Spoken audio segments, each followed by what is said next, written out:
live streaming आरंभ होला sir. So I'm starting right away. Sir, in 3, 2, 1, we are live. My dear esteemed colleagues, what is started?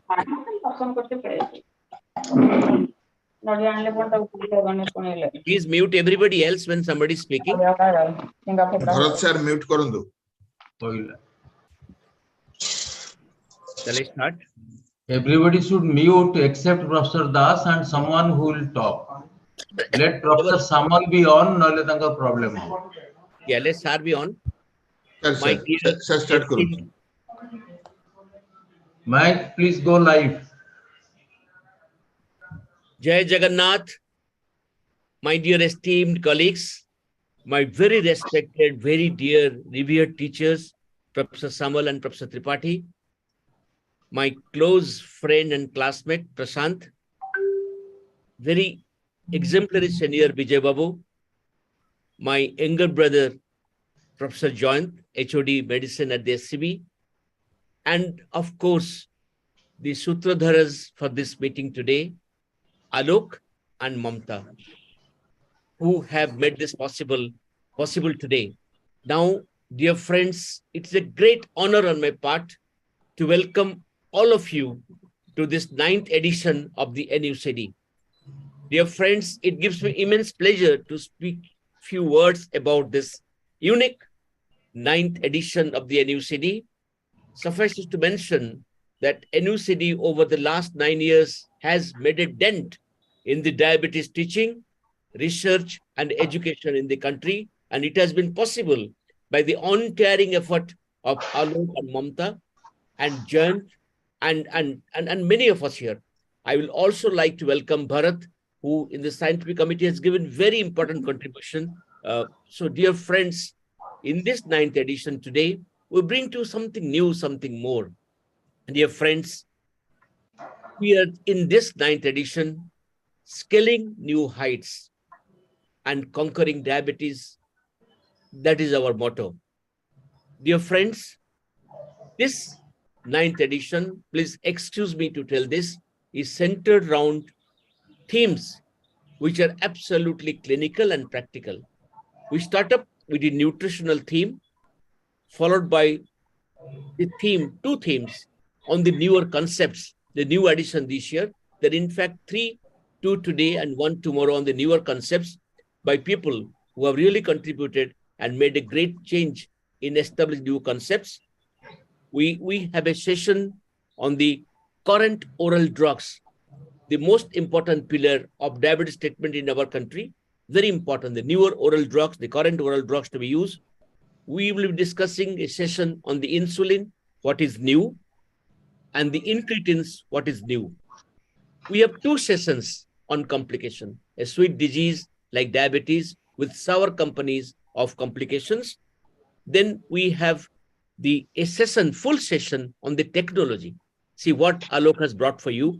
We have a very important session on the advances on the autoimmunity and diabetes. I welcome Sanjeevi.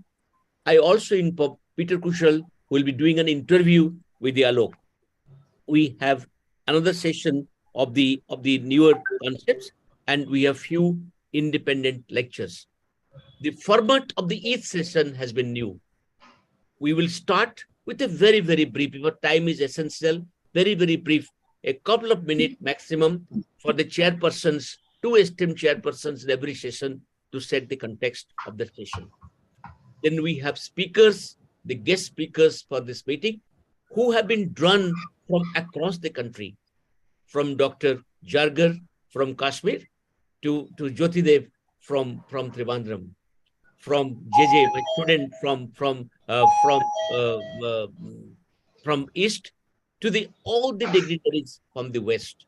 Dear friends, it's a pan-Indian 90 faculty who have assembled here today for this meeting. After this guest lecture, dear friends, we have a panel discussion which is moderated by an exemplary moderator. And after the panel discussion, we'll take up few floor questions.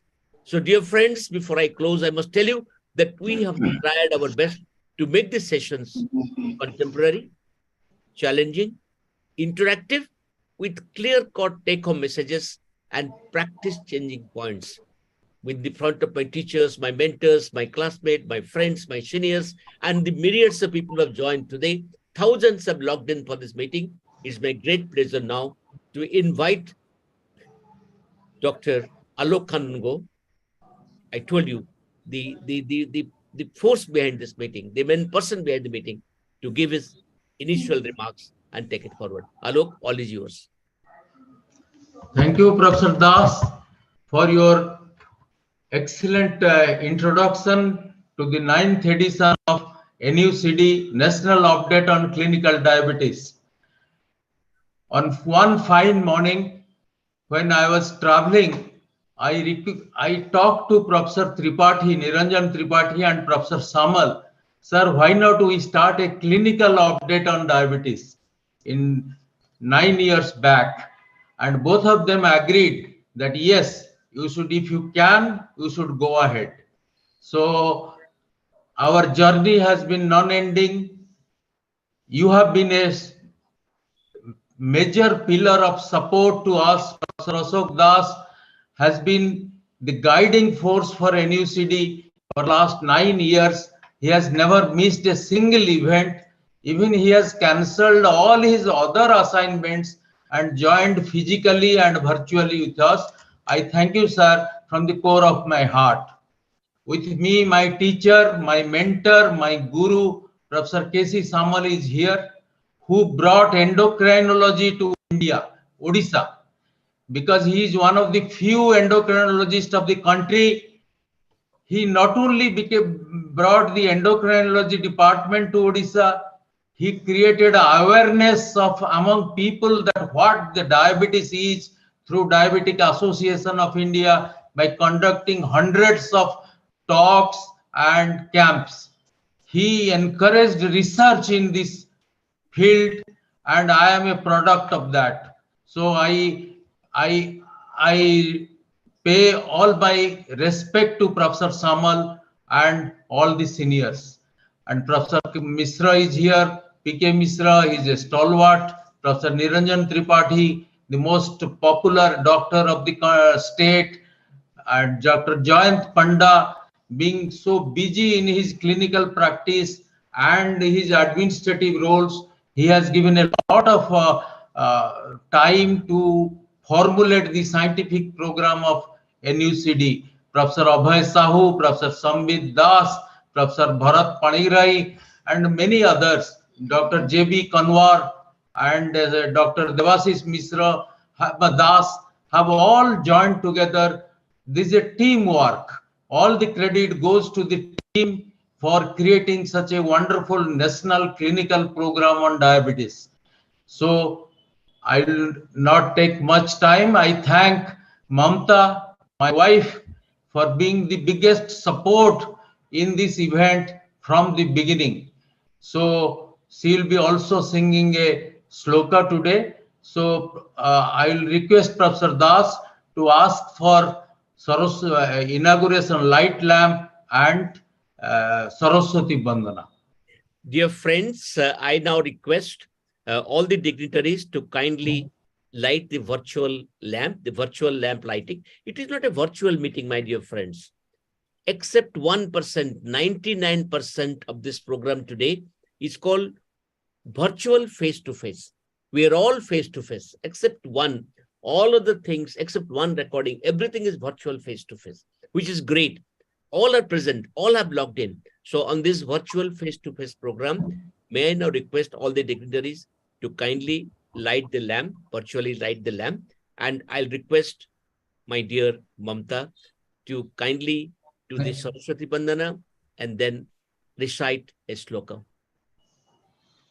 Saraswati Bandana will be by Mayank and team. Kindly play the Bandana and then lighting the lamp.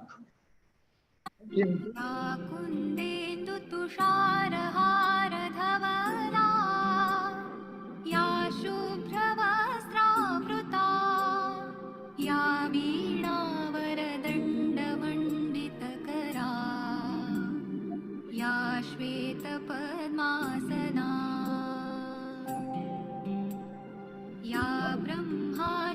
शङ्करप्रभृतिभिः देवैः सदा वन्दिता सा मां पातु Saraswati Bhagwati निःशेषजाड्यापहा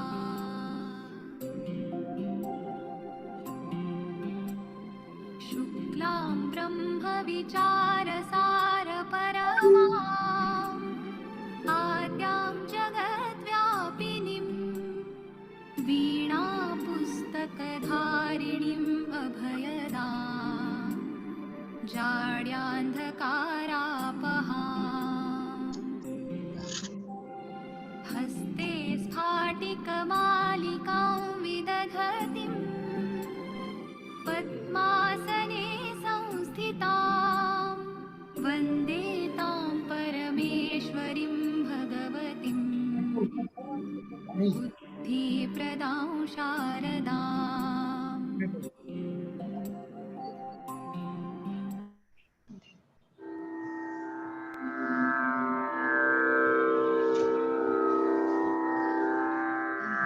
Respected doctors, on the auspicious occasion of the inauguration of 9th edition of NUCD, it's my privilege to recite a shloka for all of you.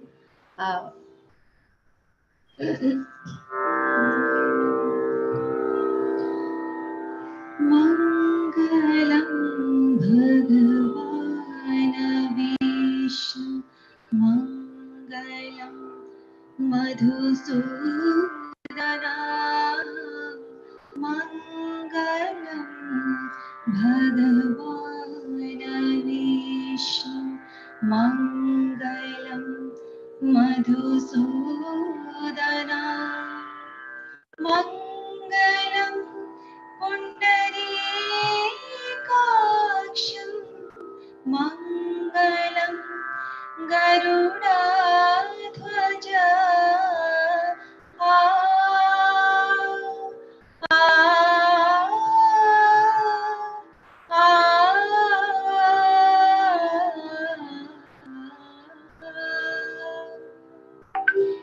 Madhavo Madhavo Nitam Madhavo Madhavo Hari Madhavo Madhavo Nityam Madhavo Madhavo Hari Smarante Sadhavo Nityam Sarvakareshu Madhava Sarvakareshu Madhava Sarvakareshu Madhava. Thank you so much. Thank you I very wish much. the conference all the success.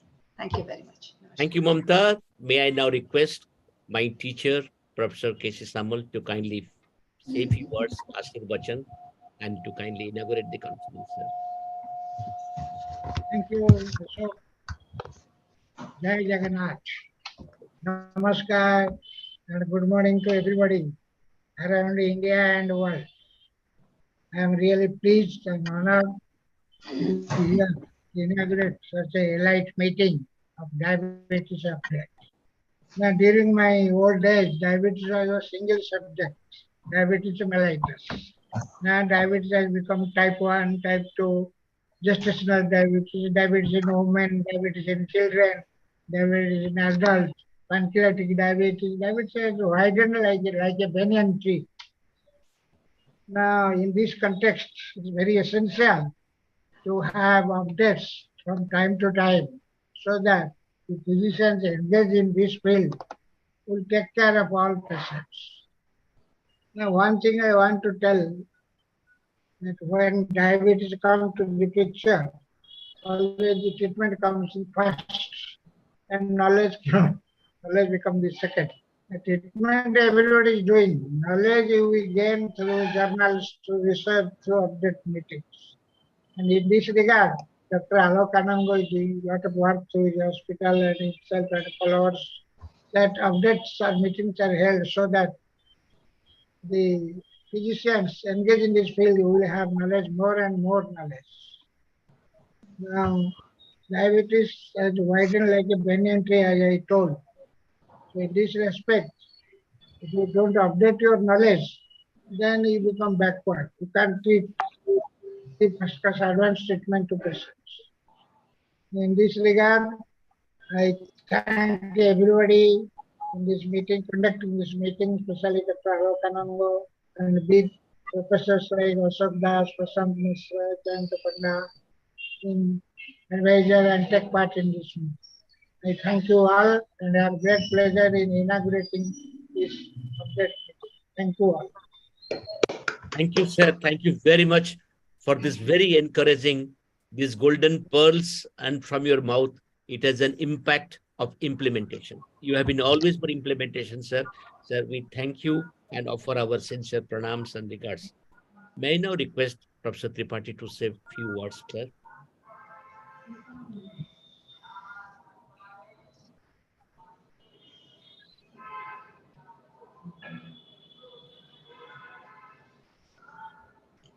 Professor Niranjan Tripathi, please. Sir, unmute karandu. Not unmuted, sir. Not audible. Unmuted. Mayank, can you do it? Unmuting for sir? Now somebody is present there. Can unmute.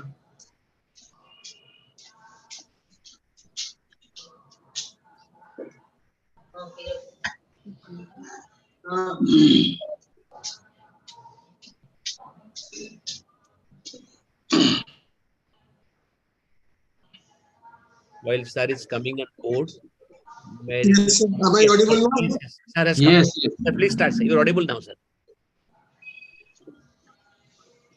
Friends, on this 9th International NUCD conference, this is the most important conference on the clinical diabetes, which is only organized in India.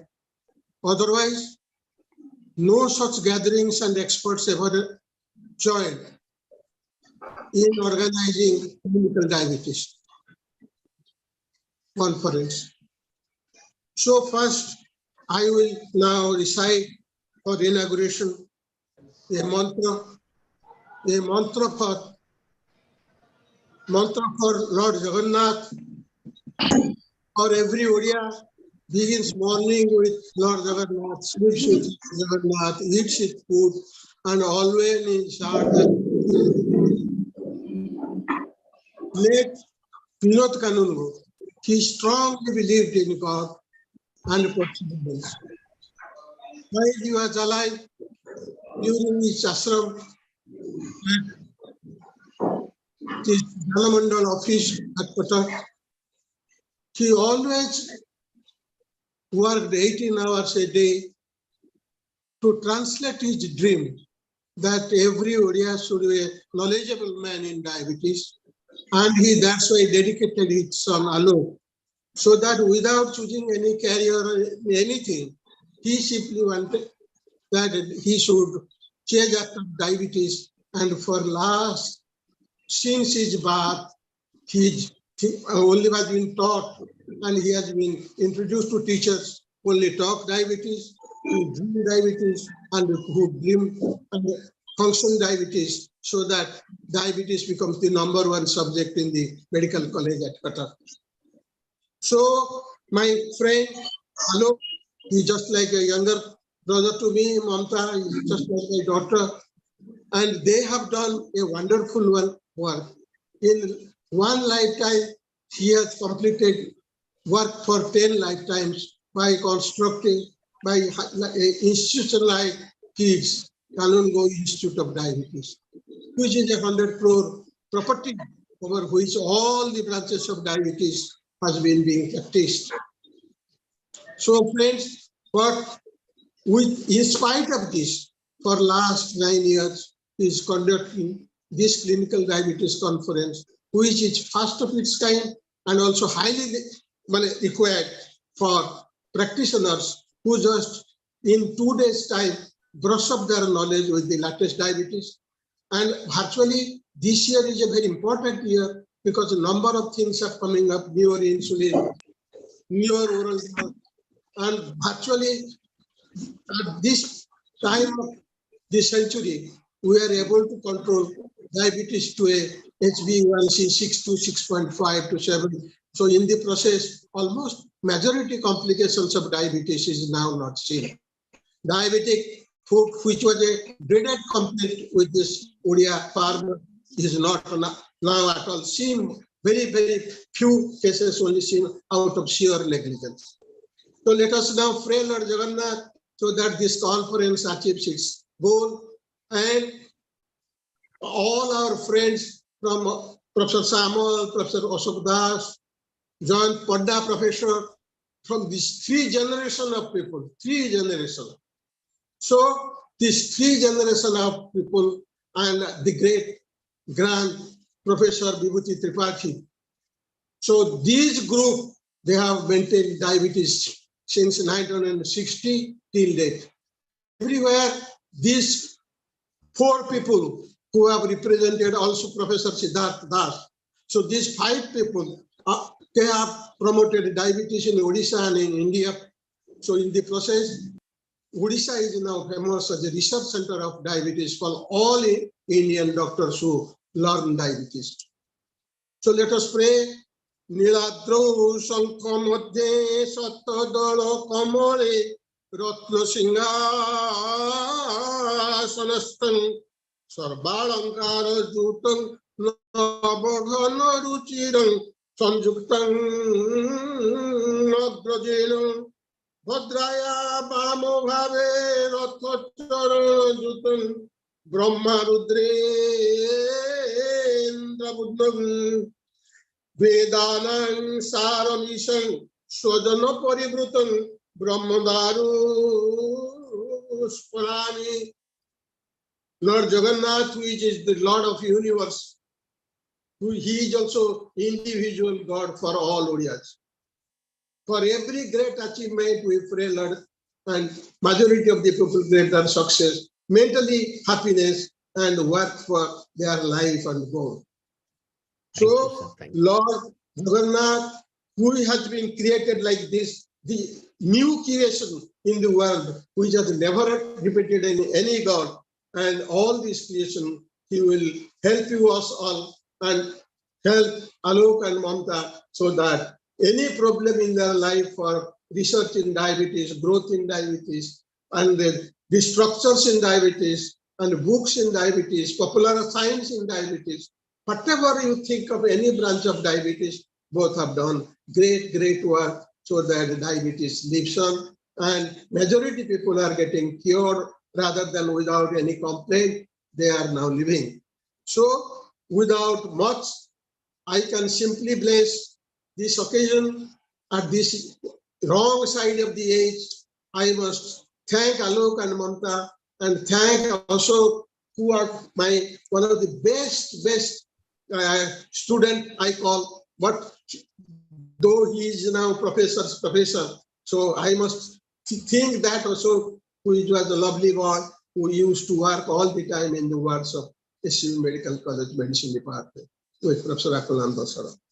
So Professor Samal, who is a guiding force for many by simply his laughter, by his simple association, being a simple man, so he lived and virtually thwarted death, and in the meantime, he is alive, getting strong.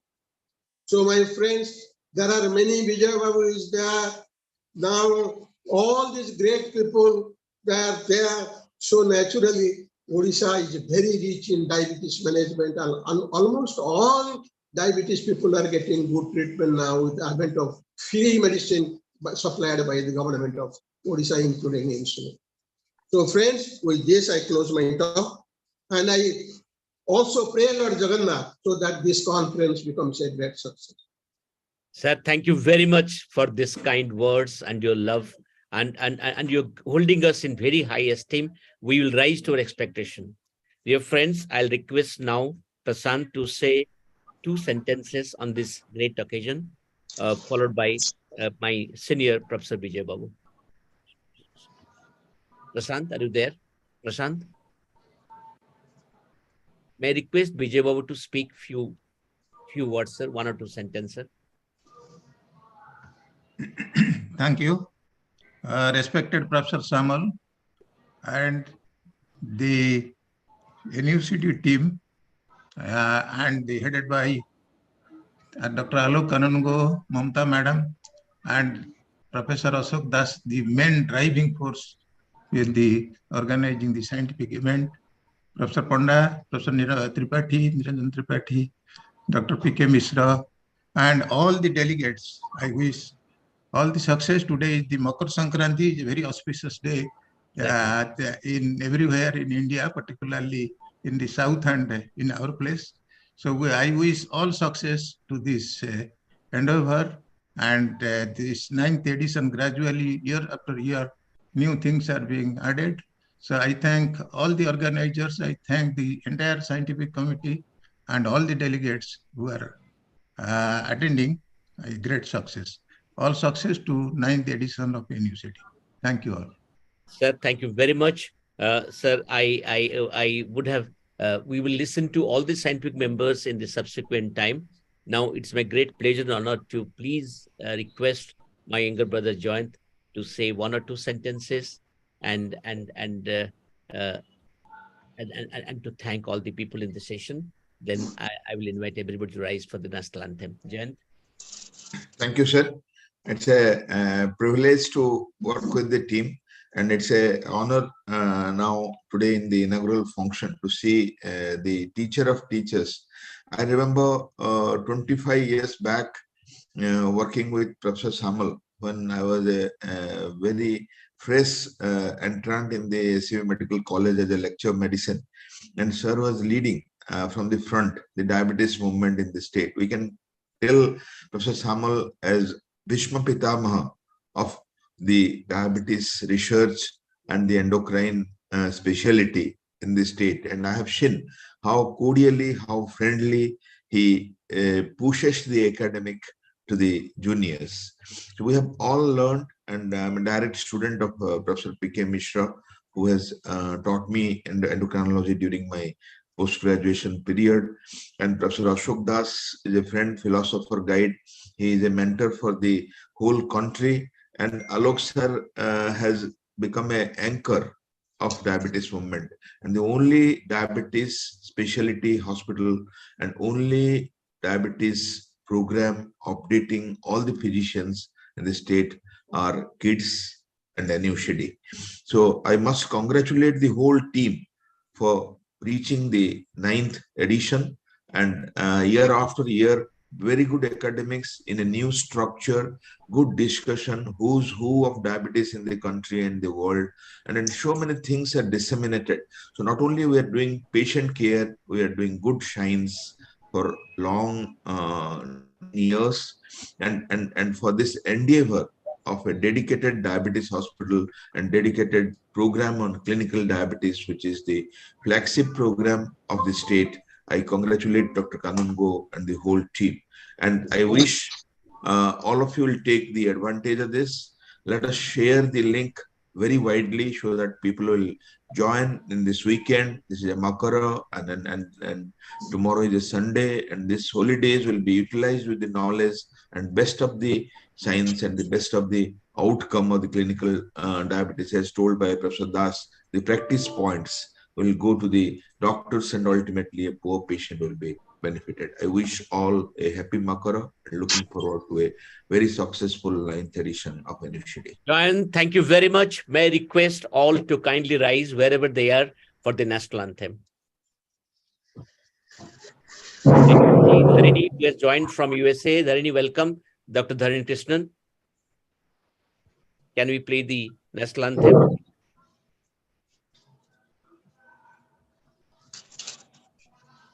Mayank.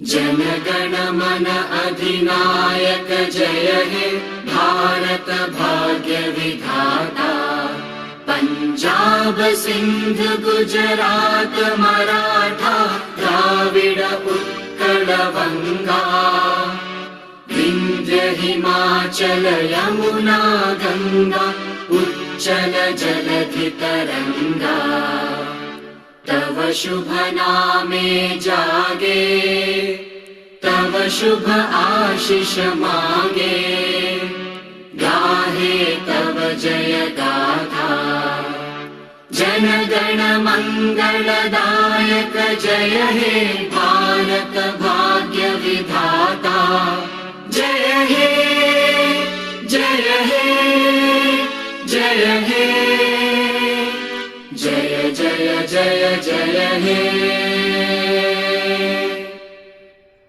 Thank you very much. May I now request the conductors of the session, the first session, I'll request Alok to kindly invite for the first session along with Joyant. Welcome everybody to the 9th edition of NUCD, and our first theme is nutrition and diabetes, which is a very, very important aspect of diabetes management. And after the launching of CGMS, we are able to know which food is rising the glucose, how much, how quickly, and many of our old ideas are changing. To conduct this session, I'll request dietitian Monica Behra and dietitian Subhasri Jena to kindly chair the session and take the session forward. Monica and Judge Subhasri. Thank you, Dr. Sir. A very good morning and wishing you all a happy Makar Sankranti.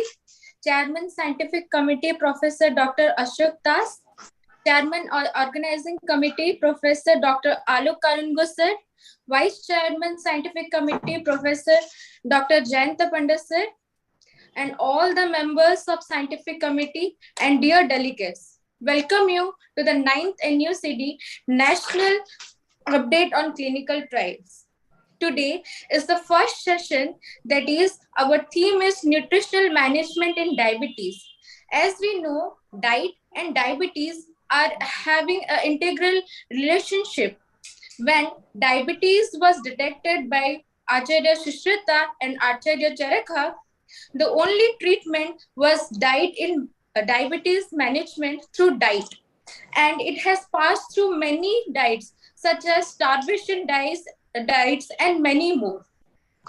So today is the first session we have the nutritional management from in modern days. Diabetes and its management have a scientific ingredients. By adding something or by subtracting something to make the diet an important thing to management through diabetes. So today in this first session, we have chosen three important topics.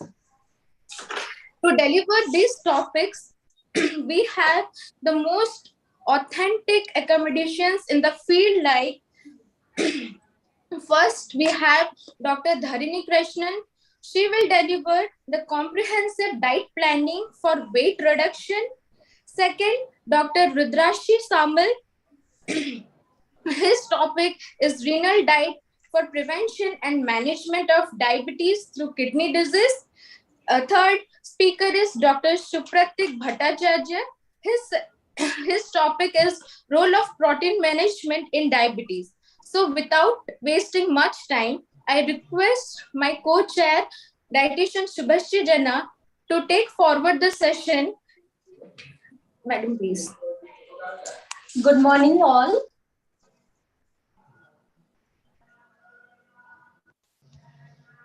Are you muted? Good morning, everyone. So our first topic is comprehensive diet planning for weight reduction. So I invite Dr. Dharini Krishnan, registered dietitian, to deliver their topic. Please, ma'am. Thank you very much. Thank you.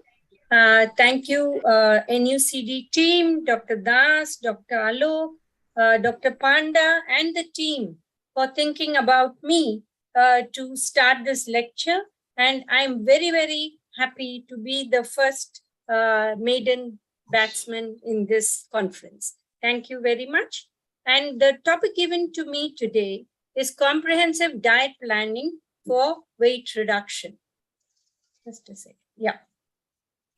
So while we go through what is actually the definition of comprehension means that it includes everything, a whole list of resources and lot of elements. I'm sorry, the technology is going back and forth, but I'll work with it as we go forward.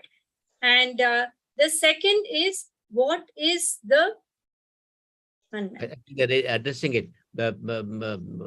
Hardik, can you find out why the black lines are coming? Hardik? Yeah. Yeah, now it's better. Yeah. So diet planning, the definition is determining what the usual nutrient intake, whether one or planning diets for individuals or groups, we have to set the right goals. And that is very, very important. Otherwise, nutrient inadequacy can happen or excess can happen. Both are not good. Then we go on to the next definition of weight reduction, which is decrease in body weight, either voluntarily with diet and exercise or involuntary with illness and circumstances. So why are we talking about comprehensive diet in this conference?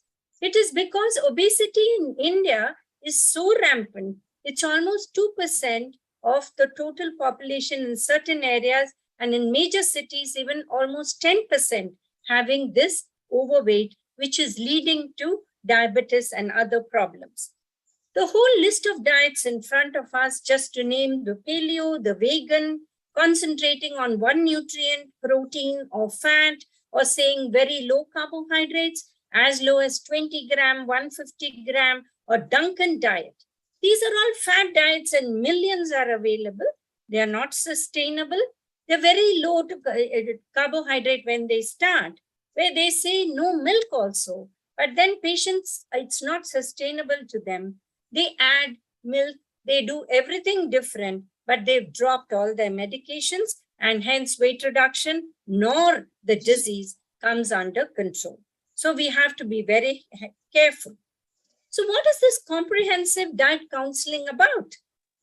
Basically, it is behavioral therapy plus nutrition counseling, both in one. A psychologist, a registered dietitian, and there can be many more participants like the physical expert. You can have the physician himself or herself as part of the program. What do we want to do? We want to identify what are the personal values and goals of that individual, learn to make better decisions for them, develop healthy coping skills, and overcome barriers to change. Because everybody knows the science, but it has to be customized and individualized to that particular person. So when we talk about behavioral therapy program, we talk about the cognitive behavioral therapy, where it helps the person overcome obstacles to successful weight management, which they were not able to do before. So CBT increases self-awareness, helps to change the person's thinking and behavior, and individuals learn to manage expectations, learn how to accept lapses, and decrease of self-criticism. The guilt is a major problem here, which if you go over that, then you can get to your goals.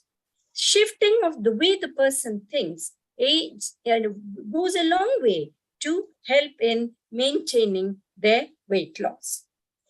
Registered dietitians are there because they can give you portion control, they can give you nutritive value, they can work with you for weight reduction, which will also help you in good metabolism and control of glucose, cholesterol, and many other issues. The initial nutritional evaluation is very important, a very detailed evaluation, so that we know where the client is starting. We need a personalized dietary plan.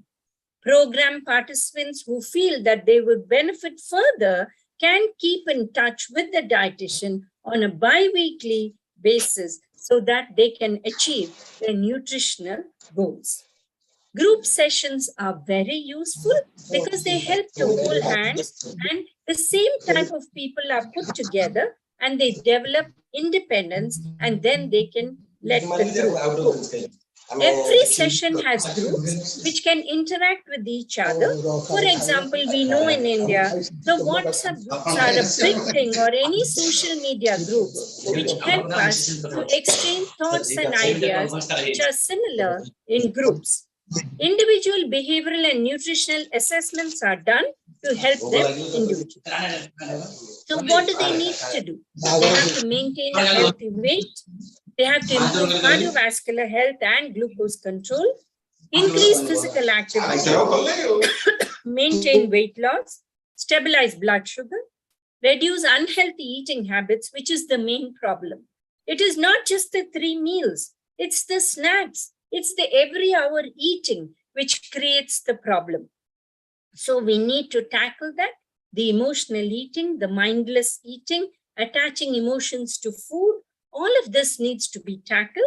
Improve the sleep quality and quantity, because today with social media and the smartphone next to us, we are not getting enough sleep, which leads to other behavioral issues. Improve overall quality of life and self-esteem. So these were the things taken up by this program at Yale. And now I'll discuss a couple of other programs like the Jefferson Health Comprehensive Weight Management Program, where they focus on, we'll find the safest and most effective treatment options for the person. They offer a full range of weight management approaches to align with specific needs. This is very, very important, because to each person, what need they need is important to be catered to, from nutrition counseling, physical activity, to medical supervision of diet plans are very important. Let's come to the Indian scenario.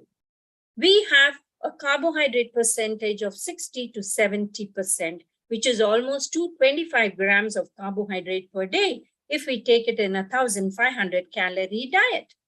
Proteins 10 to 15% is about 36 grams, and fat 20% is 33 grams. Can be changed by 5%, and the grammage will change as you see it below, and that could be doable, and as step by step we can reduce according to the metabolic issues. Let's take the calculation of a very low carbohydrate diet. If somebody is 158 centimeters and the weight is 65 kgs, the ideal body weight should be 56 to 60 kgs. If we say according to the new EAR, which came out in 2020, 0.6 grams of protein per kg ideal body weight, which will be about 36 grams for this person. The very low carbohydrate diet gives 30 to 40 grams of carbohydrate per day. Taking 40, we may end up with just 320 calories, protein plus carbohydrates together. Where are we going to get the rest of the calories from? Fat? And what are we? We are the cardiac capital of the world. And can we digest it? Even if we take the right fats? These are questions we need to answer. So, of course, the complex carbohydrates, we had the Dietetics Day on the 11th of this month, where we celebrated the millets in a big way. And we need to include millets in our diet. But just remember, you need to roast or ferment or sprout the millets, because they do have goitrogenic effects. Then once you do one of these, they're safe to use. Red rice, semi-polished rice, fruits also have carbohydrates, so be how you use it. Banana stem, banana flour, green leafy vegetables, variety of beans, all of these can be used. It's not necessary only to use broccoli or Brussels sprouts, which may not be available to the average population. Then protein, include most of the following: whole pulses at least twice a week, dal regularly in whatever form in the dish that you use, soybean for people who can take it, mushrooms, milk, paneer and curd in a vegetarian diet. And what do you do this? Increase this, kuch zyada karo. And in non-vegetarian diet, It's the eggs, fish, seafood, chicken, and lesser of the other meats. When we come to fats, though ICMR says 30 grams, I always say 15 ml because we get the fat anyway from outside in other foods. So 15 ml, which is half a liter per person per month. But what are people doing? For 4-member family, the calculation is 2 liters, but they are taking 4 to 6 liters. Are we surprised that we are going wide and horizontal rather than vertical? So the five food groups are important, and I think most of you know them. The grains, the proteins, the vegetables, fruits, and dairy. And what do you know? Go to whole grains, protein increase because most people are not even having the 0.6 gram. Vegetable increase, fresh fruits increase the right ones, and dairy 400 ml of toned milk. We have a huge set of spices which are extremely good and add very good this thing to help our health and metabolism. Superfoods, we need moringa to go all over the world to come back to us to say how important it is. So let's start using them and learn, I think, from your own parents or grandparents, because the cooking shows use too much of oils. So is there one diet for weight loss or diabetes? Is it one fit for all? Not at all. It's a customized diet according to the carbohydrate, protein, and fat the person was taking. That's why a detailed diet history is very important. Something like this, where quarter plate is fruit, quarter plate is vegetable, quarter plate is whole grain, and quarter plate is the protein with the superfood as vitamin C amla. If you don't want to mix the fruit with the cooked food, you can have a double of vegetables itself. What is sustainable? This is just one example I want to share, where a client who was 128 kgs, very young, 30-year-old, with 3 children, was wheeled into the bariatric surgery because she was 128 kilos. So she came for help. What did we say? She said she'd tried meat replacements. It was not affordable. Regular diet, weight gain could not be done. She didn't want to lose so slow. So was ready for intermittent fasting. I'm not trying to say you have to do that. All that I'm trying to say is you have to individualize for the person.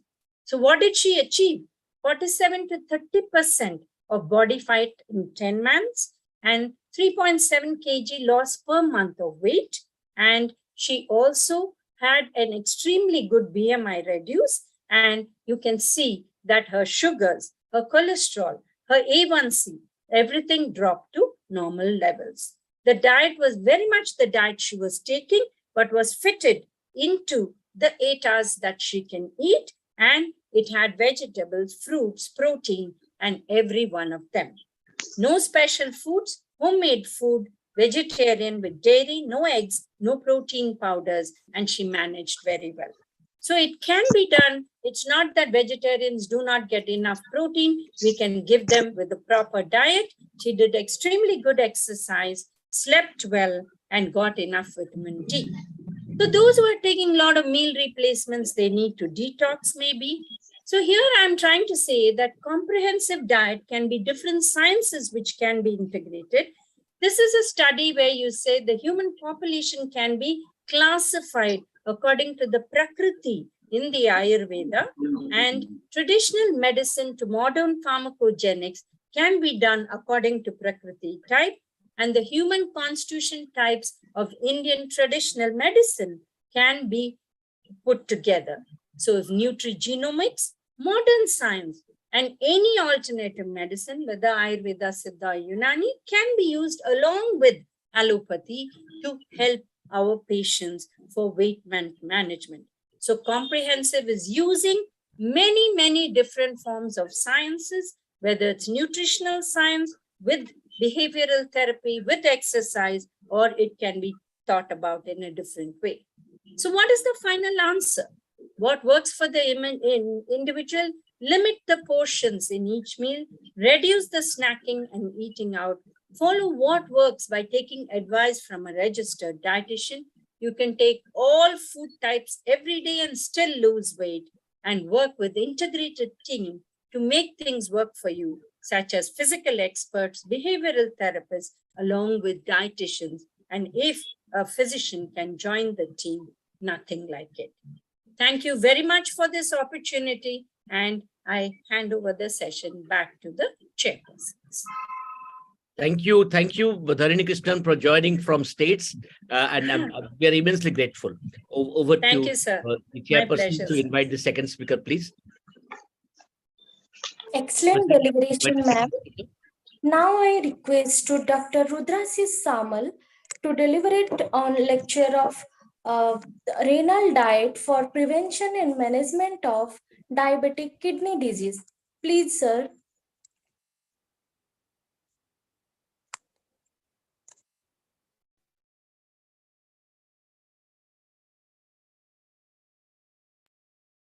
Can we put the introduction slide of Dr. Rudrasis? Yes.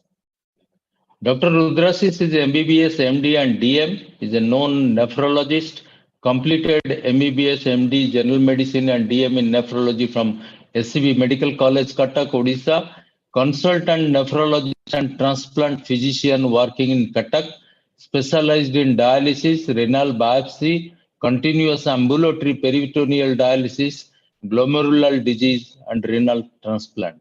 Dr. Samal, please.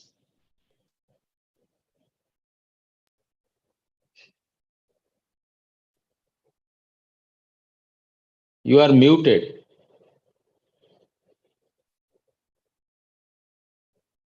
Please unmute.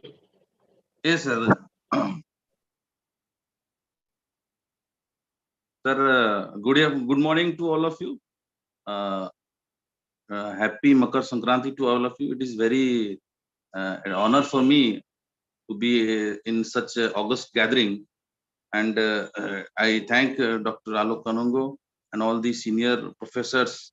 As Jan sir rightly told, the Bhishma Pitamas of treatment of diabetes in Odisha.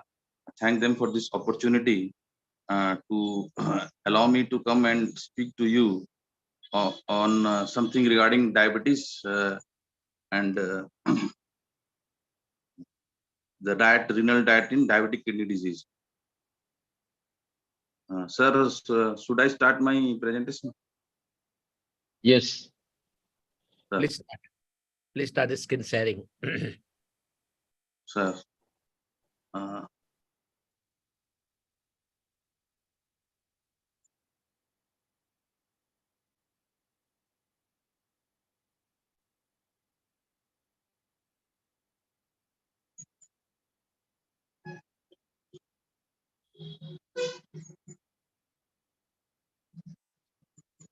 Hardik, otherwise, can you share, Hardik? Yeah, should I send my PPT to you? No, can you share, Rudrasis, or? No, I am having some problems, sir. It is Okay, being then writing send it the to Hardik little bit, immediately. Sir, there is a green button over there of share screen. No, I know that, but this PPT format is not being accepted. So actually, you have to mail us or WhatsApp us. Okay, I will just WhatsApp you, sir. You WhatsApp me, I'll send it to them. Also mark me a copy. And in the meantime, Ashok bhai, should we go for the next talk? Sir, I WhatsApp you, sir. We'll wait 1 minute. Supratik is there. I can see the handsome young endo from Calcutta. Supratik, wait for a few minutes. After Rudrasis finishes, we'll have. I think it will immediately prolong. Hardik, please project now. He has sent it to you by WhatsApp.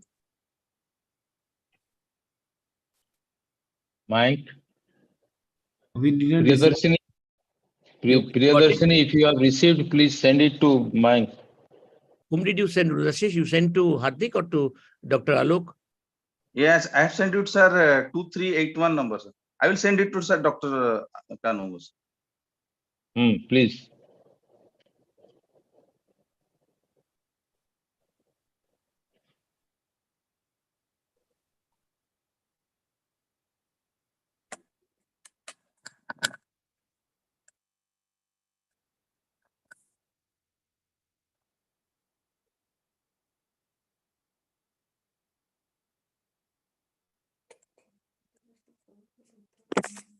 Sir, I have sent it, sir.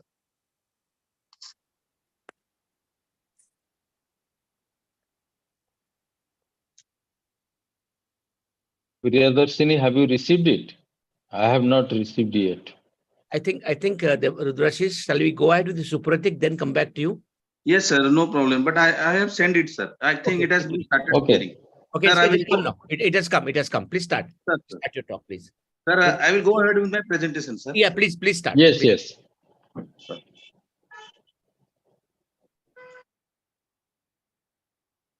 Sir. Sir, very good evening to all of you.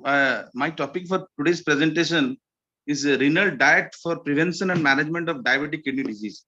As Madam has very beautifully outlined the diets associated with decreasing obesity and insulin sensitivity, all this. My approach and my presentation will be regarding the management and of diabetic kidney disease and diet in use of it. Sir, can we start the slide, sir? It's already there. Slide is there, Supratik. Yeah, your introduction slide has come, outline. Yes, you can't sir. see? Can you not see? No, I can see, sir. No problem, sir. Then please continue.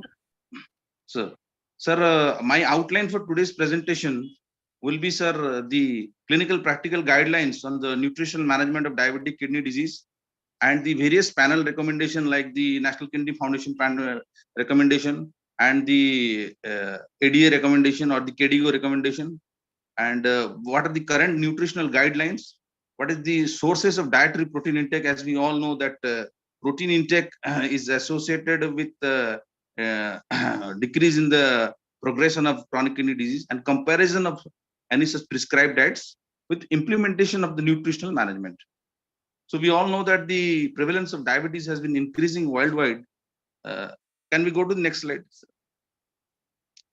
And the provision of a balanced nutritional therapy in conjugation with pharmacological intervention that optimizes glycemic status and the lipid levels and blood pressure are essential components in treating people with diabetic kidney disease. In our clinical practice, what happens is that we are pharmacological first. We go for drugs first. But there is an approach in chronic kidney disease and rather also in diabetic kidney disease that there should be an approach called food first. We should first put emphasis on the diet, what diet the patient is taking, what diet may help in preserving the renal function for a longer period of time. So in busy clinical practices, we go to pharmacology therapy first, but food first approach is also advisable. Next slide, sir. The clinical practical guidelines on nutritional management of diabetic kidney disease, we know that this is decreased protein intake of 0.8 gram per day, increase of polyunsaturated fatty acids, and decrease of saturated fatty acid and trans fat. Energy intake with normal patients 30 to 35 kilocalorie per day, and sodium less than 1.5 to 2.3, and with more of starch and whole grains and fibers in our diet rather than the sugar, that is the monosaccharides or the disaccharides. Next, sir. In 2007, the National Kidney Foundation, the Kidney Disease Outcome Qualitative Index, published the initial version of its clinical practice guidelines. And in this guideline, the approach was that the kidney patient with stage 5 chronic kidney disease, there is a similar therapeutic approach was also suggested for diabetic kidney disease, rather not a very different. And KDIGO expert panel advised a lenient guideline saying that it should be kept at 0.8 gram per kg body weight, while being avoided at levels above 1.3 gram kg body weight per day. We know that even a diabetic is a non-proteinuric, non-hypertensive, a heavy protein diet will put pressure on the kidney by hyperfiltration. And so a heavy protein diet, as is accustomed to Western countries, 1.5 or 2, almost 1.61 gram per kg body weight, even in a diabetic patient who is not having kidney disease, is not recommended or not healthy. Next slide, sir. So what are the practice guidelines for the nutritional management of diabetic kidney disease? A long-term decrease in dietary protein intake below 0.8 gram per kg body weight per day is beneficial, certainly beneficial, although it is not universally accepted, might be beneficial for diabetic kidney disease, although it is acknowledged in the KDIGO guidelines that there wasn't enough proof to back up such an assertion. So experts suggest this is a ADA guideline, modest protein intake of 0.6 to 0.8 gram per kg body weight, containing 25 to 50% of high value biological value protein. But even now, this KDIGO is silent on what exactly is the high biologic value protein. They have written it is a high biologic value protein, but they have refrained from identifying such high biological value protein. Next slide, sir. This I have summarized all the guidelines of the various societies, the NKF, the KDIGO, the ADA. And what I have summarized from this is that the protein intake should be less than 15% of the total calories, or the required dietary estimate of 0.8 gram per kg body weight per day for patients with diabetic kidney disease. And emphasis is put on vegan protein source, and non-fat or low-fat dairy proteins are recommended. We know that the CKD or the diabetic kidney disease is much of acidic environment. So vegan proteins, unlike the animal proteins, are and the substitute is base, but more of animal protein will lead to an acidic environment. But these patients for CKD 1 to 5 or diabetic kidney disease, once they go to dialysis, and due to more protein catabolism, due to loss in hemodialysis or loss in CAPD, this has to be modified to a level of 1.2 gram per kg body weight protein in ESRD treating with dialysis. So carbohydrate, there is no specific recommendation, but there should not be more than 10% calorie intake as simple sugars, which is the table sugars, is the glucose, galactose, all this thing. And we have to monitor the potassium and the phosphate level. As you all know, the advanced stage of chronic kidney disease, there is risk of hyperkalemia, hyperphosphatemia, and hyperparathyroidism, increase FGF23.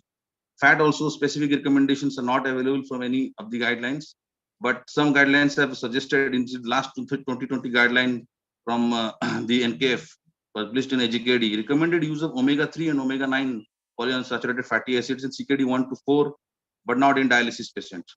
So, and sodium, we all know that it has to be restricted to less than 1.5 to 2.3 gram per day. That is equivalent to roughly equivalent to 5 gram of sodium chloride. And use of non-processed fresh food and utilize sodium-free herbs and spice. Sodium restrictions should also be individualized. Next slide, sir.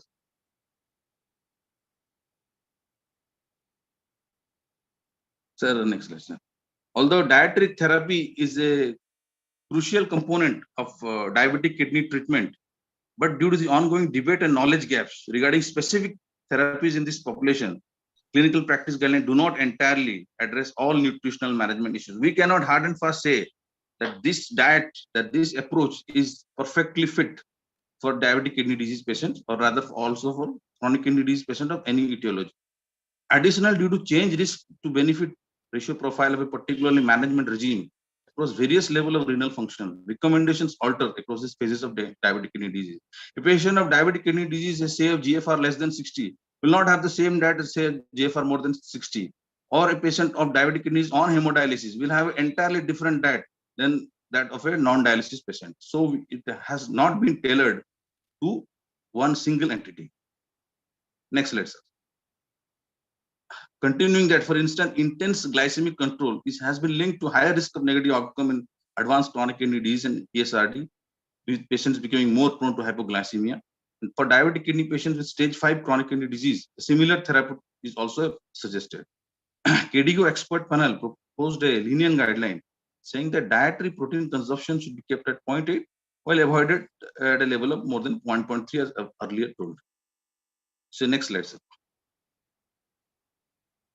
The guidelines also suggest that there is inadequate proof that these patients would benefit from a long-term reduction of dietary protein intake of below 0.8 gram per kg body weight per day.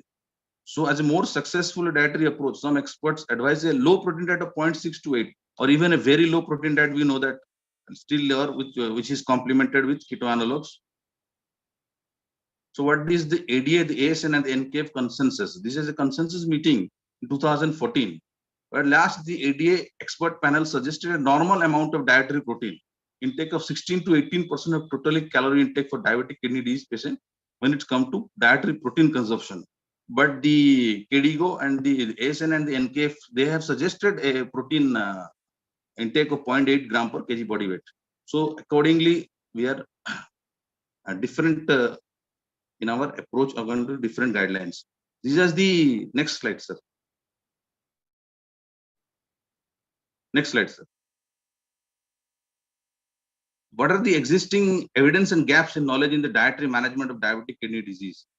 Which meta-analysis have associated with low protein diet with preservation of GFR we have seen in type 1 diabetes.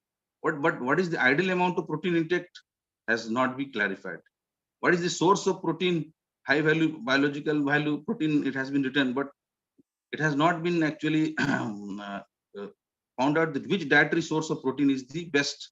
We have know that protein originating from vegetable source is associated with less risk of proteinuria, low risk of ASKD progression, but exact effect of different protein type is not still known. Carbohydrates, we have not still known exact amount of carbohydrate, apart from the fact that, as madam told in that plate, we have divided into vegetable, starch, and meat and protein.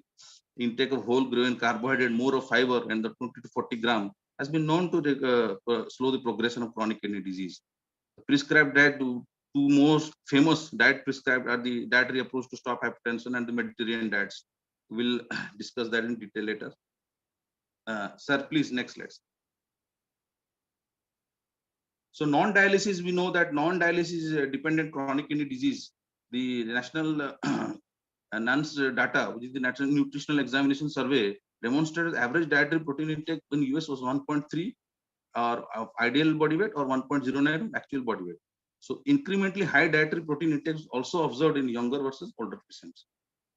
Next slide. Although the current guidelines for diabetic patients without kidney disease have actually not been recommended, among patients with diabetic kidney disease, the potential and benefits risk of a low protein diet has been widely debated. So what is the source of dietary protein intake? In an RCT with a 4-year follow-up, soya protein was used in place of animal protein. This is the use of 35% animal with 35% soy origin and 30% vegetable protein, as against 70% animal protein and 30% vegetable protein. In this group, there is a significant decline in the amount of proteinuria at the end of 4 years in the group which is on soya origin protein. And also we have a study from Singapore which showed that there was an incrementally high red meat intake was strongly associated with increased high risk of SRD. But still, we know the famous on-target trial, which is the ongoing telmisartan and telmisartan versus ramipril trial. A secondary analysis of that trial showed that a higher animal protein intake, along with moderate alcohol consumption, was associated with the low risk of CKD. So, so different studies have come out with different outcomes. In this NANS third cohort, we have seen that the GFR less than 60 and GFR more than 60, there is those who consume more plant-based protein had reduced death rate in the GFR less than 60, but this beneficial effect was not observed in patients with GFR more than 60. Next slides. Next slides. Next. Next slides. So you have seen that numerous observational studies have found a correlation between low dietary protein intake and high risk of death and hospitalization in hemodialysis patients. In hemodialysis patient, the same level of protein that we recommend for a patient not on dialysis cannot be used. So in comparison, non-dialysis, the guideline suggests a higher dietary protein consumption of more than 1.2 gram per kg body weight per day. Next slides. So the NKF KDOQI recommendation apply to the entire CKD population, including both dialysis dependent and non-dependent individual in case of energy and carbohydrate intake. That is should be around 30 to 35 kilocalorie per kg body weight, and it has to be individualized to daily adjust the calorie intake. Next slide. For an elderly, here we have to be a little bit cautious. For elderly who are inactive, like most of our patients are, a daily calorie intake of 30 kilocalorie per kg body weight might be sufficient. In an obese person, that should be cut by around another 50 to 750 calories. So around 1200 to 1500 calories for women who are obese, and around 1500 to 1800 calories for men. Because obesity, as we all know, is a risk factor for diabetic chronic kidney disease and CKD kidney disease itself, and also glomerulopathy like ORG and all. So consuming low potassium fruits and vegetable in a case of advanced chronic disease, phosphorus binder when it has to be used.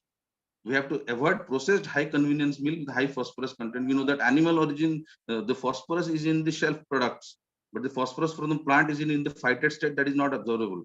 And the use of cooking methods that lower the potassium and phosphorus level, earlier washing, soaking the food in water overnight, or microwaving the food, these are all been known to reduce the potassium and phosphorus content of the body of the food. Next slide, please. Next slide. About fat intake, we know that dyslipidemia is a critical aspect of management of diabetic kidney disease, but the optimal amount of dietary fat has not been identified. There is a widespread agreement, recommendation that individuals with diabetes have a lower risk of cardiovascular disease when their consumption of saturated fatty acid and trans fat is reduced. Next slide. So it is advisable to keep the saturated fat at less than 7% of daily calories or less. The evidence that the kind of fat consumed has greater impact on metabolic status than total fat intake. And we have already discussed the omega-3 and the 6 polyunsaturated fatty acids have beneficial upon on the diabetic kidney disease outcome in relation to proteinuria and progression of chronic kidney disease by attenuation of inflammation and endothelial dysfunction. So some studies regarding the fat intake in diabetic kidney disease of a multicentric study of 192 patients with type 1 and type 2 diabetes with albuminuria. Those who experienced a rise in albuminuria had higher saturated to polyunsaturated fatty acid ratio. However, the PUFA consumption did not impact the incidence of new onset albuminuria. This case control also observed a marginal significant inverse trend for high dietary PUFA intake and low incidence of KSRD. The origin study, which used the glargine, which included 12,000 people with impaired IGT and impaired fasting glucose, revealed a detrimental impact of omega-3 PUFA on cardiovascular disease and mortality. So, and sodium, we all know, as I have told earlier, sodium intake 1.5 to 2-3 gram per day is recommended for low diet of sodium has been linked to lower blood pressure, lower proteinuria.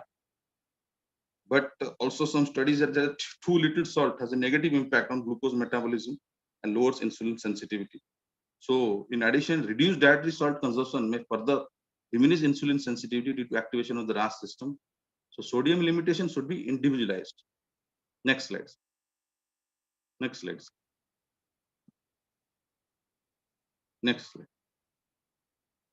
Next. Sir, next. So I will now come to the prescribed, what are the prescribed diets for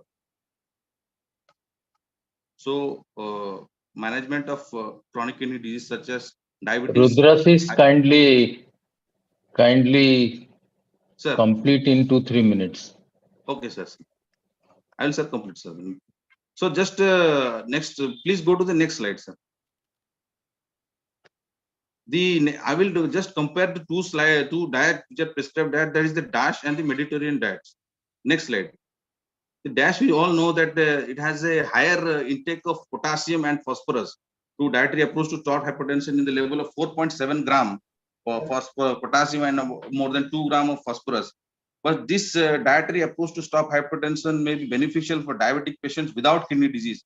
But certainly, such a high level of potassium may not be is questionable in patients of kidney disease, diabetic kidney disease. So it is not a universal. And the Mediterranean diet, we know this Mediterranean diet has the RCTs have compared the DASH and the Mediterranean diet.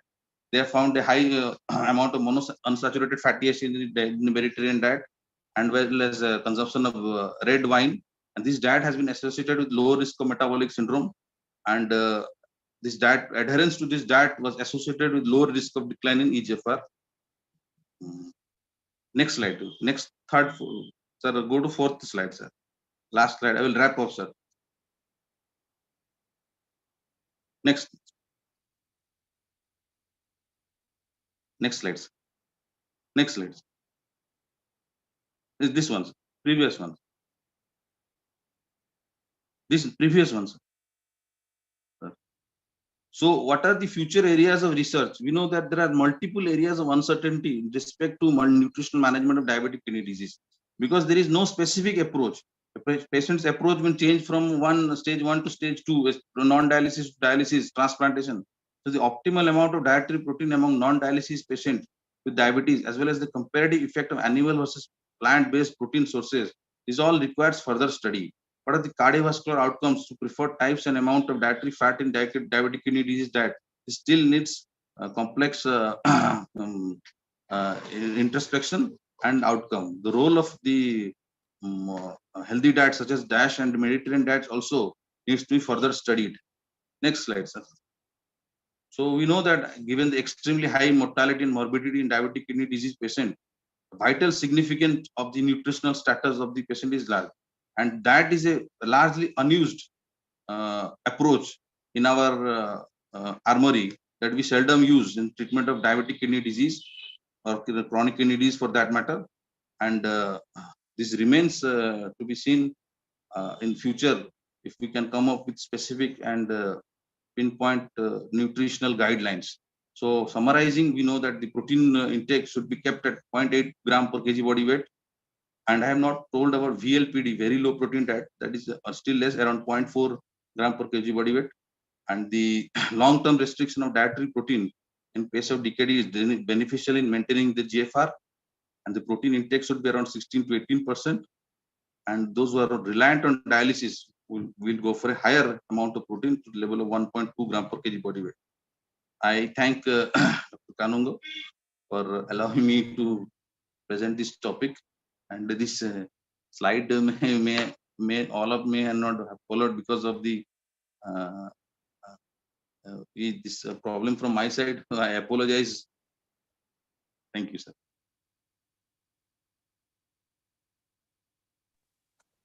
Shubhasri, we invite the third speaker. Third speaker, Supratik, is here already. Thank you, Dr. Rudrasis Samal. Excellent deliberation. In fact, it was cleared many doubts in our practicing clinicians, those who face problems in their day-to-day practice. Now I inviting Dr. Supratik Bhattacharya, MBBS distinction, MD, MRCP in UK, FRCP, FAC in USA, FACP in USA, FRSSDI, MS Endocrinology and Diabetes, London Scope Obesity, Certified Director, SKN Diabetes and Endocrine Center, Kolkata. He is a consultant, Department of Endocrinology, MRI, Salt Lake and Apollo Sugar, Kolkata. His publications, 30 plus international and national, is a fast author. He is the author of 5 book chapters.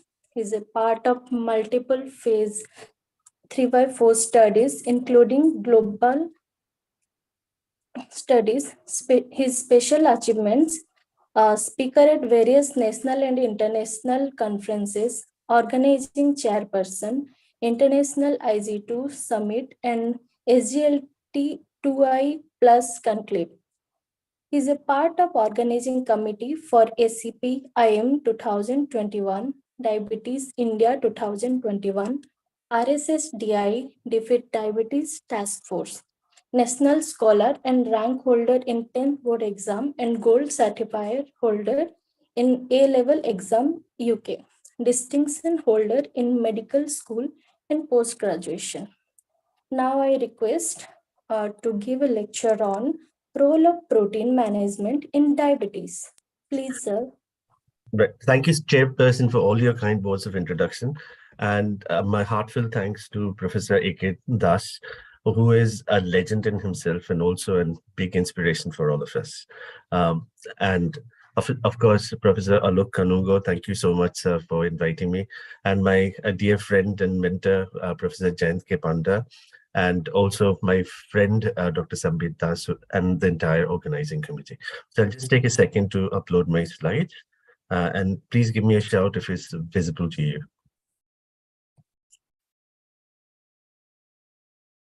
Yeah, it has come. Good. You can make it full screen. Yeah. So I'll be talking on the role of protein in diabetes management, and I've been kindly introduced. Just to remind ourselves that the global burden of diabetes is on the rise. It's more than 600 million across. It's going to be more than 600 million by the time we come to 2045. In India itself, we have more than 77 million people with diabetes, and this is going to rise to about 124 million by the time we're in 2024. And a quick apology, I'm a bit down under the weather, so if I need to cough, I sincerely apologize in between. Medical nutrition therapy and its goals in type 2 diabetes management. And I'll highlight the importance of macronutrient like protein and also the importance of medical nutritional therapy.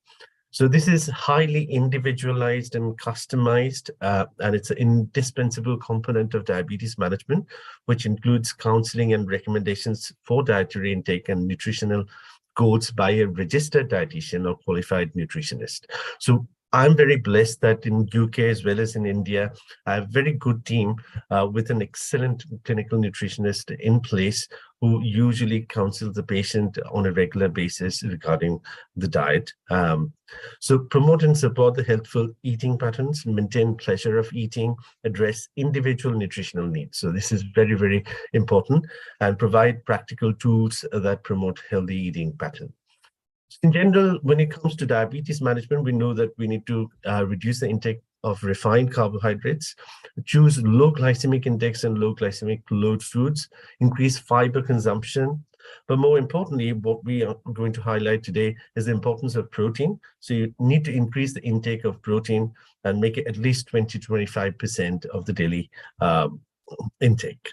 Reduce intake of total fat and saturated fat and trans fat. Focus on the quantity and, more importantly, the quality of the nutrients. Achieve and maintain recommended body weight and, of course, accomplish individualized blood pressure, lipid, and glycemic goals to delay and prevent the development of diabetes-related complications. Now, protein is a non-negotiable nutrient in type 2 diabetes management, and we'd highlight the physiological effects of protein. So here we see the insulinogenic effect. So protein ingestions stimulates the incretin peptide secretion like GLP-1. So it boosts the endogenous GLP-1 release. And in effect, it has got an insulinotropic effect by enhancing the insulin secretion and improving the blood glucose levels. It also induces satiety via the GLP-1. So that is, again, another thing that we wanted to highlight today. Satiety is being maintained if you have adequate intake of protein. It regulates the food intake, resulting in weight loss eventually in those individuals who are overweight or obese. Again, another important part is a thermogenic effect. So there is an increase in the energy expenditure due to the energy used in the postprandial processing of absorbing, metabolizing, and storing ingested nutrients. So proteins have higher thermogenic effects than carbohydrates and fats. So it increases the energy expenditure, resulting in weight loss. So we know that weight loss in general, especially the visceral fat, helps in a reduction of the visceral fat, also helps in reducing the insulin resistance. It also has an effect on the immune function. So it helps in boosting the immunity and also preserve and improve the muscle mass. So it has an important role to play when it comes to stimulating the muscle protein synthesis, as well as increasing the muscle mass. Now, let's come to the sources of good quality protein and their role in diabetes. So there can be different sources. It's either the dairy protein or the eggs and flesh that we have in the food, or the soy protein. So these are considered the sources of good quality protein. Now, let's talk about each of these in particular. For example, the milk protein consists of whey, which is 20%, and casein, which is 80%. So amino acids and bioactive peptides derived from milk proteins, it enhances the incretin and insulin responses, as we had been speaking about earlier, delay the gastric emptying, provide satiety by boosting the endogenous GLP-1 levels, lower the postprandial glucose levels. So milk proteins increase the postprandial insulin response and help lower the postprandial blood glucose level in those with type 2 diabetes. Coming to the whey protein, it has been shown that 57% higher 3-hour area under the curve insulin secretion and significant reduction in the 3-hour area under the curve glucose concentration by 21%. Pre-meal whey protein consumption has resulted in a reduction in the total postprandial glycemic area under the curve reduction, and also higher GLP-1 incretin release, stimulating the insulin release in effect. So delayed gastric emptying, increased satiety, and weight loss are also seen with the use of whey protein. Casein, when it's hydrolyzed with 5 grams of leucine, has shown to significantly reduce the plasma glucose level. So addition of leucine has shown to induce the greatest increase in the insulin. Now, coming to soy protein is another good quality protein, especially for the vegetarians or vegans. And it has almost, so if one is considered the ideal, soy protein is known to have a protein digestibility corrected amino acid score value of 0.92 to 1. So soy is low in carbohydrate and high in protein, making it the choice of protein for the individuals with diabetes. And soy also has shown to confer anti-inflammatory benefits and improve the glucose and lipid profile in diabetes. Now, if you use soy in a short-term supplementation less than 6 months, it has shown to improve the fasting serum insulin and insulin resistance. Whereas if you're using it on a long-term basis more than 6 months, it significantly reduced the fasting blood glucose levels, LDL cholesterol, and C-reactive protein levels. Now, lastly, coming to the seafood, chicken, yogurt, and low-fat cheese, which is associated with the weight reduction. And it also sort of reduces fasting and prandial markers of insulin resistance, improves insulin sensitivity, increases satiety and diet-induced thermogenesis. A study conducted on type 2 diabetic individuals has been found to, if somebody is taking lean fish regularly, it reduces the fasting blood glucose, fasting serum C-peptide, fasting glucose area under the curve, and increasing in the insulin area under the curve. Now, reviewing the protein recommendations and requirements, these are the recommendations that has been given by the different bodies. So you see ADA 2022 does not actually speak much. So no ideal macronutrient distribution has been spoken about by the ADA. ICMR, on the other hand, its guidelines for type 2 diabetes in 2018 says 12 to 15% of the calories from protein. RSSDI 2022 mentions 15% calories from protein, and Canadian Diabetes Association guidelines says 15 to 20% calories from protein. So what is important is diabetes remission in diabetes. In that scenario, you need to use protein to the tune of about 19-20%. So recommended daily allowance for protein for healthy Indian adults, according to ICMR, would be 0.83 grams per kg body weight per day. So there is an understanding protein gap in India, and 9 out of 10 people do not receive enough protein in their diet. And even in those patients who are consuming a recommended protein of more than 66% coming from pulses, legumes, nuts, milk, flesh foods, what we see is there a lack of good quality protein, and it was only 5% among the rural and 18% among the urban population. Third study also revealed the individuals with diabetes in India consume much higher quantities of carbohydrate to the levels of 60 to 70% as compared to the Western counterparts, and a much lower amount of protein. So this gap could be because of lack of awareness, nutritional transitions, poor quality protein, and also the cost. So there is a pressing need to raise awareness about the adequate protein intake to bridge the gap and address the challenges related to protein consumption. Focus should be on what we eat and how often and how much to eat. How do we improve the quality of protein in the diet? We know that only 5% of the rural and 18% urban population is actually consuming good quality protein. And by good quality protein, mean that some diet which contains all the 9 essential amino acids that has been listed here. And this is another way to assess the protein. So protein digestibility corrected amino acid score. This is a method of evaluating the quality of protein based on the amino acid requirements of humans and their ability to digest protein. So you see right on the top, so the highest would be 1.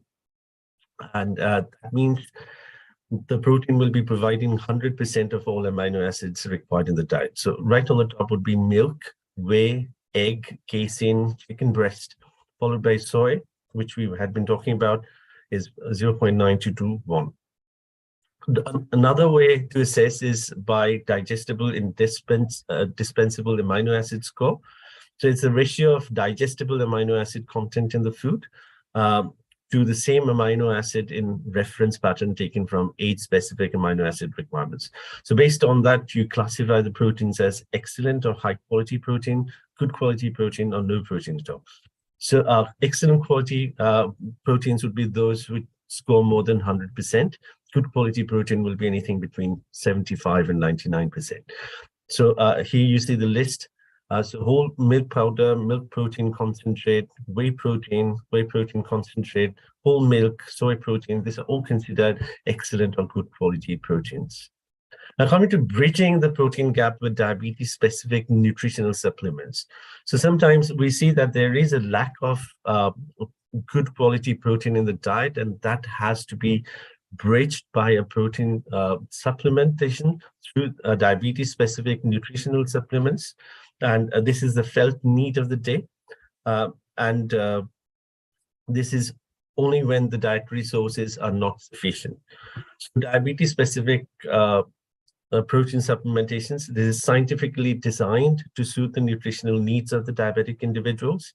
It contains combination of macro and micronutrients, which aids in the nutritional management of diabetes, ensuring better clinical outcomes. The supplementations have low glycemic index and low in fat and high in protein and fiber, and they contain beneficial fatty acids, vitamins, and minerals. So their usage is determined by a gap in the dietary intake, clinical conditions, and a discretion of prescribing the healthcare profession. So it needs to be dispensed by specialized individuals like clinical nutritionists or doctors. And so what is the role in here? So undernourished individuals with diabetes, we know that there's a need for energy intake, weight gain, muscle gain, nutritional status, and glycemic control, thereby preventing the diabetes complications. Those with diabesity, that means obesity driving diabetes, for these individuals with elevated BMI, again, it would be beneficial in terms of aiding weight loss, improving metabolic control, reducing prevalence of micronutrient deficiencies. So it can be used as a partial or total meal or snack replacement in low-calorie diets for individuals with diabetes. So again, DSPS is a glycemic control and variability, shown to reduce the postprandial glucose area under the curve up to 38%. So if you have a meal with DSPS, the second meal, the prandial rise after the second meal actually goes down. And also it results in a reduction in the HbA1c levels. And we know that it increases the endogenous GLP-1 levels, thus increasing the satiety and also increasing the effectivity of the insulin and reducing insulin resistance. So nutritional supplements rich in protein and micronutrients have shown to accelerate wound healing in patients with diabetic foot ulcers, and studies and retrospective analyses have found reduced hospital stay and healthcare cost with the use of DSPS. Just a couple of special situations where this protein supplementation is useful. For example, in obesity, we have said that increases satiety because of the boosting of the endogenous GLP-1 levels.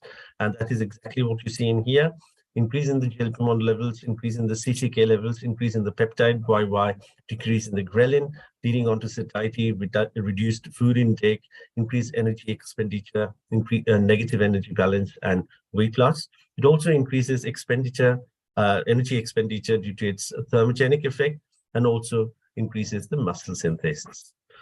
So a high protein recommendation in these individuals or the obese Asian individuals. So 1 to 1.2 grams per kg body weight plays a role in weight or obesity management. Again, gestational diabetes is another special situation where this is very beneficial. So protein is necessary for synthesis of maternal, fetal, and placental tissues, and adequate protein with every meal helps prevent postprandial glucose spike by flattening the glycemic response. So MAGE is reduced, increase postprandial insulin secretion, lowering of the postprandial glucose levels, improvement in the insulin resistance, improvement of the stress adaptation disorder related to hyperglycemia, reduction of the oxidative stress, and boosting of the immunity. So protein recommendation. Supratik, 2 minutes. up to 20% of the daily energy recommendation and between 60 and 80 grams of protein per day. So the average being 1.1 gram of protein per kg body weight. So thank you so much for your kind and patient hearing. And I'd love to take any questions that you'd have for me. Back to chairpersons. Thank you, chairpersons. Both the chairpersons have done a wonderful job. Give a big round of applause for both the chairpersons and for the Dr. Monica and Dr. Shubhashri, and also for all the three very eminent speakers. Please stay with us, chairpersons. Now I'll hand over the forum to Dr. Alok as the moderator. So Alok, will you drive it forward? We'll be all with you. And I welcome the people who joined us for the apart from the speakers. I have Cheryl, my dear friend Cheryl. Cheryl is here, and also we have our dear friend Purvi. Purvi also is here. So we'll have about 15 minutes per discussion. So I'll start. Alok, I'll like Alok to kindly start. Thank you, Professor Das. Welcome, Purvi, Dharini, and Supratik, Rudrasis. All the three talks were so excellent. It has cleared many doubts and rather started a new era of diet management, nutritional management, and new approach. Dharini, you have so much of vast experience, and now obesity is a big problem. To be very specific in Indian context, what do you recommend for weight reducing diet, Indian diet? I think, Dharini, what we want, you say 1, 2, 3, 4, what we should take and what we should avoid. Okay. For obesity, definitely take complex carbohydrates, which is whole grains. So that is first. Second, increase the protein level to the level that you can, whether vegetarian or non-vegetarian. In my talk, I showed even in vegetarian, you can reach good levels. And third is vegetables, which is the most neglected food group. So increase the vegetable consumption, at least 2 cups per meal, and have fruit consumption 1 cup per meal. Stop eating between meals. Don't eat every hour of the day. These are very important points related to Indian diets. Dharini, the major problem of obesity is with the people, those who are not taking traditional diet. They are the office goers, computer engineers, they are the businessmen and new aspirants of youth. They have no choice to take home food. They are depending on market food. What is your recommendation? Today in market food, you get a lot of healthy options, like you get protein shakes, you get cut fresh salad, you get soups also, which are very healthy. So these kind of things they can include rather than fried items and bakery items all the time. So these are the options in which these kind of, high intensity, stressful work people, and the snacks they choose also could be dry fruits and things like that, which are healthy. Sprouts. Into Cheryl, please. Alok, I just want to know from Cheryl. Cheryl, what's your comments on the keto diet? And the second comment from you, the saying which Dharini also said, fast food kills first. First about the keto diet. And since your less time, be a little brief. Hello, sir. Thank you so much, and it's wonderful to be with all of you. So like Dr. Dharini also said, it's not a one-size-fits-all. And, with every person who comes to us for a consultation, we definitely need to do their baseline parameters. We need to understand their lifestyle, understand any medical conditions that they may have associated, and then only we can plan a diet. Honestly, keto diet is not a diet for everybody. But having said that, in the past, we used to tell people not to do it, and people go to a quack and do it. And therefore, if they need to do it, it has to be done under strict medical supervision, having their baseline parameters. Keto diet was started for epilepsy, and we know that it worked very well for children with epilepsy. But today, a lot of people are following the keto diet for weight loss and for diabetes control. it does work, but it can be done only for a short period of time because we do not have enough evidence on the long-term consequences on such diets. How Also, short? sustainability is a big problem. How short period? Because the problems we have is about the vitaminosis problem we have of the sudden Absolutely. cardiac problem. So how short? So if they want to do it for a short, maybe for like a few, 15 days or maybe a month is fine. That also under strict medical supervision and not everybody. But if they want to do it for a longer time, we would discourage them from doing it. I think just, changing the dietary pattern, eating more home cooked food. I think the biggest problem is ordering in food and eating a lot of outside food.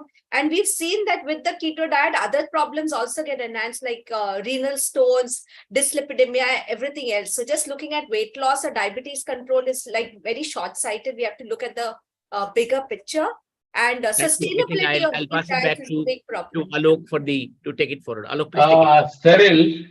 Cyril, that means you do not recommend keto diet for everybody. Absolutely. It should be under medical supervision only, and not the young boys and girls now they are following internet and going for keto diet. You don't recommend that. Not at all, sir.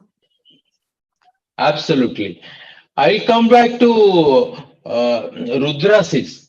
I'll come back to you, Cyril. But Rudrasis, you really told very important facts on diabetes, protein, and nutrition in renal patients. But in real life, our clinicians face a very big challenge. At what stage, what diet should be restricted, and what should be the protein content?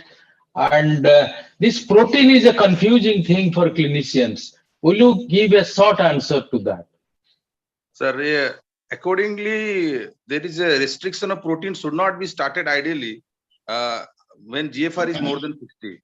So for a stage CKD 1 and 2, there should be no restriction of protein. Protein should be taking 1.1 or 1.2 gram per kg body weight of protein. But after GFR starts falling, we should be a little bit apprehensive about a large protein intake diet.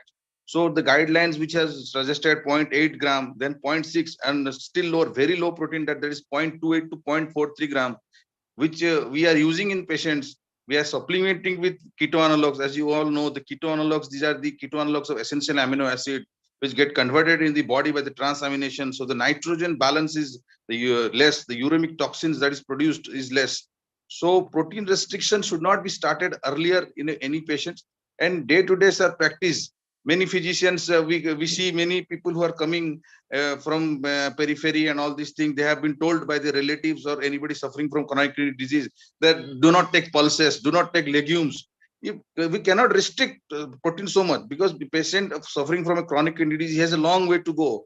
Eventually, my patient may land up in dialysis. So diet should be individualized, should be tailored to meet the requirement of the patient. Maybe we have all seen the red meat, the consumption of more trans fat, and the high level of high value biological protein leads to more hyperfiltration, leads to decline in GFR. But protein restriction should not be started such earlier stage. It has to be individualized and has to be tailor-made so that in name of stopping the progression of chronic kidney disease, we will induce a protein energy wasting in a patient. So it has to be treated like this. Right. Cyril, you have written books on nutrition and other things, and you have studied all India, pan-India diet pattern.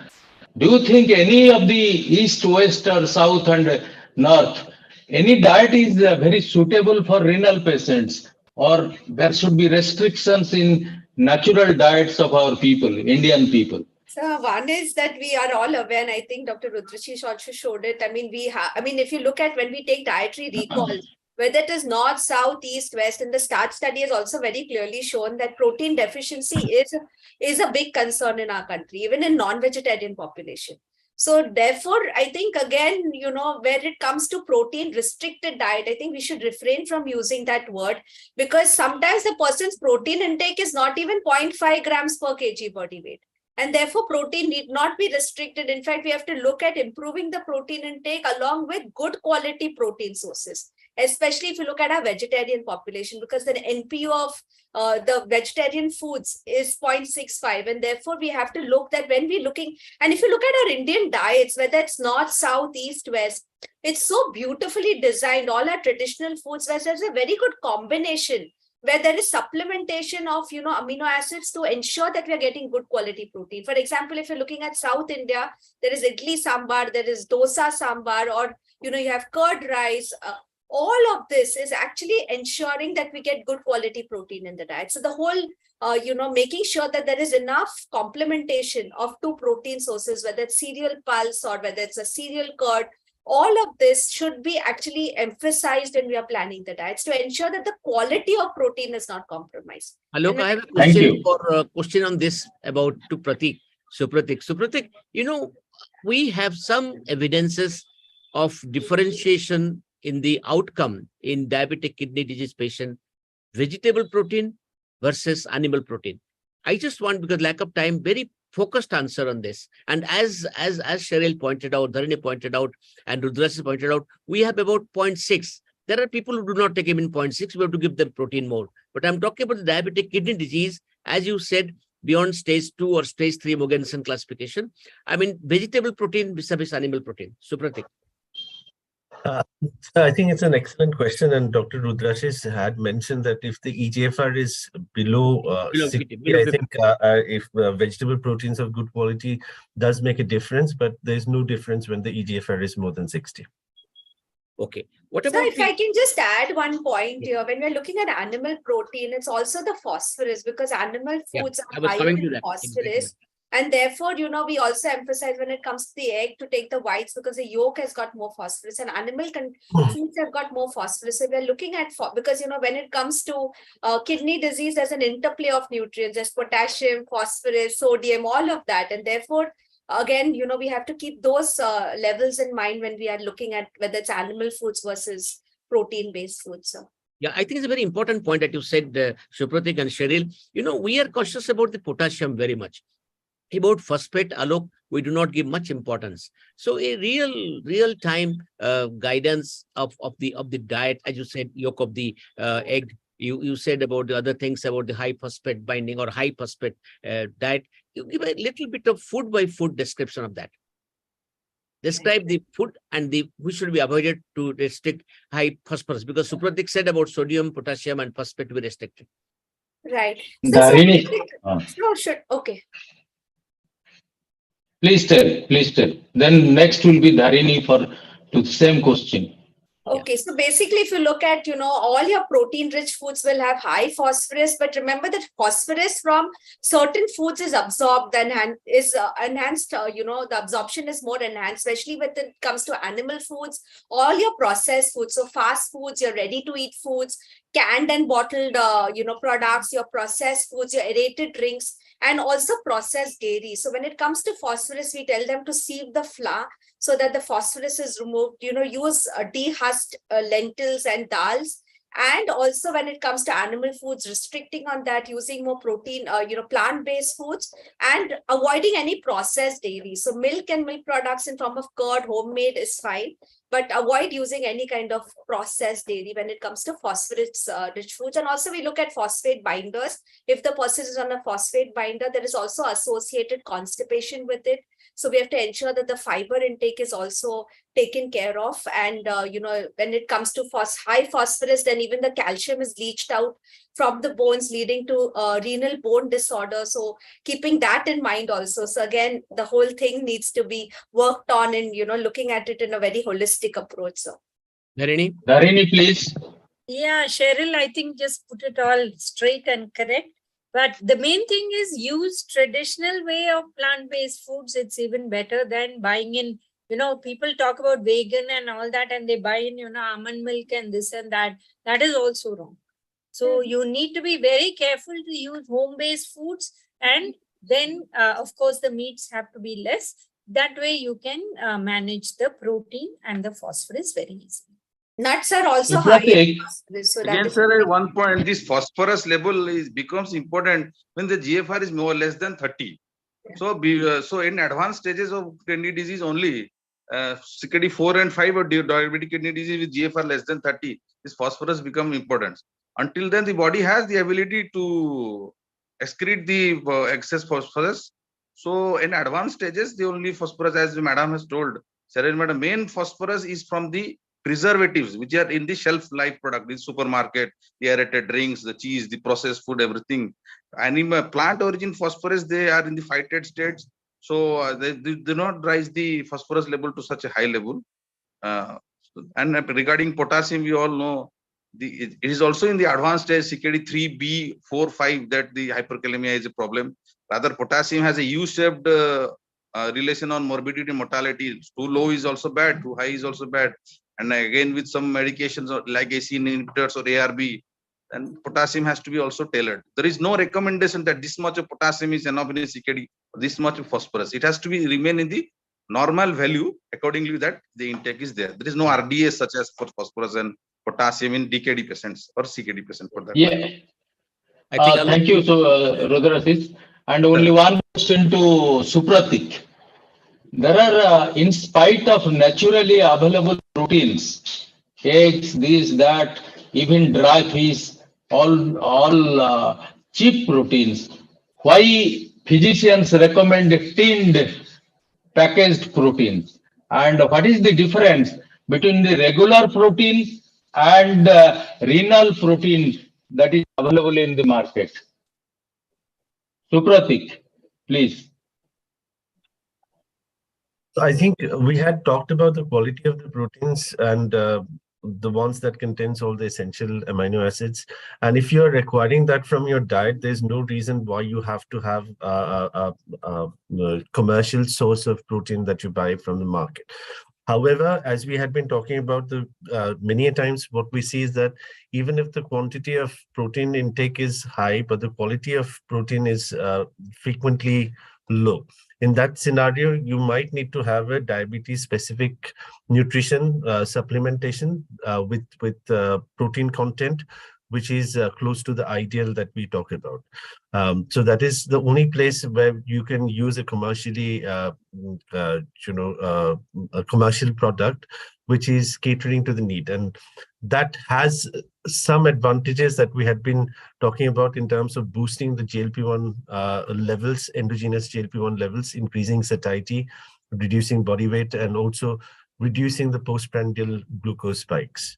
And now, when it comes to the commercially available low protein supplementations that are available for the kidney disease, there are certain, I think the only one that is available is from the bot, which has a low protein content. How relevant it is, I think Dr. Rudrashish or one of Dr. Dharini or Dr. Cheryl will be able to enlighten us better on that. I think we'll go to session 2. People are waiting. Yes. So thank you all the panelists, Professor Ashok Das and Dharini, Thank you, Cyril, everybody, Supratik and Rudrasis, you did a great job. And we'll listen to you again. Also to all the speakers, we'll listen to you again and again, because this is the most important aspect of diabetes management. And a lot of confusion does exist among people and the clinicians. So thank you very much for all of you. And Purvi could not join because of her fever and some leg sprain. So thank you, everybody. And now I hand over the session to Professor Jayant Panda to take over to the next session. Thank you. Thank you. Thank you. Thank you. Thank you, sir. It was a very informative session, very needed session, and I especially I thank Rudrashish, Supratik, Dharini ma'am, Cheryl ma'am. Such a informative discussion. I have gained a lot, and I'm sure all of the audience are watching. I request all the faculties to use the virtual background that will give a uniformity in presentation. And I request NUCD team to share this with the faculties. And after this very informative and very essential session on nutritional management of diabetes, we'll move on because we have to keep time. And next session is a very important, is new concepts in diabetes. We've taken all the new concepts, and here we have important presenters.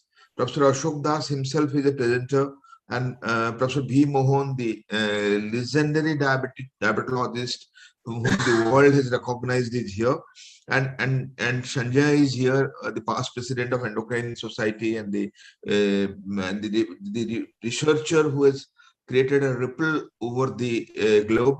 So very important session on new concepts. We have 3 important topics. Professor Mohan will be touching upon the reversal and remission and the re-reversal in diabetes, which is relatively newer concepts.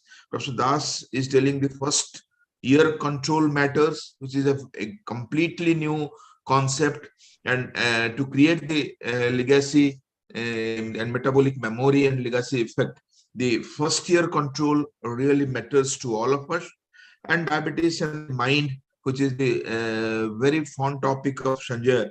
He'll be presenting a new body, mind, body medicine and diabetes. So it's a very essential session for all of us. We have around 1 hour 20 minutes for the next session, and Neeta will be joining. In fact, Neeta has already joined as a panelist along with 3 of our very prominent speakers. So the panel is going to be very interesting with international and national speakers. And to moderate, we have Dr. Jayashree Swai, who is a professor endocrine at the IMS and Sam Hospital, Bhubaneswar, prepared very designed questions for the panel. So I welcome all. I request my co-chair, Professor Lalatendu Mohanty, to set the context of the session, and then we'll invite the first speaker, Lalat. Thank you, Dr. Jain, for a warm welcome. And I also welcome all the delegates and the faculties to this new 9th edition of the NUCD.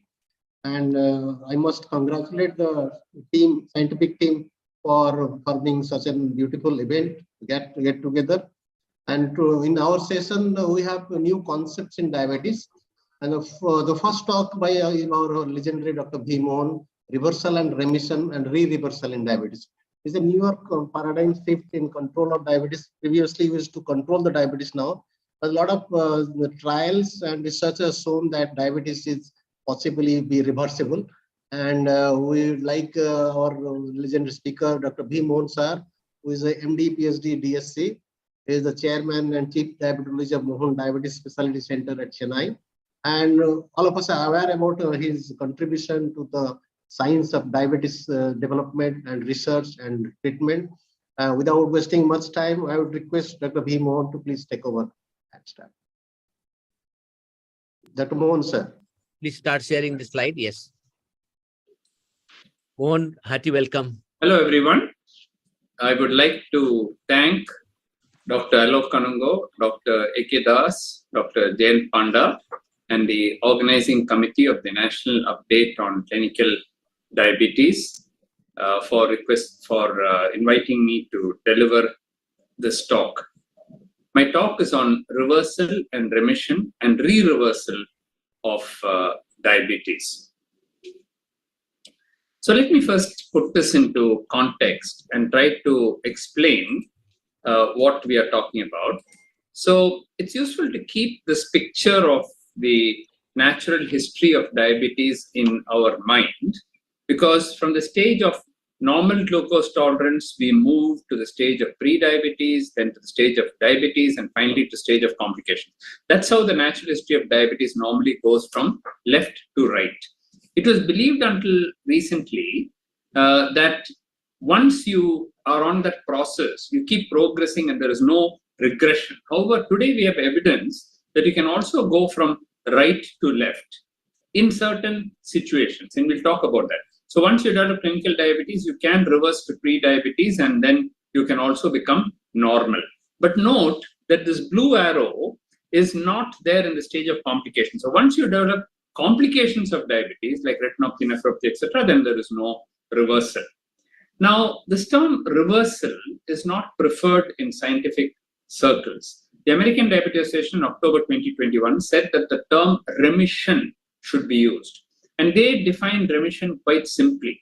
If somebody had diabetes and was taking treatment and now is off all medicines and the HbA1c is less than 6.5 for at least 3 months, they say you can call it as remission.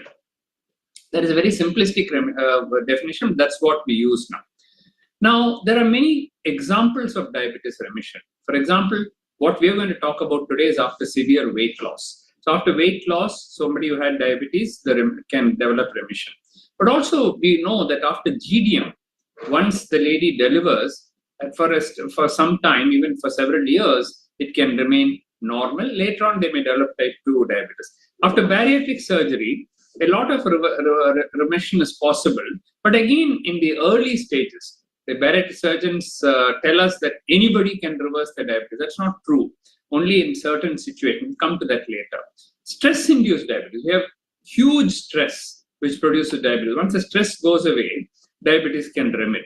Drug-induced diabetes, the best example of that is steroids. We all know, and during COVID-19, we know that steroids were used. People used to get diabetes. We stop the steroid, it may go away. There's one last one which is very, not discussed quite often. And this is something which I have been promoting for many years now. Early and aggressive treatment of new onset type 2 diabetes. We have severe glucotoxicity and lipotoxicity. By giving a short course of insulin, you can actually achieve remission. Now, what are the principles of achieving remission? First of all, the calories have to go down because you have to lose weight, some amount of weight at least. So usually in our country, that would translate to low carbohydrate diets. Of course, fat also contains calories. So ultimately, the calories have to come down. Intense physical activity also helps to achieve remission. I mentioned stress, so stress reduction where appropriate, and I already mentioned early and aggressive treatment. Low carbohydrate diet. What do we mean by low carbohydrate diet? In India, most of the diets contain 65 to 70% of carbohydrate. If you cut it down to say 40% or so, it becomes moderate carbohydrate. Less than 25% can be called as low carbohydrate. Less than 10% is very low carbohydrate diet. Now, these very low carbohydrate diets are very difficult to sustain. Very low calorie diets are defined as in the total day, you should take less than 800 calories. Again, in the short term, these things work, but in the long term, sustainability is an issue. Now, how does this remission occur? There's a beautiful slide put forward by Dr. Roy Taylor from UK, where he has shown that whenever you have a positive calorie balance, that gets translated into fat, and that fat is deposited in the liver. We know that in type 2 diabetes there are two defects. One is insulin resistance, and the other is insulin secretory defect. Now, when you have excess fat in the liver, the resistance to insulin increases. Secondly, the fat can get deposited in the pancreas, where the insulin secretion occurs. So your insulin secretion can also go down. When you have both these defects, insulin secretory defect as well as insulin resistance, you get type 2 diabetes. Now, it has been shown that if you start a very low calorie diet, within 7 days, 1 week, the liver fat can come down and the insulin resistance can go away and you can get normal hepatic insulin sensitivity. However, in the pancreas, it can take up to 2 months. And that's what is shown here. If you look at in the liver, the hepatic glucose production goes down, the hepatic triglycerides goes down, and the fasting blood sugar starts falling within the first 1 week itself. In the case of the pancreas, same thing happens, but you can see that it takes about 8 weeks for the insulin secretion to improve.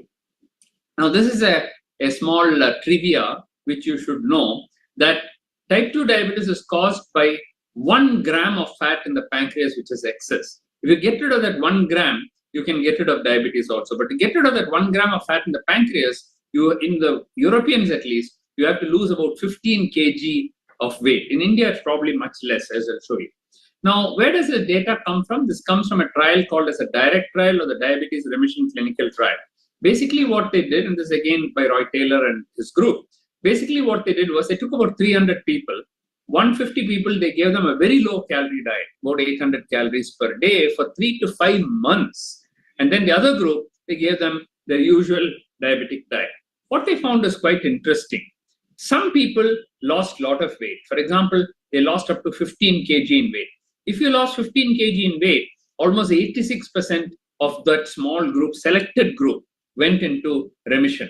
But by the end of 1 year, already 16% of them reverted back to diabetes. So it became 70%. 86% became 70%. But note that even after giving that 800 calorie diet, which is a near starvation diet for the whole day, 800 calories, breakfast, lunch, dinner, all included, there were people who did not lose weight.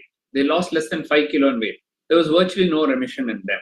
And those who lost 5 to 10 kilos, again, not much remission.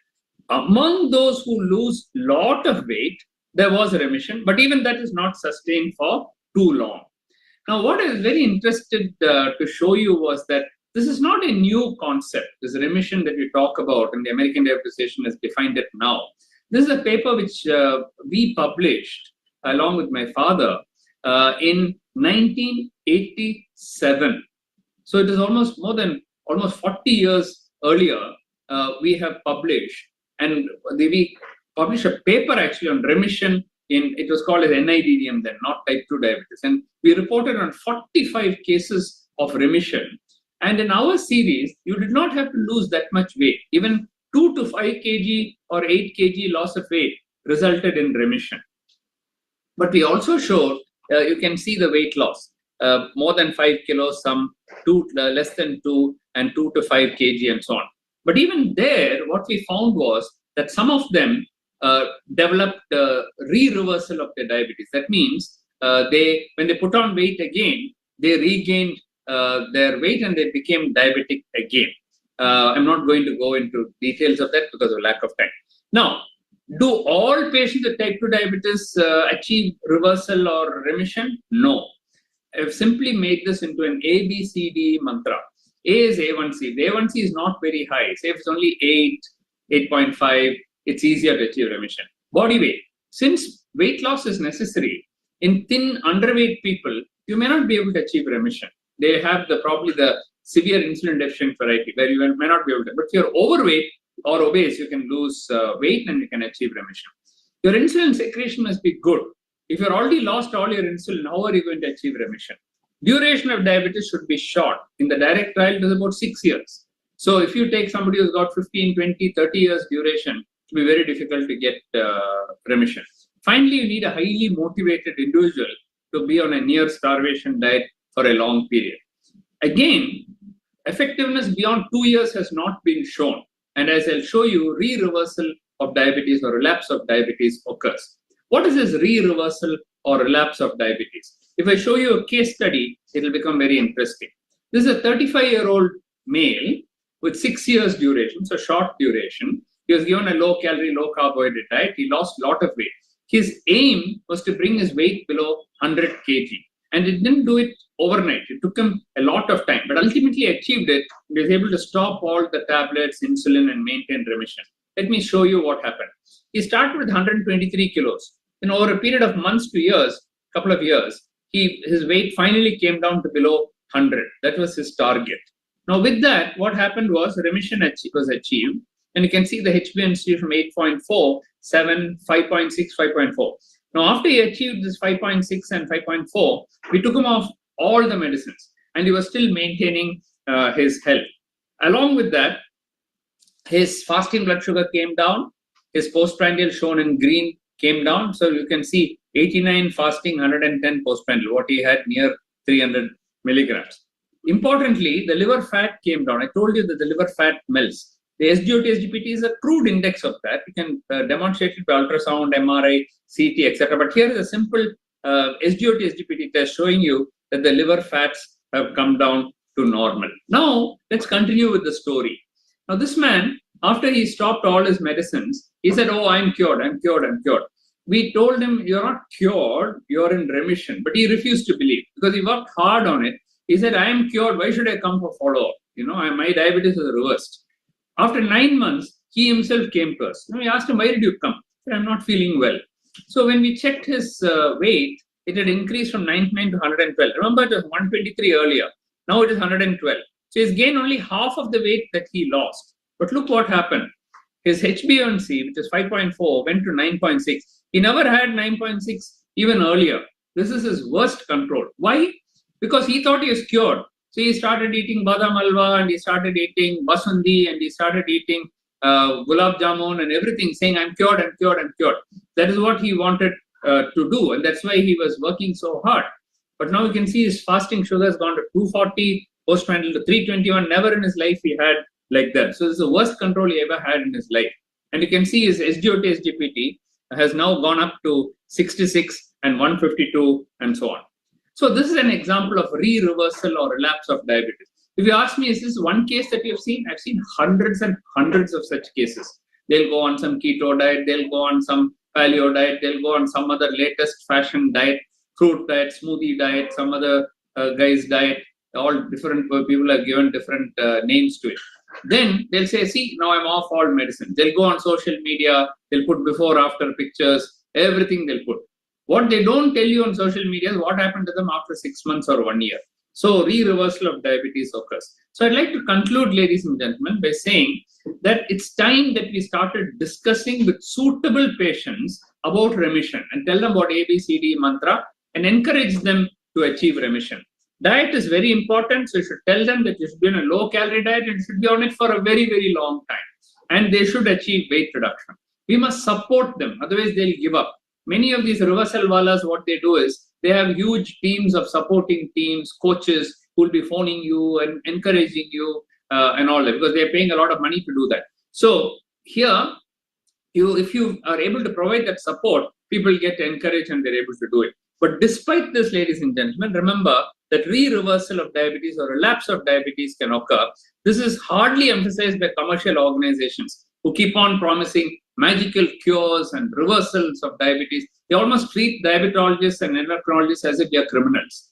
And oh, they give you insulin, they give you tablets and all that. They are with pharma and they are paid to give you insulin. All these kind of lies they keep telling, and they have some shotgun therapy, which in 99% of cases doesn't work in the long run, except for some extremely paranoid kind of individuals who are able to carry on. In my experience, but it's still worth it. It's still worth trying to get the remission. Even a few years you're able to get it, it is still very good. So on that note, I'd like to thank Dr. Kanungo and all the organizers for inviting me to give this talk. Unfortunately, it clashes, this meeting clashed with a couple of social and family engagements that we had, and also with another meeting, and hence I'm not able to be there in person with you. I extend my heartiest congratulations to all of you and wish the rest of the proceedings all the very best. Thank you very much. Thank you, sir, Dr. Mohan, sir, and for an excellent talk. Now I would request our own Dr. Ashok Kumar Das for the next talk on first-year control matters. We all of you are aware of these things, how initial control is very important. We're talking about the legacy effects and others. I would request Dr. Ashok Das, sir, who needs no introduction, to please deliver the talk. Thank you, sir. Thank you. Thank you. Thank you, the esteemed chairperson. Yeah, Professor Das has been, sir, just 1 minute. Yeah. Professor Das has been a friend, philosopher, guide, and for NUCD, he is the course director. So his concept has been rolled in the form of the scientific program, and what you see, the new concepts is brainchild, and then we have a fantastic panel discussion where we can put questions to him. So please, questions ready. Without any much time delay, I request Professor Das to go ahead. Thank you, Jan. Thank you, Lola Tindu. I will go to the topic straight. Dear friends, this is a concept which is very new, which came in the year 2022 in the month of October. What I'm going to talk today is about a concept which is about the first-year treatment matters in type 2 diabetes mellitus. I'm not talking about ordinary early intensification, which all of us know. I mean, we want to do early intensification, but it's the first-year treatment which matters. And if you go to the next slide, I have tried to show. It is a very game-changing concept, a life-changing concept. Now, I would like to put it very simply. Please have your attention on these words. the first year after diagnosis is the crucial time in the life of a person with type 2 diabetes mellitus. It is important to have blood glucose control throughout the entire life course of type 2 diabetics. But the new research, which I'll describe, has shown that the first year control can reduce the long-term complications like cardiovascular disease, diabetic kidney disease, diabetic eye disease, and the NAFLD, which Mohan just now referred to. Fortunately, early diagnosis may be the opportunity to intervene, and that's important. And we'll discuss in the question answer, how do we diagnose diabetes early? Next slide, please. And you'll find that why it is important. When one gets diagnosed with type 2 diabetes, it is a life-changing moment. And this concept believes that it could be used as an opportunity when you diagnose type 2 diabetes in any individual to change his health behavior. It is a teachable moment. The Leiterprong, who brought this message from University of Chicago, says that this study, which I'll describe to you, shows that the first year is probably the more important than all the other. So it's the best time to make these changes. This study, which is published in Journal of Diabetes Care in 2022, compared early first-year blood sugar control rates to the complications on an average of 13 years. The researchers found that the patients who had H1C values between above 6.5% in the first year were more likely to develop complications. Patients with H1C values above 7% the first year even had increased risk of early death. This is a new study. The assistant professor and the whole department was thrilled by the research published in the Diabetes Care, which said that if you analyze the health records of more than 34,000 patients that they did, the values of the first year H1C control mattered. You know, H1C is a typical blood sugar control parameter, and it has been described that you have to keep the H1C between 6.5 and 7 as a healthy target. Now, the summary of the paper was very simple. Treating diabetes in the first year is important because it puts the patient's health on a trajectory of good control, of no complications, no propensity to death for the rest of their life. Dear friends, it is not true that one cannot improve one's blood sugar level sledgehammer. But if you start early, we have to work much harder. If you are late, you have to work much harder to stay healthy. So if you start late, you have to work harder. Then we start early in the first year. Treating diabetes is important. Long-term blood sugar caused by uncontrolled diabetes, the mediation of the complications are through many things, but the most important today is inflammatory changes at the cellular level. And they occur very early, so faster control matters. And the body produces less insulin and struggles to put the glucose back in the bloodstream to normalcy. This inflammation has to be controlled. Now, it has been said that this inflammatory concept puts the circulatory issues at jeopardy, and one develop microvascular complications in the kidney, eyes, and also macrovascular complications in the heart and the stroke and the peripheral arterial disease. The so-called legacy effect, which chairperson referred to, of controlling blood sugar early can prevent these complications, but the delayed benefits can pose a great problem for the physicians. Dear friends, there is another paper from the same group, which also came in the Journal of Diabetes in 2016, and I would like your attention to this. They said from Chicago that it is difficult on their part to convince the patients to say you take the medication. It will help you years down the road. They wanted immediate result, but the theory was that if you control well today, you will get the results maybe after 10 years. That was the thing going on that time. And it may not show immediate benefit. And it was found in that study, published study, that 40% of type 2 diabetics with hypertension and diabetes said that they were not interested in taking a medication when they were told that it could take up to 10 years before they could get benefit out of it. Therefore, if you talk about legacy effect after 10 years, the takers are less. But this paper says, if you talk about legacy effect immediately after 1 year, the takers are more. Dear friends, I'll just describe to you the state of the nation. More than 1/3 of the diabetes cases are estimated to be resulting from the population growth and aging, which you cannot stop. 28% because of the age-specific prevalence, which we cannot stop, and 32% because of the interaction between the two. Therefore, diabetes is going to stay with us, and our job is to control diabetes. Now, if you look at the main problem posed by type 2 diabetes mellitus, it is high prevalence, delayed diagnosis. So one of the issues of establishing good control, excellent control in the first year is dependent upon the delayed diagnosis. Therefore, dear friends, this paper had a corrigendum that one should try to diagnose this early by taking recourse to screening by biomarkers, which time permitting I'll describe, and to increase the awareness. Now, the management is suboptimal in many places in the beginning. There's a limited healthcare facilities and high cost of the management.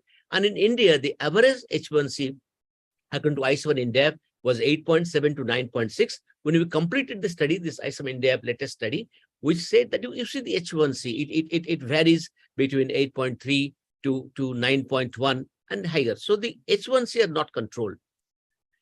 Now, we know for certainty that every 1% drop in H1C can reduce long-term diabetes complications. It's given here in various percentages. This year in IDF, you must have heard the president who said, how many times do we have to tell the physicians and remind ourselves? He was keeping himself in the center that to be spoken about this. Therefore, it is important to know that with type 2 diagnose, already 50% have complication. 50% beta cell function is lost. And 2/3 patients do not achieve target H1C. Majority require polypharmacy for control. And in the beginning, we do not emphasize that. Therefore, if we have the reactive stepwise treatment, I'll show one slide, and do not match therapy to the individual, then we do a conservative prescription of the anti-diabetic drugs, we reap the consequences of bad control. Reactive stepwise pattern is showed here. You know this, we have seen this from the Campbell many times. Conservative management of glycemia, traditional stepwise method, diet, exercise, wait for some time, OAD, 1 OAD, 2 OAD, third OAD, OAD plus basal insulin, OAD plus other insulin, multiple daily insulin injections. You see the H1C remains high for a longer time. Now, drawbacks of the stepwise pattern is even short periods of hyperglycemia. This is the Sarasian Luft, Professor B.B. Tripaঠি's great friend, Sarasian. He sent me to them. Sarasian Luft have shown that even short periods of hyperglycemia increase the risk of complication. Therefore, proactive approach is needed. And this proactive approach is to control the blood glucose very early in the first year. Diet and exercise are beneficial. Lifestyle changes have beneficial outcomes. And that is across the life course of type 2 diabetes mellitus. But we make delay in stepping up from monotherapy to combination therapy. Therefore, dear friends, to my mind, combination therapy, India is a blessed country where the fixed drug combinations are rampant, and it gives you 3 C's: convenience, compliance, and the cost comes down is the order of the day. Therefore, to titrate the monotherapy to maximum may not give the full benefit. It is combination therapy which gives the benefit. Therefore, the early combination approach is what I'm talking about. And this gives the benefit. The potential advantage of the early combination therapy is the earlier achievement of therapeutic goal, reaching 6.5 to 7. Potential reduction side effect of the individual drug by combining 2 drugs in suboptimal dose. Opportunity to combine the oral antidiabetic drugs with multiple modes of action of different dose ominoxidil. We address various aspects together, and potential to delay disease progression. How quickly once you reach H1C target, now the message is clear. You take 6 months. In the Global Partnership Diabetes paper recommends, in 6 months, we must bring it down to 6.5 to 7. And it also says, after 3 months, if patients are not at the target H1C 6.5, consider combination therapy or from the very beginning. And therapy not matched to individual is not what we want. We want the therapy matched to individual. We know how to match it by the various groups of drugs we have in our armamentarium. Now, risk of complication increases with H1C, Individuals with high baseline values require particularly urgent and intensive treatment. Monotherapy is difficult to address this question. Now, Global Partnership recommends that initiate combination therapy or insulin immediately for all patients more than 9%. In our latest paper, we have shown 8.4 to 8.6 also you can start combination therapy. Insulin may be at 9. And inappropriate prescribing of the anti-diabetic drugs is not to be encouraged. We do not prescribe new drugs like gliptins and SGLT2 inhibitors because you're familiar with the traditional agents. I would like to urge the people attending it. The new drugs, the cost has come down. They're very affordable. I call it 4 things. They're affordable, they're appropriate, they're accessible, and they are very, very cost effective today. Therefore, we should not, and they're very, very safe. The concerns about the safety is not justified. We have to have newer drugs in the armamentarium. And where the ideal components for the combination therapy, combining agent A and agent B, the luminous octet, I'm saying the various agents that can address the various aspects of it, and how do we combine drugs to address this luminous octet. Therefore, dear friends, delays in the treatment intensification with oral anti-diabetic drugs and the risk of macro complications one has to take care of. So time of intensification of OAD therapy, according to guideline, is to produce greater reduction of the H1C and lower the risk of complications. So these results highlight the potential impact of treatment inertia and the importance of timely treatment intensification on the long-term outcome. Dear friends, therefore, it has been rightly said that early aggressive treatment with 2 drugs, if required 3 drugs, are needed, and that can change the complication cascade that is going to happen later. In this 34,000 patients, it was shown that at the end of 13 years, when they analyzed the data, the complications were much lower and pointers towards death also much lower. So dear friends, I have presented to you a new concept which came in 2022 October, that first year control matters. Thank you very much. I'll take up question during discussion. Over to Jayant and Lola Tendu. Thank you, sir. That was a eye-opening presentation. I don't think many people have talked about the diabetes management in the first year. It's a very even from the remission and the reversal and the re-reversal, it comes a more recent and thought-provoking issue. We'll take more questions in the panel discussion. And the last talk is by Dr. Sanjay Kalra, who will be speaking diabetes and mind, a new paradigm of mind-body medicine. And we know ultimately it's mind that controls everything. And Sanjay is the right person to put a focus on this. And I request Dr. Kalra is from Bharti Hospital, Colonel. He's the past president of Endocrine Society of India. I told you, the president-elect of South Asian Federation of Endocrine Societies, and president of Indian Prophediol Association of Transgender Health, and chairperson of Education Working Group, International Society of Endocrinology. He has made his place internationally in a very noble way of innovative fields of the mind and the medicine. And for this topic, we could not have taken a better faculty than Sanjay. And he has very softly changed the approach to the diabetics, including the body and the mind. I present you Dr. Sanjay Kalra for the topic, Diabetes and Mind, New Paradigm of Mind, Body and Medicine. Good day, friends, and warm welcome to this topic. The topic given to me is the mind, the body and diabetes. It reminds me of this Hindi movie, Pati, Patni or Wo. And not one Hindi movie in singular, but in plural, because the award-winning film, which was made in 1978, was given a remake just a couple of years ago. Which means that this concept of Pati, Patni and Wo is so strong that it can spawn not one but multiple films. A similar thing happens in diabetes and health as well. The mind and the body are married to each other, like Pati and Patni, like husband and wife. And have you ever thought, there is no Hindi word, there is no Hindi translation for the word divorce. The word talaq comes from Urdu actually. Hindi does have a word that is, I think, vivah vivesh or something like that, but it has been created. It's not a normal part of our vocabulary, of our lexicon, which means that the mind and body are married to each other irreversibly. It's going to remain forever and ever as long as life continues. But between the mind and the body, like between the pati and the patni, sometimes the wo comes in, the third person. And here it is diabetes. So let's try to categorize diabetes today. I'm very confident that our chairpersons will continue this connection even after the talk is over. But for the next 15 minutes, let's look at our conversation flow. We'll first conceptualize diabetes. We'll talk about the mind as a cause, as a clinical feature, as a complication, as a comorbid condition of diabetes. We'll talk about how concomitant medication used for mind therapy might influence glucose control. We'll see how the mind is a confounding factor, how the brain is a confounding factor in choosing therapeutic targets and in choosing therapeutic strategies in diabetes. But then we'll explore if we can use the mind itself as a contrivance, as a method of cure and as of cure itself.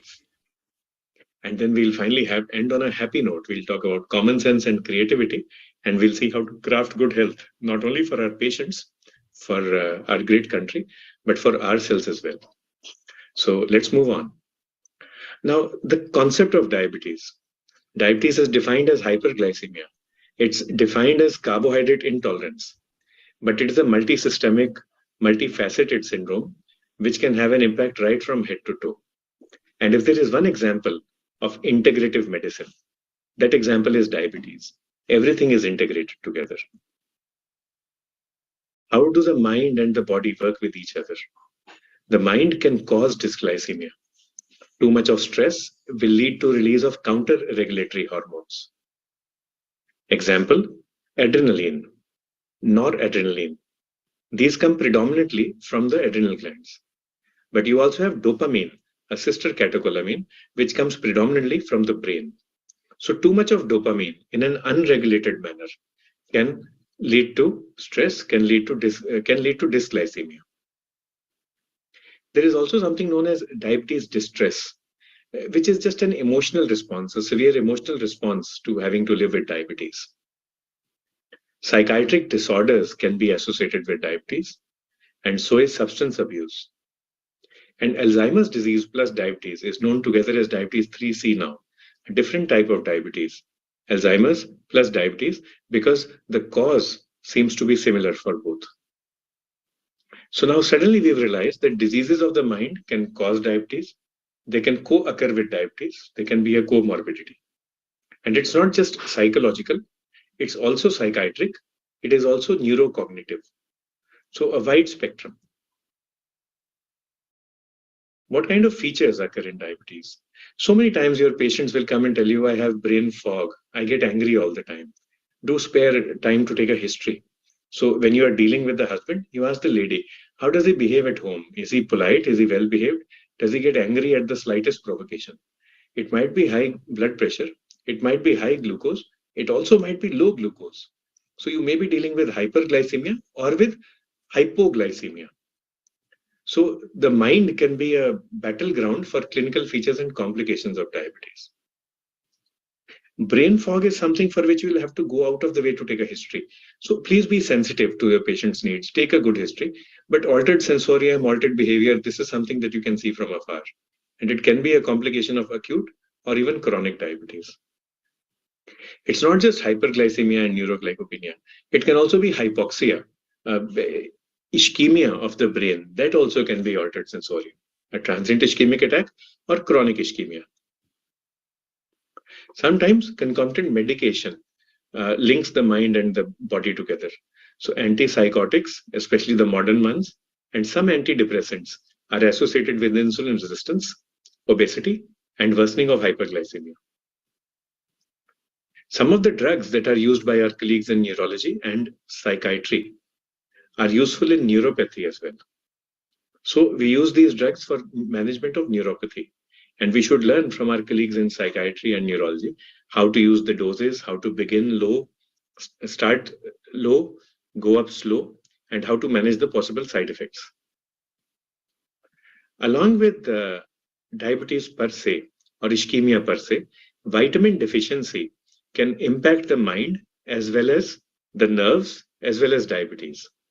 So vitamin B12 deficiency, for example, this will have an impact on the mind and nerves. It will also have an impact on diabetes control. It may be worsened by some anti-diabetic drugs like metformin. So do remember, before managing or while you are managing the mind, neuropathy, and diabetes, do remember to ensure nutritional optimization. So optimize your patient's nutrition while managing other things. And when we are looking at nutrition, malnutrition, earlier we used to think of protein energy malnutrition. That's right. Now we also add obesity and overweight to the list. That's also right. But we should also not forget hidden hunger, which is deficiency of vitamin and deficiency of minerals. Now, the mind can be a confounding factor for targets for glucose control and also for therapeutic strategies. If the person is not willing for aggressive treatment, if the person is unable to manage aggressive treatment, the person is unable to manage hypoglycemia, hyponatremia, it is better to have softer targets. Don't be too aggressive. Do not go overboard in trying to control glucose, because you might end up causing hypoglycemia and worsen the patient. Hypoglycemia leading to dizziness, leading to a fall, leading to a fracture. That is not the right way to treat. Do not go overboard in treating blood pressure. Normal dose of diuretic, which may be normal for a 40 or 50-year-old gentleman, may be too much for a 75-year-old lady. So a diuretic dose leading to hyponatremia, again leading to avoidable complications. Also remember hydration along with hyponatremia. So hydration stewardship is also important in the elderly. And now we are talking of the mind. So now we already understand that the mind and the brain will help us decide our strategies and our targets in diabetes care. But all is not negative. There's a lot of positivity as well. And you can use the mind to manage diabetes. It shouldn't be sequential. It should be simultaneous. As a physician, we should be able to do both together. When your patient comes to you, the first thing you will say is namaskar. And the moment you say that, you say it from inside. So let's all do that. Good evening, good day, namaskar. Once you do that, that itself is something like you're touching the patient's mind and touching the patient's heart. So do that simultaneously. Learn the art of cognitive behavioral therapy, coping skills therapy. Use these in patients who have suboptimal behavior.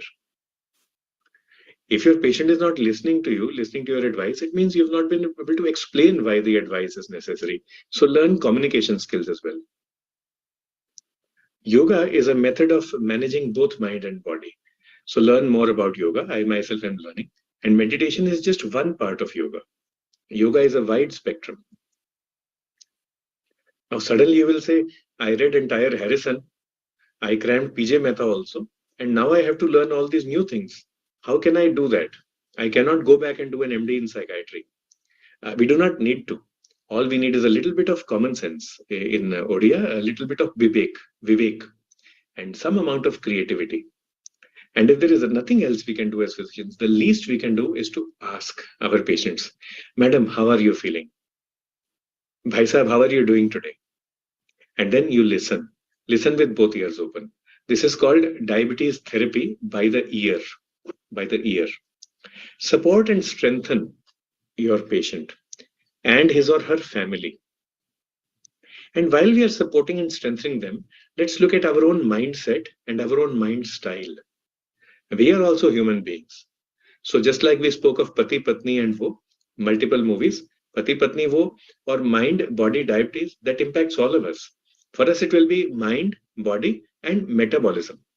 If we can optimize our mind style, the way we think, the way we behave, if we can optimize our mind style, the way we think, the way we speak, the way we behave, we will be able to optimize our body. And it is it's a bi-directional contact. It's not to be done separately. It is to be done together, simultaneously. So let us focus on our own mind style as well from now. And like always said, we just need a little bit of common sense and a little bit of creativity. And if we use this, we can easily craft good health. Now, what is good health? Good health is, like the WHO says, optimal physical, mental, social well-being.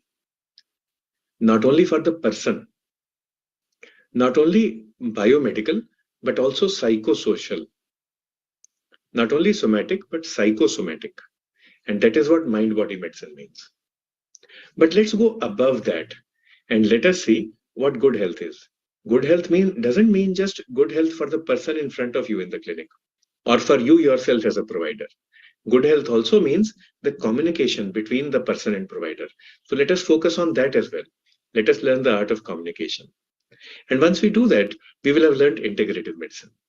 If we have learned integrative medicine, we have learned diabetes care. So let's be mindful, let's be more, let's keep on thinking about the various ways in which the mind and the brain impacts diabetes, the various ways in which diabetes can impact our mind and brain. And it's a never-ending story. This month, I have completed 25 years in endocrinology. I think when I passed my exams, that was at nearly 25 years ago. When I passed my exams, I thought I knew everything there is to know about endocrinology. But today I'm a much humbler person. And now I think I'm still learning. There is so much more to learn. It will take more than an entire lifetime to learn. But the best way of learning is to be with each other, to be in communication with each other. And an even better way is to have wonderful chairpersons like we have today. So thank you, sirs, for being with us. Jai Hind.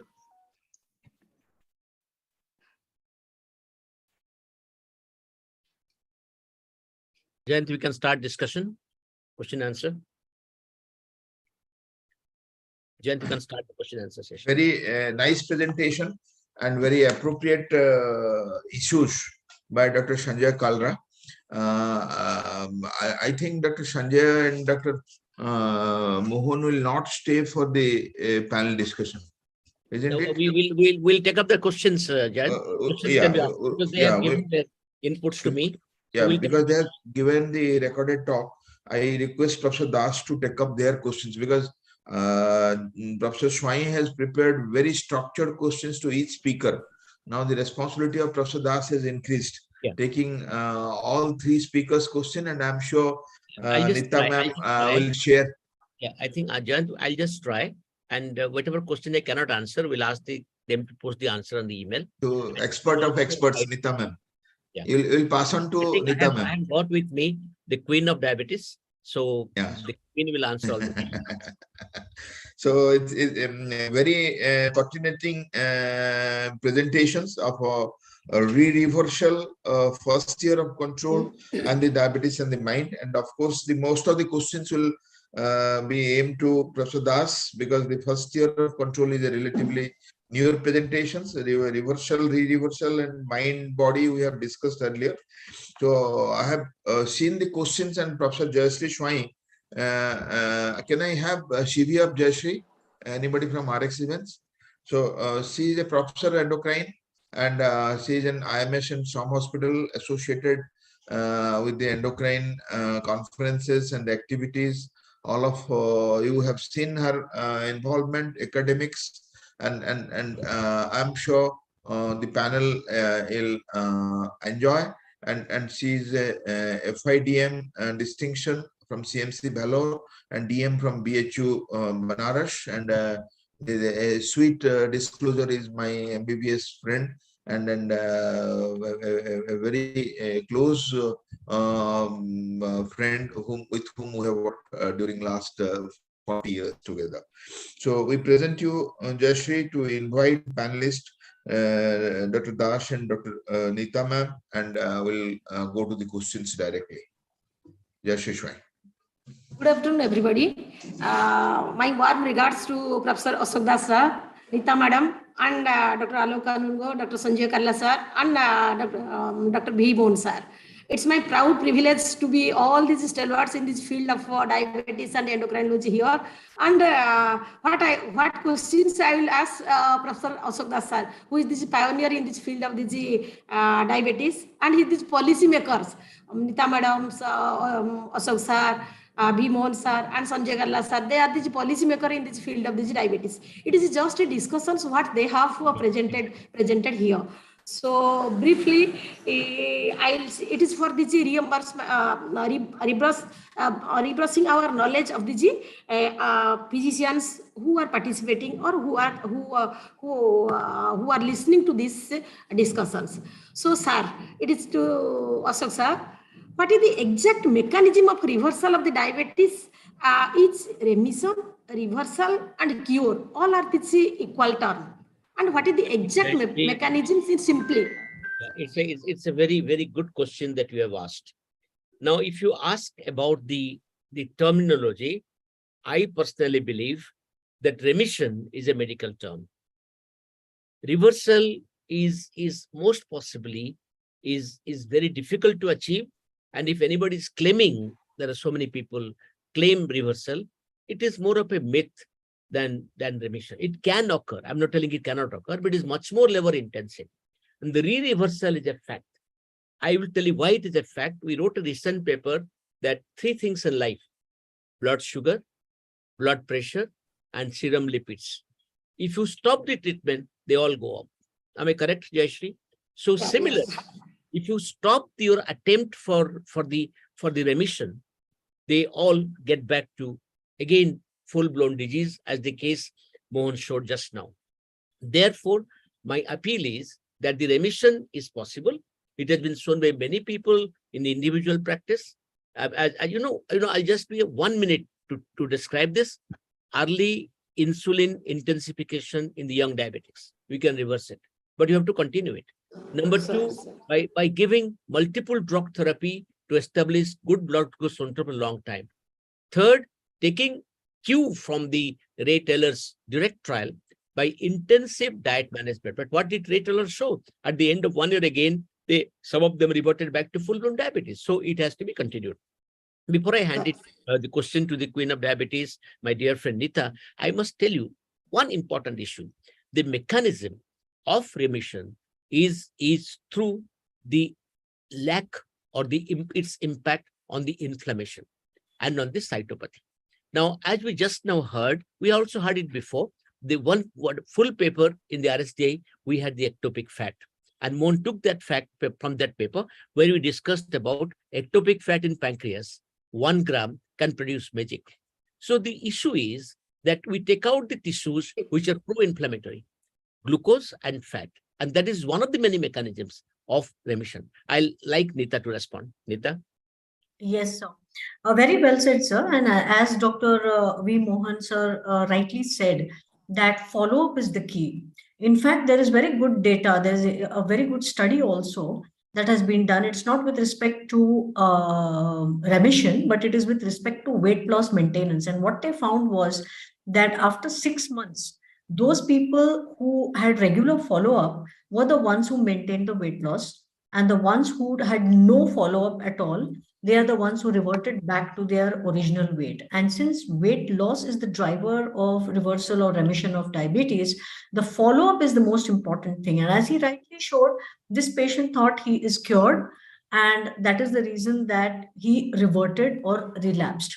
And we have seen this happen in many of our patients also. That is number 1. Number 2 is that we have seen remission even in people who are normal weight. They require lesser degree of weight loss, and they also revert. And Roy Taylor's new study is called the Retune study. The Retune study, which he presented as a poster at the ADA this year, I mean in 2022, and he also took patients who are lesser weight.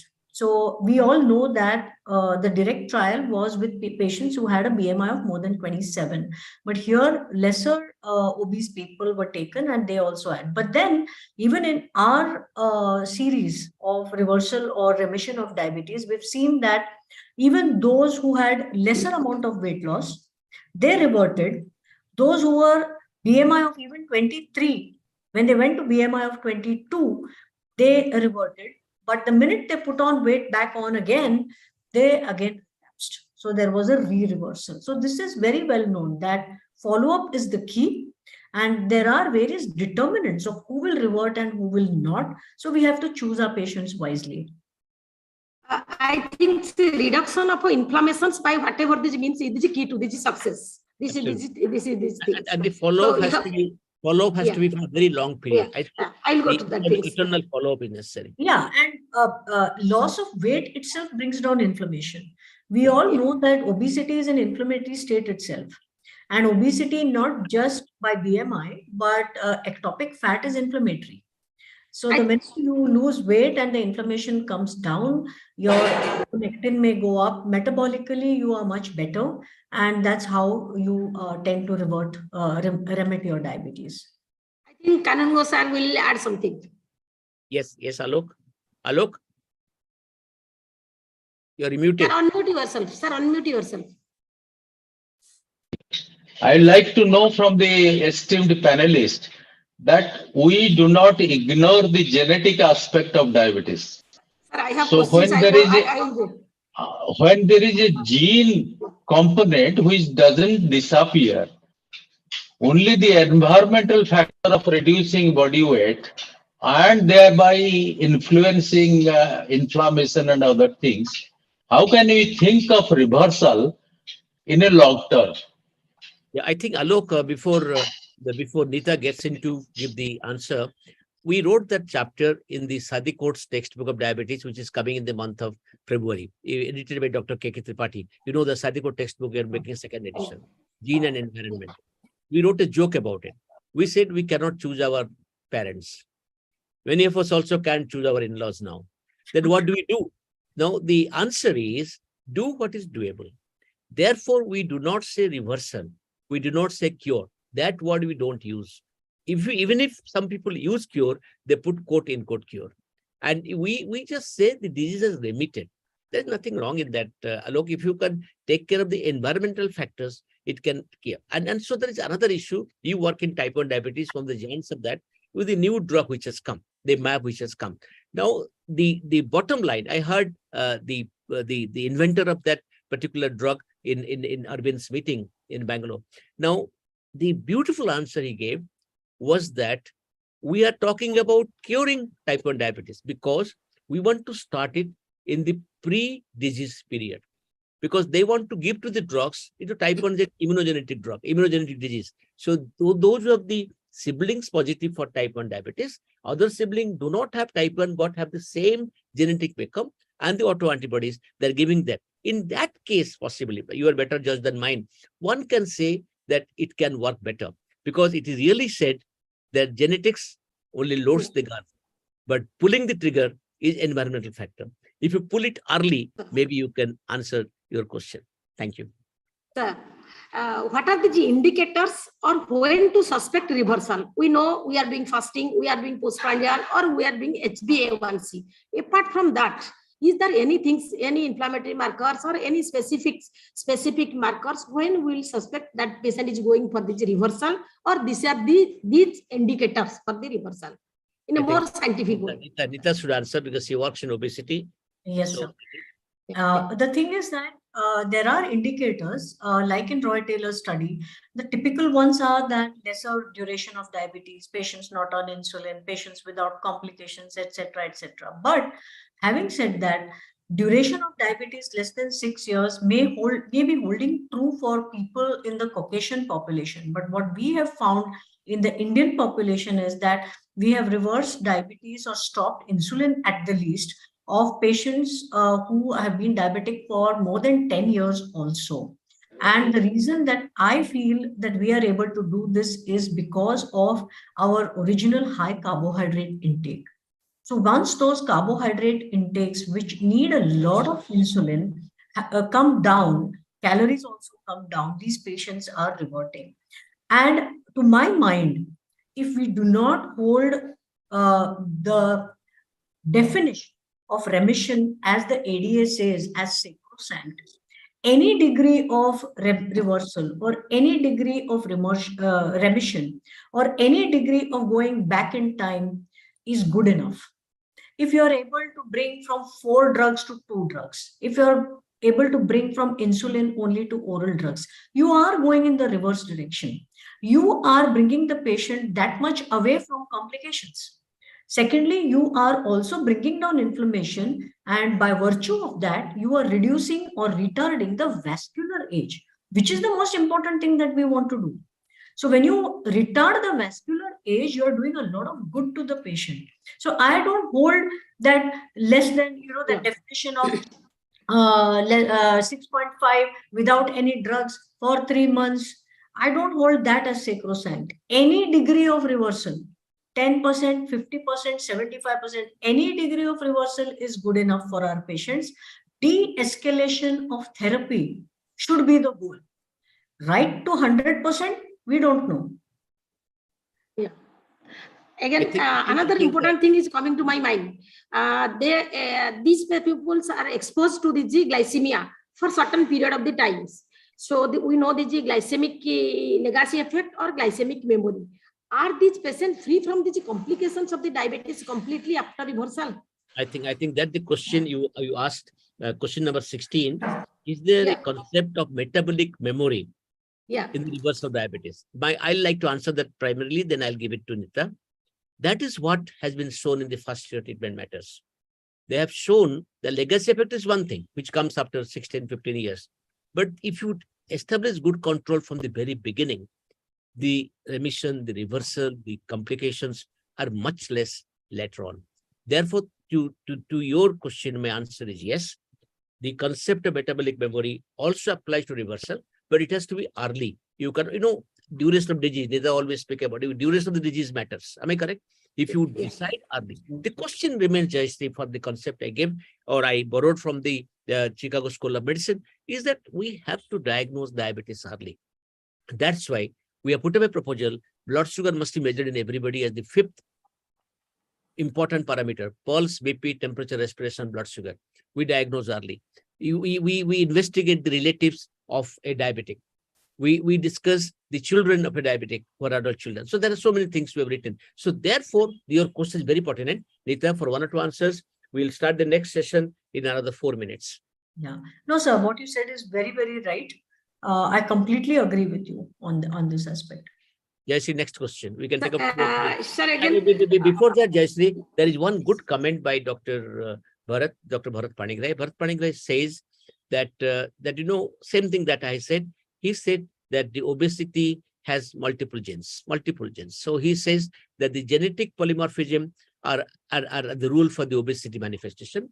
But this gene expression can be modulated by controlling environmental factors. Thank you, Bharat. Thank you, Bharat, for posting this. And you have told this in relation to the obesity. Yeah. Yes, Jayashree. Next question. Sir, we know that for weight reductions, bariatric surgery, low carbohydrate diet, low calorie diet, these are we are following, or paleo diet, Akin diet, so many diets we are following. Then what are the long-term effect of this diet? We will monitor, how we will monitor these patients, those who are in the low carb diet or low LCD, low calorie diet. Very clear. I think Nita, I have heard Nita answering this question. Nita, first start with bariatric surgery. What are the harmful effect of it? Then tell about the harmful effect of all these diets Jayashree described. You are answering, Nita. Yeah. So when a person has undergone bariatric surgery, so there is a complete strategy on how these patients are managed long term. And the strategy is that because the stomach pouch is so small and they can consume only very few calories, they are given a host of supplements which need to be given even in a low calorie or a very low calorie diet. So this is all, whether it's bariatric surgery or a VLCD or an LCD, these are all medically supervised weight loss programs. So when we say the word medically supervised, we are supposed to take care of everything. We are supposed to take care of their nutrition. We are supposed to take care of their protein requirements, their vitamins, their minerals, their B12, everything. And whether it is bariatric surgery or the VLCDs, for example, which I do, we do take care of all these supplements. We keep checking on all of these at regular intervals and make sure that they are not deficient in anything. we are reducing their calories to a large extent. So all the other things, whether they are supplemented or not, the onus is on us as the caregivers of this medically supervised strategy. So that is very, of course, there are going to be long-term effects if you do not give them their calcium, their B12, etc. It's a given that this is part of the strategy.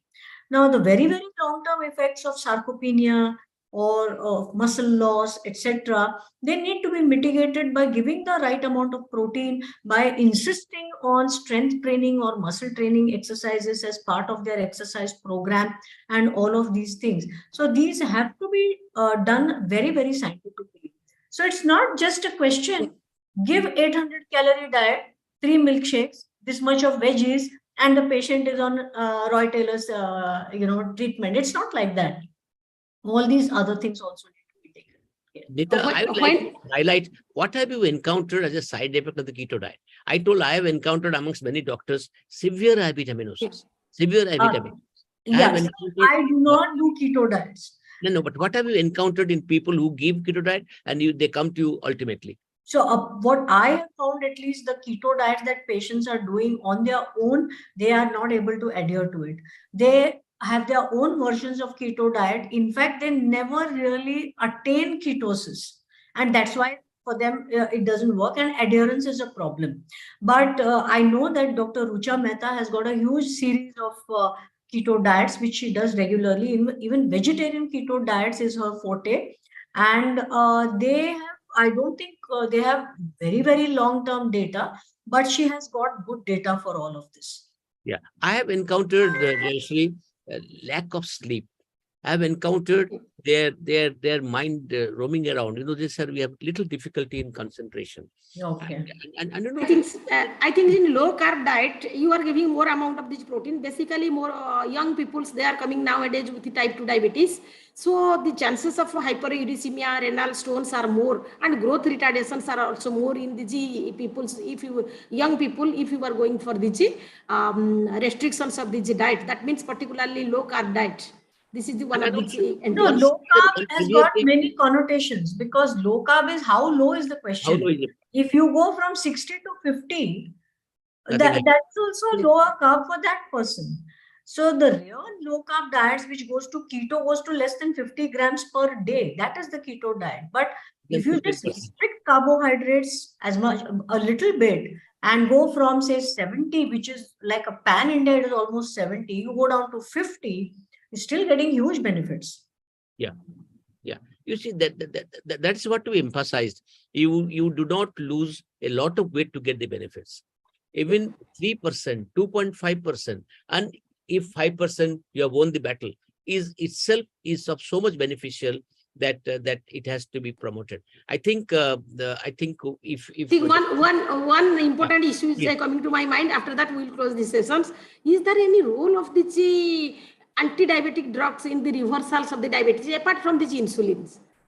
Yeah, I think I'll leave it to Nita to answer.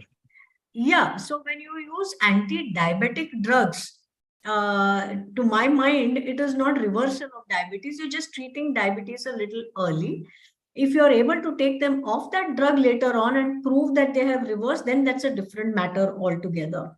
But having said that, without, again, as I said earlier, without strictly sticking to the definition of remission as per so many guidelines, if you continue to give metformin, say, for example, or some other drug, it is very like cancer remission.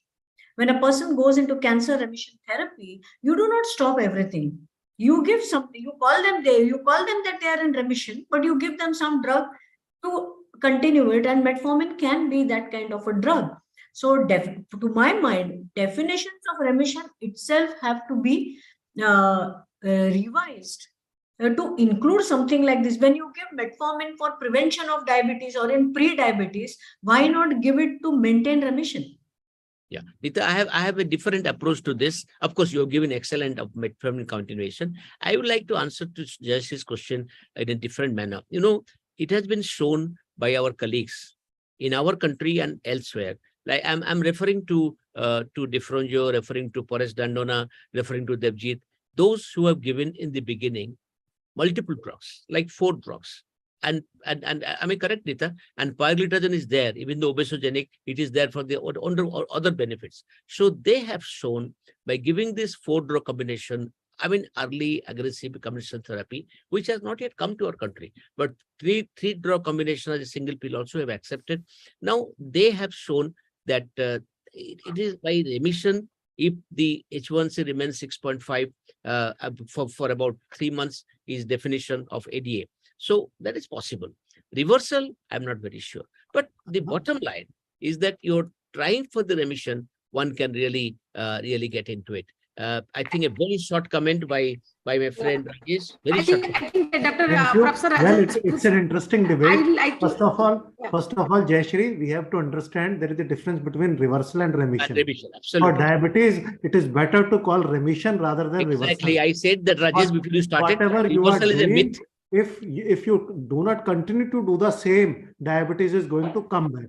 Whether it is bariatric surgery, whether it is weight loss therapies, whether it is remission protocols. Number 2, whatever drugs, if we are using drugs and patient is on 3-drug or 4-drug, then neither it is remission, neither it is reversal. It is simple treatment of diabetes.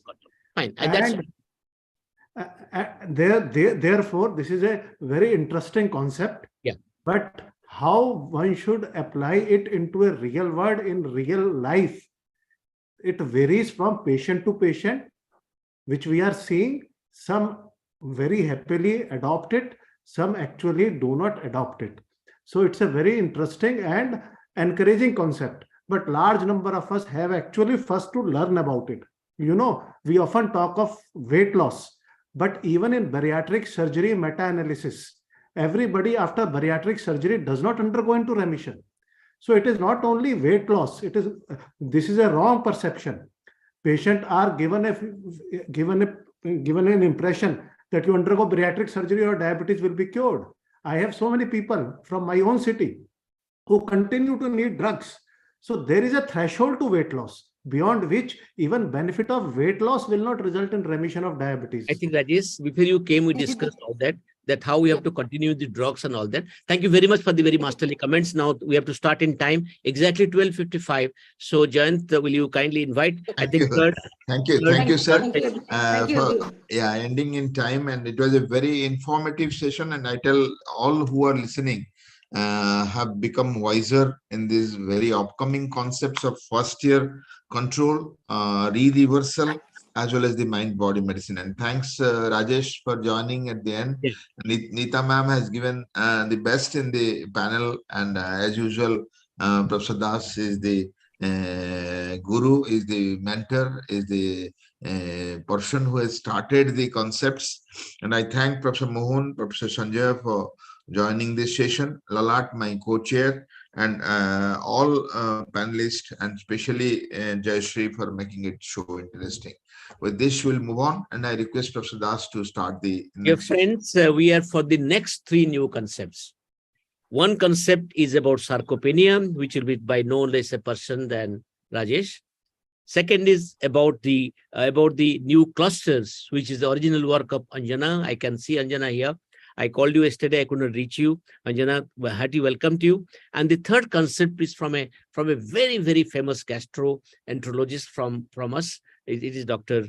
Sib. Will be speaking about the advances in NAFLD and the new concept in the management of diabetes and NAFLD, a practical approach. With this, may I hand over the session to the chairpersons. May I invite Dr. Shamir Sahu and Dr. Srikandhar to kindly take over.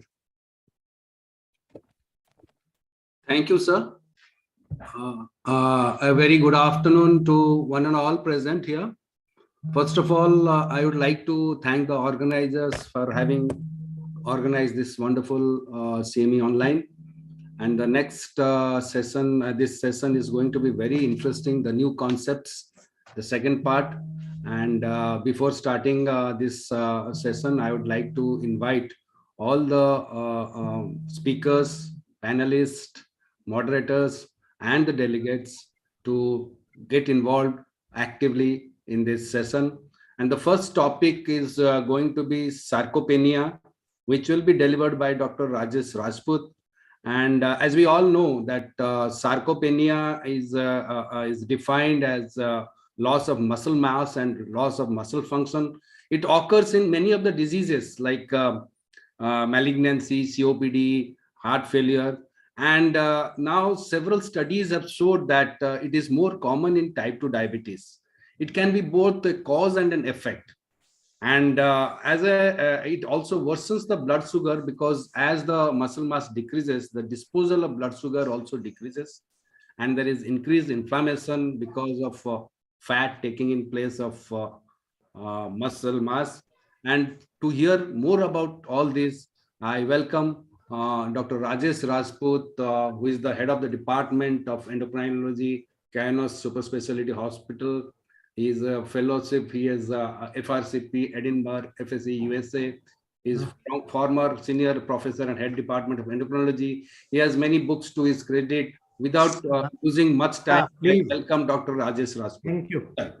Can you allow me slide sharing?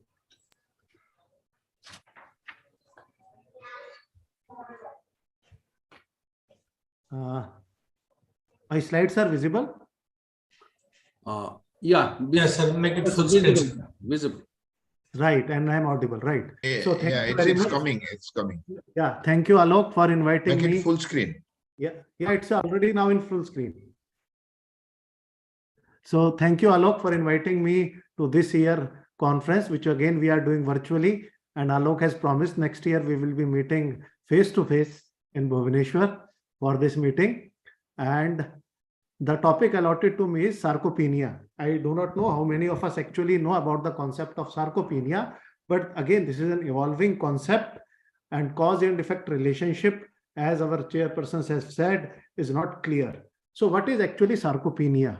It is degenerative loss of skeletal mass. Remember, all of us after age of 25 years have 1% loss per year. And as you see in this cartoon, it becomes exacerbated after 4th decade of life. Now, when we are talking of sarcopenia, we have to differentiate it from cachexia. The chairperson was referring to cancers. In cancers, cachexia is also more common. So if we try to differentiate, in cachexia, there is loss of fat mass, there is loss of muscle mass. But in sarcopenia, when we are talking of sarcopenia per se, it is selective loss of muscle mass with no loss of fats. But at the same time, there is another term which we will discuss, sarcopenic obesity, when there is sarcopenia and increase in the fat mass. So it has to be differentiated. Pure sarcopenia has to be differentiated from cachexia. Now, I have seen people doing simple measurements of calf and other things, simple measurements actually, and using baseline anthropometric parameters in elderly population like BMI actually does not give a good clue about presence or absence of sarcopenia, because as we ages, muscle mass decreases, fat mass increases. So in fact, BMI tends to increase. So by simply using waist circumference or BMI, we cannot have an idea about presence or absence of sarcopenia. And as you see again, this cartoon which is shown here, as we ages and compared 21-year-old gentleman with a 63-year-old gentleman, there is a gross change in muscle quantity as well as quality, and the muscles are infiltrated by fat. And whenever there is presence of excess of fat into the muscle, it will result into a term which is known as marbleization of muscle. Now, as I have told you, as we ages, right from young age to middle age, there is a peak in muscle mass. Now, this peak is achieved in 2nd and 3rd decade of life. And after 4th decade of life, there is a gradual decline in muscle mass. And along with decrease in muscle mass, there is decrease in the strength of the muscle. And it is observed both irrespective of the gender, both in men as well as in women. Now, this is some of the normative data regarding grip strength. Grip strength is one of the way to assess muscle strength, which has been done in UK, normal population. And as you see clearly, after 4th decade of life, there is gradual decline in muscle grip strength. That is grip strength test both in men as well as in women. Now, what are the changes which actually happen with age in the muscles? As I have told you, there is loss of muscle fibers, and predominantly there is reduction in type 2 muscle fibers, which decreases from 60 to 30%. Not only that, there is decrease in motor neurons at the level of spinal cord. And as I have told you, as the muscle mass is decreasing, at the same time, individual tends to gain fat, and there is increased infiltration of muscle with fat, which is marbleization of the muscle. Also, within the muscle, there is increase in mitochondrial DNA mutation, which means mitochondria become less effective and less able to do oxidative functions and utilize the energy which is coming to the muscles. So not only mutation, synthesis is also decreased. And lastly, there is decrease in myosin heavy chain synthesis.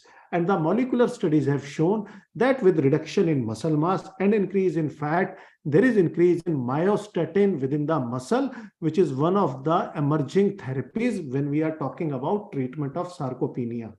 Now, why it is important to learn about sarcopenia? When we see from 1950 to 2050 projections of population, this was the original population where we have few elderly and large number of young population. Now with change in longevity, with improvement on healthcare facility, our pyramid is also going to change, and it is going to become like Western population, where people living with more than 65 years of age are going to increase enormously in the next 20 years. It has been projected that we are going to have worldwide, more than 2 billion people are going to be more than 65 years of age. And sarcopenia is a problem of elderly. Not only that, large number of comorbid conditions which happens with aging, like diabetes, like cardiovascular disease, cancers, kidney disease, arthritis, they are also more common with age. And that is why it's a confounding factor, cause and effect relationship, whether the sarcopenia is causing these diseases or whether in these diseases sarcopenia is more common. It's a big question, and large research is done. I am going to share with you one of our own research which we have done in pre-diabetes. In diabetes, number of studies has been done regarding presence or absence of sarcopenia. But in pre-diabetes, hardly any research has been done, and probably ours is the only and biggest study from our country where we have shown and tried to systematically study about presence and absence of sarcopenia in pre-diabetes definition. Now, before that, let's understand how to define sarcopenia. Now, there are three important terms when it comes to defining sarcopenia: low muscle strength, low muscle quantity and quality, low physical performance. Probable sarcopenia is defined when you have fulfillment of criteria number 1. Now, the diagnosis is confirmed when you have low muscle quantity as well as low muscle strength. When all three criteria, that is muscle quantity, muscle strength, and reduced performance is fulfilled, sarcopenia is considered to be severe. Now, what are the factors which causes worsens muscle quantity and quality? Now, sarcopenia broadly can be divided as primary when it happens secondary to aging, or it can be secondary when it is happening secondary to disease, inactivity, and malnutrition or undernutrition. And as I have told you, with decrease in muscle mass as we ages, there is increase in body fat.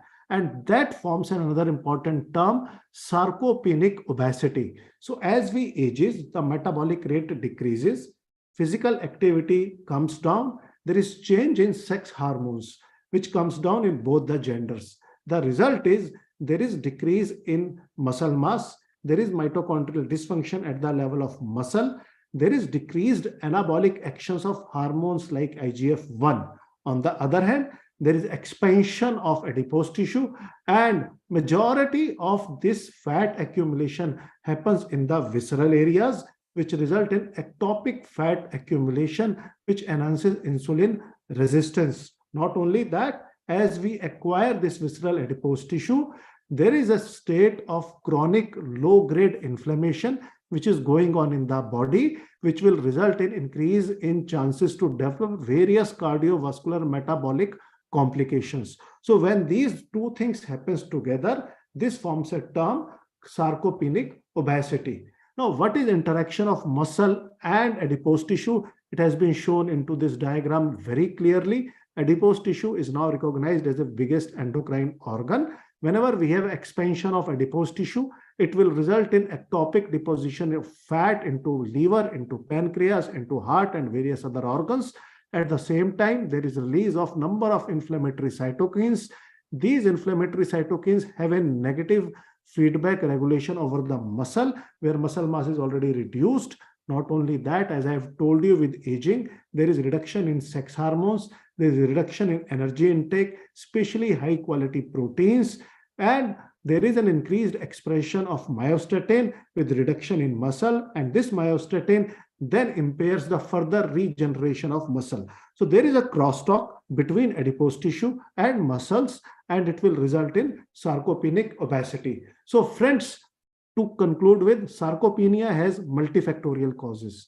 It will, once the sarcopenia sets in, along with increased deposition of fat, we are living into a state of chronic low-grade inflammation. It may be age-related, it may be related to disease, it may be secondary to hormonal changes which are happening with us, with a decrease in appetite and type of nutrition which elderly population is taking. So if we understand, and if we compare a young adult with a sarcopenic elderly individual, there is a change in type of fibers. That is, type 2 muscle fiber decreases. As I have told you, there is mitochondrial dysfunction. There is change in metabolism at the level of muscle. There is increased expression of myostatin in the muscle in comparison to the younger elderly, where myostatin is not seen. Growth derived factor 11 and 15, again, their expression increases, and very recently, even there is a role of change in gut microbiota as we ages. There is a term which is known as leaky gut. So as the gut microbiota changes, these harmful bacteria migrates and will result in various pathologies. Now, this is our own work which we have published last year, and we have tried to address the issue of body composition and hand grip strength in pre-diabetes individual. There are studies in diabetes, but pre-diabetes, which actually roughly close to 30 to 40% of the population, has not been studied so well. What we have done, we have taken 100 diagnosed cases of pre-diabetes, and we have also taken 100 age and sex matched normoglycemic control. One of the major limitation of some of the studies is that they have not taken a control population. We have studied body composition as well as hand grip strength by using Camry digital dynamometer. And as you see clearly in this study, we have shown that in pre-diabetic individuals, there is significant change in body composition as well as hand grip strength as compared to normal population. So it is not only diabetes, even before diabetes comes in, even in pre-diabetes. So again, it makes more pertinent cause and effect relationship. If you have a decrease in muscle mass, probably muscle is the biggest organ to utilize your postprandial glucose. And when your glucose is not utilized properly, you will have postprandial hyperglycemia, which means you will be living into a pre-diabetes stage. Apart from that, if there is an excess of fat, which is going to be deposited there, and a low grade of inflammation with inflammatory cytokines, which may have bad effect even on later on beta cell dysfunction. Now, how to diagnose? There are European guidelines, there are Asian guidelines. Now, I am going to discuss with you Asian Working Group for Sarcopenia, how to diagnose sarcopenia. Now, when you are seeing a patient in a primary healthcare setting, you have to do a case finding approach. In case finding approach, there are three important things. Either you use SARC-F questionnaire, SARC-CAF questionnaire, or measure calf circumference. Now, what is SARC-F and SARC-CAF questionnaire? These are very simple questionnaire. SARC-F stands for, S stands for strength, A stands for assistance in walking, R stands for rising from chair, C stands for climbing stair, and F means falls. There is a number which is given here as you see on the screen. And in SARC-CAF, additionally, we measure calf circumference. Based on the scoring, if an individual has SARC-F score more than or equal to 4, or SARC-CAF score more than or equal to 11, or if you are only measuring calf circumference, which is less than 34 centimeter in males and less than 33 centimeter in women, then this will become a positive case where we should further study muscle strength and physical performance. Muscle strength can be studied by using hand grip strength, using Jammer's dynamometer, where less than 28 kgs in men and less than 18 kgs in women. While physical performance can be studied by using a very simple test, how frequently or how much speed you can have 5-time chair stand test. Means patient is asked to sit on a chair, stand for 5 times, sit again. And if he is not able to do this test in less than 12 seconds, physical performance is decreased. So that's how we diagnose it. And this is a community-based. If we are in a clinical research setting or there is a case finding from clinical research setting, then how to confirm it? As I have told you, muscle strength, then physical performance, 6-meter walk test. If an individual is walking at less than 1 meter per second or 5-time chair test is more than 12 seconds, then this patient is having sarcopenia, and this can be confirmed by doing appendicular skeletal mass survey by either DEXA or bioelectrical impedance analysis.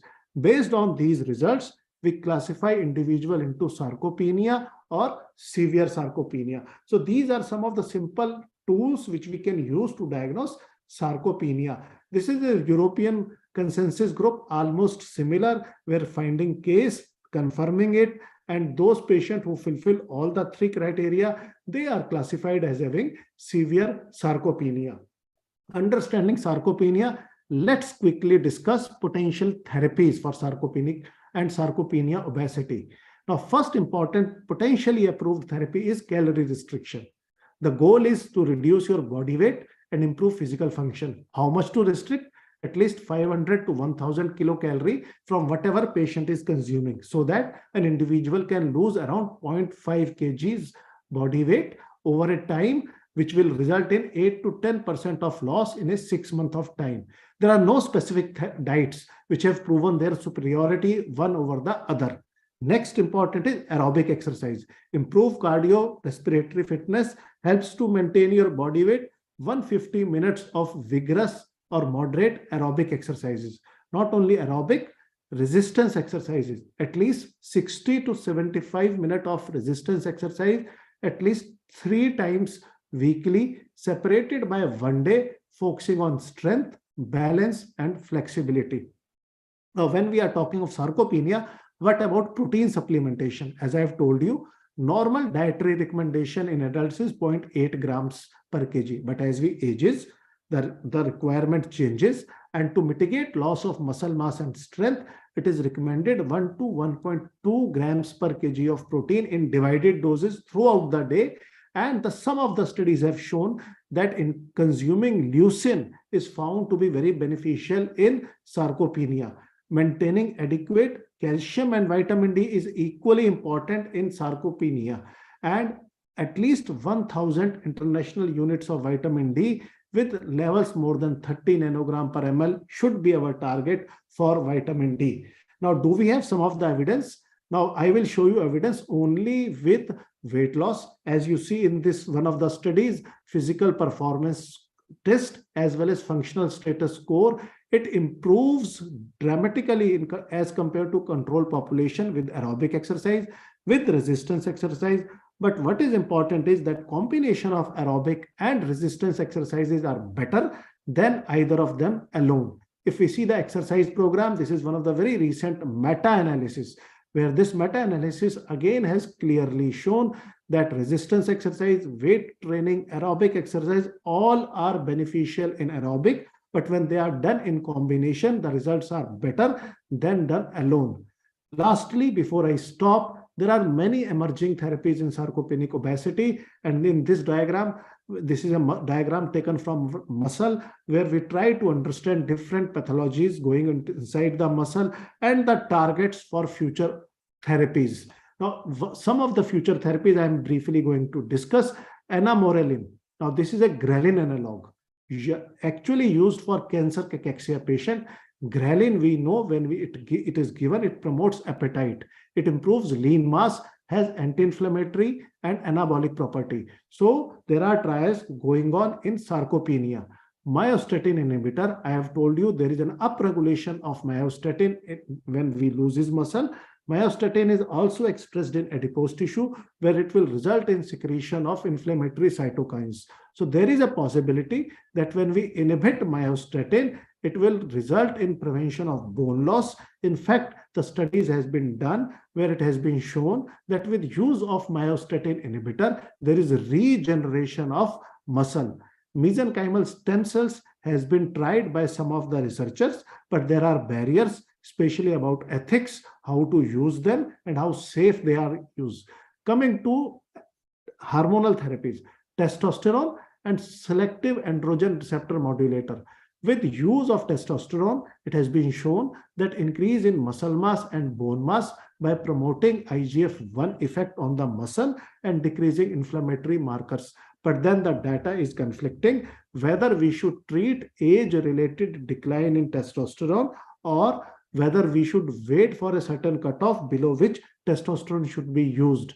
One of the very important therapies is selective androgen receptor modulator. And enobosaram is one of those therapy where it preferentially target androgen receptor over muscle and bone only, which means the androgen effect on the other part of the body is spared. We know as we ages, there are harmful effects of androgens also. So selective androgen receptor modulator specifically target androgen receptor which are present on muscle and bone, and with use of them, there is improvement in lean muscle and functions.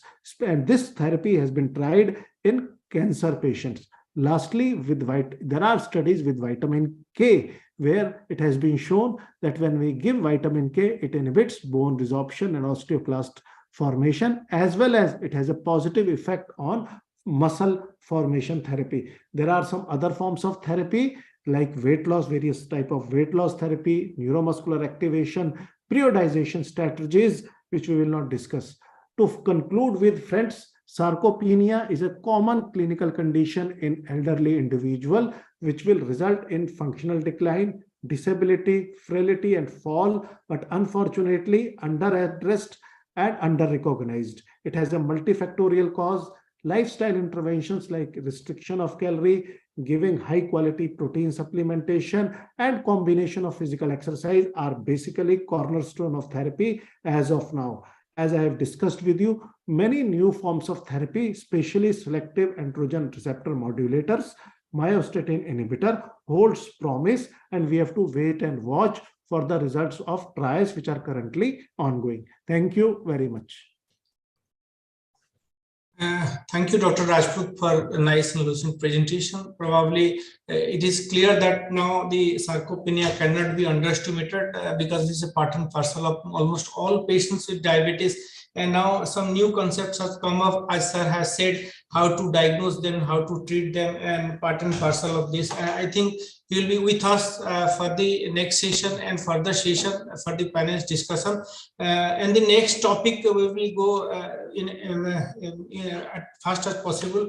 The next speaker is Dr. R.M. Anjana, and we're going to talk on new clusters of type 2 diabetic mellitus and its response. I know everybody knows that there are 5 types, and there are new varieties also, 2 variety in India, and no one other than Dr. Anjana, who is the primary investigator in this, can give more light to this topic, and we will be knowing about things. Everybody knows Dr. Anjana is the managing director and diabetologist of Dr. Mohan's Diabetic Specialty Center, and I think introduction will be not enough. This much of introduction. We will go directly to the academic discussion from Dr. Anjana. Over to you, madam. Thank you very much, sir, for the kind introduction. At the outset, let me thank the organizers, Dr. Alukunungu sir, Panda sir, and all the other organizers for giving me an opportunity to talk to you here today. So let me try and share my screen now. Can you see this? Can you see the screen? Yes, make it full screen, Anjana. I just did. Can you see it, sir? Yeah, it's full screen. Yeah. Super. Great. So, like was said in the introduction, what I'm going to be talking about are the new clusters of type 2 diabetes and drug responses in these clusters. And I have no conflict of interest to declare. So we'll start with the question, are all type 2 diabetes the same? And the answer to that is, of course not. Different people are different, and so is their diabetes. Depends on whether they're thin or fat, how old they are, response to medication is different, susceptibility to complications, microvascular, macrovascular is all different. But what do the guidelines say? The guidelines say, give metformin to everyone. Is that what should be done? Let's discuss that. So the first data about the subgroups of type 2 diabetes or diabetes in general came from Scandinavia, from Professor Leif Group. What they did is they took 8,900 individuals from Sweden, and this is all diabetes from the Scania cohort, and they clustered them based on some variables, the GAR antibody, age, BMI, A1C, etc. They then replicated these in a few other cohorts, small numbers, 1,000, 800, 3,000, etc. And what they found is that there's 5 types, as was said before. The first one is said type 1. We won't talk about that, but there are 4 other types of type 2. One is called SID, which is severe insulin deficient diabetes. Then there's SIRD, there's MOD, and there's age-related MARD. So these were the groups that were found in the Scandinavian population. So the question is, of course, can this be applied to the Asian Indian population? Now, we all know about the South Asian or Asian Indian phenotype. It's slightly different in terms of our phenotype and our response to diabetes. So what are these differences? The first thing is that we do get diabetes at a very lower age of onset. So if you look in any Scandinavian or any Caucasian population, you'll see that the age of onset of diabetes is in the age group of 50, 55, etc. Whereas in our population, the start point is age 25, and now this is even lowering, if I understand this correctly. So there's a definite shift to the left that happens at lower age groups. It happens at lower BMI. So in the West, if you would say there is a young person with diabetes, this person has to be massively obese. Not so in our population. All of us are seeing the thin, lean type 2. There's a rapid decline in beta cell function. We have very high insulin levels. There is a characteristic dyslipidemia of low HDL and high triglyceride. We have small dense LDL, decreased adiponectin, increased inflammatory markers. We just talked about sarcopenia. There's visceral adiposity, increased NAFLD, etc., etc. Suffice to say that we have increased risk of premature cardiovascular disease.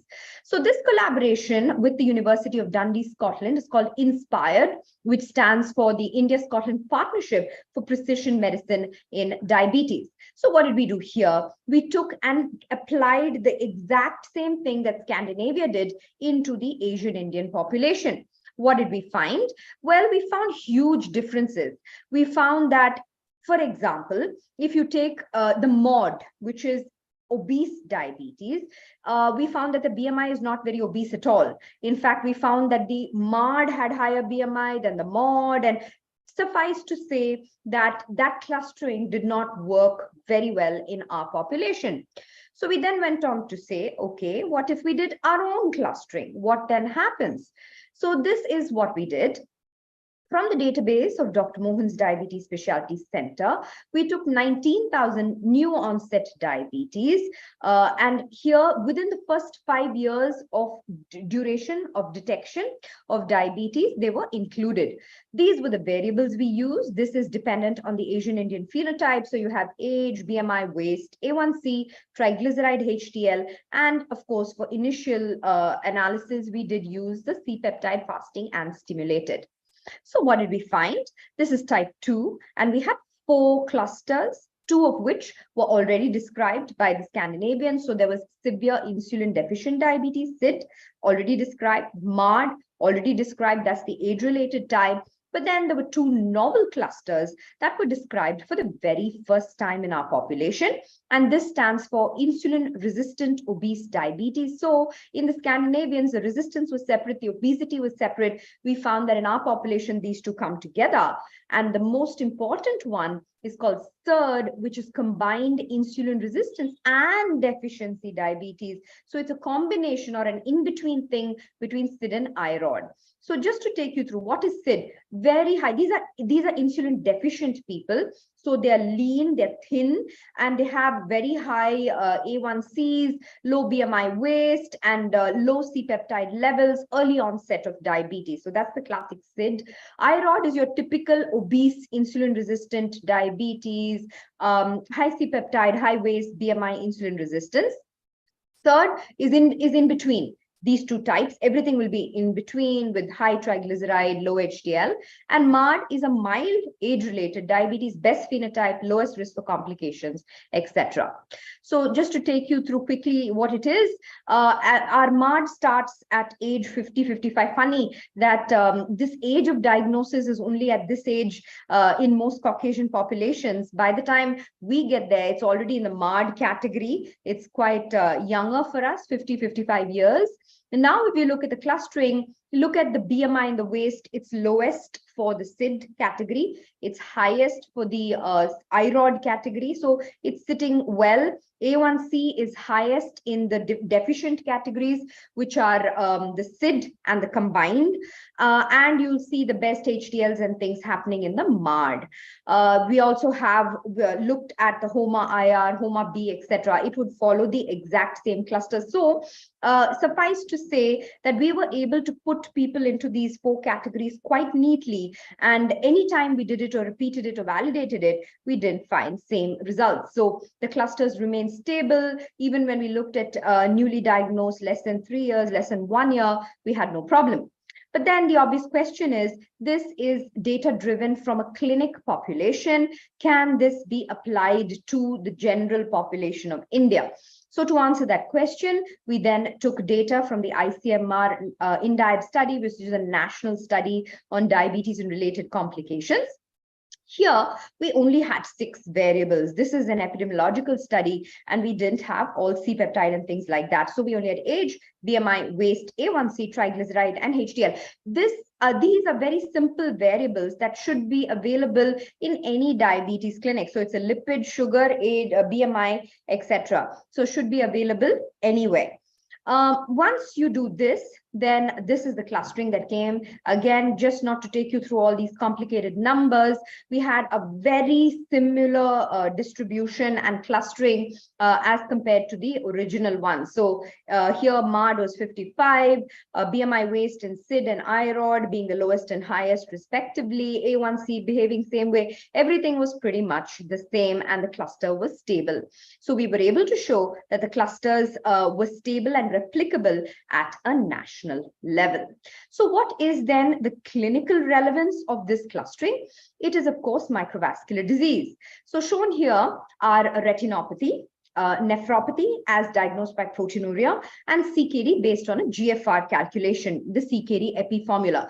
So if you look at each of these in various clusters, you'll see that the risk for retinopathy is high in the SID, insulin deficiency, and the combined group. So these are statistically significant independent risk of retinopathy in these 2 groups.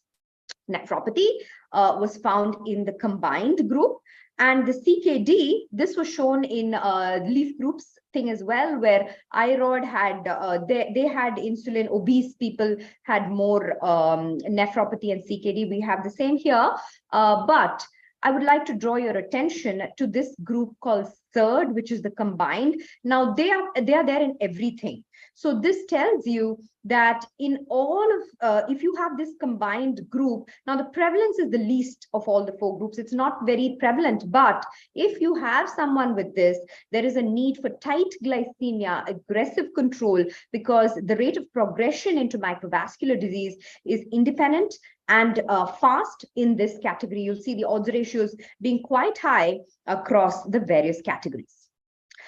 We now come to the last part, which is the prescribing patterns and response to anti-hyperglycemic agents. So this is published in DTT in 2020. And as you can see, we have data on 32,000 individuals here.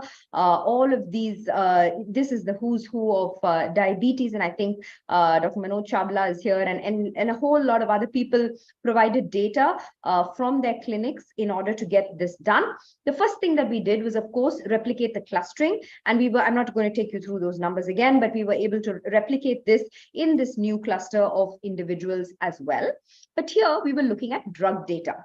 So we looked at 13,000 individuals and looked at drug response in each of these. So the first one that we found is that in spite of a lot of the newer drugs that were there, the number one prescriptions that we have is a combination of metformin, sulfonylurea. So older generation drugs perhaps this is across the country, different, centers. So we have a mix of people coming, and number one, we have metformin sulfonylurea combination, followed by metformin itself. Among the newer generation ones, we see that DPP-4 has the highest degree of prescription. But now when you look at the drug response within each of these, so I put the insulin deficient types together first, the SID and the SERD. These are odds ratios which tell you what happens compared to metformin. So metformin for all type 2 diabetes is the reference. Compared to that, are others doing better? So when you see a 0.24, it means 24% better. That's what it means. So we'll see that in the insulin deficient types, that of course insulin did better than metformin alone, again necessitating early insulinization perhaps in these groups. But we also see the DPP-4s and sulfonylureas doing quite well in these groups.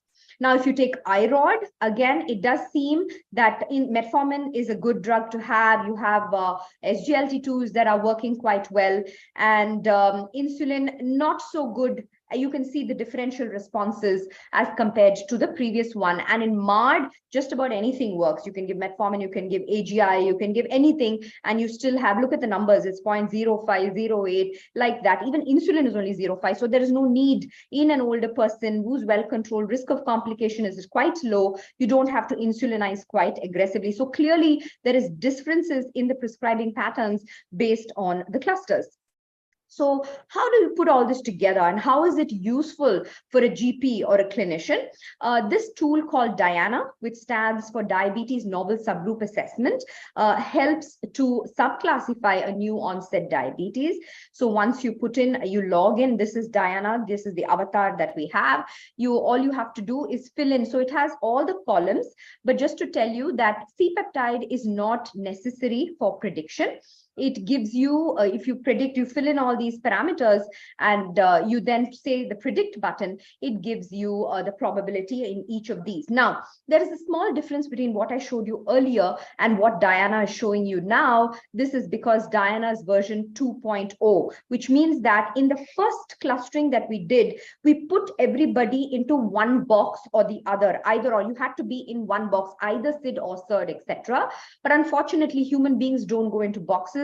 Biology doesn't work that way. So we've changed the k-means into fuzzy clustering, wherein if you look at this, it says probability of this is one individual, and it has a probability of all the 4 clustering. So probability of SID versus SERD, and so you pick the highest number, and it will also give you a probability, individual risk probability for nephropathy as well as retinopathy. So that is what the tool does. So for the first time in India, and in fact South Asia, we've been able to identify subgroups of type 2 diabetes, of which 2 are unique to the Asian Indian population. The SERD is of particular importance as it's characterized by difficult to control hyperglycemia and increased hazards of microvascular disease. Now, when we look at the prescribing patterns, there are clear differences between the various subgroups and responses to drugs. Using metformin is perhaps not the way forward. However, I'd like to say a disclaimer here. All the data I currently showed you is all retrospective analyses, and thus are confounded by all those biases. Today, there is a RCT called Aggregate that is currently ongoing, looking at drug responses in the various clusters. We're about about 50% finished.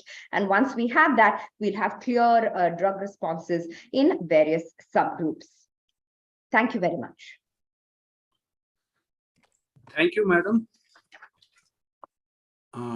That was an excellent deliberation from you. Real original work. And this has been a path-breaking discovery at the global and at the national level by you. You have found out 2 new clusters. And I think in the coming years, this founding of cluster may change the entire scenario, may change how we look at treating diabetes, how we'll go about treating diabetes, particularly in the initial stages. And as we have heard that the initial treatment is very, very important. So this is a groundbreaking discovery, actually. Thank you. Thank you. So now on to the next topic. It's advanced NFLD management in diabetics, a practical update. And as we all know that the general measures we adopt are weight loss, vaccinations, avoidance of alcohol, and specifically in diabetic patients, we use metformin as the initial tool, because type 2 diabetes is more associated with NFLD. Then we may use pioglitazone, but we have to keep the risks and the adverse effects in mind, and also GLP-1 receptor agonist. So to speak more about this, we have with us none other than Dr. Shivram Singh, and I think he's the current chairman of Kalinga Gastroenterology Foundation at Cuttack, and he has a lot of awards to his name, a lot of publications, and in this forum, I don't think he needs more introduction. Sir, the stage is yours, please. Dr. Singh is working on the field of NFLD for last half a decade. When I came 30 years, puncturing the livers and doing biopsies of the people, when there was no concept of NFLD at all. Now NASH is a upcoming concept, and you can tell Professor Singh as the father of NASH in the Odisha, because the most of the works publications at the state and the national level belongs to Professor Singh. So he can only give justice to such a topic, which is a upcoming complications of diabetes. We are happy that Professor Singh has made it, and looking forward to listen his personal data as well as the update in the NASH. Welcome, sir. Thank you. Am I audible? Yeah. Yes, sir. Yes, sir. Yeah. Thank you for the kind introduction. I would like to share my screen. Let's hope there's no problem in sharing. Can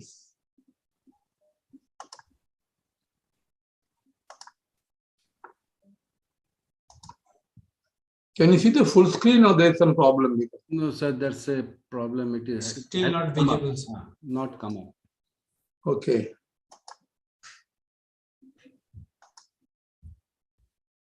It's showing Dr. Singh has started screen sharing. And the process has started, not ended. I think there is some internet issues. Anybody from RX event to help?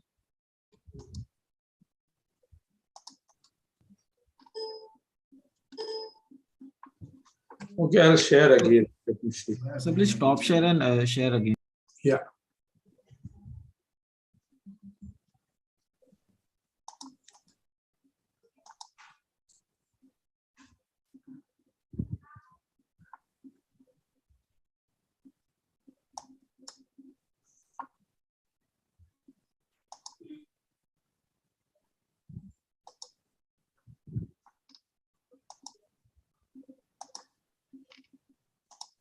Yes, it has come, sir. Please make it full screen. And go to the first slide. Is it okay? Or is it? It's okay, sir. Make it full screen and start from the previous slide. I think that's the full screen size, Jayant. I think, Siv, you can start presenting. Okay, no, thank not you. Full, not full size yet. Your Okay, slide. okay. I think this, let us not waste time on that, because what this is only a background with these slides are not very important. Now the question was, I was told to speak on, I wanted a change. They didn't say. The topic was advanced NAFLD management in diabetes, a practical update. Now, when you ask for a practical update, it is about how you are going to, in practice, how are you going to work? What do you need to do, right? And a lot of advances have been tried. Billions and billions of dollars have been poured in. Or I would say, sometimes I say they are wasted. Okay, I don't know. They are usefully utilized or wastefully utilized for reasons I'll speak later. But for me, a lot of it is wasted because I'll come to the reason later. Now, why is this topic chosen? Probably it is chosen because of the magnitude of the problem, and there is a very close relationship between diabetes and NAFLD. Whether it's a cause, diabetes is the cause, or sometimes it's a consequence of NAFLD, that is also not very clear. And whether they are fellow travelers. So there are a lot of question marks which have not yet been solved. And then you have this diabetes with NAFLD, the outcome. If you have diabetes and you have NAFLD, you are more likely to have complications of diabetes, that is coronary artery disease, CKD, and NAFLD is believed to be, associated with certain manifestations like cirrhosis, hepatocellular carcinoma. So if you have diabetes, NAFLD patients are more likely to develop cirrhosis of liver and hepatocellular carcinoma and liver failure. So that is the problem. It's a vicious cycle. So I thought, since I have been probably called as a hepatologist, the reason might have been that when should a diabetologist refer a patient to a hepatologist or to a specialist or a gastroenterologist for specialist liver intervention? And same thing, I think diabetes with NAFLD, it should be, when should a hepatologist, he should manage it himself, or whether you need the help of a diabetologist. Okay, and what are the guidance available for this? This is just to highlight the huge problem, that diabetes is a big problem, and we have, in South Asia, we harbor 1/5 of the world's total population, 1/5, and diabetes is so very common as the figures show here: Nepal, India, Sri Lanka, Bangladesh. So it's a huge problem, and probably, as many of you would love to say, that we are the capital of diabetes.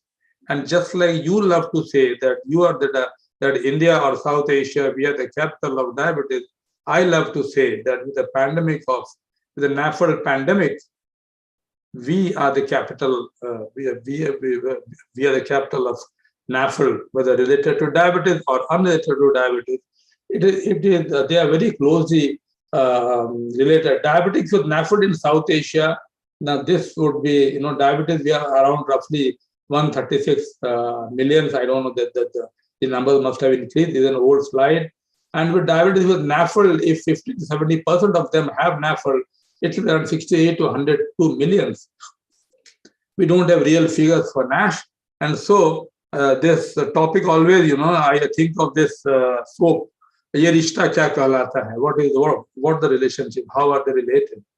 We have done a number of studies, including this, that the prevalence of diabetes and pre-diabetes. Then we did the study on NAFLD in subject with type 2 diabetes mellitus and non-diabetic with special reference to insulin resistance and hepatic histological changes. We have now a cohort of not 6,000, the old thing, more than 6,000. And I am actually the chairman of the ICON-D, that is the Indian Consortium for NAFLD. And we have there 7,000 patients. We just published a study with 5,000 odd patients. So we have we have learned a lot of things about NAFLD. And yet, I think we know very little about this disease. So when it comes to the problem that when should you refer a patient, there are a large number of studies done like this study, which has been done in the West, in Brazil, CAN-FIB4 and NAFLD fibrosis score. These are two simple scores which can be done, by all of us without taking recourse to a lot of complicated tests. With a simple test, all of us do. Whether they can help. This is one study. This is another study which has been done again to look into this aspect and to how to decide which is the patient of NAFL. Should all, you cannot refer all patients with NAFL. All patients of NAFL don't require liver biopsy also. Hardly anyone requires a liver biopsy. So without liver biopsy, without anything, how are you going to decide that, okay, this patient probably required a specialist attention, a hepatologist attention? So a lot of studies have been done. But unfortunately, the net result is, see, now look at this here. You can see the sensitivity is so low in picking up, liver fibrosis. It is quite low. We did a study in India with the available, in our part in Orissa, with the available cutoff for various of the studies, FIPS-4 and NAFL fibrosis score. We found they are very, very poor, very bad in identifying patients who have significant fibrosis. And what is the reason? These values have been, these cutoffs have been, adduced. They have been from patients with diabetes at very, very high BMI. Our patients are different. Our patients are not the same NAFL and diabetes patients as in the West, where you have 35, 40 BMI is very common. We hardly have BMI more than used to have. Nowadays, of course, it is gradually going up, but our BMI levels are very low, as I'll show in my subsequent slides. So a lot of people are struggling to find out different markers where people can predict that yes, this is a case of fibrosis, and if I don't refer and have a problem, it is both from the patient viewpoint and from the physician viewpoint, from a legal viewpoint also, that why didn't you refer to this patient, why did you refer to this patient so late? But see, this is the conclusion after a lot of tests. Clinical judgment and further testing, including liver biopsy, may still be needed in patients determined not to be at high risk for NASH or advanced fibrosis using all these models, available models. And now you have, combination, you have something called a fibroscan, like ultrasound machine. You have, a special system where you can even check for fibrosis in the machine. So now you have a combination of this fibroscan plus AST, fibroscan plus FIB4 and all those things. And for this also they are finding cutoff. But now, see, this is for a specific population. To say that this will work in our population is not practically possible. And hence, currently, I would say that current NAFL guidelines for risk stratification in diabetic patients have very poor. But excuse me, your slides are not changing. If you want to change the slides, it's in the first slide only. Oh, did it change? No? No, sir. I have given a message to change the slide. It's still in the second slide. Yeah, no, the slides are not moving. No. RX people, just to look into.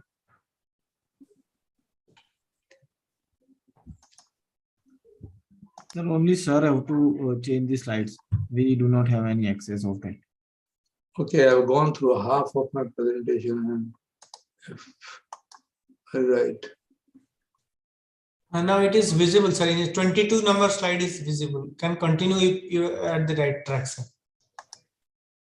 I think this is better, is it? Yeah. It is visible. Okay, we'll do this. Click on the slides, please. Click on the slides. If you don't move it, please click on the slides on the left-hand side. And you can continue from here, Professor Sibaram. Okay. Yeah. Oh, this is where I was actually. Right, I'll do that. So yeah, you could just click there. Can you see the slide? Can you click it on this where you put your now cursor? It will become full screen. Just click there.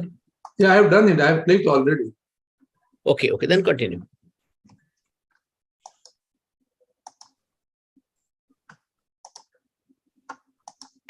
Okay. Is this moving? Yeah, moving now. Yes. Okay.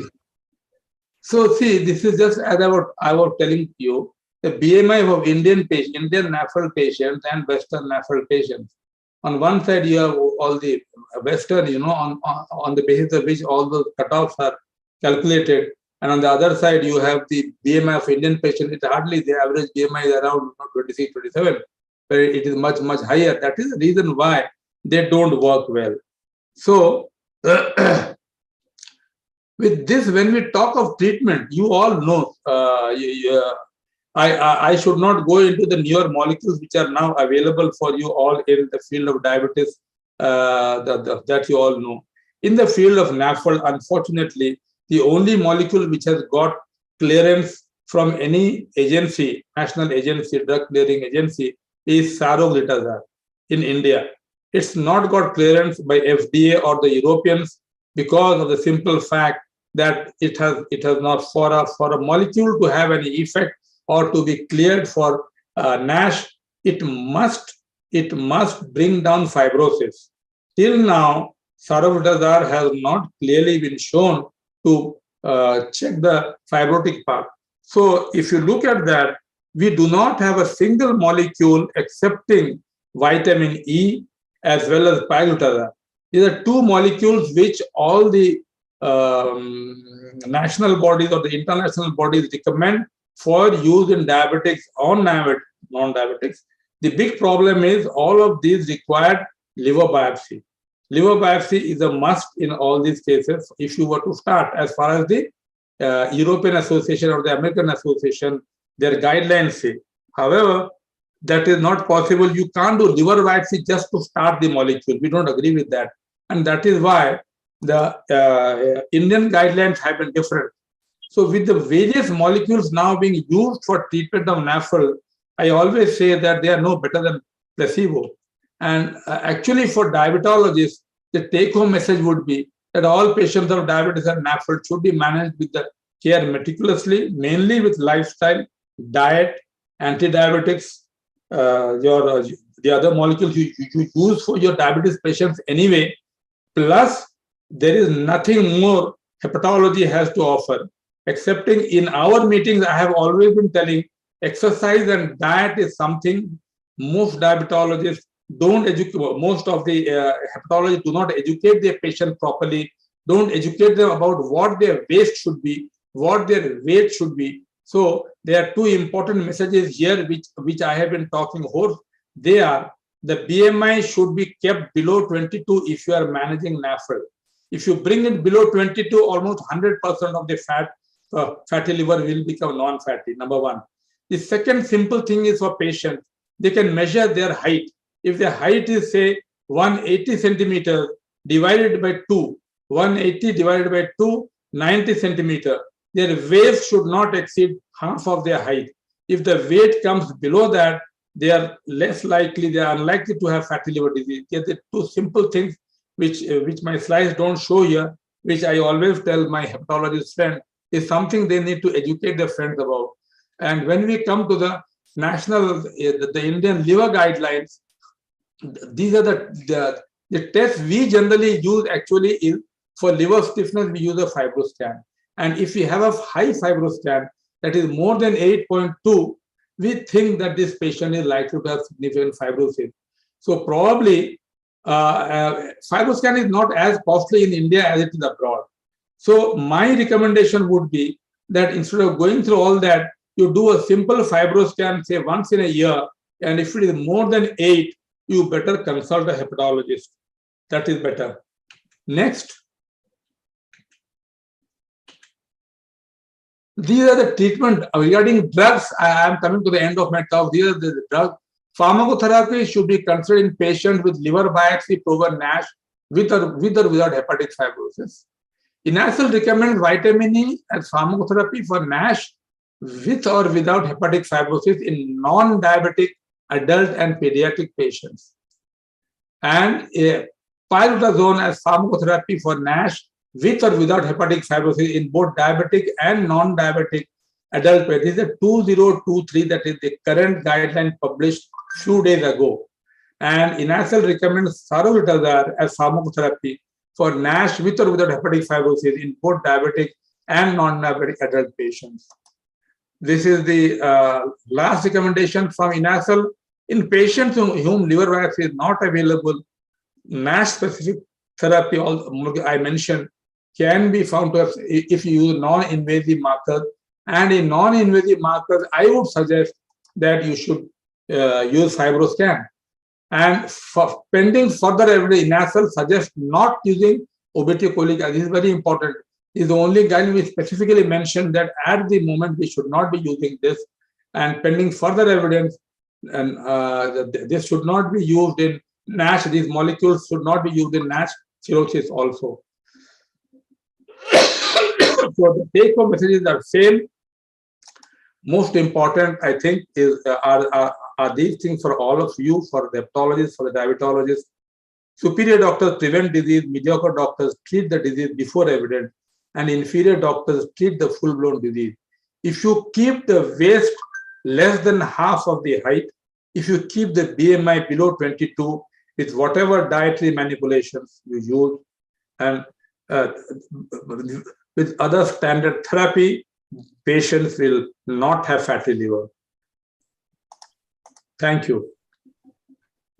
Thank you, sir, for the lucid presentation. Again, we have come to a conclusion that the diet, exercise, weight reduction, BMI, and as sir has said, the weight less than 50% of height is the key factor in reducing NAFLD. I think all the panelists will be there with us for their thoughts on the new concept, because we are dealing in a panel of new concept in diabetic, and already Dr. Anjana has given new concept in his research.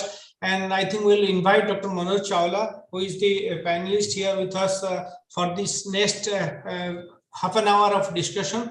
We'll be dealing with few of the new questions and few of the questions from the last topics we have discussed. I think Dr. Rajput will be there with us. I have a question to Dr. Rajput. Rajesh, are you there, Rajesh? Rajesh? Rajesh has left. Rajesh was there. Jayant? I'm calling him, sir. I'm calling him. Okay. Okay. I have a question to Dr. Shivnaran Singh. Is that see, I saw some prescriptions of obeticholic acid from my state, Odisha, and I was really surprised. I don't know how they're prescribing it, because even though the Reddy's Lab introduced this, we have kept it on hold. It is not to be prescribed. Or are you prescribing obeticholic acid freely? No, not you. You showed that it is not to be prescribed. Is it being prescribed in Odisha freely? Obeticholic acid? Yes, people are indeed prescribing all over the country, not just in Odisha. People are prescribing because, as you know, people are not driven by guidelines. People are driven by pharma companies. So it is unfortunate, but people are. Yeah, beautiful. And as you rightly pointed out that vitamin E, pioglitazone remains still the sheet anchor of treatment. But for the first one is weight reduction. I like your idea of the BMI 22. And where you got this number 22? Yeah, we had done I have been working for a quarter of a century on this problem only. Yeah. Right? And so much so that recently we had a meeting in Chicago, Washington. I've been there and was fighting for saving the name NAFLD. People want to change it to MAFLD. Okay, that's a huge problem, and I am absolutely vociferously I am fighting in favor of NAFLD. In 2004 we had done work, and this work was done in then at that time there were very few reports on the prevalence of NAFLD, and not a single work on prevalence of NAFLD from the developing world. We were the first to show that in Odisha, 1/4 of our population had NAFLD. These are the important things. And what we found was, when we were looking at the BMI of patients, people these days, it's become fashionable to ignore BMI. Okay. But for me, BMI still is a very, very, very, very important, simple marker. And what we found was the moment BMI crossed 22, immediately, from a prevalence of 3, 4, 5%, the prevalence of NAFLD shot up. Good. I think I've got the answer now. I've got the answer now. You have evidence by yourself generated. It is good. My last question. Tropical gastroenterology, right? I'll see that paper. I was reading that journal. It is published regularly now. Tropical Nowadays, it's not being published regularly. I was reading the journal. Thank you very much, sir. My question to the question to Rajesh. Rajesh, I must congratulate you for the fabulous, excellent talk. I have not heard you on this topic before. Rajesh, are you there? Surface. Yeah. Rajesh, surface. We want to see your face. Rajesh, face is not visible. His photograph is visible, which is sent for his marriage. Photograph is better because practically the hair is decreasing now. No. Yes. I think, Rajesh, should you not popularize the concept? Because you should take the lead now. Your paper was fabulous. Now, we are putting a term like heart failure, kidney failure, muscle failure. You must have seen that paper also, muscle failure. And we are saying that three F's, fatality, falls, and fracture. FFF. All arise from muscle mass. And so I think we should popularize this concept of muscle failure, quote unquote muscle failure, as a very important concept because, not able to work, not able to walk, not able to do anything is the greatest malady. And the sarcopenia, we have another talk on the musculoskeletal system by Bidyu, to know him, who gave the oration this year. Now, I think this is a very important concept. And my request to you, Rajesh, please write about it, popularize the concept of muscle failure. That's all I wanted to say. Over to Jayant for the other questions and other. I think Manoj is here. Manoj. Dr. Juvani is telling about gonad failure. No, Jayant, please don't dilute it. We are about the muscle failure here. Good afternoon, sir. Yes. Manoj, your comments. Yes, Shrikant. Sir, I in fact want to take the liberty of asking Dr. Rajput. So, sarcopenia, well, I would say very much an evolving concept and a concern. There's also at times that people are concerned about the connect between use of high dose of metformin and sarcopenia. Any connections, any evidence, Rajesh, on the same? Yes, sir. Right. So if you read literature about sarcopenia, when we have done our own study, what exercise actually does? Exercise improves AMP kinase activity also in the muscle. And metformin also improves AMP kinase activity. So probably when we are using metformin for management of diabetes, then again, it's a cause and effect relationship, Manoj, which is difficult to prove that by giving metformin, whether we can prevent or whether it is going to be exacerbated, because already two diseases are present. Clearly, there is a bidirectional relationship between chronic disease and sarcopenia. And on the top of it, when we add a drug, we do not know whether it is improving the sarcopenia or not. But Rajesh, having said that, we joined you through principally, but if you look into... Hello? Your voice is going off in between, but you can continue to speak. Yeah. So what I was trying to say is that lots of therapies has been tried. But as I've told in my talk, the proven therapy with benefits are only diet, exercise, and that too combination of exercise. Rest, everything is actually emerging. Myostatin analogs or inhibitors are actually very good therapy, and most of this therapy is tried actually in cachexia patients.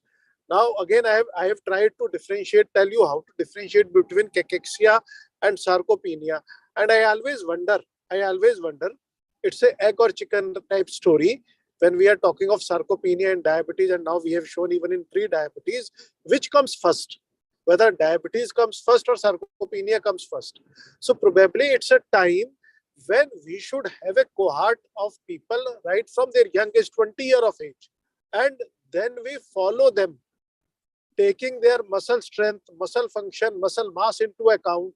And then we will see whether with decrease in muscle mass, more diabetes is coming in or whether opposite is happening. So all these are till that time such longitudinal prospective studies are done, are conjunctural, Manoj. Yeah, Rajesh, answer to Manoj's question. Jayant, please allow me. I have seen 2 cases of severe sarcopenia, weight loss with metformin. Super reactors. One of them is my Dean of Faculties, Rajesh. I'll tell his name, Professor Anantha Krishnan, surgery professor. What happened? with 250 milligram BD metformin, he lost so much of body mass, and he didn't come back to me. So I think, Manoj, your question has a Sir, just to interrupt, sir, there is a difference. What you are telling actually, with any type of weight loss, when anybody is attempting weight loss, every compartment of the body is going to reduce, including muscle mass. And that is why it is always said, when you are losing weight, you should continue to do exercise, take high quality of protein so that you can maintain your muscle mass.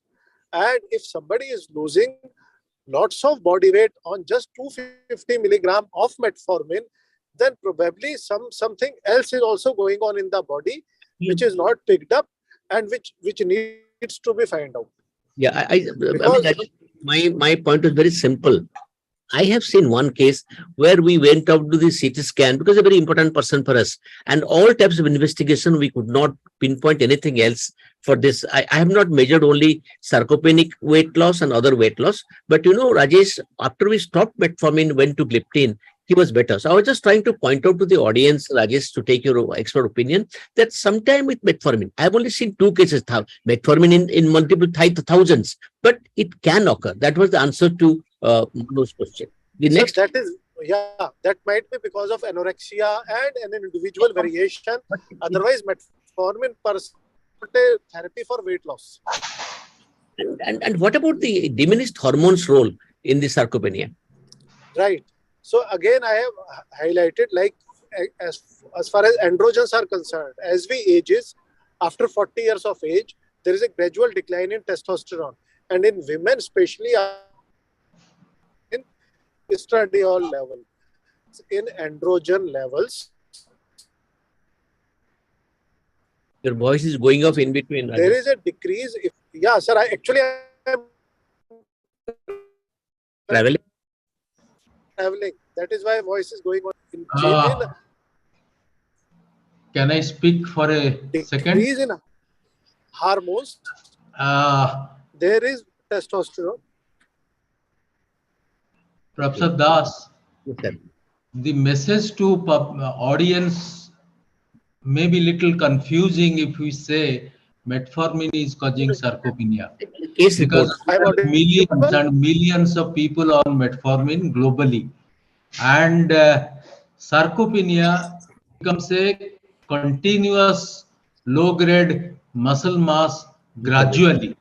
Sudden instant, I don't think is a cause of metformin. I think I 100% agree with you. Metformin is a pneumo drug. Since Manoj brought in the issue, I said that I had seen one case. I have to tell you one important issue. I think Anjana, I just wanted to say that if you go through all your clusters, Anjana, are you there? And you sit together from the I7 INDEP and from your cluster, what is the proportion of people who have IR, insulin resistance? I was trying to calculate. It comes almost 45 to 50. What is the prevalence of IR, taking all the clusters together from your study, from your data, and from the ICMR data? Do you have? Yes, sir. If you look at the clusters, the insulin resistant group, it's about 30-ish%, sir. 30%. Yeah, it's about 30% that we have insulin resistant. So it's about 30%. So that is still little less than that, 28 to 30%. But it's 30%. 1/3 of the people in India are insulin resistant. Fantastic data. And what was the relationship between the visceral obesity and this particular group in all the 6 clusters you showed? Yes, sir. So visceral obesity is seen in the IROD group, and that and insulin resistance. It's seen in lesser degrees in all the insulin deficient groups and almost very little in the MARD group, sir. Good. Thank you, Anjana. Wonderful presentation.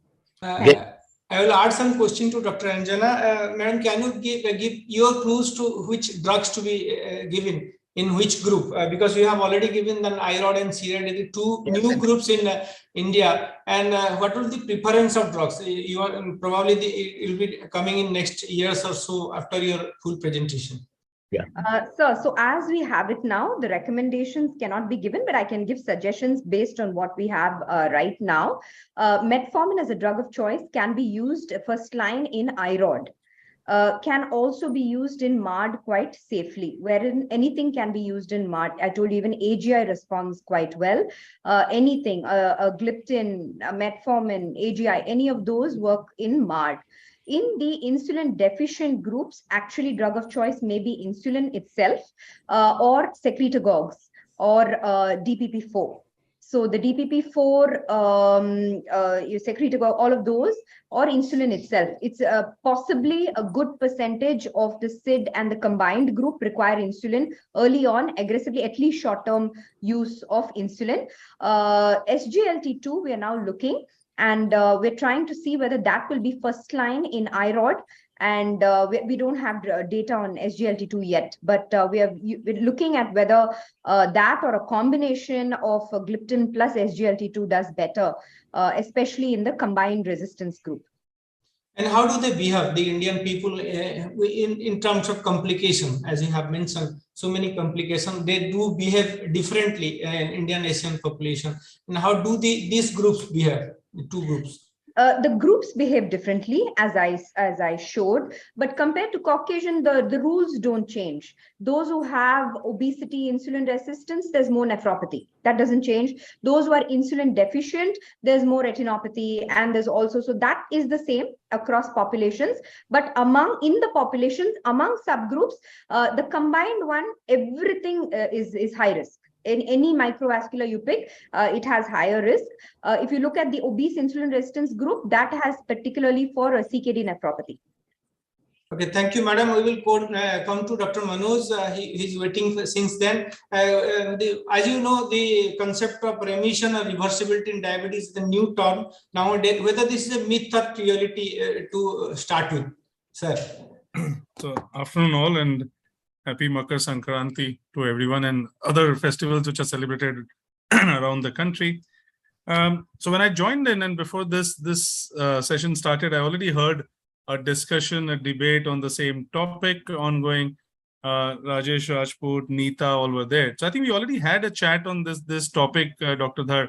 And I do agree with Rajesh's thoughts on that probably the word reversal shouldn't be used by us. It's more commercial a term. Remission is more likely a word. There was discussions around why everybody post-bariatric in spite of weight loss may not be achieving remission. Well, I think the evidence clearly tells us that the chances of remission post-lifestyle and weight loss changes are more in the first few years of diabetes. Your patients undergoing bariatric surgery today, many of them are the ones who are morbidly obese and with many, many years of existing diabetes. They do see benefits of reduction in their medication requirement, but may not go off medications and hence will not qualify for remission. So to simply answer your question, the term should be remission. The percentage of people who may be able to achieve remission is really small and in single digits, unlike the presence of social media making it seem that every other person with diabetes today can achieve remission, which I said is more for commercial means, and hence we should avoid using the term reversal, which I do not agree with. We all understand the pathophysiology of type 2 diabetes starts several years before somebody is detected with clinical diabetes, and hence reversal would not be the right term, though remission may be achieved in a small number of people. I think the correct answer. We call reversal wallas at the Babas and all who try to, who speak about it. It's a myth. Sir, Babas are in our field also. So reversal is by Babas in our pretty much in our community. Diabetic Babas. Yes. Thank you, sir. Thank you for the nice presentation. I will be... Right. Dr. Dhar, can I just add? So earlier we were having a discussion on NFLD and we heard that brilliant conversation by Dr. Singh. He's here and Anjana, Dr. Rajput, Dr. Das, all are here. I did come across a very, very unfortunate scenario. Today, a lot of drugs are not approved. People keep trying various drugs, be it the bile acid sequestrants, be it vitamin E, and of course now saroglitazar, which is gaining its fold on showing improvement in the NFLD section. I don't know if you all have noticed, maybe some of you have, they actually sell saroglitazar by two different brand names to diabetos, endos, physicians, and to gastroenterologists. and many of us may not be aware, but you come across prescriptions where the gastro has given, I think it's called bilepsia or something, 4 milligram, and you and me would have thought it's some other drug that these guys are using, but it's saroglitazar. It's bilepsa, right? Yeah. So the same drug. So the question is more to Dr. Das, who's pretty much in the regulatory thing, sir. This creates, I wouldn't be aware of what is bilepsa. I would think it's a gastro drug that they've given, and they definitely don't care if lipaglyn is written, and the same patient is given these drugs for the same kind of purpose without hard evidence. So that's the perplexing thing and creates confusion. So any of your thoughts? Yeah, we have received in the DCGI letters to this effect. Now we are working on it, but you see, there are not only saroglitazar, there are 2 or 3 other drugs which are sold to different specialists with different names. Sometimes the doses varies, but this bilepsa is same 4 milligram saroglitazar, which we use ourselves for many things, including NAFLD and diabetes control. So this is final decision has not been taken, but that will be taken away. But having said that, Manoj, the commercial diabetes picture is very different. Same company has one drug named Ashok in one group, in one branch of them, same brand, same stop, same manufacturer, called Manoj the Great in the other division. Same company, 2 divisions. So these are the issues we are seized with. And they said we want to expand the market. I'm very frank with you, Manoj.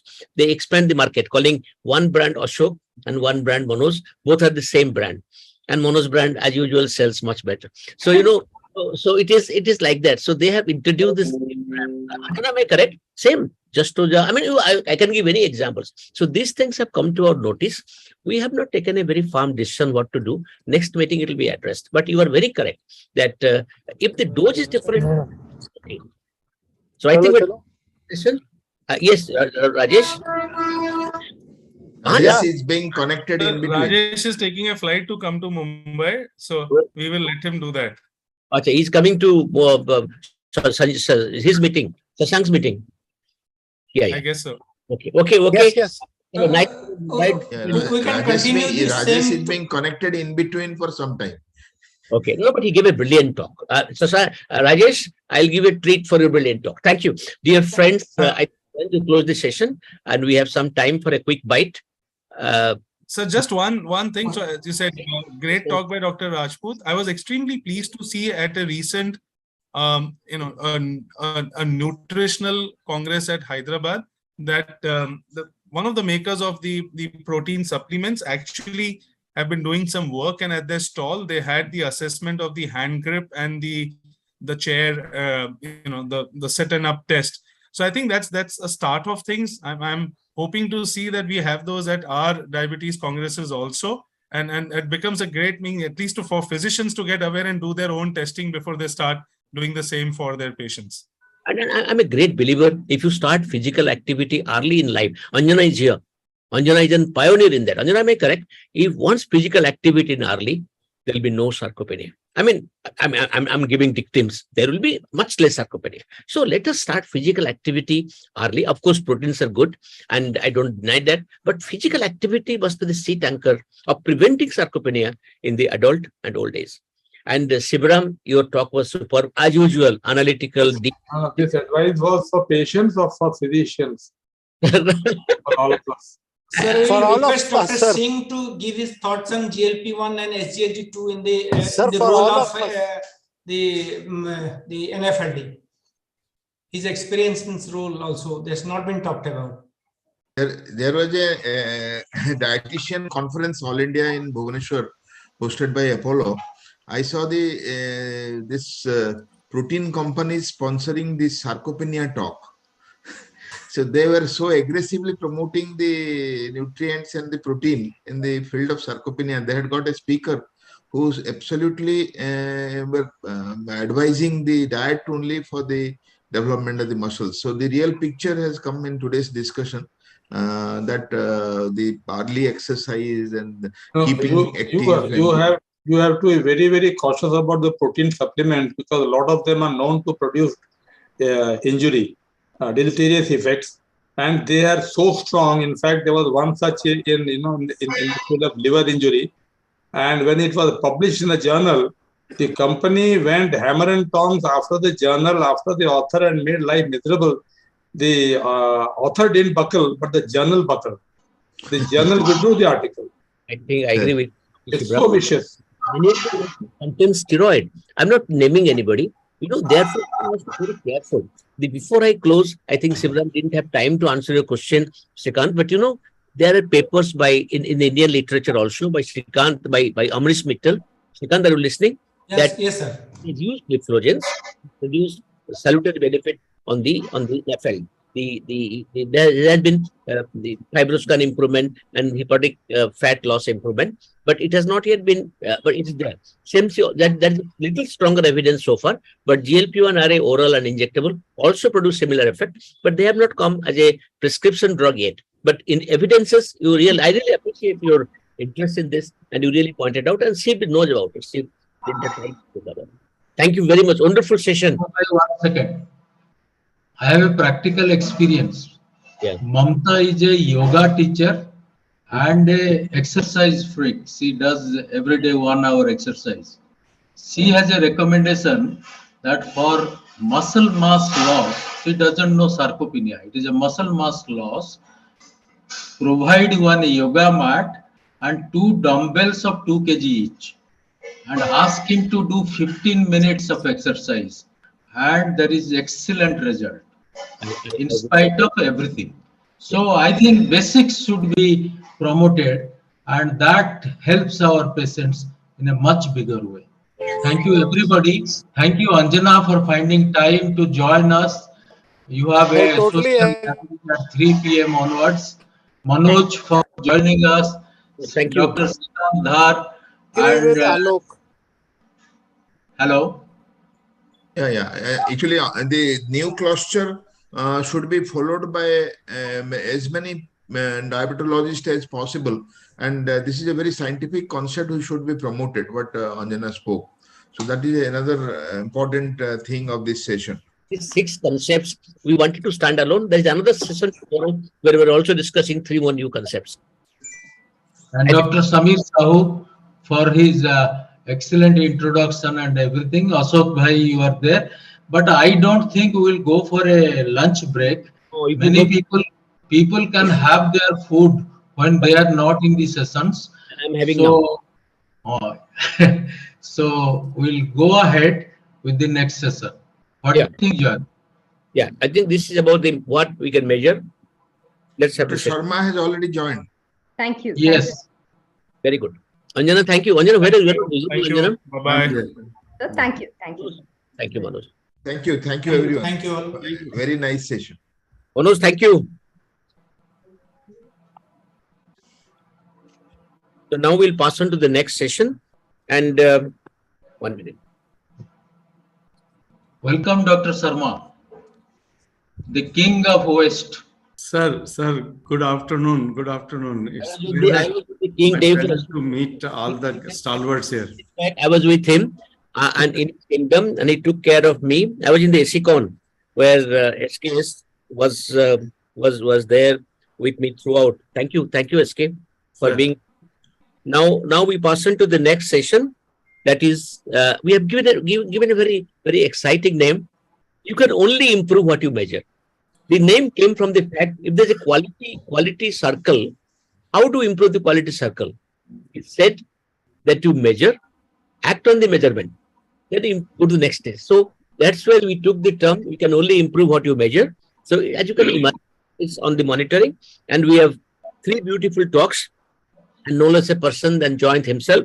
Of course, SKS, the king of the West, and we have Ritesh, who will be talking about a new facet of insulin. So without taking much time, I'll call upon my dear friend Kishore. Kishore, are you there? Kishore? No, So Kishore will join. Shiba is there? Oh, I'm there actually. Brigadier KC Behra. I'm here. Good. So good afternoon, sir. Good afternoon, sir. So now we are before time, so we can call it a NUCD standard time. So we can call the people who are there, like Sunil and Ritesh, to be on board because they will be required very soon. Okay. Okay. May I start, sir? Yeah, you can start. Happy Makar to everybody. Good afternoon, everybody. So today's topic, you can only improve what you measure. And in this context, I want to tell you, there's speakers like Professor Jayanta Panda and followed by actually Professor Dash and Professor S.K. Sharma. So when we are talking about these things, always I explain to my patients, 3M one should remember: measure, monitor, and maintain. When we actually treat the patient or we see a patient to start with, first we should know what is our target actually. You know, you have to measure blood sugar, blood pressure, urea creatinine, lipid profile, HbA1c. That will actually first you come to know where you stand as far as the patient is concerned. Then you explain to the patient where actually his status is as far as everything. Holistically, you have to explain to the patient that it is where you stand for as on today, as on now. Therefore, you just measure everything, explain to him that this is the target for which. Sometimes those who are there come to a remote place, I have to tell them, remember 100 rupees note, that is 100, is a fasting blood sugar without any difficulty or she can remember. Then you remember 150 rupees, that is after postprandial. Like this actually explain to them. This is your target. This is target of a healthy individual. When the treatment will going to be offered to you, that the doctor and yourself will both will actually start to get the target. That is why now this thing says this TIR, TBR, and TAR will be discussed by the Professor Jayanta Panda. When I'm talking about Professor Jayanta Panda, he is known to each and everybody, those who are actually now listening to him. For to add to his feather, recently, he has been actually elected the president of a Kota club. That is one of the oldest club of Orissa.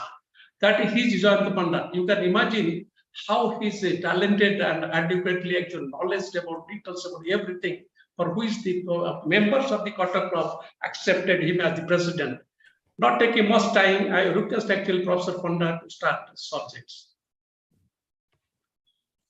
Thank you, sir. Thank you for that introduction. I'm very happy. We have time. Honor for us, Jan, that you are the president of the Kotak Club. It is a great honor. I will share a small instance, Daksha.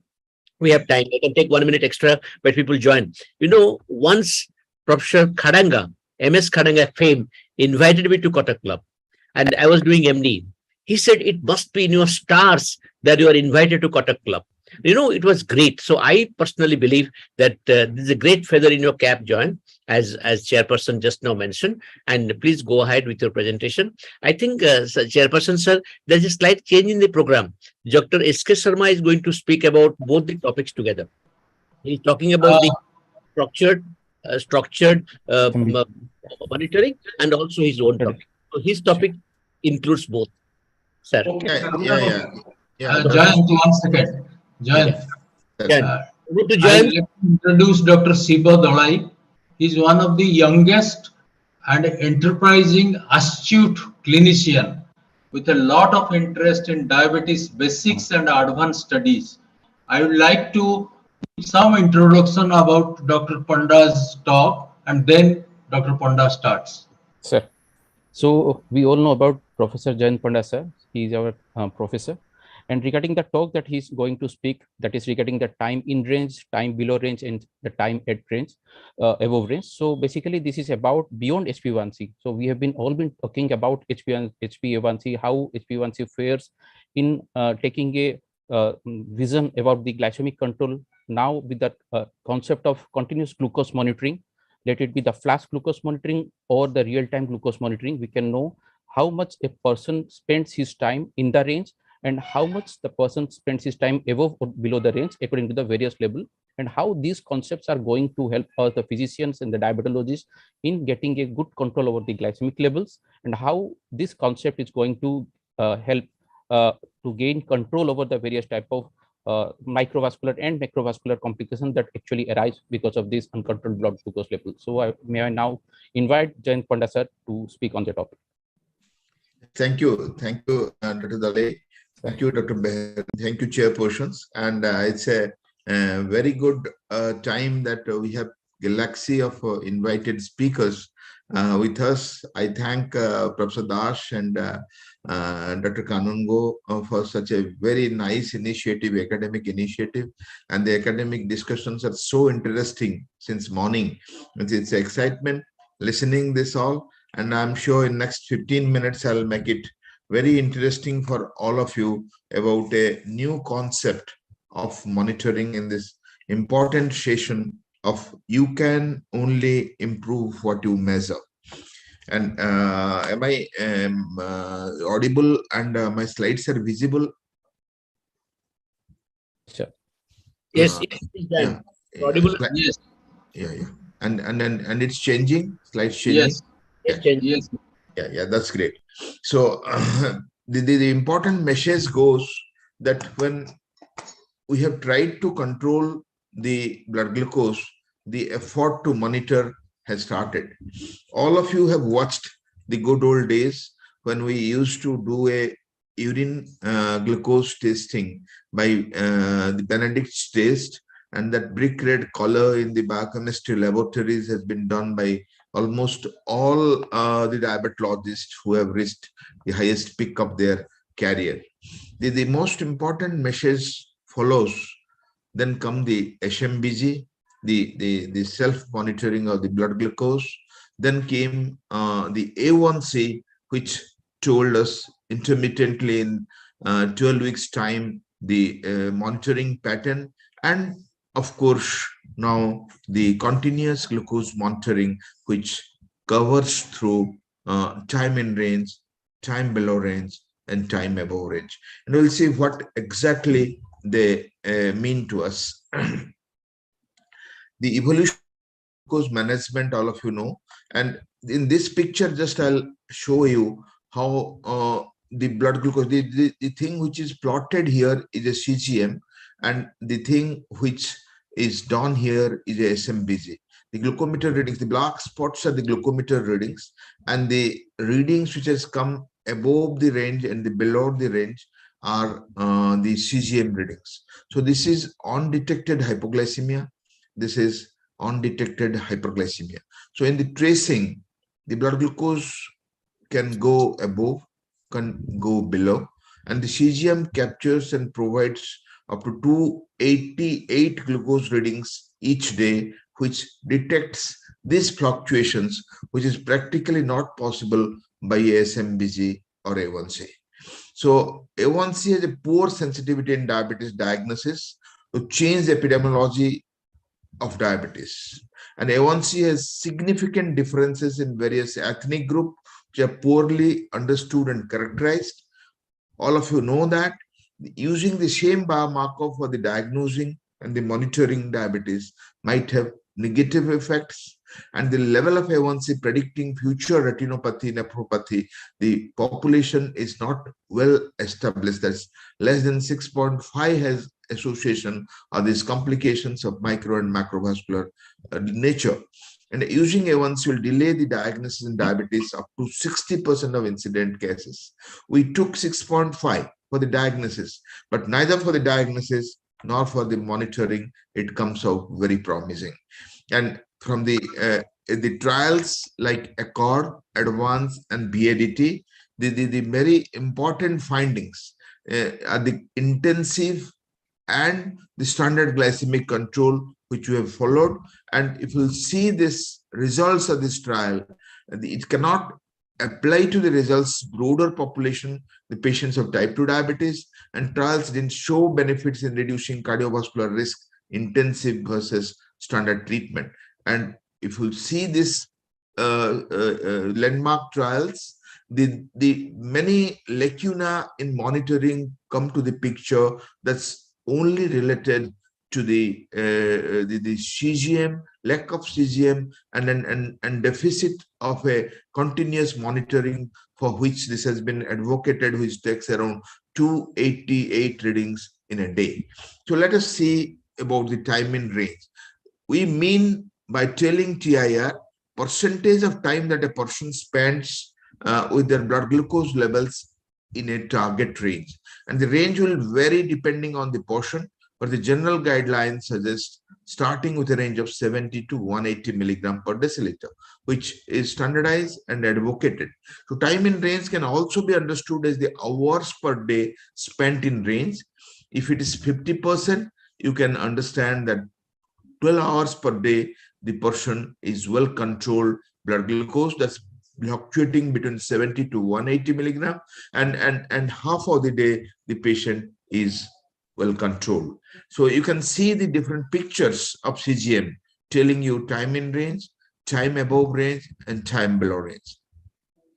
0% time in range is one in the first picture, 25% time in range, 1/4 time, 50% time in range, half of the time, 75% and 100% time in range. The whole fluctuation is in between the 70 to 180. So the prediction of the long-term diabetes complications as per the landmark diabetes control and complication trial, the DCCT, the strong association with the risk of development or progression of the retinopathy. Let us see one by one the complications and the association. You can see the percent time in range. This is less than 10% to more than 70%, and the frequency of retinopathy comes down from 58% to 5%, along with the increasing time in range. So directly the complications, microvascular and macrovascular, that comes down with increasing percent time in range. And here the strong association with risk of development of microalbuminuria. You see the percentage time and range less than 10% to more than 70%, and frequency of microalbuminuria from 27% to 3%, the percentage has come down. So the summary is more is the time in range, or more time the person is within good control, there are better chances the microvascular complications like the retinopathy, like microalbuminuria, will come down. And the association of time in range as assessed by the CGM with diabetic retinopathy is divided to 4 quartiles, less than 51, 51 to 71, 71 to 86, and more than 86. This is Q1, 2, 3, 4, and it was graded as non-diabetic retinopathy, mild NPDR, the moderate NPDR, and then vision-threatening diabetic retinopathy. And here you can see the mild, moderate, and the vision-threatening diabetic retinopathy, the prevalence as per the different quartiles, it comes down. So that the summary is prevalence of diabetic retinopathy by severity as a function of time in range quartile. So better is the control or time in range, better, lower is the incidence of diabetic retinopathy, which has already been shown by me. So patients with similar A1C values could have distinct glucose profiles. All of you realize that. And for instance, one patient could have long episode of both hypoglycemia and hypoglycemia, whereas another could have a stable glucose pattern throughout the day.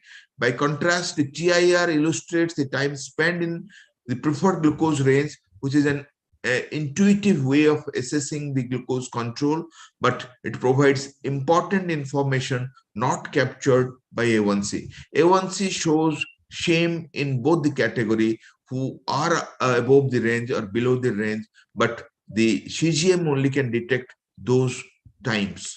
And then this study suggests that the time in range as an intuitive metric of the glycemic control for both patients and clinicians is associated with the prevalence of diabetic retinopathy. So this is the relation of all-cause cardiovascular mortality in patients with type 2 diabetes, a prospective cohort study. Here the TIR was measured with continuous glucose monitoring at the baseline, and the participants were stratified into 4 groups as more than 85%, 71 to 85%, 51 to 70%, and then less than 50%. I have told you the different quartiles, and this is in relation to a macrovascular complication, the cardiovascular mortality. And you can see the all-cause mortality and cardiovascular mortality with cumulative survival, and this is by different levels of time in range are different. So more is the time in range, less is the mortality, the cardiovascular as well as the all cause.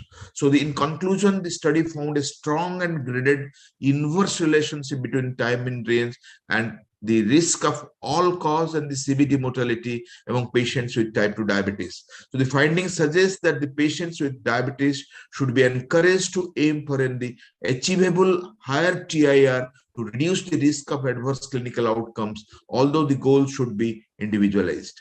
In elderly, in fragile patients, we have a higher goal that goes beyond in doubt, but this time in range is very broad, 70 to 180, and more time somebody spends in range, less is the chance of macro as well as microvascular complications, what you saw in these trials. And the patient-centric approach of time in range encompasses above range and the below range. And the normal glucose range for individuals without diabetes is reported between the 3.9 and 7.8 millimole, and the upper and the lower limit of determining the time in range are not synonymous with the upper and lower limits of the normal glucose values. So 70 and 180 are much broader than our normal diagnosing limits. So the choice of upper and lower glucose thresholds for determining TIR is partly pragmatic.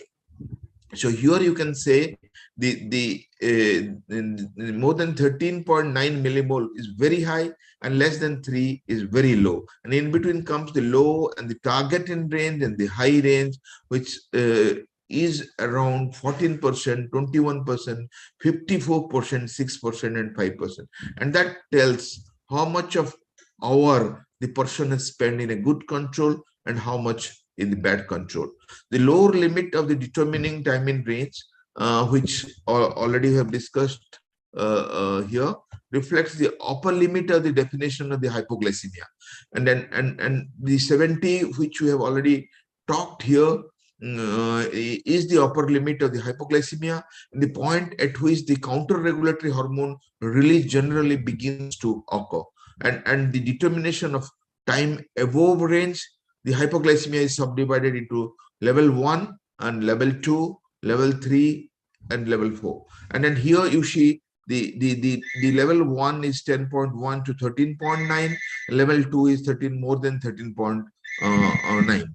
And the determination of the time below range, the hypoglycemia is subdivided again into the level 1, 3 to 3.8, and level 2 is less than 3. So if you take these two levels, time above range and time below range, glycemia and hypoglycemia further classified. Subdivision, the hyperglycemia into the different levels based on the consensus recommendations comes, the low glucose level, the decreased symptom awareness, increased risk of severe hypoglycemia, increased mortality risk comes in this category, and the adverse consequence of the glucose levels come in this category. And the real life challenge with the SMBG are important. Inconsistency with the testing of the blood glucose level come inadequate time to detect the patterns, handwritten log books during the short office visits they come. So that's why this TIR, TAR, and TBR universally followed gives us a very important conclusion of probability of a patient developing the chronic complications, maybe micro or macrovascular. Here, what Dr. Dale was telling about the continuous glucose monitoring and the flash continuous glucose monitoring, it continuous provides the real-time measurement of the glucose 5 or 1 minute interval, and the alert patients when the glucose levels are too low or too high, they send the alarms and the alerts. And CGM is a tool to help personalize the diabetes treatment plan. But the flash continuous glucose monitoring, the relatively new glucose monitoring system, so resembles established CGM, and the first 14 days factory calibrated flash glucose monitoring allows quick identification of the poor glycemic control to inform the treatment decisions.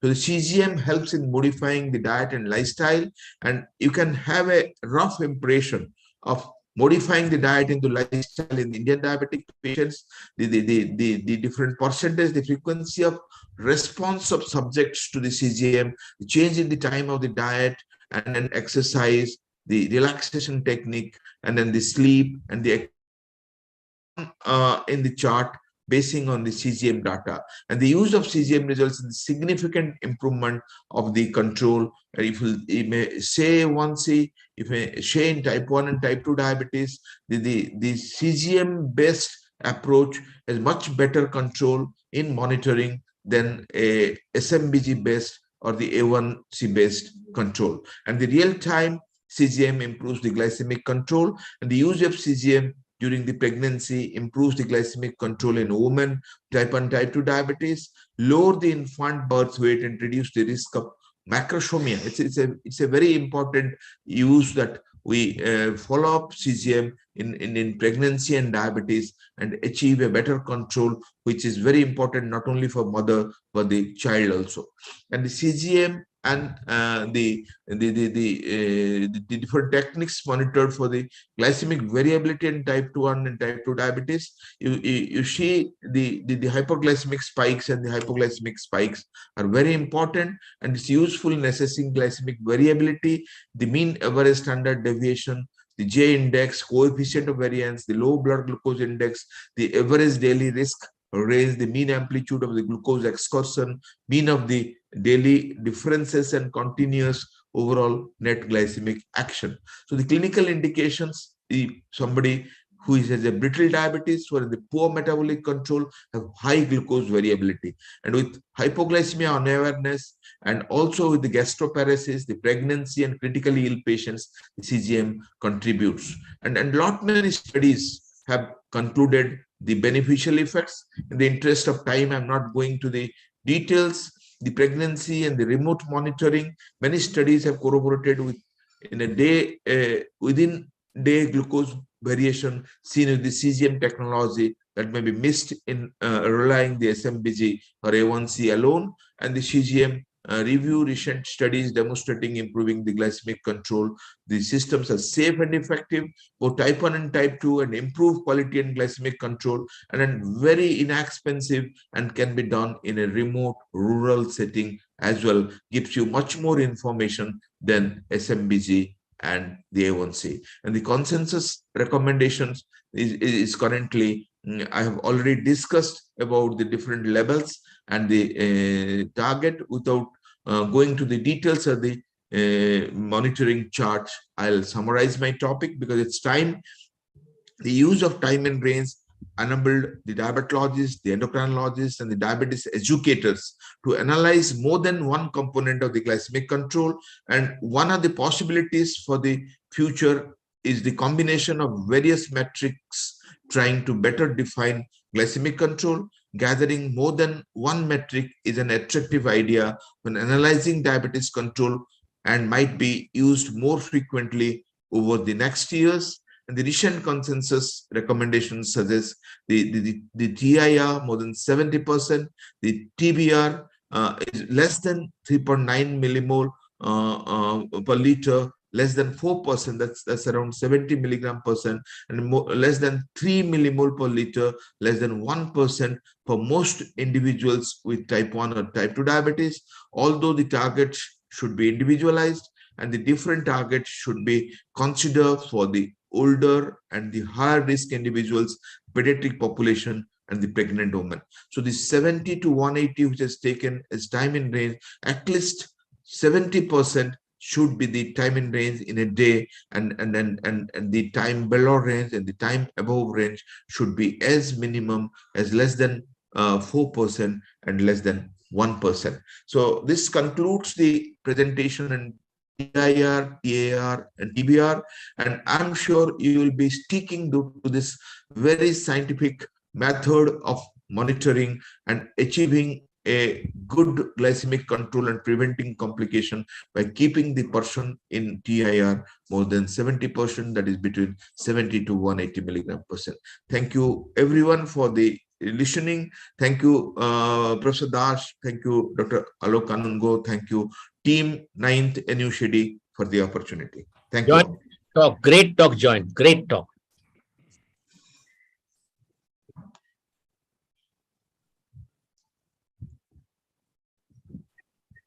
Dr. Ali and Dr. You can take up the next speaker, Professor Iskandar. Yes, sir. Thank you, sir. Thank you, sir, for your nice presentation. So to talk about on the next 5 minutes extra time to Dr. S.K. Sharma, because the second topic you added to his discussion. Yes, sir. Yes, sir. So to speak on the next two topics, basically these are the structured SMBG and the interpretation of HbA1c in the CGM era. To speak on both this topic, may I please invite Professor Dr. S.K. Sharma, sir. So as we can see that Sharma, sir, here is the Professor of Medicine, Mahatma Gandhi Institute of Medical Sciences, with multiple research publications. He has been chairman in multiple organizations. He has been the national and international faculties. He has been awarded Oration of Vijayawada, Yalmanch Diabetes in 2012.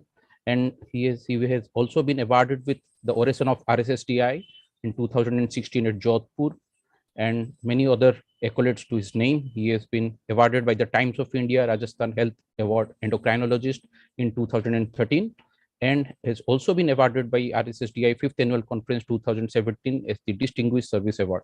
So with all these accolades to his name, may I please invite Sharma sir to speak about on the topic structured SMBG and interpretation of HbA1c in the CGM era. Good evening, respected Dr. Das and Dr. Kanungo and our chairperson.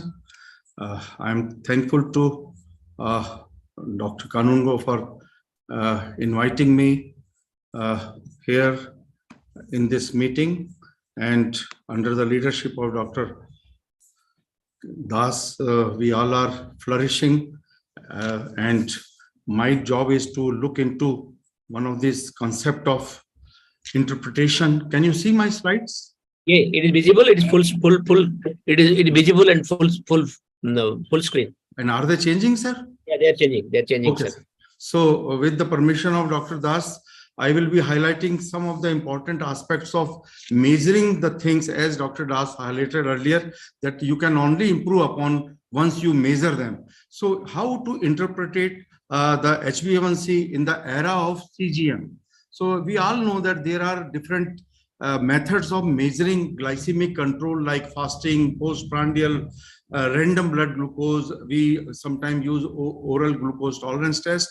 And now with the help of continuous glucose monitoring, we are also looking into this. So where we can place HbA1c in this, we all know that glycosylated hemoglobin is basically an attachment of glucose to the hemoglobin. The end terminal of the beta chain of hemoglobin is having glycosylation, and this is depending upon the life cycle of RBC, that is hemoglobin in the RBC. So we all know that it is around 120 days. So it is measuring something like 2 to 3 months of glycemic control. There are different types of hemoglobin in our blood, and maximum 80% of this glycosylation is occurring in HbA1c part rather than on other HbA1 or HbA1b or A, all those. So maximum is utilized here, and we know that the clinical value of HbA1c is that it is an index of long-term glucose control, and it can be performed on venous blood glucose in without any consideration for time of the day, meal of the person, exercise or no exercise, or any time of the day, and whether it is not changing, because it is giving you a average of last 2 to 3 months of glycemic control. So the clinical value of HbA1c is that it helps in clarifying the discrepancies between the self-monitored glucose level and actual degree of overall blood glucose control. So many times our patients are measuring 1 or 2 or 3 values of SMBG, and they highlight that their glucose are controlled. But when we look into their HbA1c, we find that it is significantly higher. It also helpful in differentiating stress-induced hyperglycemia, which is sometime when the patient is admitted, particularly during COVID era, when the patient was first time detected hyperglycemic. We were not knowing whether he is a known diabetic who was not recognized earlier, or it is stress hyperglycemia because of stress of the illness or because of steroid treatment. So there you will find that HbA1c will be normal in a stressed hyperglycemic condition, except when the patient is a known diabetic earlier. So it is also useful in clinical decision making. What is the drug of you want to choose for that patient, whether the HbA1c is mildly raised or it is significantly raised, where you like to go for a combination therapy right from the beginning. It is also useful in our obstetric practice, where you can predict congenital abnormalities in a lady. When we look at the HbA1c, we all know a HbA1c of more than 10 is significantly associated with congenital malformation in fetus. And nowadays, we all know that it is also used as a diagnostic criteria for the diabetes. But we know that there are many ifs and buts with HbA1c measurement. There are some conditions where there is an inappropriate low HbA1c, like hemolysis, certain hemoglobinopathies, recent blood transfusion, acute blood loss, hypertriglyceridemia, and many drugs are also influencing it. Then there are conditions where inappropriate high HbA1c will be there, like iron deficiency, vitamin B12 deficiency, alcoholism, uremia, and many other drugs are influencing it. And then, of course, there are variable effects according to the fetal hemoglobin, methemoglobin, and certain other hemoglobinopathies. So whenever we are looking at HbA1c, we should know that these conditions are not there. Otherwise, we may have high or low HbA1c. So the drugs which are affecting HbA1c, we all know that there are some drugs which are causing increased erythrocyte destruction. Thereby, they are falsely lowering HbA1c, like dapsone, ribavirin, antiretroviral drugs, cotrimoxazole, hydroxyurea. There are other drugs which are altering the glycation, particularly vitamin C, vitamin E, and aspirin. And there are some drugs which are interfering with the assay of HbA1c. So, dear friends, HbA1c era was there for the last, I should say, 30 years or so. And here, according to patient, he is getting main glycemic metrics as a HbA1c, guiding his therapy, and main metrics for rating the quality of diabetes care and medication. For physician, HbA1c tells us that it is a main diagnostic criteria, a standard marker of assess risk of complications, and target standards used to diabetic algorithm. For example, in ACE guidelines, they say if the HbA1c is less than 7.5, we may start with one drug. But if the HbA1c in between 7.5 to 9, you can start treatment right from the beginning with 2 drugs. So these are the algorithms which are depending on HbA1c. And for regulators, our health regulators, it is the main outcome marker for health authorities to approve a new drug, glucose lowering drug, and technologies for diabetes management. So we all know that there are available measures of glycemic control, and HbA1c is a good parameter in one of them. But CGM is now coming in, and as Dr. Panda highlighted, many important aspects of CGM: time in range, time above, and time below range. So the glycemic variability is an important consideration. And when you are having patients where those conditions where there is a falsely elevated or falsely low HbA1c values are coming, then of course we are handicapped. So HbA1c is not always a reliable marker of glucose control, but most of the studies earlier done on HbA1c are looking in, it is a gold standard for understanding and prevention of diabetes complication, like DCCT trial, and in UKPDS, the complications were directly linked to the amount of HbA1c. But because of these hemoglobinopathies and other changes, sometimes HbA1c is overestimated or sometimes it is underestimated. So despite HbA1c being a trusted biomarker, prevalence of so many common HbA1c hemoglobin variants in the country are causing an important challenge here. And another important field in looking into HbA1c is that sometimes we are having patients who are having a glucose profile like this patient A, and the other is having a patient B. The two patterns of glucose profile is highlighted here. Both these patients are having a HbA1c of 8, but in yellow markings, you find that there is a significant glycemic variability as compared to the red mark, where the glycemic variabilities are significantly reduced. So different patterns of glycemic variabilities are there in our patient's profile. In patient number A, there are so many high and lows in the glucose profile, but in patient number 2, the glycemic variability is significantly reduced. But the HbA1c of these two patients are similar. So the limitations of HbA1c is that it does not capture hyper and hypoglycemia. It does not capture the individual glycemic patterns in a day or in between the days of a patient, and it does not capture glycemic variability. And we find that HbA1c is a biomarker which sometimes is not giving you correct picture as we discussed, but it is having a direct relationship to mean glucose, but there is a range of that mean glucose.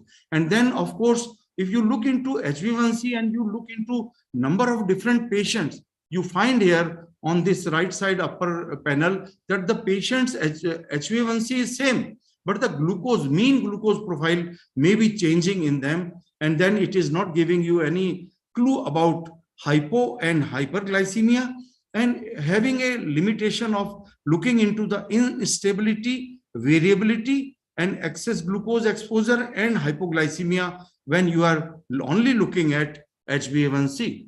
So we all know that there is a oxidative stress according to the rise in blood glucose, particularly postprandial scenario, and these glycemic variabilities like hyper and hypoglycemic excursions may lead to so many other conditions, like it may lead to increased inflammatory markers and cytokines in causing increased vascular inflammation, increased production of reactive oxygen species, and leading on to increased oxidative stress.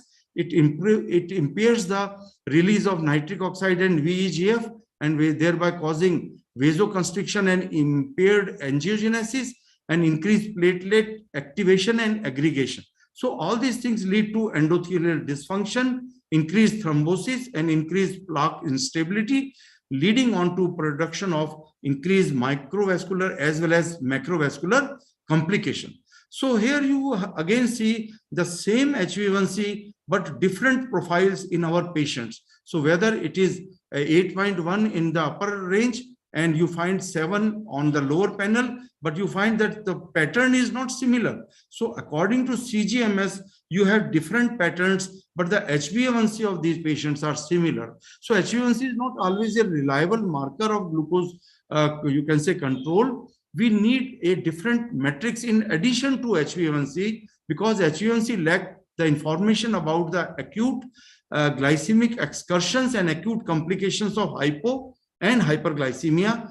HbA1c failed to identify the magnitude and frequency of intra and interday glucose variability, and certain conditions, as we discussed, anemia, hemoglobinopathies, iron deficiency, pregnancy, and many other drugs may confound A1C measurement.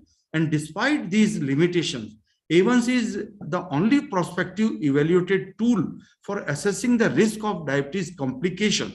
And in most of the studies, it was linked to complications are linked to HbA1c. So again, you find that there are many phases of HbA1c here. The HbA1c is 7 in the 3 situation, but in right side, you have 100% time in range, but on left side, you find only 40% time in range. And people living with diabetes experience different energy levels, moods, and overall quality of life when they are in range versus when they are out of range. So time in range can capture these differences in a way where A1C is not. So what is the answer? The answer is CGMS system, and here Dr. Panda greatly highlighted it. We can get so many information with CGMS, like what is mean glucose, what is the glucose management indicator. I will highlight this GMI, and then of course glycemic variability. We want that glycemic variability should be less than 36%, but sometimes we find that it is very high. And then of course time in range, time above range, and time below range. So time in range was highlighted beautifully by Dr. Panda. It is a matrix of glycemic control, and we all know that time in range is the percentage of time that a person spends with their blood glucose level in a target range. It is a metric of glucose control that provides more actionable information than time in than HbA1c. It is a metric which includes three key CGM measures: percentage of reading in the time in range, time above range, and time below range. And CGM based glycemic target must be personalized to meet the need of each individuals. And time in range goes beyond HbA1c in representing blood glucose level, because it captures variations, and it captures whether it is high, low, and in range values, and characterize the life of a diabetic patient. So this thing was clearly highlighted by Dr. Panda, so I will not go into detail. But what is this time in range? As you can see here, time spent in a range of 70 to 180, from 0 to 100%. You can see how the different patients are having different time in range.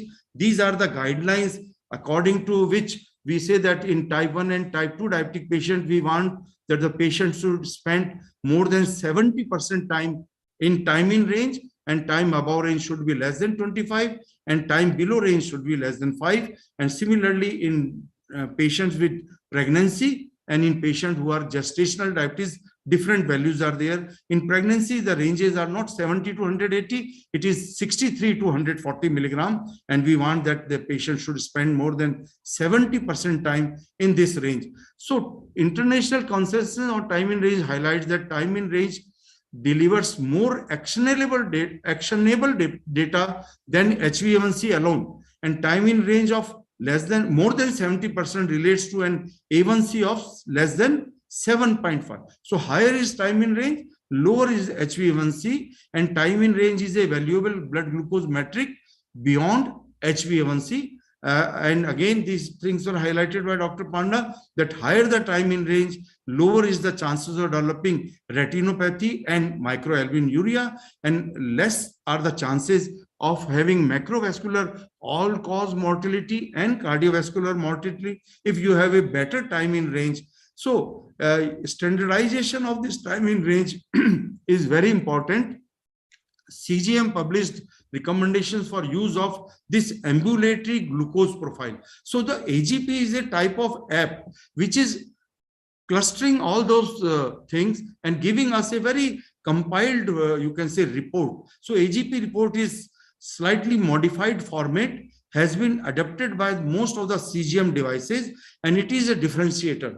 Ambulatory glucose profile AGP is an innovative way of looking at the patient with diabetes to be enabled with ample information that gives insight into the daily glycemic profile of a patient and help in making well-informed decisions in context with diet, exercise, as well as medication. So the CGM is providing so many data, and we have to look into those data. It will be very tedious. So data must be organized to assist interpretation, and it is a simple proposal to simplify the data by employing such measures as time in range. And here ADA again highlighted that ambulatory glucose profile, what we say AGP, is very useful in compiling these data. So here you find that 1 day of CGM values are there, but how to look at it? AGP report is compiling it all. So here you find that AGP report is giving us what is the time of CGM applied, what is the glucose range, time in range, time above range, time below range, what is average glucose, and what is the glucose management indicator, GMI, which is just like a laboratory measured A1C. And then of course it gives us glucose variability. We want that it should be less than 36. Here in this report, it is 49%. And on right side, you can see this bar colorful diagram, which clearly highlights what is the status of a patient, looking into it straightforward. So clinical approach to CGM data is that if the time in range is 70 and above and time below range is less than 4%, then you don't need to do anything. You continue with the same profile of the patient. But there are 3-step process when you are looking into AGP: define the pattern and review the daily traces. So there are 3 scenarios here. HbA1c is another value, but here you find that the patient is having more hypoglycemic risk because the time in range is more than 50, but time below range is also more than 10%. And in next scenario, you have predominantly hyperglycemic risk, where time in range is less than 50 and time above range is more than 5%. And similarly, you have predominant variability risk, where time in range is less than 50 and time below range is more than 50. So in this situation, we have to make some changes in the lifestyle of the patient and therapy of the patient. So comparing HbA1c to time in range, HbA1c evaluates single hemoglobin value, HbA1c value. Time in range evaluates continuous glucose level. HbA1c compares every 3 months. Time in range compares any time period. And HbA1c does not capture hypo and hyperglycemic levels occurring in the same day, and time in range can capture all these glucose variations. HbA1c is having immediate effect on therapy change not recorded, and in time in range, immediate detect and acute effect of therapy can be changed. Bad correlation of PROs, and here there is a good correlation of PROs, and high susceptibility to interference substances are there with HbA1c, which is not there in time in range. And time in range is a good correlator of clinical endpoints and many long-term complications, but HbA1c. But time in range correlates to the endpoint, which is unclear. Hardly any long-term studies are there, except few of the studies which Dr. Panda highlighted. There is a correlation between HbA1c and time in range. For example, if the time in range is something like 70%, HbA1c is 6.7, and if the time in range is 50%, HbA1c is something like 8.3%. So the another important thing in this CGM system is how to calculate glucose management indicator, GMI. This is a new term for estimating A1C from the continuous glucose monitoring. While we know that HbA1c is measured in the laboratory, but we can always extrapolate the mean blood glucose, which is derived from the CGM, to glucose, you can say, management indicator. So it is basically a mean value of blood glucose, which is determined by CGM, and there are formulas which calculate this mean blood glucose derived from the CGM into, you can say, estimated HbA1c. But there was always a confusion that on one hand we have a laboratory HbA1c, on other hand after CGM we have a estimated HbA1c. So the ADA says that we should change the nomenclature of this estimated A1c, and they have given a name of GMI, that is glucose management indicator. And this glucose management indicator is basically derived from the interstitial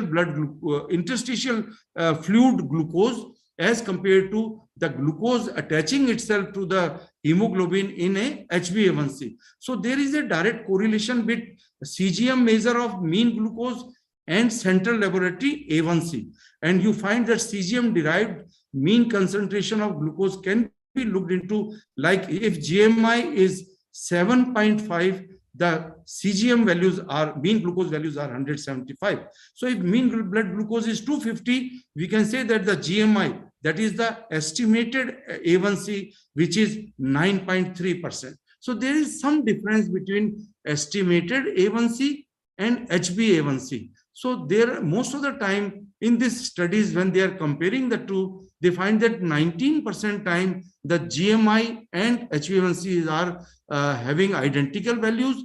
In 51% times, there is a difference of 0.3%, and in 28% times, there is a difference of 0.5%. So how to explain this to the patient? The important thing is that we have to tell the patient that on one hand, you are measuring the attachment of glucose to the hemoglobin in A1c, and in glucose management indicator or estimated HbA1c, you are looking into the mean value which is derived from the interstitial blood, and then you are having calculations, and then you get a CGM, this glucose monitoring, GMI, that is glucose management indicator, or we, in other words, say estimated A1c. So dear friends, in summary, I will highlight that HbA1c was developed as a population-based measure to assess the risk mainly, and over time it has taken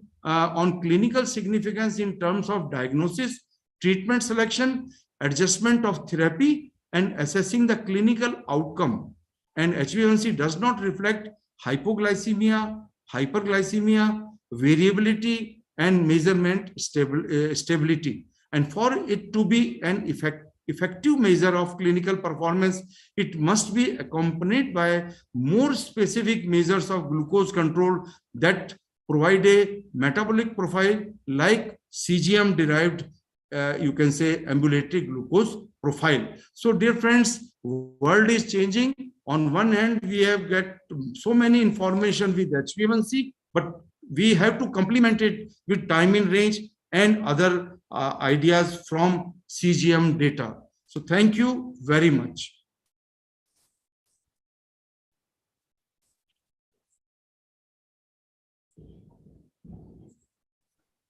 Thank you, sir, for your nice presentation.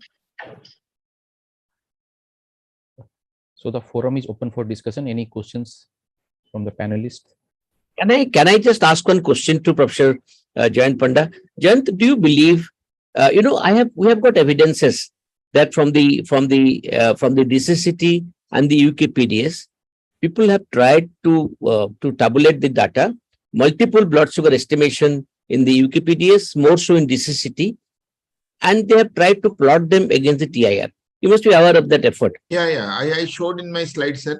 DCCT one, I showed how so it decreasing.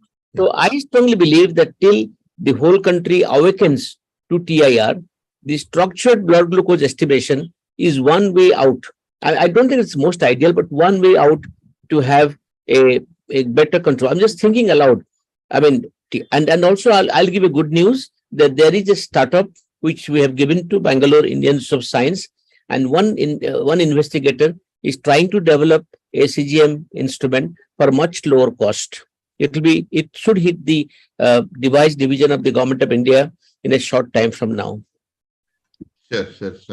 That's actually, that will encourage many diabetologists and physicians to stick to this newer assessments. And then this shows in many ways much scientific, much rational, and much beneficial in prevention of the complications and a better way of monitoring in our diabetic patients. And I must tell you, Jayant and Professor SKS, that this flash glucose monitoring, which you also described, FGM, flash for 14 days, flash glucose monitoring, has also given us solace for in a very great. Am I correct, SKS? That and CGM is a must for the type 1. CGM is a must for the brittle diabetes, must for the type 2 diabetes in the young who are uncontrolled. It's a must for the kidney disease, GDM, diabetes pregnancy. Nowadays also these instruments are available on rent in the cities and metros, and people use it. So that was the reason I was telling you it is possible. Thank you. Very well said, sir. Sir, there was a commentary in the DCCT data regarding TIR. Previously, they have gone retrogradely, and they have seen that even in the intensive group, only 52% were in time in range in the DCCT data. As compared to the conventional, it was only 31%, whereas 52% for the intensive group, even those were only in TIR, only 52%. Yes. We analyzed retrospectively these data. Yeah. Retrospectively, that is very clear-cut finding from DCCT, and then that tells about the a landmark trial conducted so many years back. From now, we can do the retrospective data and see the usefulness of CGM. I think Dr. Sunil. Dr. Agrawal is there to talk. No, Dr. Sunil Kota has also joined as a moderator. Please welcome him. No, but Ritesh has a presentation, sir. Yes. Yeah, let us finish the presentation. We'll go to panel. Yes, sir. So, Shiva, you invite Dr. Ritesh. Yeah. I would now like to invite Dr. Ritesh Agrawal to speak on his topic. So, as we all know, Dr. Ritesh Agrawal is a consultant endocrinologist in the Amri Hospital in Bhubaneswar, Odisha. So, he has made immense contribution to the field of diabetes and thyroid disorders, and he has multiple publications to his honor. So, around 12 publications in various national and international journals, Very importantly, and he has been awarded the Young Endocrinologist Award in 2019 by the Economic Times, and he's also a reviewer in many national and international journals. So may I please invite Dr. Ritesh Agrawal, sir, to speak on the topic. So thank you, Alok Kanungo sir and the NUCD team for inviting me for the talk. And after discussing a lot about the role of time in range, HbA1c, we should not forget that to get this achievement of HbA1c and time in range, we need our arm like the anti-diabetic medication where the OHA, insulin and all these things help to achieve the target. So to achieve the target, we need... Can you make it full screen, Ritesh? Yeah, I'm doing that.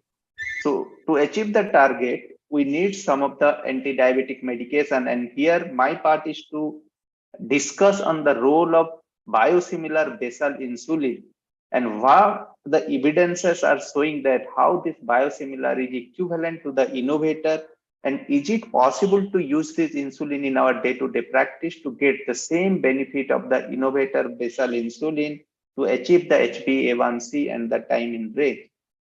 So now with the availability of this glargine, the biosimilar, now the designation has changed to interchangeable designation in 2021 by the US FDA. So biosimilar is also now changed as interchangeable designation. And in India, it is approved in 2009. So before going to interchangeable designation, they have passed the different study to show its similarity with the reference insulin, like the global pharmacokinetics and pharmacodynamic study in phase 1. INSTRIDE study, it is a phase 3 study for the type 1 diabetes, where they compared this basalog insulin with the US standard Lantus. INSTRIDE 2 study, where it is again a phase 3 study for the type 2 diabetes patient, where they compared with the US standard of Lantus. And INSTRIDE 3 study, which is a switch study where the patients were on the reference insulin, they were switched to the biosimilar, and they see the immunogenicity, efficacy, and pharmacokinetics and dynamic study. And after getting the result, they said that, yes, this biosimilar insulin is the interchangeable designation. So this is the different trial they conducted all across the world in the form of phase 1, phase 2, and phase 3 trial. And the clinical trial of this biosimilar insulin, they have 7 clinical trial, includes 1900 patients over more than 20 countries. So as I have discussed the first trial, which is a phase 1 pharmacokinetic dynamic trial for the type 1 diabetes, which compared the biosimilar insulin glargine with the reference insulin glargine in type 1 diabetes patient. It is a study where they include around 100 type 1 diabetes patients, which is a single center, randomized, double-blind, single-dose, 3-way crossover study, and they compared with the euglycemic claim study. And here you see the biosimilar insulin compared with the US standard insulin and the European standard insulin. And in every second or third visit, they have to be switched over the insulin and be followed up. And in this study, they found the mean smooth serum insulin profile in all the 3, that is the biosimilar, US standard, and the European standard, and the plasma profile of the insulin, which shows the pharmacodynamics and pharmacokinetics of the biosimilar molecule is almost equivalent to the reference insulin available all across the world. And this is the pharmacodynamic study which shows the glucose concentration in the graph where the biosimilar insulin is compared with the reference insulin. So in this phase 1 study, they conclude the bioequivalence of this biosimilar insulin, which was demonstrated in patients with type 2 diabetes, type 1 diabetes for both primary, pharmacokinetics, and dynamic endpoints. And this biosimilar were generally well tolerated and no significant safety issue emerged during the study period. Come to the INSTRIDE study 1, which is a non-inferiority study of this biocon insulin in type 1 diabetes with the reference glargine insulin, where the efficacy and safety of this molecule is compared. And the objective was to determine whether this biosimilar glargine, once actually is non-inferior to the reference insulin in type 1 diabetes, where they have included around 500% of HbA1c of below 9.5%. And they are randomized 1:1 and follow up for a period of more than 52 weeks. And at the end of the study, again, they followed up for more than 4 weeks. The primary endpoint change in HbA1c from the baseline after 6 months. And here you see the HbA1c in both the group from the biosimilar and the reference insulin. HbA1c is stabilized at all time from the baseline. Actual fasting plasma glucose by visit and treatment is also almost similar in the two arms. And this interest study 1 conclude no statistical significant difference in the actual HbA1c profile between the treatment group. Both basal and bolus insulin dose level did not differ between the biosimilar Biocon insulin and the reference group. And rate of hypoglycemia and other adverse effects were comparable between the two groups. So this biosimilar insulin has equal efficacy, safety, and immunogenicity as the reference with insulin glargine in type 1 diabetes patient. Then comes the role of INSTRIDE 2 study, where they compared the biosimilar insulin with the reference in type 2 diabetes patient. And again, the more than 500 patients were included.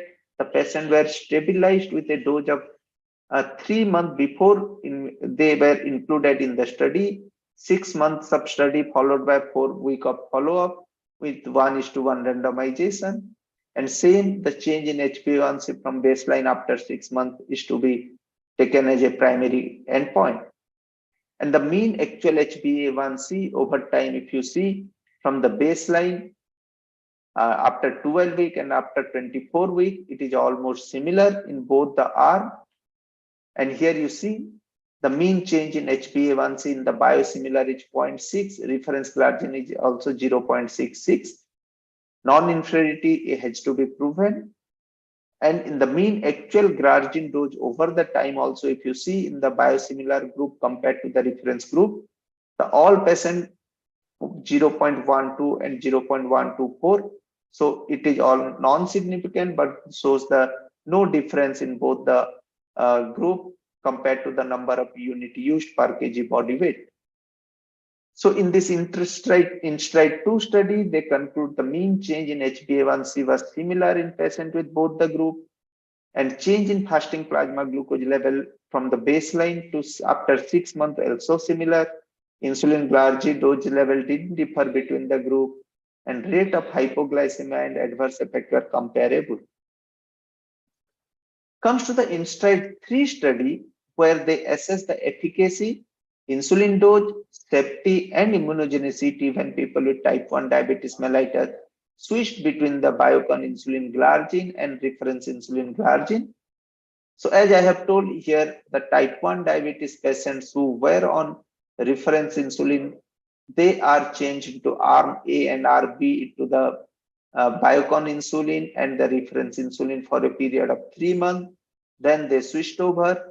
After period 2, and again they switched over, and the trial will end after the 36 week, and which has to be followed up for 40 weeks. So it is a robust design with adequate switch period. So 3 switched over has been taken in this study.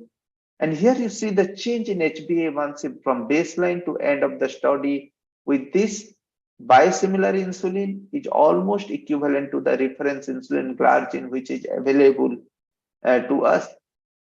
And if you see the safety endpoint, anytime hypoglycemia with both the insulin, the anytime hypoglycemia event were comparable in both the arms. Here you see the switching sequence and the non-switching sequence with the gray.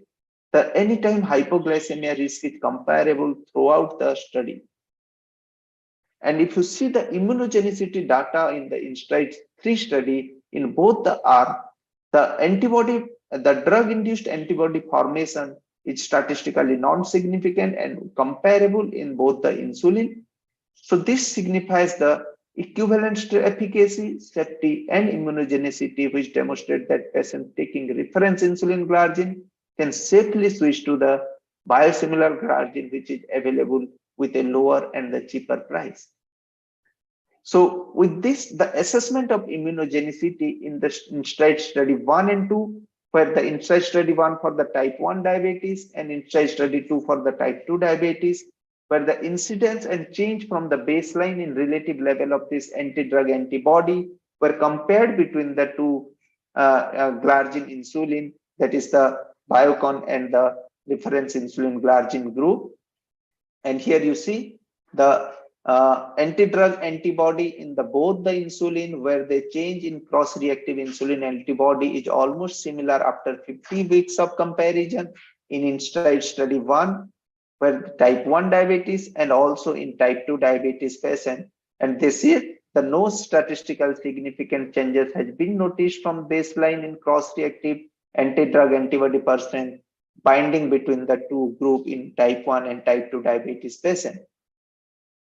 If you also see the proportion of patients with total cross-reactive insulin antibody ratio, the gray bar is the reference insulin bar and the blue bar is the biosimilar insulin glargine, and the anti-drug antibody response from the baseline up to the 52 weeks is almost similar in both the group, and the cross-reactive insulin antibody response in type 2 diabetes is also same. So the proportion of patients who met the criteria of this cross-reactive ADA positive response or the total ADA positive response were similar in both the group. So this immunogenicity assessment, they conclude the comparable immunogenicity profile of the two group in both type 1 and type 2 diabetes. Majority of the patients with type 2 diabetes were negative for total anti-drug antibody. In type 1 were positive, consistent with previous study indicating, and proportion of patients who tested positive for this anti-SCP antibody were similar between the two group again. So this signifies that the biosimilar insulin which is available compared to the reference insulin are not different in any form of its pharmacokinetics, pharmacodynamics, efficacy, safety, and immunogenicity profile, with a cheaper price available to us, which help us to achieve our glycemic goal. So world first interchangeable biosimilar insulin. That's why after getting all this data that are interchangeable designation has been given, made in India, for India and the world, Atmanirbhar India, for patients' benefit, high quality insulin, affordable price with improved adherence. It is an option for our healthcare physician also. So thank you for your kind and patient hearing, and over to organizer to start the discussion.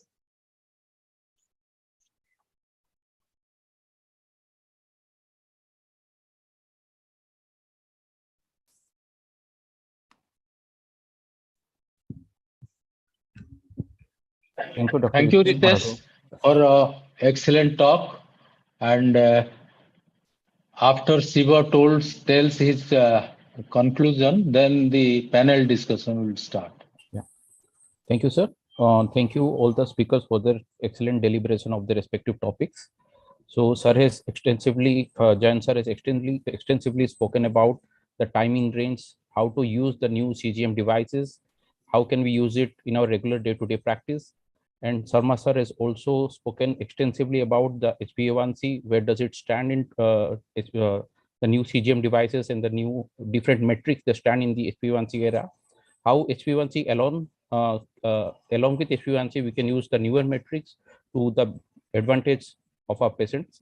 So with this, we can, I could like to invite the total panel discussion now. So for that, I invite Dr. Sunil Kota sir to be the moderator of the panel discussion, and the panelists are Dr. Jayan Panda sir, Dr. Ashok Kumar Das sir, Dr. S.K. Sharma sir, and Dr. Dayanidhi Meher sir.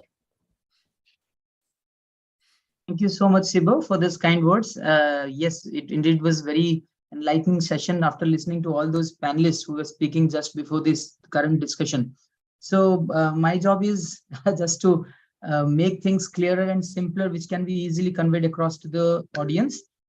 So we have 30 minutes to go, as I understand from the agenda, and the topic given to us to discuss is you can only improve what you measure and monitor in diabetes. And that's obvious what we actually try to look at. That's why Sarma sir has taken us through some of the important parameters, Jayan sir and everybody.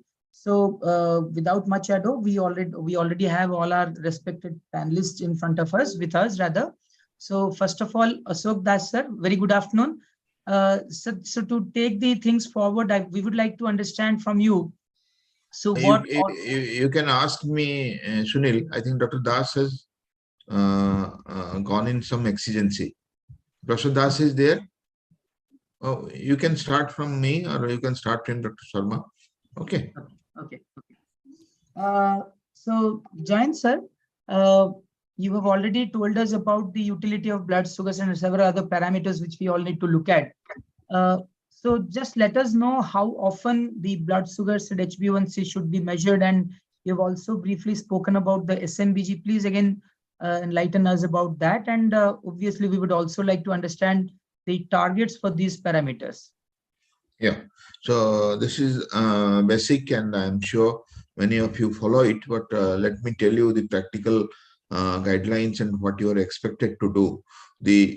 If the blood sugar is not controlled, and if somebody is having a very poor control of fasting postprandial, then you should call the person very frequently, maybe every third day, not later than third day. Patient can come every day also, that's good.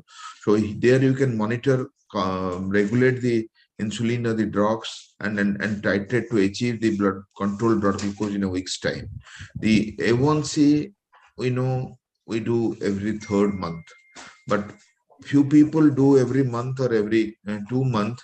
They have some reflection. Suppose somebody has a fasting of 300, postprandial of 500, and A1C of 12 or something like that. And then if you do after treatment, maybe in 1 month time, the fasting PP may be normal, but A1C will not reach at normal level. That will be still high, maybe 12 to 10, though fasting is 120 and postprandial is 160. So what I do, I measure A1C not earlier than every third month only. And those who are not controlled, we do blood glucose every third day. Those who are controlled, I ask them to report me in 15 days time, 1 month time, 6 weeks time initially. And once they are very established and they themselves are very acquainted, I ask them to do some blood glucose monitoring at their end with the glucometer, SMBG, and she every fortnight. And they learn the technique, they monitor fortnight, they can adjust the insulin also, or they can contact in telemedicine or the WhatsApp calls, and then they come if they don't have any other problem. The role of SMBG is still important in the patient's end, because you see now urine testing we're not doing. A1C can be done as point of care or every 12 weeks. But what a patient can do when he suspects hypoglycemia or hyperglycemia, or there is a poor control, he can see the blood glucose by a glucometer, and a structured SMBG is what is very important, as Dr. Sharma told, to see that the person is well controlled. And the targets of parameter are very important. You only test, and if you don't put the levels in target, it doesn't have any value. So fasting, ideally we keep around 100 to 130, but not beyond that. As per the ADA guideline, 130 fasting and 180 postprandial you can accept, provided this is the highest level you can accept, provided the average A1C is within 7 to 7.5. And we know when the patient is a very young patient, we are targeting a tight control. We keep A1C even 6.5, fasting 100 and postprandial say 140 or 150. But in an elderly patient where the A1C is targeted even up to 8%, there the fasting in around 130 and postprandial around 180 is acceptable. So depending on the complications, diabetic kidney disease, patients, caregivers, and possibility of a tight control, we have to go ahead. But the monitoring ultimately has to be empowered at the patient's level, either the patient himself or herself, or the patient's caregivers in the SMBG, they can do, and when they report, not later than 3 months, you can do a A1C. That's what I can tell here. Absolutely, sir. Actually, more you empower the patient, more they see for themselves that these are the values that actually props them up. And one more thing, I have seen few of my seniors having this practice of repeating HbA1c after 1 month also, though it is not recommended by any of the guidelines, because they would like to put forth the point to the patient that yes, 60 to 70% of the HbA1c is reflected upon by your last month's blood sugar. So once the HbA1c is significantly down from the baseline presentation, that again probably presents a push to the patient. Thank you, sir, for those remarks. Now we have Dr. S.K. Sharma, sir. It was great talk, as usual, listening to you. Sir, again, the ABCs of diabetes, we all know the blood pressure is very important component as far as macrovascular disorders are concerned. So how often we should be measuring it, and any specific measures to be undertaken while measuring the blood pressure? This is something which we all have been taught since MBBS, but again, it needs to be told to our practitioners very often. And obviously, we would like to understand from you what should be the target of blood pressure in a patient having diabetes.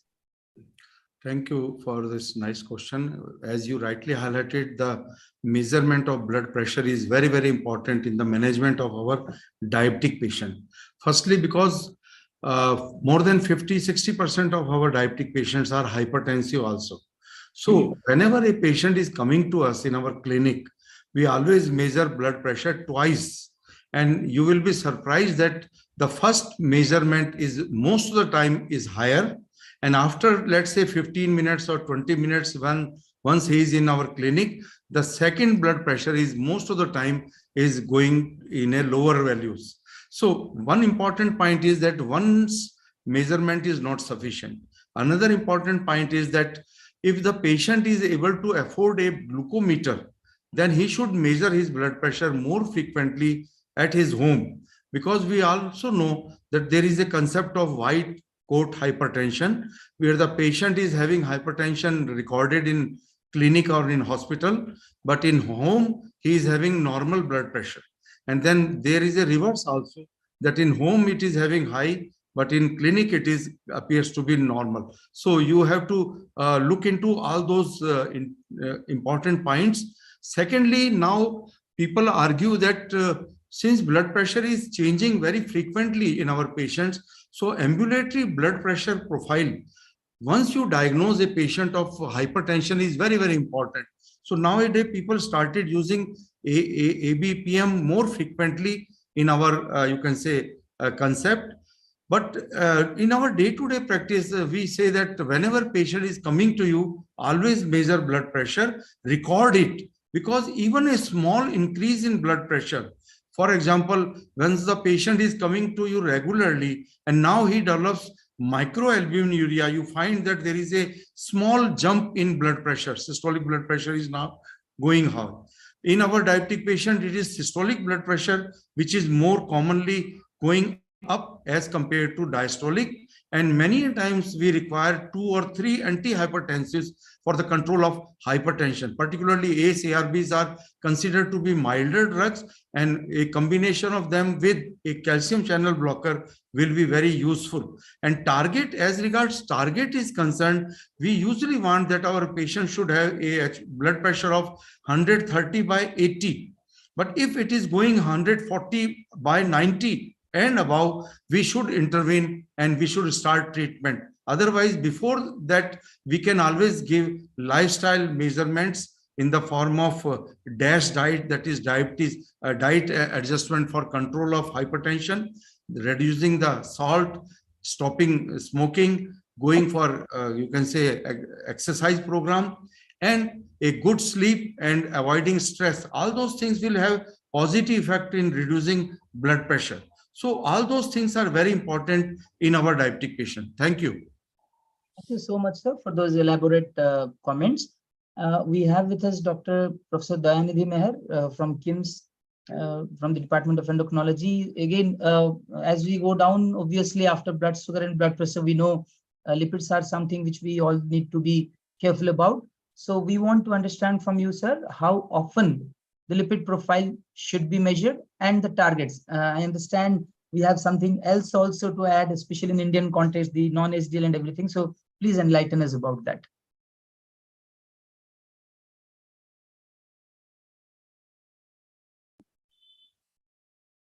Measurement of lipid profile is very important because it is a significant contributor to the development of ASCVD, which is the most common cause of death in patients with type 2 diabetes. So the monitoring of lipid profile is one of the very important component in management of type 2 diabetes. First, the patient who are less than 40 years of age, or any patient who is diagnosed with diabetes should have a measurement of lipid profile at the diagnosis, or whenever there is a medical evaluation for that patient. And patient those who are less than 40 years of age, subsequently lipid profile should be measured every 5 years. But in patients those who are aged 40 to 75 years, the lipid profile should be measured at the diagnosis, then annually, subsequently. And again, lipid profile should be measured when the statin therapy is indicated, to know the baseline level, and to subsequently follow how the patient is responding. And again, annual measurement of lipid profile is required in all the patients those who are starting statin therapy. First, to ensure that the drug, the statin dose is effective to get the desired target level. Second is to ensure that the patient is compliant. Because many of the patients, once their lipid profile, they see when in next follow-up, when they do see their lipid profile is normalized, many of the patients, they are convinced that my lipid profile is now normal, and I may not continue that one. Even if the patients are educated, they do many times this kind of thing. So to ensure the compliance in all the patients, intermittently, we have to measure the lipid profile. Second, regarding the targets, now the targets had been revised by ADA in 2023 guideline, this standard of diabetes care. In patients, those who do not have ASCVD or any risk factor for ASCVD, the target should be to reduce the LDL by more than or equal to 50% from baseline, or to achieve a LDL target level of less than 70. And in patients, those who have established ASCVD or even one risk factor for ASCVD like smoking, obesity, hypertension, in those patients, we need to be more strict in achieving the LDL target, and the LDL target in those patients is less than 55.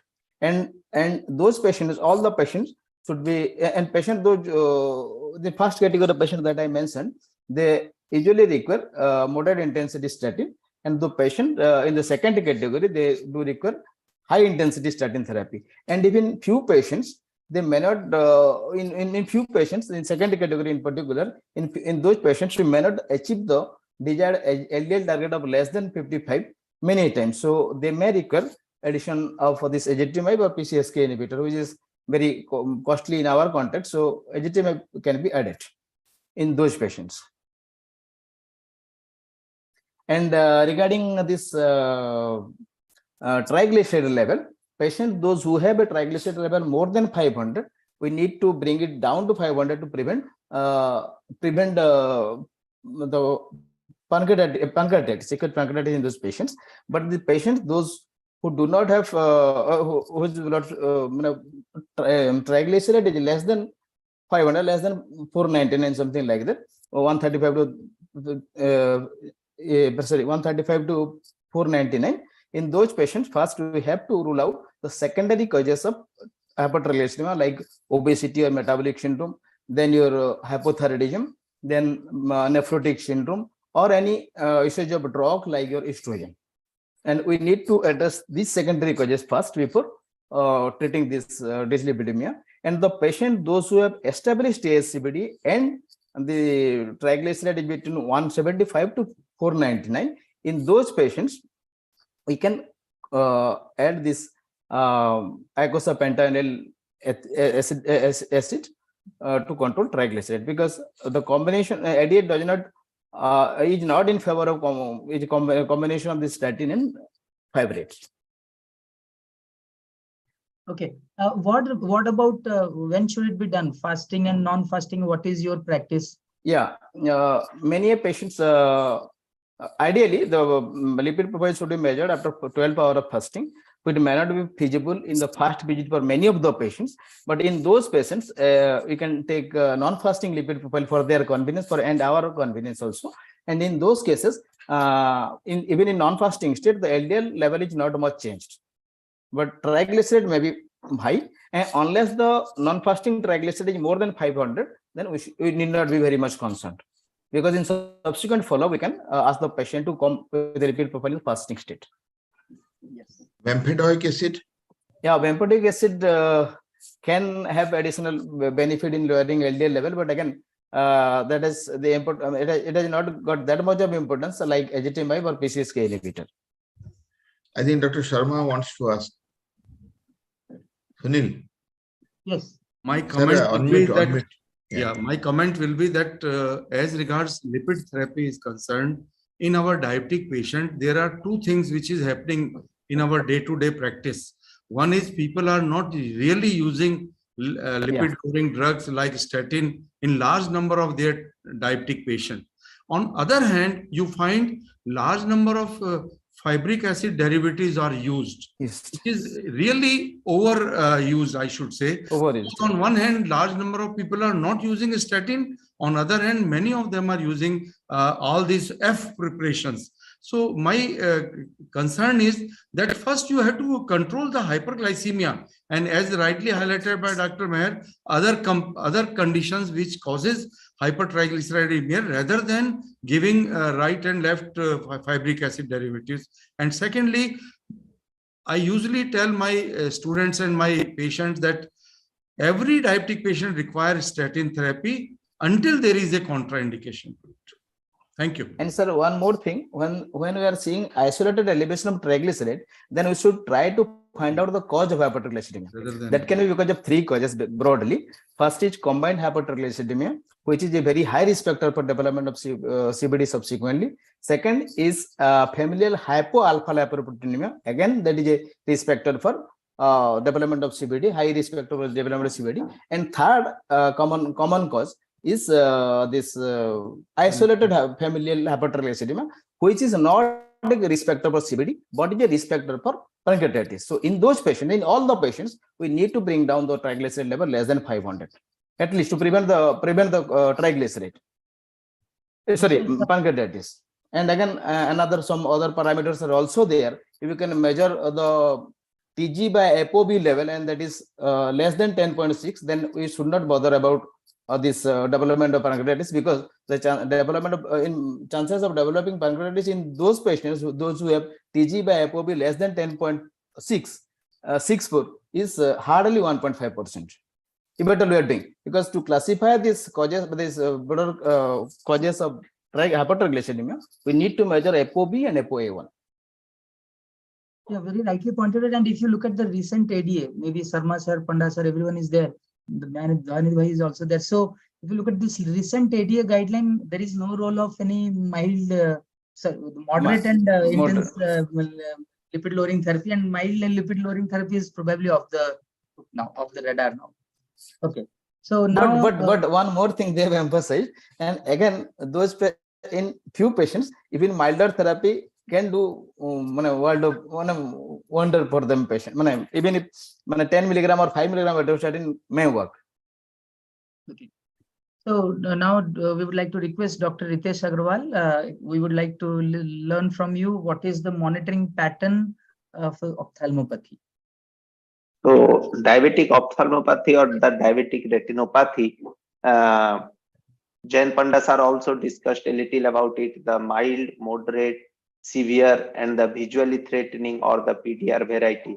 So we all know from the academic studies that at the time of diagnosis of diabetes, especially if the patient is type 1 diabetes, we need to monitor the diabetic retinopathy at least at the time of diagnosis and after 5 years. In type 2 diabetes, they must have been at the time of diagnosis, we have to look for the diabetic retinopathy, and yearly follow-up is required to see If the patient is have mild or moderate retinopathy, they have to be screened every 3 to 6 monthly. And those group of patients who have PDR or severity of the NPDR, they need to follow up as advised by the ophthalmologist. So this is the pattern what we are applying in our day-to-day practice to see for the diabetic retinopathy in the form of mild, moderate, severe, and PDR variety. Thank you, Ritesh, for that crisp answer. So we will move on to again Joint Panda sir. Sir, actually, with regards to your last answer, there is a question which says, what would be the ideal structure for SMBG? 6 times a day or 2 paired sugar tests every day for multiple days? What would you prefer? Actually, I think Dr. Sharma has made it very clear. In our setup, 6 times a day becomes really difficult because the people's literary level and the awareness, and if we'll ask them more times, they'll be more confused.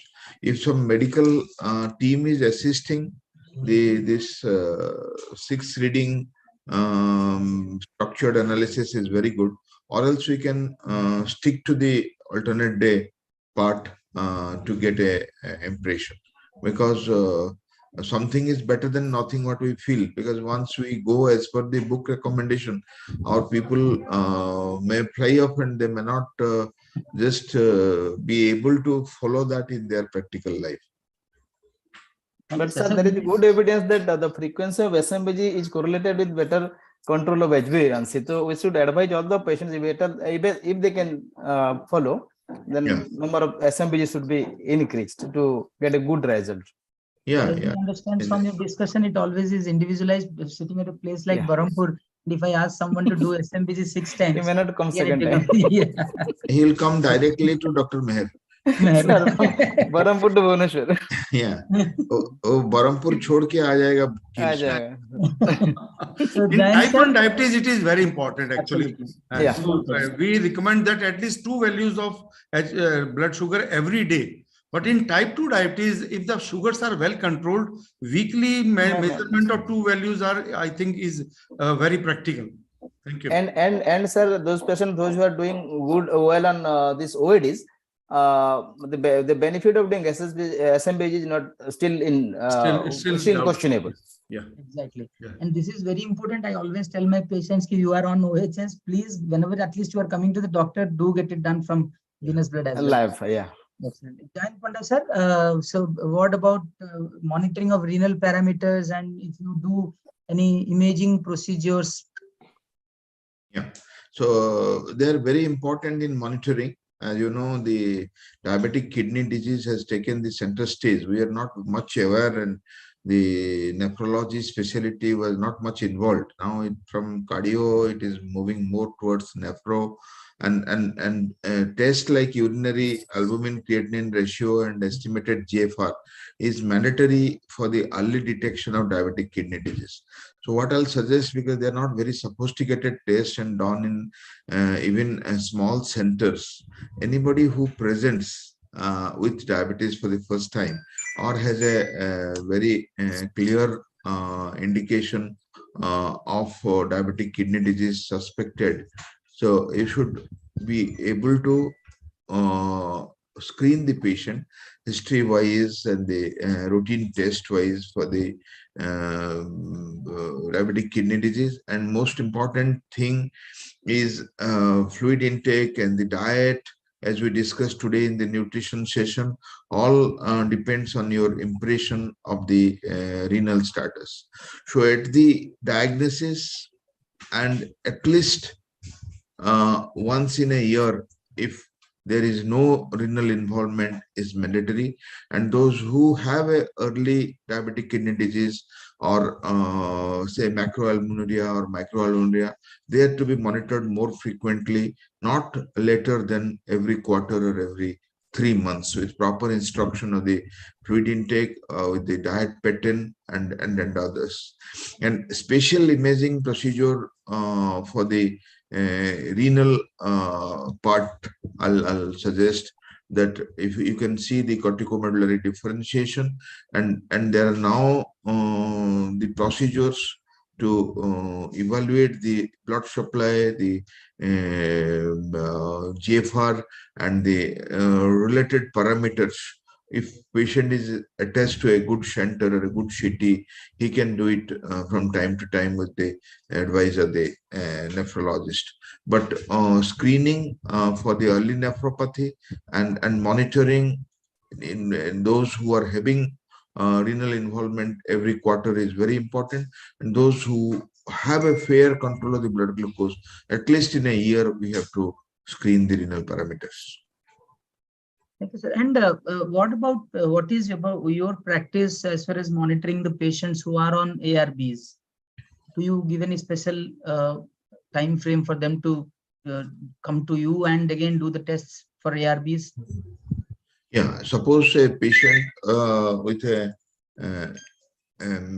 renal risk on ARBs and there is a borderline raise of the creatinine. We want to monitor the sodium and potassium, the electrolytes, and especially in the hyperkalemia, we want to prevent, because till certain stage, maybe 2.53 potassium, and the ARB themselves are the renoprotective, and then when it crosses this level, they can be toxic in view of the hyperkalemia. So in those borderline group, we become very meticulous in monitoring the potassium and the ARB treatment, and then those who tolerate them well, and there is a reversal of the kidney disease and a good output increase of the GFR, they are very balanced way we can continue with the ARB.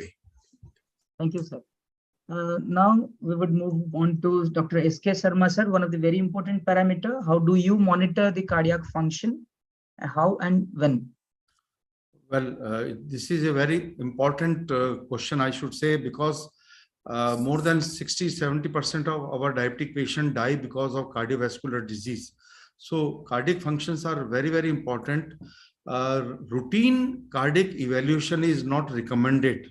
But when you have a clear-cut indicators, like you have some patients who are coming with cardiac symptoms like angina, or atypical symptoms of angina or ischemic heart disease, like severe weakness or breathlessness or nausea, vomiting, rather than simple chest pain, because many times these patients do not have appreciation of chest pain because of cardiac autonomic neuropathy. So in this scenario, we every time we say that patient should go for a simple ECG is required every year or so per patient.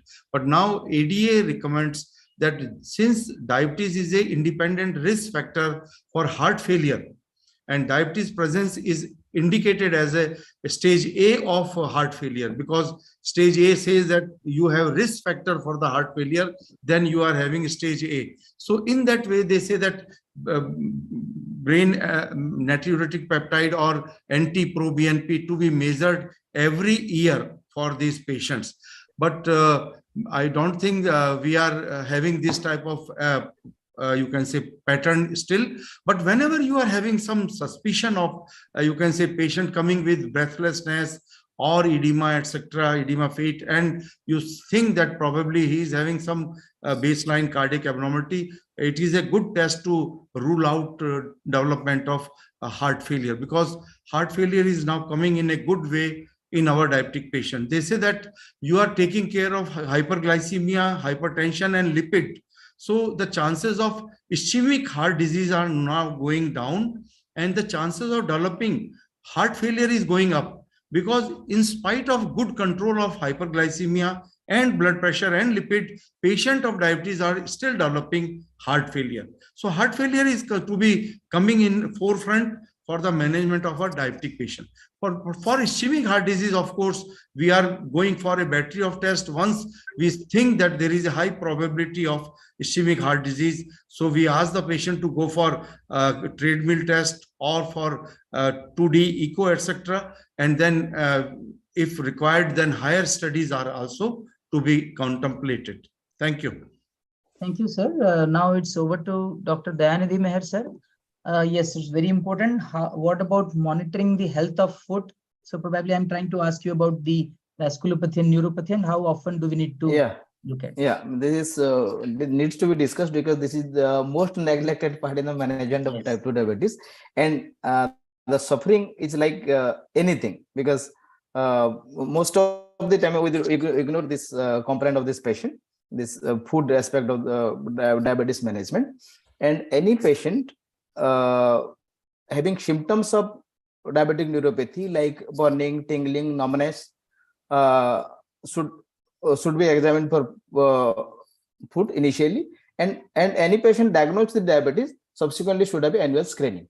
And this screening, this comprehensive evaluation of food includes the history that I told, like the symptoms of neuropathy, like your numbness, tingling, burning, and then symptoms of vascular peripheral arterial disease like claudication, then leg fatigue, then rest pain, which is a very severe form of PAD, pain at rest. And again, the patient, these are the history from the history aspect. And by examination, we need to rule out this peripheral neuropathy by doing one this 10-gram monofilament test. Along with that, either of this pinprick sensation, vibration, or temperature test. And inspection of the skin as well as for any food deformities must be done in the patient, those are who have diabetes for at least 1 year duration. And subsequently, and in those patients, and all patients, we have to look for this peripheral pulses in the leg, this from the in the dorsalis pedicellary and posterior tibial artery. And the patient, those who have either diminished pulsation or absence of pulsation, then we should think of subsequent ABI testing. And in patients, those who are have positive ABI for this PAD, then we can do this vascular Doppler. And regarding the frequency, I already told, annually the food should be checked in all patients, particularly the patient, those who are presenting with this loss of protective sensation, this sensation of peripheral neuropathy, like numbness, and because many and all the patients, we have to take the history of prior amputation or prior ulcer, because they are the patients who are likely to develop subsequent ulcers, as well as the risk of amputation is high in those patients. Thank you. We will have the last question and a quick answer from Dr. Ritesh, because we have only 2 minutes to go. I think most of the parts have been well covered, but then still briefly, we would like to learn from you about the AGP, TIR, and do you actually use fructosamine? The GMI part we can omit because Sarma sir has nicely taken us through.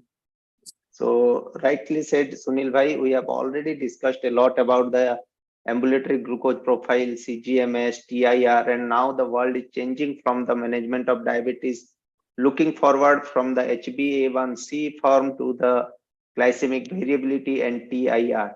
But here I want to say the fructosamine test, which is most neglected test, but very useful if we will practice in our day-to-day life. Fructosamine, which is the glycated albumin, which can reflect the glucose value for the past 2 to 3 weeks, as compared to the HbA1c, which reflected for the last 3 months. And the variation for the fructosamine is also very less, or the false positive, false negative result for the fructosamine is less compared to the HbA1c. So the fructosamine test, if we will able to perceive in our day-to-day practice, it will give a better outcome in the short-term management of the diabetes. And we have already discussed about others like AGP, CGMS, TIR, and GMI. So this is my point to say in front of the panelists and our delegate to more think about the fructosamine in future to give the better outcome of glucose control in our practice. Thank you so much, Ritesh, for this quick answer. And now that it is already 4:10, we are bang on time. Now it's thanks to all the respected panelists for giving those crisp answers. Now it's over to the organizers. Thank you, Sunil.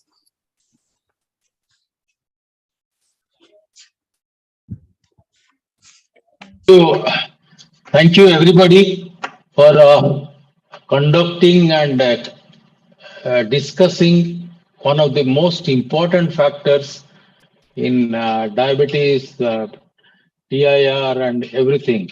And Sunil has put some questions which are vital to diabetes management. Thank you, Sunil. Thank you, Dayanidhi. We had and little Dr. more Dalal. time.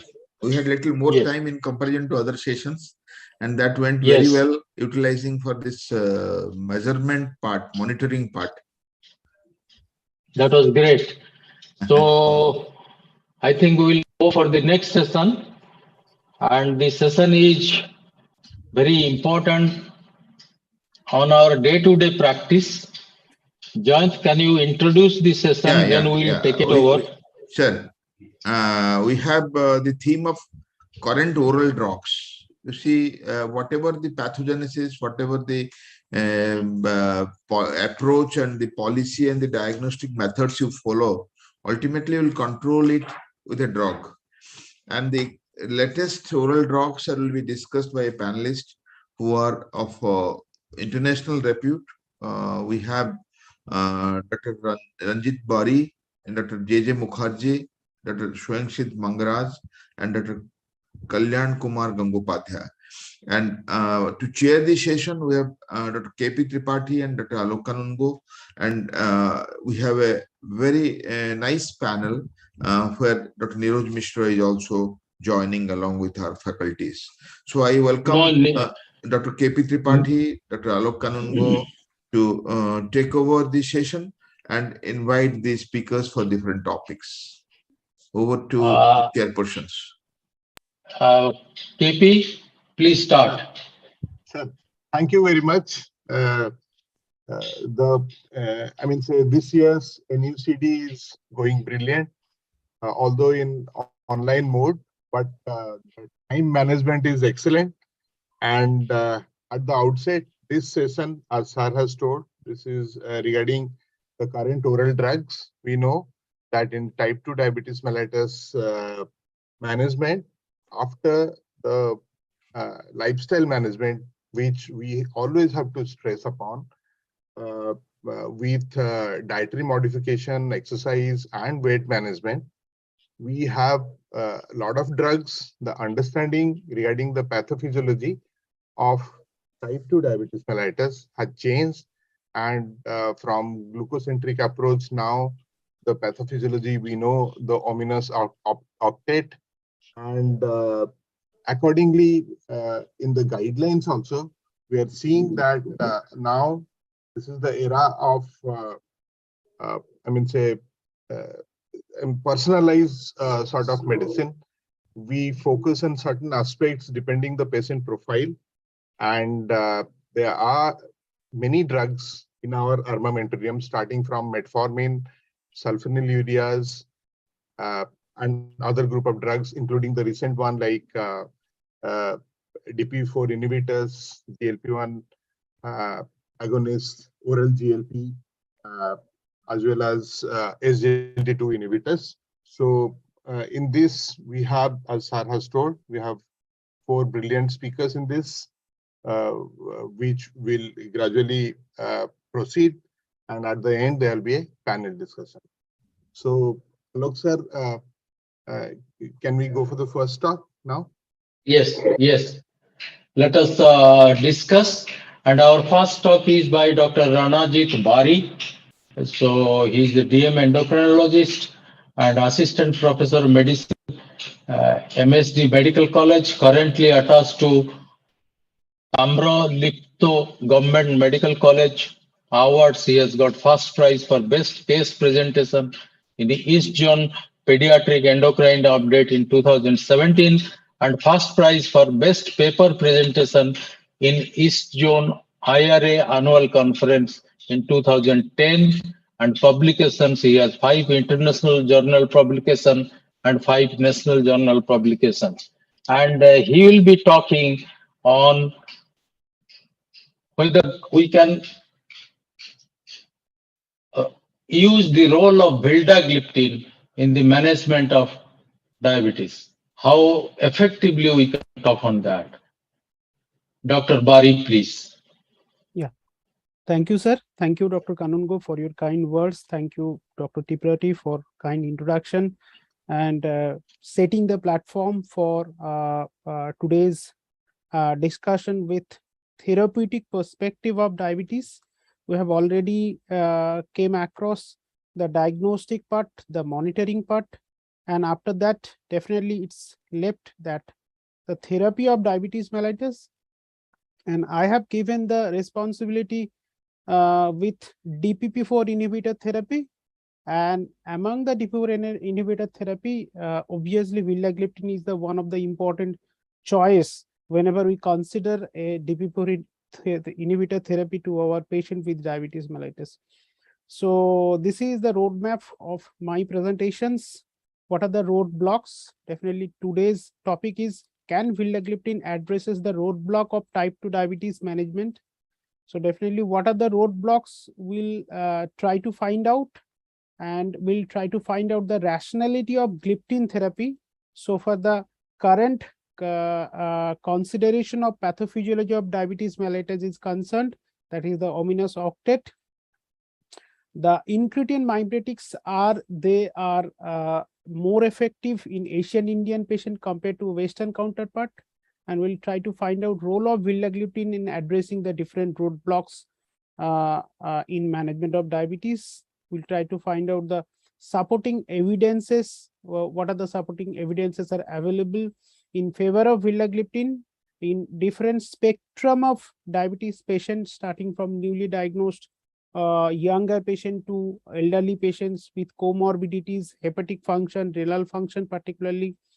And we'll highlight on once daily vildagliptin which are currently available in market for the patient adherence, because adherence and compliance is one of the important issue for vildagliptin, because traditional dose is twice daily dose, and ultimately we'll sum up.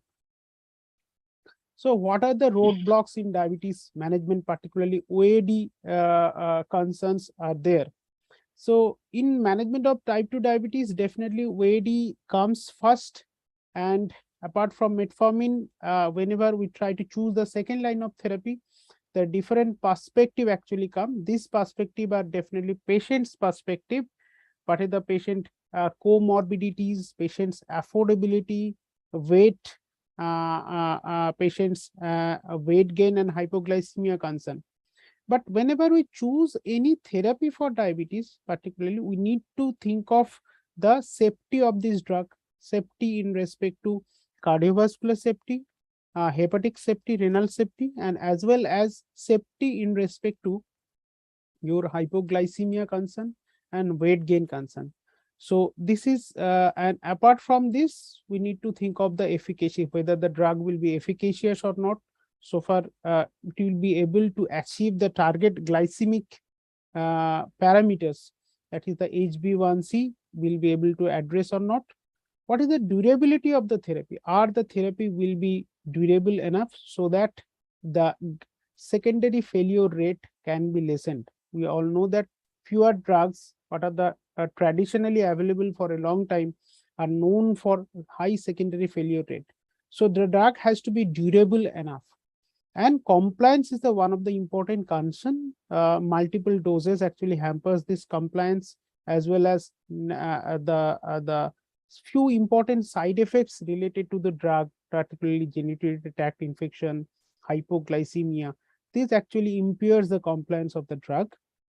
And affordability is one of the important issue, whether drug has to be pocket friendly or not, so that it can be continued for a long-term therapy. So these are basically roadblocks, and we'll try to find out whether vildagliptin will be able to address the roadblock in a long-term management of diabetes.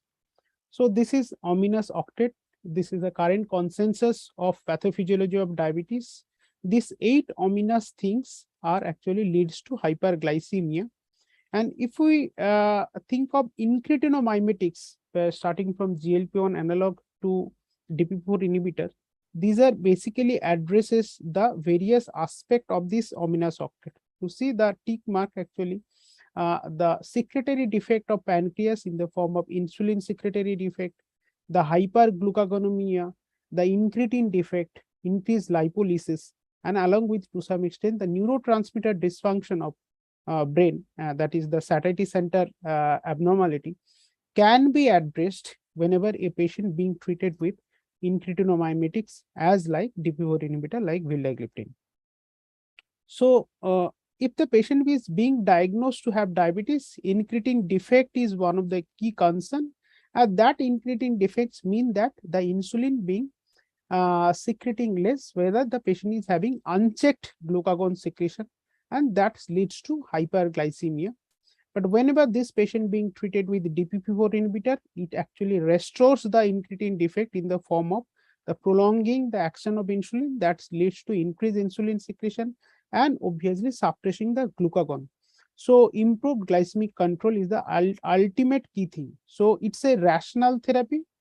DPP-4 inhibitor therapy is a rational therapy, and its therapy is actually targeting the key pathophysiological defect of diabetes mellitus. So our incretinomimetics are more suitable for Indian type 2 diabetes patient. The famous article by Dr. Misra et al., it has shown that non-obese type 2 diabetes patient, Asian Indians, they have shown the higher DPP-4 level, and that DPP-4 level actually correlates with different anthropometric as well as metabolic parameters of the body, as like waist-hip ratio, intra-abdominal adipose tissue, liver span, high fasting insulin, low LDL, low density lipoprotein, and triceps skin fold thickness. So that indicates that even in a non-obese patient, they are having high DPP-4 activity in compared to non-obese, non-diabetic counterpart. And this meta-analysis by Dr. A.K. Singh et al., they have shown that the different studies, including the DPP-4 inhibitor, the Asian patients do better. So for the HbA1c control is concerned compared to non-Asian counterparts. We have quoted the two trials by Park et al. And Kim Y et al. It has shown that the DPP-4 inhibitor do good compared to in Asian patient compared to non-Asian counterparts. And each patients are different, as sir has been just pointed out, the patient-centric approach. Whenever we are treating a patient, we need to think of that, what is the patient concern, what is the key factors related to that particular patient. So for the age, BMI, current glycemic status, hypoglycemia concern, the affordability of the patient, duration of diabetes, and established cardiovascular disease. So considering all these things, we need to formulate the proper therapy for proper glycemic management. Let's see the evidences of vildagliptin across the different spectrum of diabetes patient, starting from newly diagnosed patient to patient with established diabetes along with the comorbidity, along with long-standing diabetes patient with different organ damages. So initial study is a study with the patient with newly diagnosed diabetes patient with a early combination therapy with metformin and vildagliptin. Optima control study.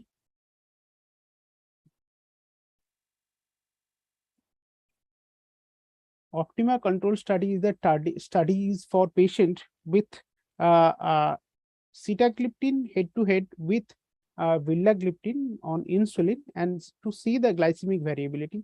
Age study, the patient with NFLD along with patient with cardiovascular risk, particularly many studies are there to show the cardiovascular safety, though these studies are not so-called the cardiovascular outcome trial.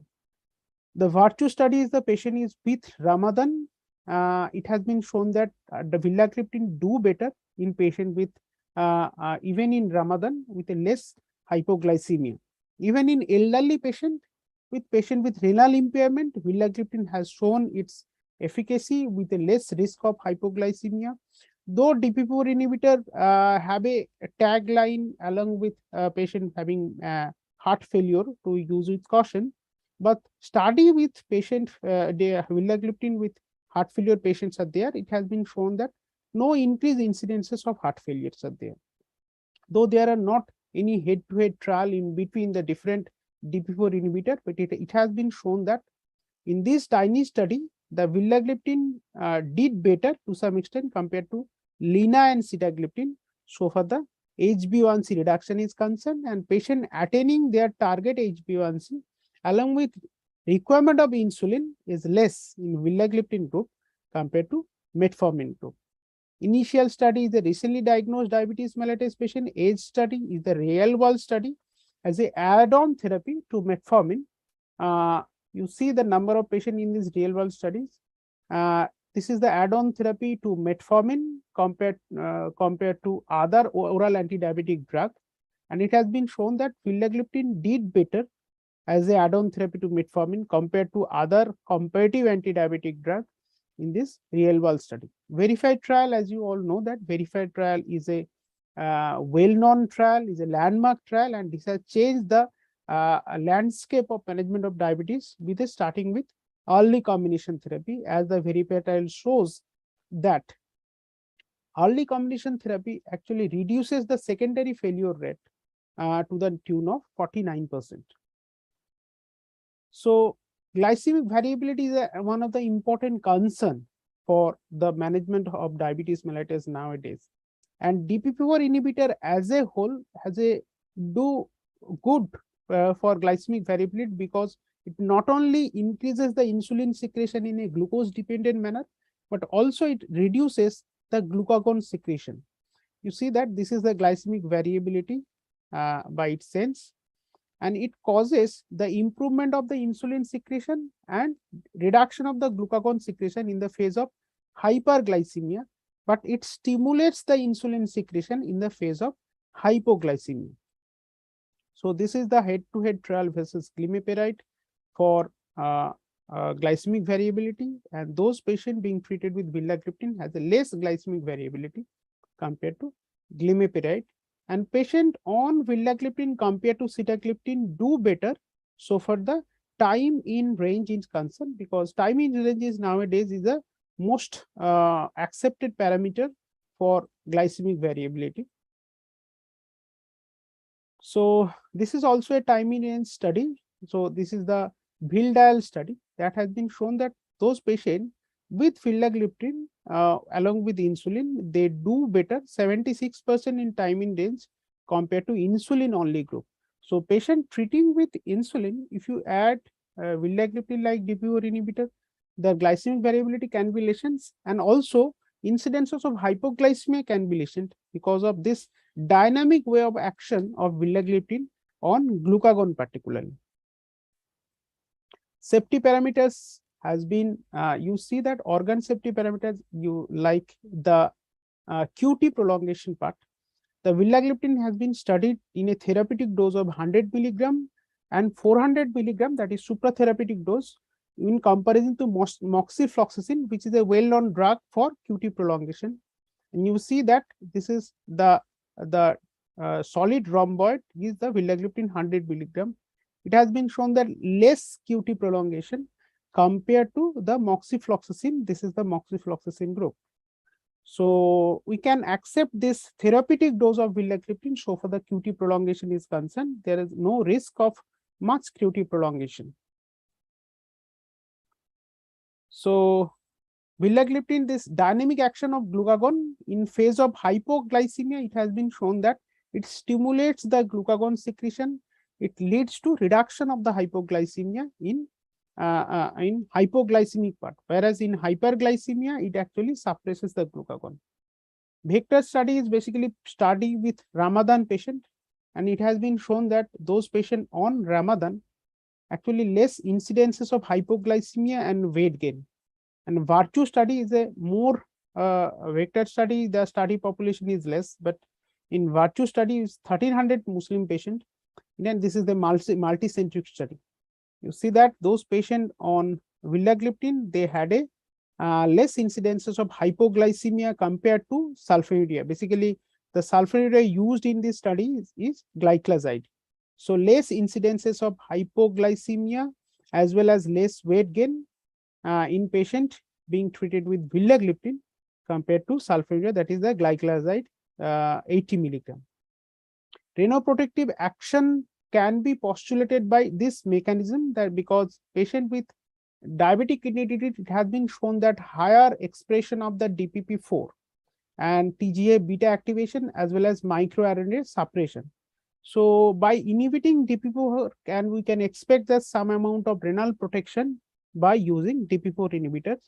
And it has been used in a different spectrum of patients with renal impairment, mild renal impairment, moderate, severe, even in ESRD patient. You see that when patient eGFR comes to around less than 40 or to some extent where it has been shown less than 30, it better to shift to once daily dose of vildagliptin, and it's do good also even in a hemodialyzed patient. Hepatic safety, though vildagliptin, some anecdotal reports are there, it leads to the hepatic impairment, the liver enzyme defect as like that. But various studies, almost 107 studies are being conducted, and it has been shown that it has not been lead to that kind of hepatic enzyme elevation or liver injury. Rather, in a patient with NFLD, so this drug actually do good. And it has been shown that reduction of the hepatic triglyceride content, those patients being treated with vildagliptin compared to placebo. So 100 milligram oral daily, once daily dose, even immediate release tablet also do not lead to significant hepatic injury as it has been thought of earlier. So now problem is that adherence to the therapy of twice daily dose, because in spite of prescription of twice daily dose of vildagliptin, most of the patient takes once daily. So to improve the adherence, once daily dose vildagliptin has been being used, and proper bioequivalent studies has been conducted using this 100 daily, once daily versus twice daily dose.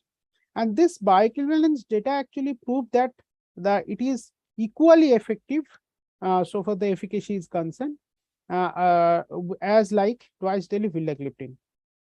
So this is NJPP trial that actually proves that twice daily vildagliptin actually do almost similar efficacy over the HbA1c, fasting PP, as well as wealth neutrality and the safety parameters are like liver enzyme. As like twice daily vildagliptin, there is no difference in between that. So to summarize that present day diabetes is a management is a therapeutic challenge because of many drugs are being available, but obviously there are some pros cons between these drugs. Incretin mimetics are the pathophysiological oriented drugs addressing the mania defect in ominous octet. It's a selective, vildagliptin is a potent, selective and reversible DP4 inhibitor. It's an effective option in management of glycemic variability. It is a good weight neutrality and cardio-renal safety profile being established, though so-called the CVOT trial is not being conducted. The effective across the spectrum of diabetes mellitus, being as elderly or young. So it may address the major roadblocks in type 2 diabetes management. With this, I'd like to thank you for your patient hearing. Thank you, Ranajit. Excellent talk, and you cleared a lot of doubts on vildagliptin that sometimes discussed and comes to the mind of clinicians. And possibly it is one of the highest prescribed drug in India as regards DPP4 inhibitors are there, and there is no relatively much complication reported on the clinical use. Thank you very much. We'll join for the panel subsequently. Now it is very pleasure to invite a stalwart. Not only from Eastern India, it is from India and abroad. Professor J.J. Mukherjee, my dear friend. And whenever he speaks from his brain and from his heart. He is DNB, MD, MRCP, FRCP, great speaker, senior consultant in the Department of Medicine, Diabetes and Endocrinology, Apollo Multi-Speciality Hospital, Calcutta, endocrine training, and there is so much. JJ doesn't require so much of introduction. He is JJ Mukherjee. So his talk is very important thing. We have we have 70-80 million people with diabetes in India, and around same number of people are waiting to be diabetic in India. So in this case, when pre-diabetes is taking a major role, and conversion from pre-diabetes to diabetes is rather more faster than previous situation. Role of metformin or use of metformin in pre-diabetes is a very important topic to be discussed. I invite JJ for your brilliant talk. Thank you, sir, for that very kind introduction. Thank you, Professor Das, my teacher, my mentor. I can see him there. Very interesting that you have got on to prevention and given me a talk on prevention. Let me just share my screen. Just 1 second.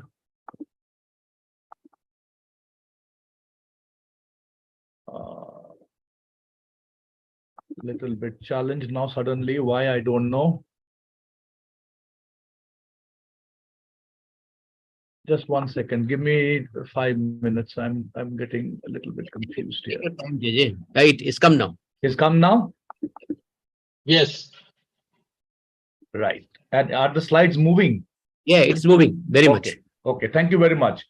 So, as I said, thank you very much. It's always an honor. I would have loved to come to Bhubaneswar, Dr. Kanungo, but it's an online meeting, so have to make do sitting in my room here. So the topic given to me is diabetes is not inevitable, a new role of metformin in pre-diabetes. So first of all, what is pre-diabetes? Unfortunately, we do not know how to define pre-diabetes. There's a big confusion. If you take the ADA criteria, fasting 100 to 125, so that's definition number 1. Definition number 2 is 2-hour blood glucose after 75 gram oral glucose, 140 to 199. That's definition number 2. Definition number 3 is ADA HbA1c, which is 5.7 to 6.4. Definition number 4 is fasting between 110 to 125, unlike 110 to 125 as ADA says. And there was an international expert committee which was brought on to discuss pre-diabetes, and they have come up with the definition of 6 to 6.4. Individually, if any one value is abnormal, is it pre-diabetes? Or should you be using a combination of IFG plus IGT, IFG plus IGT plus HbA1c? Open to question. So when you read the literature, you will get confused with regards to the prevalence, incidence, and all the trials which have been done to prevent progression from pre-diabetes to diabetes depends on what definition has been used to define pre-diabetes. Obviously, if you use the definition of 6.4, you will have lesser number of people having pre-diabetes, but much higher chance of progressing to pre-diabetes, as opposed to somebody who's got a blood glucose of 101. If you define that as pre-diabetes, much larger number of people will be diagnosed with pre-diabetes, but the chances of progression to overt diabetes is much less. And that is what's shown in this slide. This is American data, enhanced 2050 to 2016, quite late. If you take the IEC criteria, 6.4, certainly much lesser number of people are diagnosed with diabetes, same cohort. If you take the ADA 5.7 to 6.4, the number goes up. 12.3% of that population from the American population had diabetes. If you take the ADA or WHO 75 gram oral glucose tolerance, 140 to 190, 14.7% have diabetes. 15.4 if you use the 110, 125 cutoff. And as I said, look, if you use 101, 102, 103 as a cutoff for diagnosing pre-diabetes, almost 40% of the people in this cohort have pre-diabetes. This is the Indian data published in August 2017. This is a large study going on, almost completed now. This is the ICMR study, ICMR INDIAB study, data from 15 states, a large number from Northeast and few from the northern part and a few from the southern part. And if you see, the prevalence of pre-diabetes is about 1 in 6 to 7 people in Chandigarh or Tripura. If you do their blood glucose, these are all adults, mind you, between the age of 20 to 59, they will have diabetes. Whereas if you go to the northeastern states, where I presume they eat well and they exercise a lot because a lot of mountain areas, climb up, climb down. Mizoram, Manipur, you can see 7.5% as the Meghalaya. That's the prevalence of pre-diabetes. So if you take a ballpark figure, you could say about 8 to 9% of the adults in India, irrespective of sex, have pre-diabetes. That's a huge burden. Now, why should you be worried about pre-diabetes? you could always say it's just the earlier part of diabetes. Wait for diabetes to happen and then we will do something. No, my friends. If you see, certainly pre-diabetes tells you about progression to diabetes, but people in the blood sugar in the pre-diabetic range already have chronic kidney disease. It contributes, it doesn't cause, it contributes to cardiovascular disease, and blood glucose in the pre-diabetic range contributes to all-cause mortality. Now, as I told you, again, depends on what definition. If you use higher the HbA1c, 6.4, mind you, 6.5 and above is diabetes, higher the chance that it relates to all-cause mortality, almost 1.5 times higher the risk of dying. If you take cardiovascular disease, almost 1.8 times. If HbA1c is 6.1, 6.2, 6.0. And if you're taking the ADA-HbA1c criteria, again, so these two are linking highest with cardiovascular disease, all-cause mortality, chronic kidney disease. Interestingly, the 2-hour glucose value of 141.99, which diagnoses pre-diabetes, if we use the PP criteria, that also predicts progression to diabetes, chronic kidney disease, and all-cause mortality. So no matter whichever definition you use, higher the dysglycemia. So it's a continuous variable, mind you. There's no cutoff, like we diagnose diabetes as 6.5, fasting 126, PP 200. That's all a little bit not right. It's a continuous variable. We have to somehow choose a point where we divide people into diabetes, non-diabetes, and we have to choose a cutoff where we decide pre-diabetes or no pre-diabetes. So there are 5 different definitions depending on which definition you're using. Higher the dysglycemia, higher the chance of progressing to diabetes, increasing renal dysfunction, increasing cardiovascular disease. After doing all sorts of analysis, doing regression analysis, where only the glucose is being blamed, blood sugar, lipids, smoking, age, sex, all has been taken care of in the analysis, and glucose per se in this range is contributing to chronic kidney disease, cardiovascular disease, and all-cause mortality. So is type 2 diabetes inevitable in people with pre-diabetes? The answer is a big no. Not everybody with pre-diabetes will develop diabetes. Large number of studies. The best evidence comes from Cochrane library. They go through a lot of data, a lot of hard work. This is a 150-page manuscript which you have to go through. What they have done, cumulative type 2 diabetes incidence percentage, and this is regression. Not everybody with pre-diabetes will go on to diabetes. They may regress if they do proper lifestyle modification. And what they're showing is the number of studies, number of participants in the studies, and what they tell you is follow-up in years.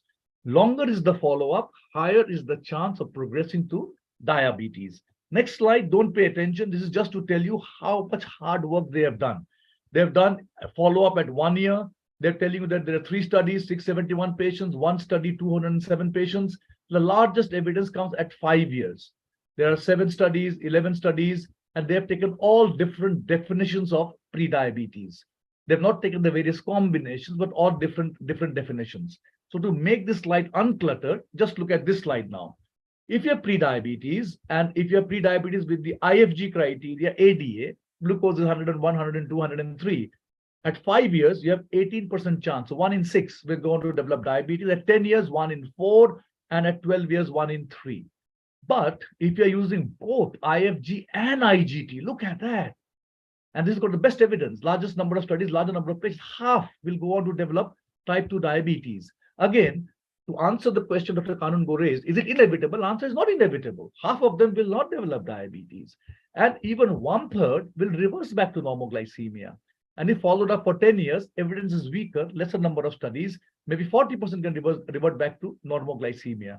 So what is the take home? The take home is if you have pre-diabetes, depending on what is the definition you're being using to define pre-diabetes, you could take a ballpark figure of anywhere between 20 to 50% over a long period of time will end up developing diabetes. 20 to 30% will go back to normoglycemia. So if you have not got a person with pre-diabetes in your clinic sitting in front of you, what is your goal? Your goal is to, number 1, prevent progression to type 2 diabetes. There's large association of non-alcoholic steatohepatitis. Focus on that. Many of them will have hyperlipidemia, dyslipidemia, elevated blood pressure. Please focus on that. Treat obesity, ask them to exercise, improve their functionality and quality of life. So pre-diabetes don't focus on the sugar part. high raised sugar comes with uncles and aunts. That's what I tell my patients. Blood pressure, lipids, smoking, obesity, non-alcoholic steatohepatitis, they all move together, inverted commas, metabolic syndrome. Any prevention trials have been done? Yes, you know all this. This is not new. The 4 main lifestyle modification trials, the one from China, look at the time there, almost about 30 years ago.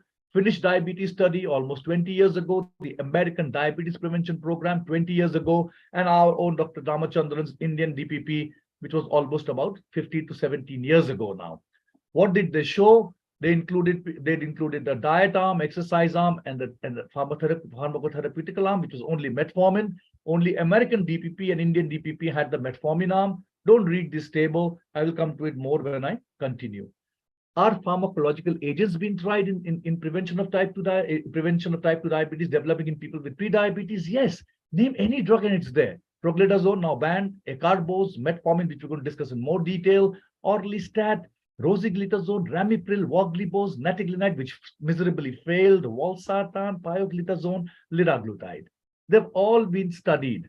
Any of you is interested, take a picture of this slide so that you can read it later. This slide alone is a 20-minute talk. But I'll just focus on these 2 values, 72% and 79% reduction with GLP-1 liraglutide and with pioglitazone. If you come to metformin, the Indian DPP 26% reduction, and we've got the American DPP 31% reduction, which we're going to discuss in more detail because my brief is metformin. And why? Because metformin is the only one which has been approved in India and approved by some other bodies, which I'll discuss. So this is the landmark study. 20 years ago, it was published in NEJM. Reduction in the incidence of type 2 diabetes with lifestyle intervention or metformin. This is the key slide. I mean, this study alone warrants much detailed discussion, but I won't go on to that. Things to note, large number of patients, 1,000 patients in each arm. Dose used is much more than what we use, 850 milligrams twice daily. Follow-up was for about 3 years. There was a large weight loss in the lifestyle group. The lifestyle group was very intensive. There were 16 different components in the lifestyle group. They came to the clinic, they got phone, they got exercise machines given. So this kind of lifestyle we cannot maintain in day-to-day life. This is a randomized controlled trial, so they could do it. And if you see the highest weight losses in that group, in the metformin group, with ordinary lifestyle modification, there was also a weight loss of 2.1 kilogram. Reduction in incidence of progressing to diabetes, 31% reduction with metformin, 58 with lifestyle, which was statistically both were statistically significant as opposed to placebo. And between lifestyle and metformin, lifestyle was better than metformin, but to maintain this kind of lifestyle is very difficult. Number needed to treat 14 people for 3 years to prevent 1 case of diabetes, and 7, half, if you're doing lifestyle modification. They have followed up. This is how good they are, the Western colleagues of ours. They follow up their patients for a longer period of time. Take the UK PDS follow-up. Now take the DPP, it's called DPP OS outcome study. They followed up at 10 years. They were followed up at 50. Almost 88% were followed up. Can you imagine? And the reduction in progression is 34% lifestyle versus 18% metformin, 27% lifestyle. Lifestyle is not going down, you see. So as they get older, maintaining on that strict lifestyle becomes difficult. The cakes, the pastries, the chocolates, the difficulty in exercise. So, and metformin holds on because it's a pharmacological agent. It's about 18%, 1 in 6 reduction. And they found that there were particular subgroups who benefited more with metformin as opposed to placebo. And these subgroups were people in the age of 25 to 59, people with a BMI of more than 35, people with a blood glucose in the range of WHO pre-diabetes range 110 to 125, and people with a HbA1c of 6 to 6.4%. So higher the dysglycemia, the better is the benefit when you're using metformin. Do we have Indian data? Yes, it's proud for us that Dr. Ramachandran, this study is quoted everywhere. It's there in the ADA-ESD guideline. What they show is in Indians, the follow-up was about, 2.5 years. Controls, look at the number of people who are going to develop diabetes. 55% in 3 years. That's 18%, 1 in 5 Indians. And they were not obese. Average BMI was 24, 25. They go on to develop diabetes. Why? Because we are much more insulin resistant and our beta cells fail early. And there was a metformin group. There was a metformin plus lifestyle modification, which DPP did not have, and a lifestyle modification group. And this is the number of people who progressed. And the next slide will tell you what is the reduction. If you see reduction in incidence with lifestyle, 28.5, lesser than what was in the DPP American study. Metformin and lifestyle, there was not much difference. as opposed to what was the DPP American study. Why? Because the lifestyle intervention here was not that intense lifetime intervention, which is not possible to maintain that DPP trial, US DPP trial used. The lifestyle modification in the Indian trial was what you and I normally tell our patients: exercise, cycle, walk 30 minutes, etc. Not that 16-point step. They were not given exercise machines, etc. Interestingly, when you combine metformin and lifestyle, there's not much increase in the reduction of progression to type 2 diabetes. And look at the number needed to treat here now, much lesser than what they were with the DPP-4 trial. And use of metformin in the Cochrane database, this included 12 studies, but if you see, the most of them came from DPP and the Indian DPP, and that also tells you about a 50% reduction in progression to type 2 diabetes. So should you use metformin or not? It's always a debate, and this debate I didn't do. This debate happened in 2020. You just take this reference down, read it in detail, very fascinating reading. Dr. Mayer describes why it should not be used, and Dr. Herman and Dr. Ratner describe why it should be used. The argument from Dr. Mayer is only 2/3 with pre-diabetes do not develop diabetes. So why use it for everybody? Whereas they say that pre-diabetes is not only progression to diabetes, but there are other issues: renal dysfunction, cardiovascular dysfunction, increased all-cause mortality. So you should be using it. Dr. Kanungo, I will take another 3 to 4 minutes. I'll just discuss the various guidelines. What do they say? This is what I think we should follow. This is the latest standards of medical in type 2 diabetes. Metformin therapy should be considered for prevention of type 2 diabetes in individuals at high risk. And who are at high risk? Individuals 25 to 59 with BMI 35. We'll discuss this, because in India to get more than 35 is difficult. We have the Indian guidelines. I'll come to that. Fasting blood glucose equal to more than 110, of course, less than 126. HbA1c more than 6%. And women with prior GDM who have pre-diabetes, certainly, they should be on metformin. And this is the publication by Dr. Das is also an author in this. Thank you for doing it for us. All the various guidelines have been described here. ICMR, RSSDI, the ADA, which I've discussed, so I've picked it out. Latin America, Canada, Global, Malaysia. They all say lifestyle, lifestyle, lifestyle, and lifestyle. So lifestyle is number one. Please do not prescribe metformin and think that you're going to prevent diabetes. No. But then everybody says if lifestyle fails or if they're at higher risk. Now, each body has described higher risk in a different way. I describe the higher risk as described by the American ADA to you. I'll tell you what the Indians tell us. So everywhere, if you see metformin to be considered, where lifestyle change is not sufficient. Dose also is variable. They used 850 BT in the American DPP. The Indian DPP, sorry, I forgot to stress, the dose used was only 250 milligrams twice daily, 500 milligrams of metformin per day, which did that trick of 26% reduction in progression from pre-diabetes to diabetes. So this is what our expert group from India, you can see the names, all the names that you can see are there. Dr. Ramachandran, who did the Indian DPP study, Professor Das, you can see there. Lifestyle intervention is the key to the management of pre-diabetes. Metformin is the only pharmacological agent.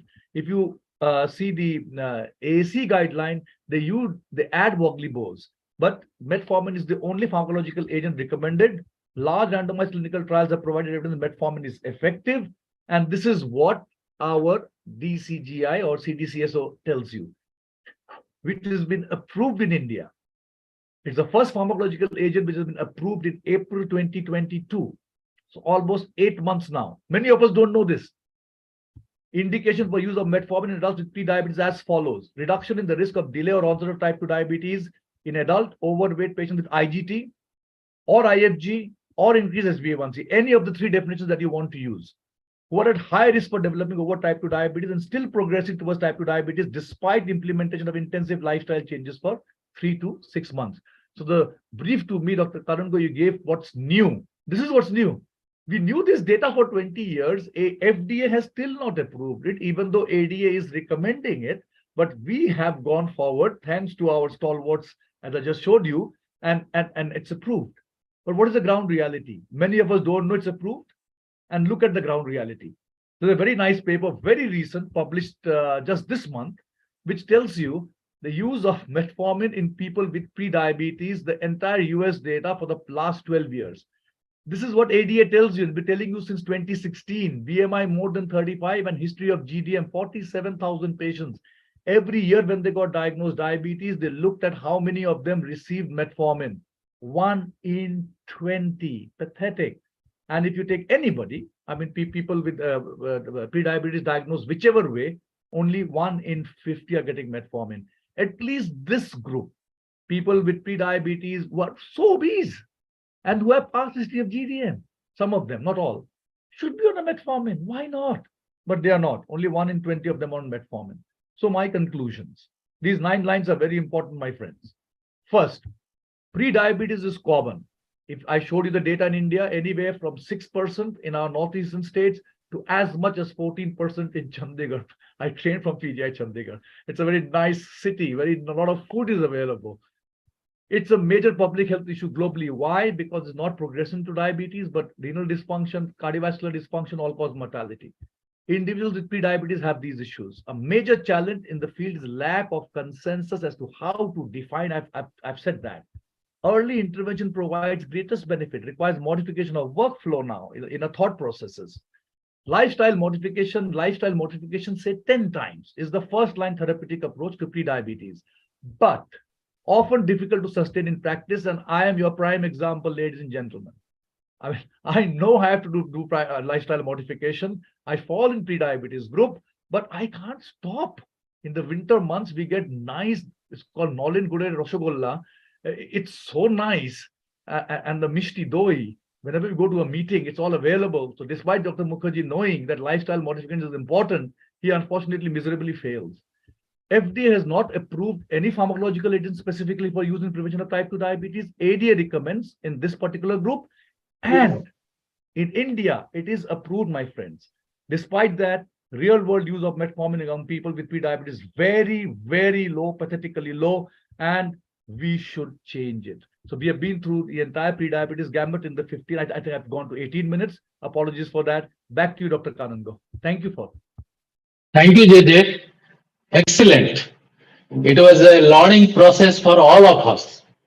But you know that our doctors do not give importance to any value which is not diagnostic of diabetes.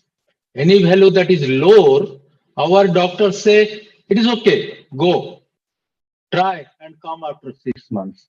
But this will definitely enlighten our doctors at least, and general public also needs a lot of, you also know that retinopathy in pre-diabetes is 14%, whereas in diabetes is 21%. So it is a 2/3 of people in pre-diabetes get retinopathy.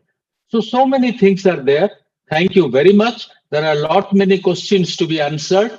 And I request Dr. K.P. Tripathi to introduce our next speaker, Swayam Siddha Mangaraj, and his topic. Yes, sir. Can I have the slide, please?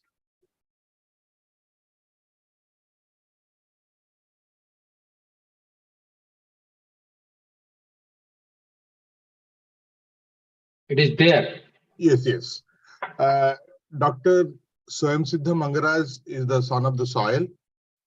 He's a very good friend of ours. Okay. He is DM endocrinology, and he has done SC from UK. He's currently working as associate professor in the Department of Endocrinology in SOM Hospital, Bhubaneswar. He is a national, he has got many other accolades. He has got more than 35 publications in peer-reviewed national and international journals and multiple awards for presentation, including first prize for best oral paper presentation in ATA ITSCON in 2019, received scholarship for Scope Global School Obesity in 2020, and peer reviewer in multiple endocrine and medical journals. And he is a treasurer for Odisha Endocrine Society. Currently, he is a office bearer, and he is the professional member of multiple other professional societies like AACC, ATA, US Endo Society, BSI, ITS, and ISBMR. And he is a common face in many of the national as well as regional conferences. So now, Dr. Mangaraj will be speaking on dapagliflozin in off-patent era. We know that these glyphosins are very important drugs, and price was a big concern in our country particularly. And once the patent is over, now dapagliflozin is available for common people. And what is its role? Now he will be speaking on this, having a genuine price for Indian population. Yes, Dr. Mangaraj.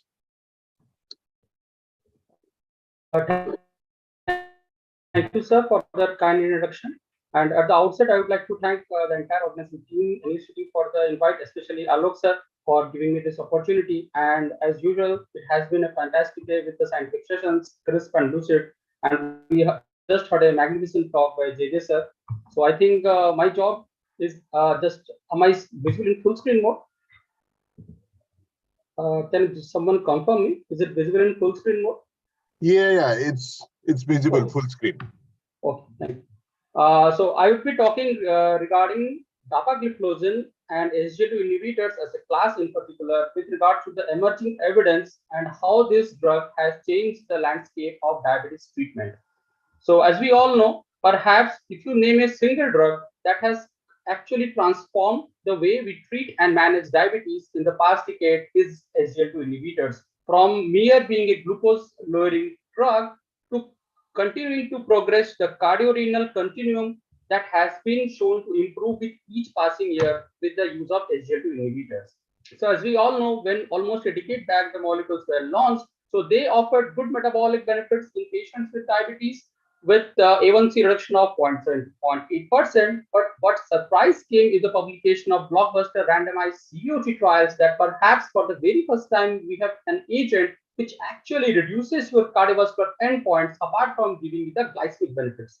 Two distinct secondary outcomes came from the CVOT trials that they do improve heart failure outcomes and your renal outcomes. And from them, when the dedicated heart failure trials like the DAPA-HF or the Emperor Reduce or the Emperor Preserve, or even the renal trial like the Credence, DAPA-CKD or Emperor renal trial, when they were done, what they have shown is that they have robustly reduced the heart failure outcomes, the renal outcomes, which has never been shown with any drug in the past couple of decades.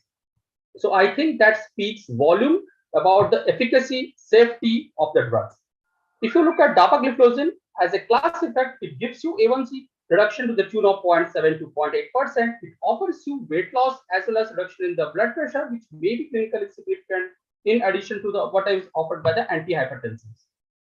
The metabolic, cardiovascular, and the renal benefits, they are usually attributed to distinct pathologic benefits and subcellular mechanisms in which these drugs improve the outcomes.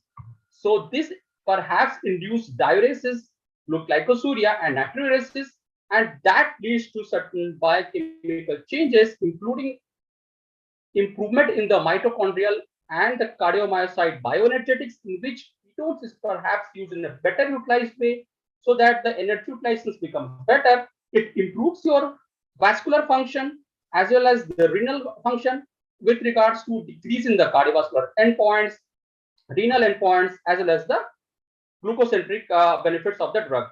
What could not have guessed at least a decade back that these drugs could be used for non-diabetic individuals, and by the virtue of dedicated trials, we do know that even in patients without diabetes, they are going to reduce the heart failure outcomes, they are going to reduce the renal outcomes.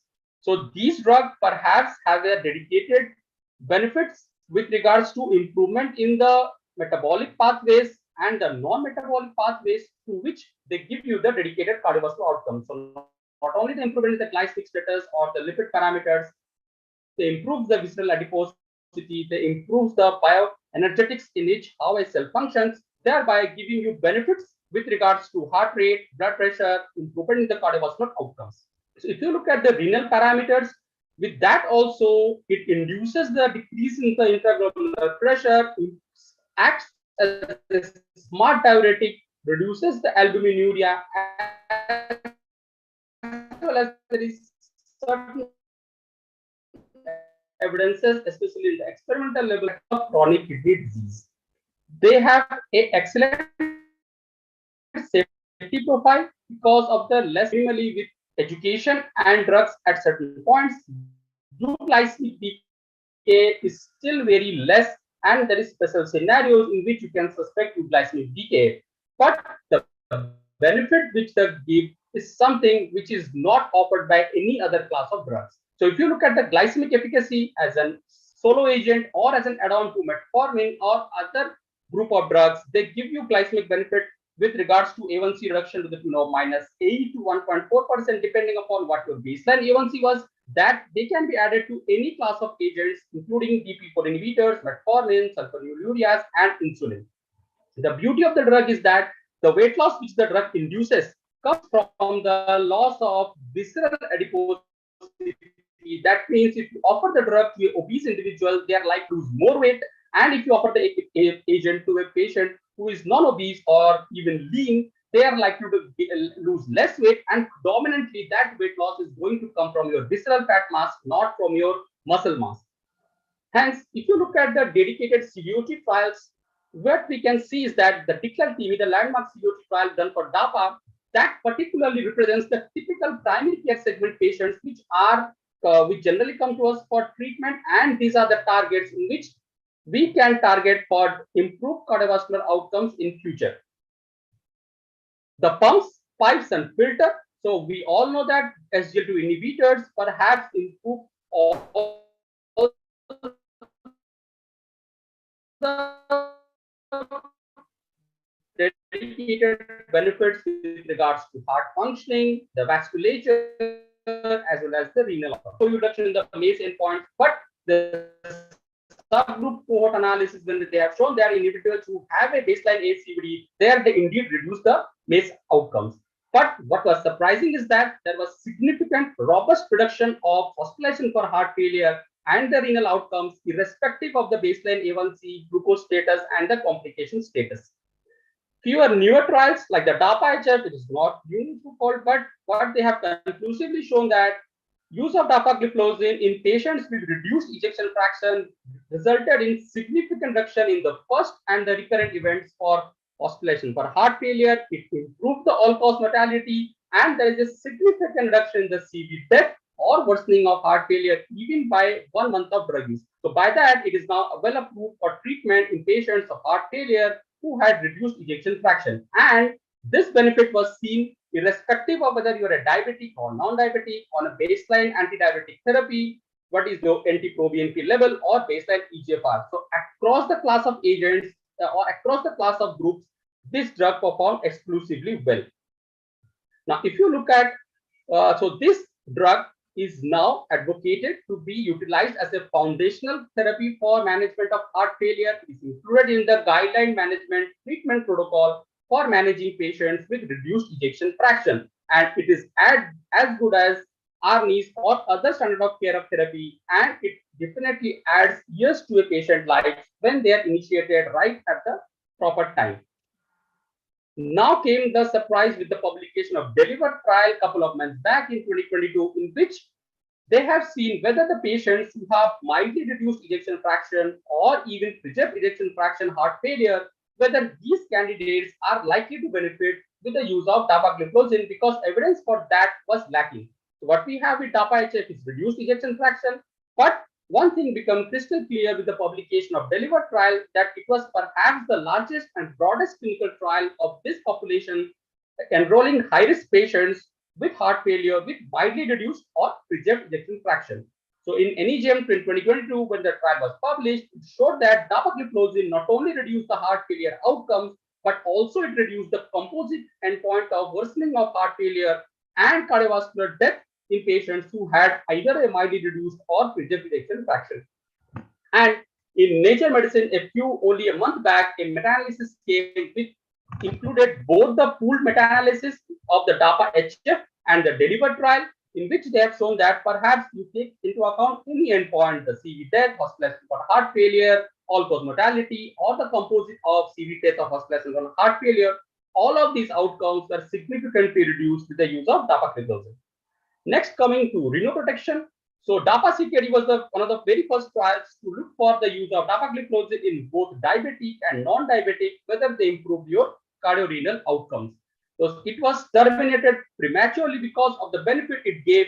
So use of dapagliflozin in this particular arm in diabetic as well as non-diabetic improved 39% reduction in the composite endpoints of renal outcomes, especially more than 50% decline in the eGFR or ESRD, renal or CV death. And this also resulted in 31% reduction in the all-cause mortality. With this, it became that the drug is safe, efficacious to use, and the threshold of using the SGLT2 inhibitors, which was at around 45, 60, then 45, then 30, now became 25 with DAPA-CKD, and it was further lowered down by the publication of empiric renal trial, in which it has reduced to even less than 20.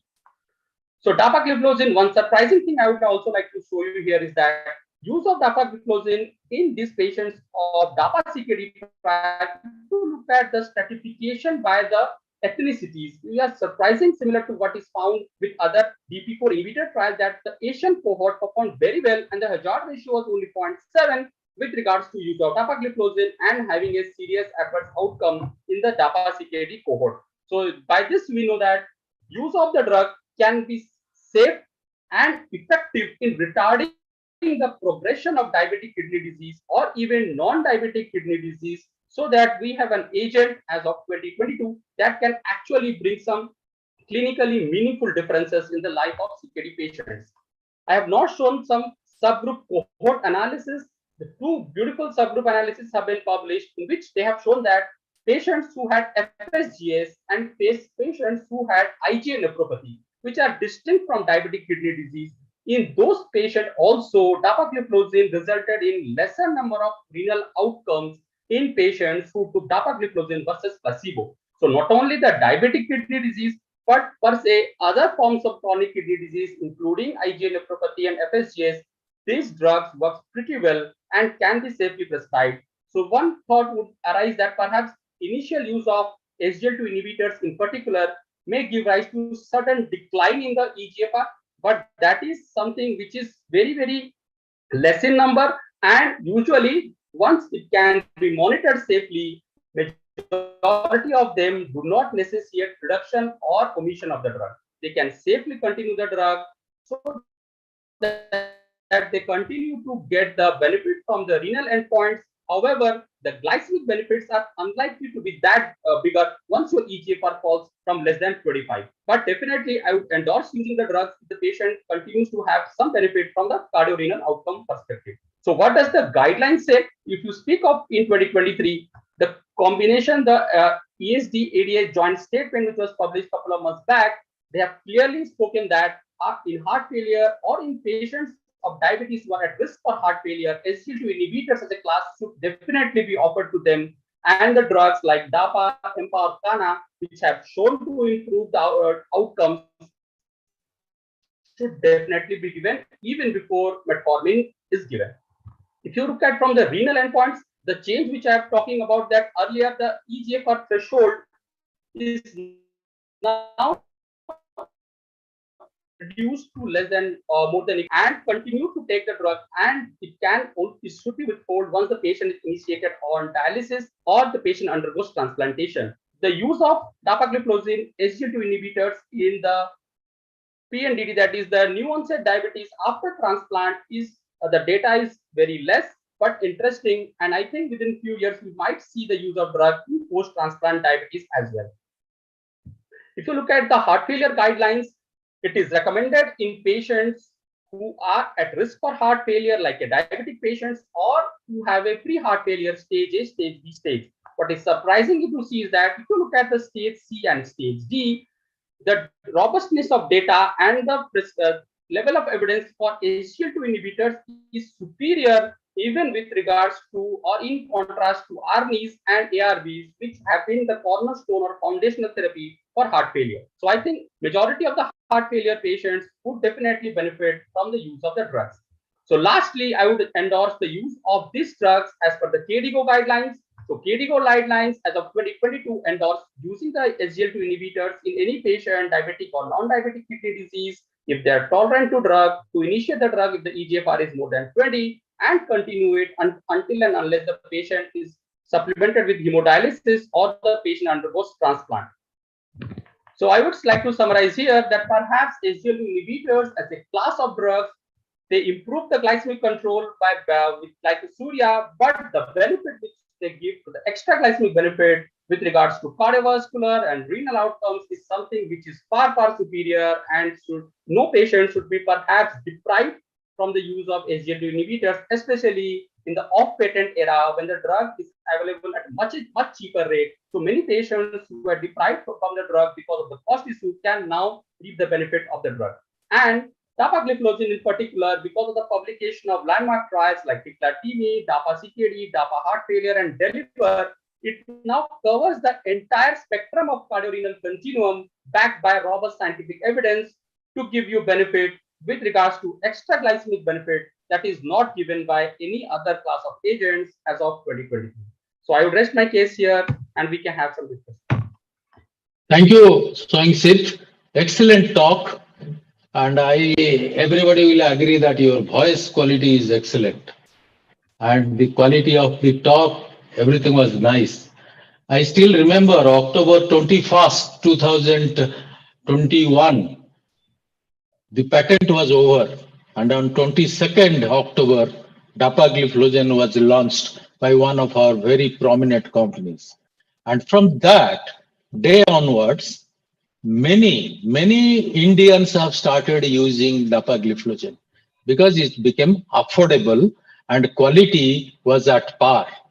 And in few years' time, a lot more Indian data will definitely come up to prove the efficacy of dapagliflozin in not only glycemic control, but in renal and cardiogenic complications. Thank you so much.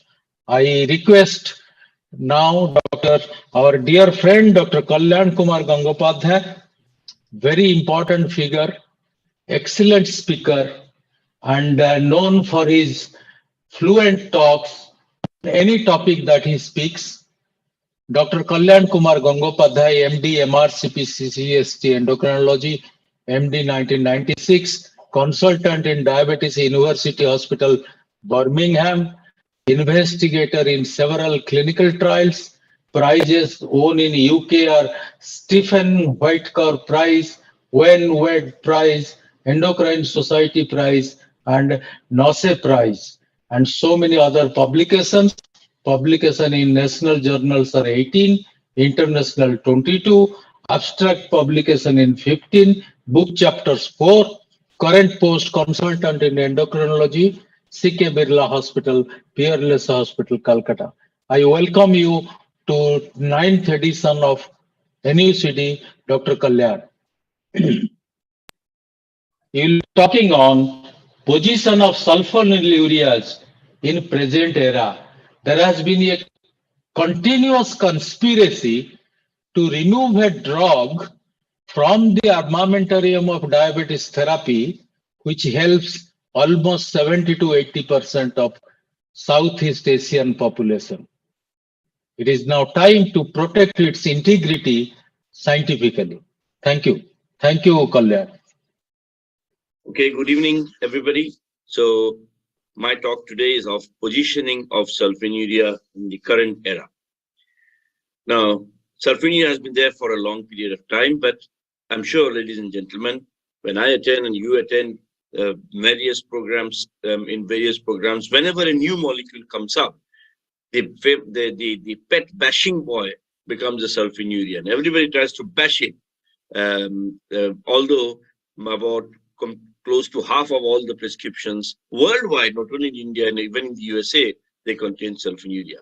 So the concerns are efficacy, the beta cell exhaustion theory, the CV safety theory problem, the hypoglycemia, and of course, the weight gain. So I'll tackle it one by one. So I'll give you some hypothetical cases and what I would have done in 1990, and by me, I mean majority of the doctors, and what I would do in 2023. So if we have a 50-year-old, we go back in the past. So 50-year-old with tiredness, newly diagnosed diabetes, 150 fasting, 270 ppH, HbA1c 8.5. Now, this is my old photographs, the 1990. So what would we do then? we will start on diet, we may consider metformin, and then we have this attitude then, and let's see for another 3 months, let's see what happens, just a single drug first, then escalate the dose, then go to the second drug. That's what we would have done in 1990. But now, this is my more recent photograph, 2023. So what would you do now? We do now, what I would do now. So I would not only start this patient on metformin, but I will give a cocktail of other drugs as well. So multi-pronged approach. So DPP4, consider DPP4, and as the situation demands, SGLT2 inhibitor or pioglitazone or both. And I might also consider a low-dose sulfonylurea. The theory is hit hard, hit early. So you have to hit hard and hit early. So why this hit hard, hit early? And this is classically brought out by this model made by Rudy Holman based on the UK PDS data. So what they modeled was a 50-year-old male with newly diagnosed type 2 diabetes. If you leave it at 8% for 10 years, and then reduce it to 7% for the next 10 years, you have a reduction of death by 6.6%. You're still doing some good by reducing the HbA1c. But if you straight away reduce it from 8 to 7% right at the diagnosis, then you increase it, the reduction by threefold. So it's always important now that we hit hard right at the beginning. And the most efficacious agent, or one of the most efficacious agents, are the sulfonylureas. The efficacy is much more than the DPP4 inhibitors or the SGLT2 inhibitors or the alpha glucosidase inhibitors, even metformin. So it is one of the highest, one of the very high efficacy anti-hyperglycemic drugs which is available. So now the other thing in the past we would worry is, oh, you want to start sulfonylurea right at the beginning. If you start it, won't you exhaust the beta cell? Won't the patient be exposed to insulin quite earlier rather than later? So let us examine this, because this is often quoted and often thrust down our throat. I might add. So if you look at the UK PDS data, so here this is the HbA1c. It's after the HbA1c coming down with all the therapies. Now there is a Nike sign, it goes up. So why put the blame only on the sulfonylurea? So glibenclamide and chlorpropamide are the green and the blue. There the tick is going up. But the tick is going up for metformin also, for insulin also, for the conventional arm also. So why are we picking up only on the sulfonylurea? Now if you look at the UKPDS data again, so where they measured the beta cell function over the first 6 years. So the first 6 years, they had HOMA estimates of beta cell function. And the yellow is the sulfonylurea, and the red is the conventional, and the blue is the metformin. So if you look at the non-obese people, when you give the sulfonylurea, beta cell function improves. And then it begins to drop. But see, the difference between the conventional arm is the same. So at 6 years, there is still a difference between the sulfonylurea and the conventional. It is not that this curve is straight down like this, that after 3 years, the beta cell function drops drastically and it goes much below conventional arm. No, it still stays above conventional arm. It drops parallelly. And in the overweight, same. It drops parallelly to metformin also. Okay. So therefore, this finding refutes a widely held view that sulfonylurea will stress beta cell by increasing insulin secretory demand. So this one slide clearly shows that. Now, the other one, the great study wherein patients on metformin were divided into 4. So sulfonylurea, which was glimepiride, sitagliptin, liraglutide, and glargine. So 4 groups of drugs. Now, the primary endpoint was time to HbA1c of more than 7%. So basically, which drug fails first? So the longer the time, the better the drug which they are holding on to the beta cells. Now, if you look here, so liraglutide is the winner, 882 days, and followed closely by insulin, 861 days. But glimepiride is not that far off. It is 810 days. And way behind is the DPP4 inhibitor, 697. And we keep hearing that, oh, DPP4 inhibitors, they preserve the beta cells or sulfin because they are much better than the sulfonylureas. Here we have got a big proof, head-to-head comparison. which shows that the glimepiride tends to not fail for a much longer period than the DPP-4 inhibitors. So in the ADAPT trial, as you know, the thiazolidines are the group of agents which has got the maximal effect in preventing onset of insulin treatment. So here they evaluated rosiglitazone, metformin, rosiglitazone in blue, metformin in green, and the sulfonylurea in red. So again, beta cell function over 5 years. Beta cell function goes up initially, it comes down, but it's still better than the other two even at the end of 5 years. So why is this beta cell exhaustion theory still in place? The TOSCA IT trial. So it was a multi-center randomized trial where the patients were divided into patients on metformin were divided into either pioglitazone or a sulfonylurea. Okay, and here again you can see the sulfonylurea and the pioglitazone, the HbA1c, it is the same at 5 years. So it is not dropping, not going behind any of them.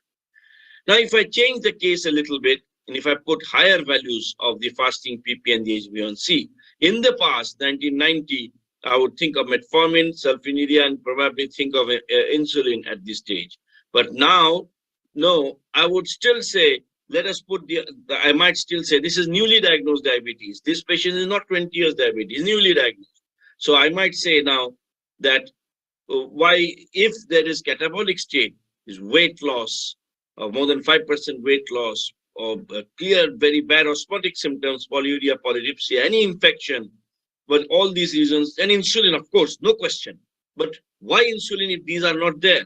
There's ample data to suggest that these newly diagnosed diabetes patients, you can bring it down nicely without causing hypoglycemia.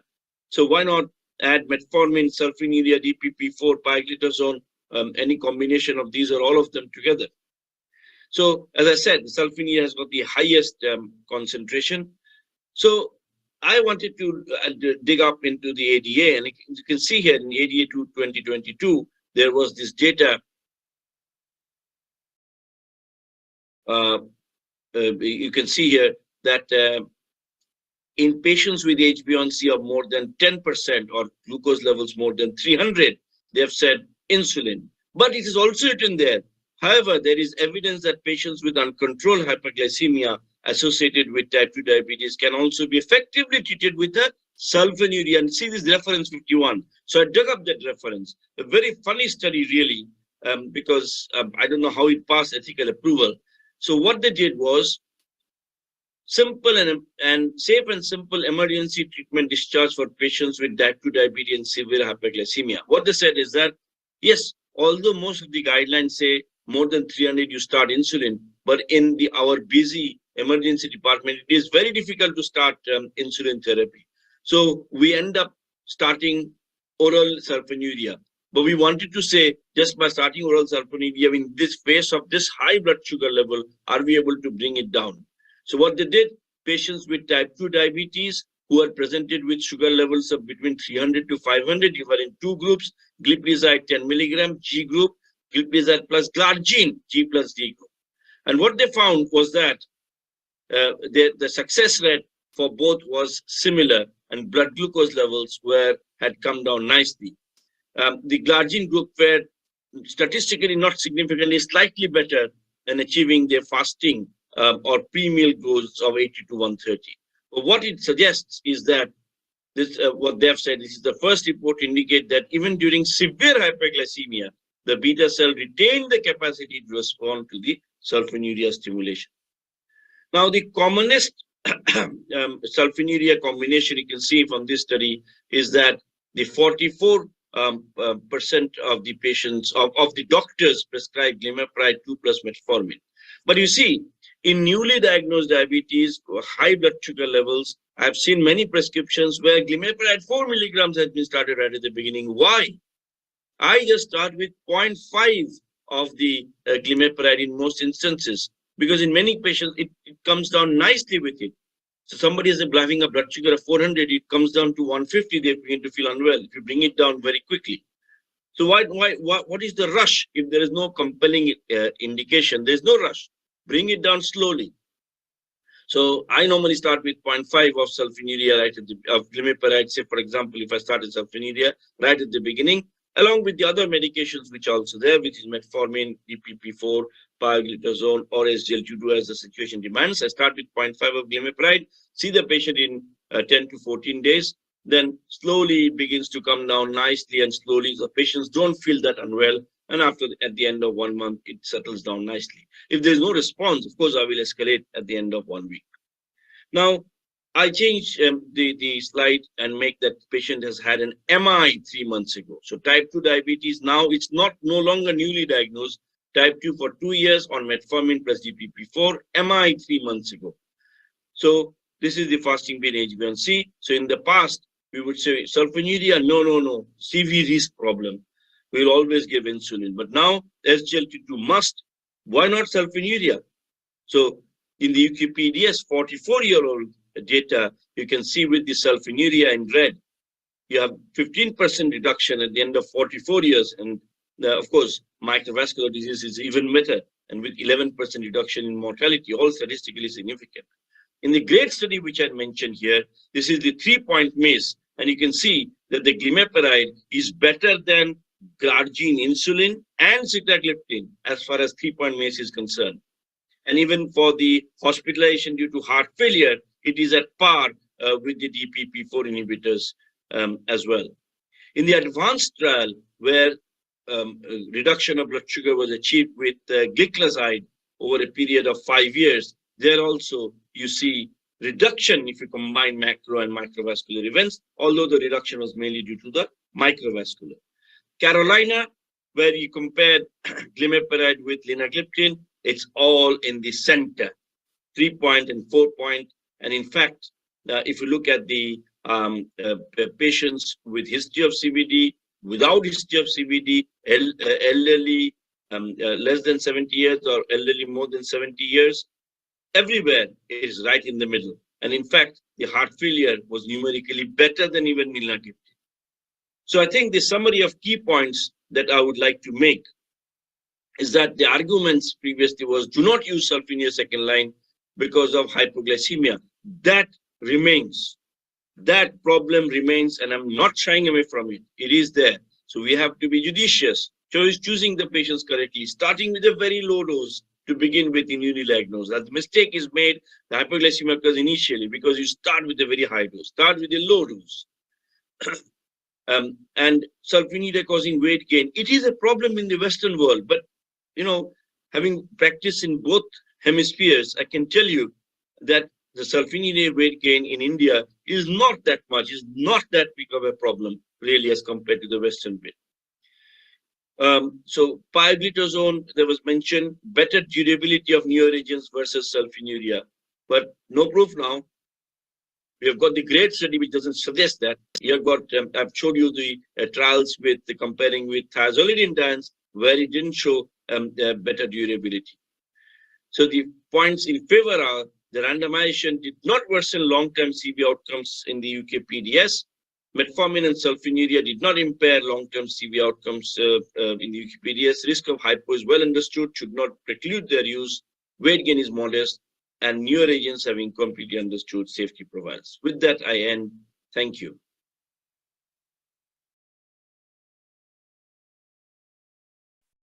Thank you, Kalyan, for an excellent deliberation. So now we'll go for the panel discussion, and I will invite Ranajit, Dr. JJ, Dr. Soengsid, Dr. Kalyan Gangopadhyay, and special panelist is Professor A.K. Das. So welcome, sir. My first question to Ranajit. Yes, sir. How do you see the gliptins in India in this off-patent era? It's a very nice question, sir. Very relevant question it is. Whenever gliptins were first available, because of affordability issue, cost issue, it has been less used. But after off-patency of vildagliptin particularly and followed by sitagliptin, the widespread use of this particular gliptins actually has been increased a lot, and as most commonly as a second line of therapy or add-on therapy with metformin, which has been shown by verified trial.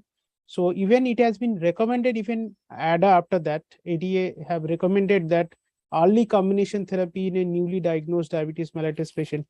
So the use of this gliptins, particularly so-called, apart from teneligliptin, because teneligliptin was available from India with a relatively less price. So all the gliptins are very commonly used. I may say that it is almost as common as sulfonylurea. Gliptins are being using now, and probably people are also being afraid of hypoglycemia, undue hypoglycemia, as it has been it's a consensus statement that sulfonylurea associated hypoglycemia is very common, and it can be well avoided by use of newer drugs, particularly DP4 inhibitors or like SGLT2 inhibitors along with metformin. So it has been Ranajit, yes, sir. No, please complete. Yeah. So the newer gliptins or the off-patent gliptins are being used very commonly, and we are probably in our own experience of this newer gliptins, particularly after it is being used in a cheaper price. Ranajit, one point that you mentioned, that commonly seen hypoglycemia in sulfonylurea use. I must have used more than 1 lakh prescriptions patients glimepiride, and my experience is hardly any hypoglycemia. Same hypoglycemia I get in insulin and others. As Kalyan was telling, if the vehicle is good, whether it is a Mercedes or BMW, if the driver is not at the control, then it will hit the road barricades. So yes. Actually, I wanted to mention that in fear of hypoglycemia or apprehension of hypoglycemia, the use of sulfonylurea actually being less commonly used as a first line or second line of therapy along with metformin with a relatively newly diagnosed diabetes mellitus patient, where we have a lot of options. Actually, we are starting with metformin and we are thinking of some additional drug along with metformin. Here, the options of sulfonylurea actually quite lessened, and it is the options of other newer drugs are now in a rising trend. So this is my point, sir, actually. I think, Alok, I'd like to put one point. You know, I know in addition to what Ranjit has already said, I have just reviewed 2 papers for a journal who have referred to a paper by Mohan, one paper by the Korean people, where they have said DPP4 is more effective in Indian population, high carbohydrate population, Korean population than elsewhere. You must have seen the paper, Ranjit. The second thing I would like to say that these gliptins have become the order of the day for 2 regions. It is like the Indian oil advertisement: fill up and forget. You prescribe and forget. There is no weight gain, no hypoglycemia. Third thing I like to mention, what is most important, that after the advent of the verified trial, which established especially vildagliptin on a very firmer footing and saying glycemic durability beyond 5 years, glycemic effectiveness for 5 years, no need of change in drug, and wonderful control. So I think that's how. And then also to cap it all, if you take Diffronjo's octet, ominous octet, 5 out of the 8 octet is addressed by the gliptin. So I think it's a great drug in combination. And also I believe Vilda alone, I think beautiful slides Ranjit showed, alone 100 milligram also is a good choice on many occasions. Yes. So, Kalyan, how do you protect your molecule from Ranajit? So I think, as I said, there are 2 types of things. The one which we write in the exam, and what we actually do. So while giving talks for any other molecule, sulfonylurea becomes the bashing boy. The reality is, you see, I asked this question to an American cardiologist, diabetologist in a symposium. He left, right, and center was bashing sulfonylurea. Then I said, see, look, when he said, those who write sulfonylurea are foolish. So I said, just one question. Do you think 45% of American doctors are foolish? Why do you ask this? I said, because 45% of the prescriptions are sulfonylurea, even in USA. So then he said this, that something you should be writing in exam, something else you should be doing at home. So no matter what we do or what we say, the ground reality is you, me, and everybody in this panel will be using sulfonylurea and will be using it in the initial phases. As Dr. Kanungo very nicely put, that it is the driver which is important driving the car. I take the point. The main drawback of sulfonylurea is hypoglycemia, and that's full stop, nothing else. It doesn't have any pleiotropic effects, therefore no extra additive adverse good effect or bad effect. None are there. If you have any pleiotropic effect, you'll get good and bad both. So there's nothing. Weight gain only in the Caucasians, not amongst us. So if you're careful in using in hypoglycemic agents, you have a drug which is trial and tested for God knows so many decades. You have had CVOTs which have got 50% of the drug which contains sulfonylurea, 50% of the patients who have got sulfonylurea. You have got data to suggest there is no beta cell exhaustion with sulfonylurea, and the patient comes to you for lowering the blood sugar. And if you lower it, you reduce the microvascular events at least. So the best, most efficacious oral agent is the sulfonylurea available right now. If you look at the ADA list, they put high efficacy for sulfonylurea. So what more would I say? Well, all of us are using. Yes, thank you. JJ, yes, sir. You have thrown light on very important aspect of diabetes management, like pre-diabetes and its management. And how do you think this metformin is playing the role there in management of pre-diabetes? You have told where to give, where not to give. Still, your message for the viewers. First of all, I think it was you who chose the topic, so the congratulations should go to you. We don't talk much about prevention. We only talk about therapy. I think in diabetes, especially in a country like ours, prevention should take precedence. I had a slide as to where you should be screening for pre-diabetes. We all know that. The point I should highlight, I don't know how many of my colleagues are listening, above the age of 35. Above the age of 35, I will say 3 times. You should be screening for diabetes. Very simple, fasting, PP glucose, and an HbA1c. With regards to the definition I've discussed with you, but I think any of the 3 will be all right. The lower the glucose values when you're diagnosing pre-diabetes, the lesser the chance of progression to type 2 diabetes. I would again say lifestyle modification. We all, I think, I will not say all, many of us slip on it. We quickly write a prescription. We don't spend, say, about 2 minutes talking about diet control, exercise, alcohol moderation, and giving up smoking. I think if you can get even one person with diabetes to give up smoking or moderate the alcohol intake, that will do much, much better effect than giving an SGLT2 or a GLP-1 receptor agonist. Regarding metformin, I've shown you that there is enough evidence now, the American DPP trial and the Indian DPP trial, which tells you that in the higher risk group. Now, how do you define this higher risk group? That is the issue. Now, the American AD has clearly said what is high risk group. They've said people with a fasting glucose more than 110, HbA1c more than 6%. Somebody with a past history of GDM who's got pre-diabetes, and somebody who's got a BMI more than 35. That is what they say.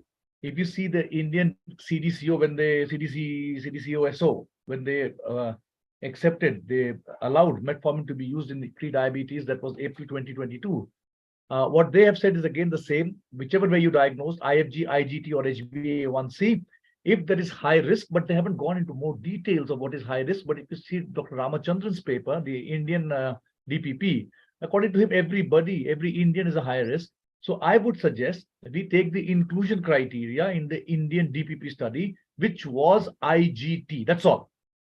They were IGT. So 75 gram oral glucose tolerance, IGT. Now again, 75 gram oral glucose tolerance we don't do in our clinical practice. So if you have somebody with a postprandial glucose, no matter whatever they have eaten, more than 140 and less than 199, or an HbA1c above 6%, they should definitely be on metformin for prevention of progression to type 2 diabetes. And also, I forgot, same breath, I should add any lady who's had GDM in the past and who's running, no matter whichever definition you use, fasting 101, HbA1c 5.7, PP 140, HbA1c 6, they should be on metformin. So that's where I will stop. Professor Das, if this is the treatment scenario where oral drugs are taking so much of importance, what is your view on how to start and how to up titrate or how to add on drugs in oral drug therapy? Professor Ashok Das, please. Sir, you are not there. I think you know, I must tell you that I'll answer a question. I must tell you that the prevalence of pre-diabetes today, the recent paper of myself and Dare, which we have submitted to Lancet, accepted in 22nd December, will be coming now. The prevalence in Goa is 30%. Wow. In Kerala and part of Pondicherry is 20 and 18%. And as you have seen the previous paper you showed, Tripura is 14%. So the prevalence of type of GDM of the pre-diabetes is very high. Number one point I wanted to make. Second point I wanted to make is that your title was given by us whether the pre-diabetes is inevitable. It is not inevitable. No, my and Alok's take on this was this, that the prescription of metformin in pre-diabetes is probably becoming imperative. We don't want to medicalize a condition, but you oftentimes, JJ, in your inevitable style, you said, what are the conditions? You even said the exact quotation from the DCGI, 3 months of lifestyle not working. So there is indication, compelling evidence that one must use it. The third thing I will say that in the meeting with the DCGI, the question was asked, there are so many other drugs, acarbose, liraglutide, everything has been used. Why not use them? We showed them David Nathan's paper. You know, you like David Nathan. I also like David Nathan very much. His paper says that metformin is only the inexpensive drug which has not only glycemic efficacy, but also cardiac efficacy, lipid efficacy, what you highlighted beautifully, obesity efficacy. So that's why they went for that. And therefore, the only drug approved is that. And therefore, it is possibly an imperative choice. If you, I mean, I will not press on anybody. India is a free country. Imperative choice on the criteria that you showed that to describe it. Now, Alok's question is very pertinent. I'll be very brief. Alok, I reviewed for this morning the landmark study. What is the highest, the trend of glycemic therapeutic trends? The highest drug used in type 2 diabetes in India today is sulfonylurea and metformin. So, and we showed that the DPP4 has gone from, I think, 6% to 10%, and SGLT2 inhibitors has doubled. That is from 10% to 20%. So, how do we start and how do we increase the drug is a beautiful article we have written, how to initiate and escalate. Now, we initiate on the lowest possible dose and gradually take it forward. Now, the bottom line of using sulfonylurea and metformin, we usually start with a combination. I am very much in favor of combination because the people come with a higher HbA1c. And when we start the combination, or if you start standalone drug, you must start, depending on the blood glucose HbA1c level, a dose which will be a little less than the appropriate, then gradually escalate it. Now, the escalation we do, according to book, 2 weeks, we do it in 2 weeks. But the standing drug is depending on the HbA1c, blood glucose, and the person's age, whether earlier, I mean, the young age or old age, and we escalate it. The dose that we use for the metformin maximum is 2000, rarely 2500 milligram. For the glimepiride, we don't go usually beyond 4. People are there to use up to 8. We do not go beyond 4. Now, that is the way we do it. And we are careful about, as beautifully you pointed out, JJ, that the weight gain is not as much a problem here as problem in the West, but it does occur. One has to be careful about it. And that's how we do it, Alok. Can I be a devil's advocate here? Yeah, please. Because so much of sulfonylurea praise is happening. I mean, Kullan, I also use sulfonylureas because I think probably because of habit. In 2022, I think, see, I'm a very, very firm believer of combination therapy. Professor Das knows that. And my combination drug would be a metformin, DPP4, and SGLT2 inhibitor when I'm seeing a newly diagnosed diabetic, maybe plus minus pioglitazone for a short period of time. Why should I choose sulfonylurea now in 2022? I mean, this is probably because of habit, because we did not have these drugs, because as Dr. Das just now mentioned, if you see, DPP4 has gone up from 6 to 12%, SGLT2 has gone from 10 to 20%. So in 30 years' time, maybe SUs will disappear, Kalyan? I think there are three reasons has been given for the not people adopting new therapy. One is people, it is not about JJ Mukherjee in City of Joy. It is regarding the Akoland Day sitting in a remote village in the West Bengal. The traditional drug use has been sulfonylurea metformin. So it will take time, as you rightly said, to break it. Now, there is a little bit of apprehension of using new drug. You know that even we, I mean, today for a, diabetes with hepatitis B, my gastroenterologist told me, start Antakavir. I said, really? You come with me, then I'll start. Because no, there's a little bit of inhibition of new drug prescription. But as you rightly said, the modern combination will move towards metformin, vildagliptin or gliptin, and plus SGLT2 inhibitor, and of course with pioglitazone. This is what Differencio has been saying, and he said he has not seen any complication for drug, and if it is possible on his part, he sometimes also adds GLP-1 RA injectable, and he says, I have not seen any complication. I went to him, he came to India. The second person, which is Paresh Dandona, Paresh uses this combination, and he said, so that's why I told in the morning, JJ, fast your control matters. Heat early, heat hard, heat with the appropriate drugs. Professor Das, as you know, so nicely you have explained, but we still remember that even today, use of glibenclamide in India is enormous. That is a self-prescribed drug and prescribed by pharmacists or pharmacies. So when we get a glimepiride, which is much better than glibenclamide, it is going to stay in India for at least. I was just debating. No, what JJ said, I'm a great prescriber of the sulfonylurea, because you believe in me. In the JIPMER, we had only 3 drugs available, and glimepiride was the highest. Number 2, in the Government of India program, in the NCD program, in all the villages and PSCs, 630 district headquarter hospitals, we have taken glibenclamide, we have supplied glimepiride and metformin. So I'm a great prescriber. I was just telling, you were telling that why we are not able to adopt the new. I said it takes time to adopt. But Thank you. Efficacy. Professor Tripathi, kindly mute your mic. Professor Niranjan Tripathi, kindly mute your mic, sir.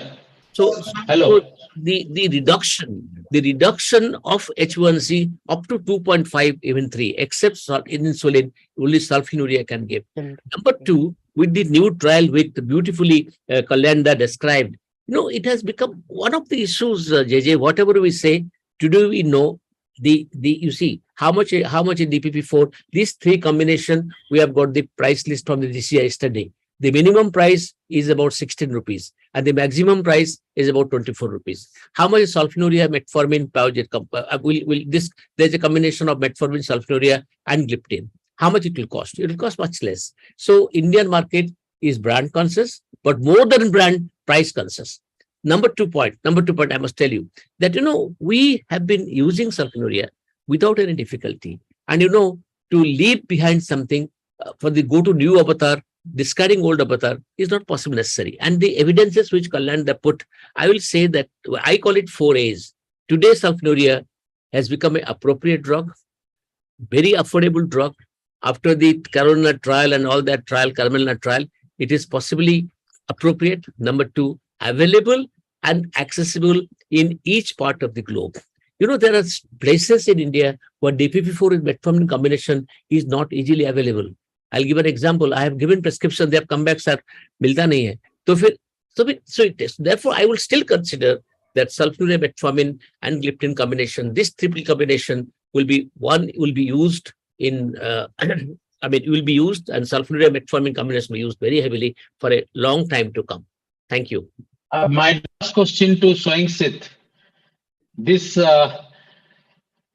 how do you find the future of dapagliflozin when other SGLT2 inhibitors will be off patent? And presently, definitely it has a scope. And how do you compare? People say original versus newer generics. So how do you compare that? That So I will be think my that's first question.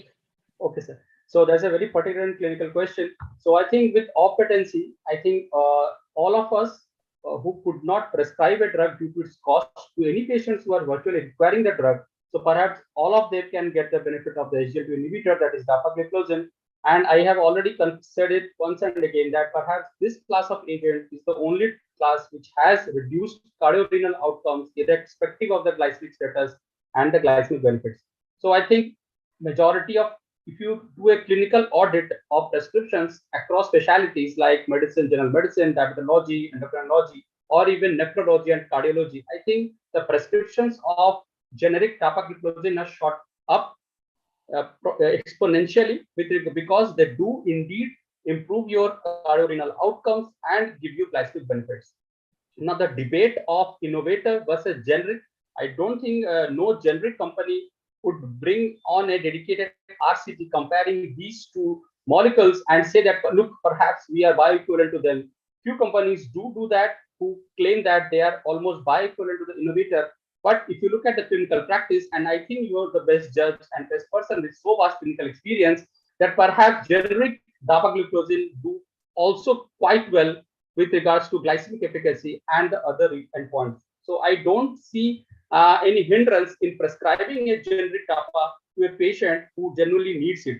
And I would offer a innovator DAPA to someone who could afford it because I have science to back it. But that doesn't take away the pride of prescribing a generic dapagliflozin to anyone.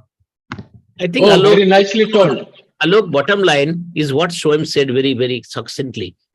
The succinct point here, we have other gliflozins, but DAPA is the one which has the maximum proof of cardiac prevention, heart failure prevention, hospitalization percentage coming down, and the benefit in the NAFLD. It has the maximalist drug. We have other drugs which have given survival benefits. We have other drugs which for the first time in 2014 put the data. But DAPA has lot of evidences, DAPA kidney, the DAPA HF. So many trials have been done. So to my mind, that it will take DAPA to displace DAPA will take time. Number two, original versus the generic molecules. I think what our children say, same to same. So to conclude, I'll request Dr. Tripathi to conclude it. But what we have understood today, that generic DAPA or the new dapagliflozin is a drug of choice for many people. Pre-diabetes should be treated in at least 50% of cases, and that too with low dose of metformin. Sulfonylureas like glimepiride will remain in day-to-day practice alone or with metformin combination. And as the gliptins, vildagliptin is gathering more and more information to give the clinicians strength to prescribe it. Dr. Tripathi, KP Tripathi, kindly conclude. So thank you very much, sir. After these 4 sessions, I will say the 4 talks, which are brilliant, and that gives a very clear understanding regarding which oral drugs to use at which point of time with subset of patients in management of type 2 diabetes mellitus. And all of us has got a very clear idea regarding the role of metformin, which is going to stay. The sulfonylureas has got a very important role, particularly in Indian context, and the newer drugs, particularly when these drugs become off patent and become more affordable to our population, which, so the price benefits will be there for the Indians, and we can have the renal, the cardiac, and other benefits of these drugs. So after this, probably we can very well put our drugs at particular subsets of patients to maximize the benefit. And all these drugs or the combination of drugs are going to stay with us, and we doctors have to intelligently put our prescriptions for particular subsets of patients. Thank you, sir. Thank you. Yes, sir. Yes, thank you all the speakers like JJ, Soing Sid, Kalyan, and our Dr. Bari and Professor Ashok Das. So thank you very much for this wonderful session. Soing Sid. Soing Sid. Jayant, please take over the next session. Thank you, sir. Thank you. We had a very informative session on the current oral drugs. I congratulate Professor Ashok Das and Dr. Alok Kanungo for conducting its show very well, and chairpersons and the speakers and the panelists all have done very good, giving an insight to a practicing doctor how to go for and the gliptins, the SGL2 inhibitors, the sulfonylurea and metformin and its current position. So we'll pass on to the next session immediately without a tea break, expecting you had tea in between the session. And this theme of the session 6 is insulin, what's new? And you all know when the oral drugs fail, we come for the insulin. And insulin has varied molecules, the analogs, the co-formulations, and then now incretin is in place. So to give an update on the insulin and the incretin, this session we have who's who to be chaired by Dr. Bijay Mishra and Surendra Swai, the leaders of diabetes care in the state. And in panel, we have Dr. Shambhit Das, Professor of Endocrinology at KIMS, Bhubaneswar. And we have Dr. Alok Kanungo, who is taking a session on oral SEMA along with Dr. Peter Kurjals.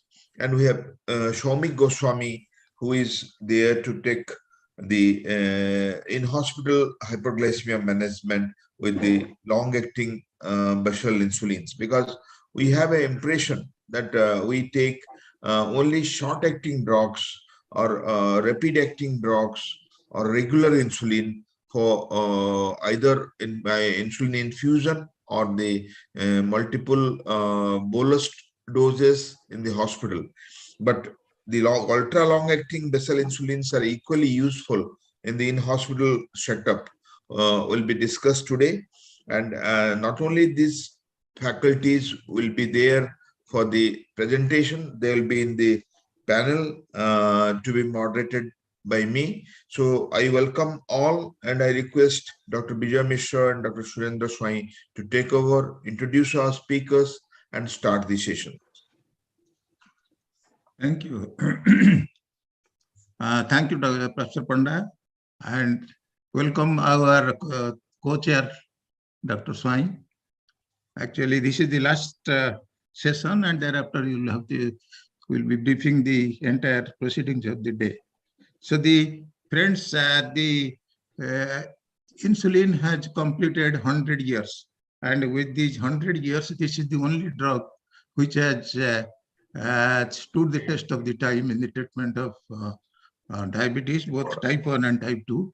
And there has been a lot of modification, and the entire effort is to mimic the physiological insulin. And almost we are proceeding in that direction.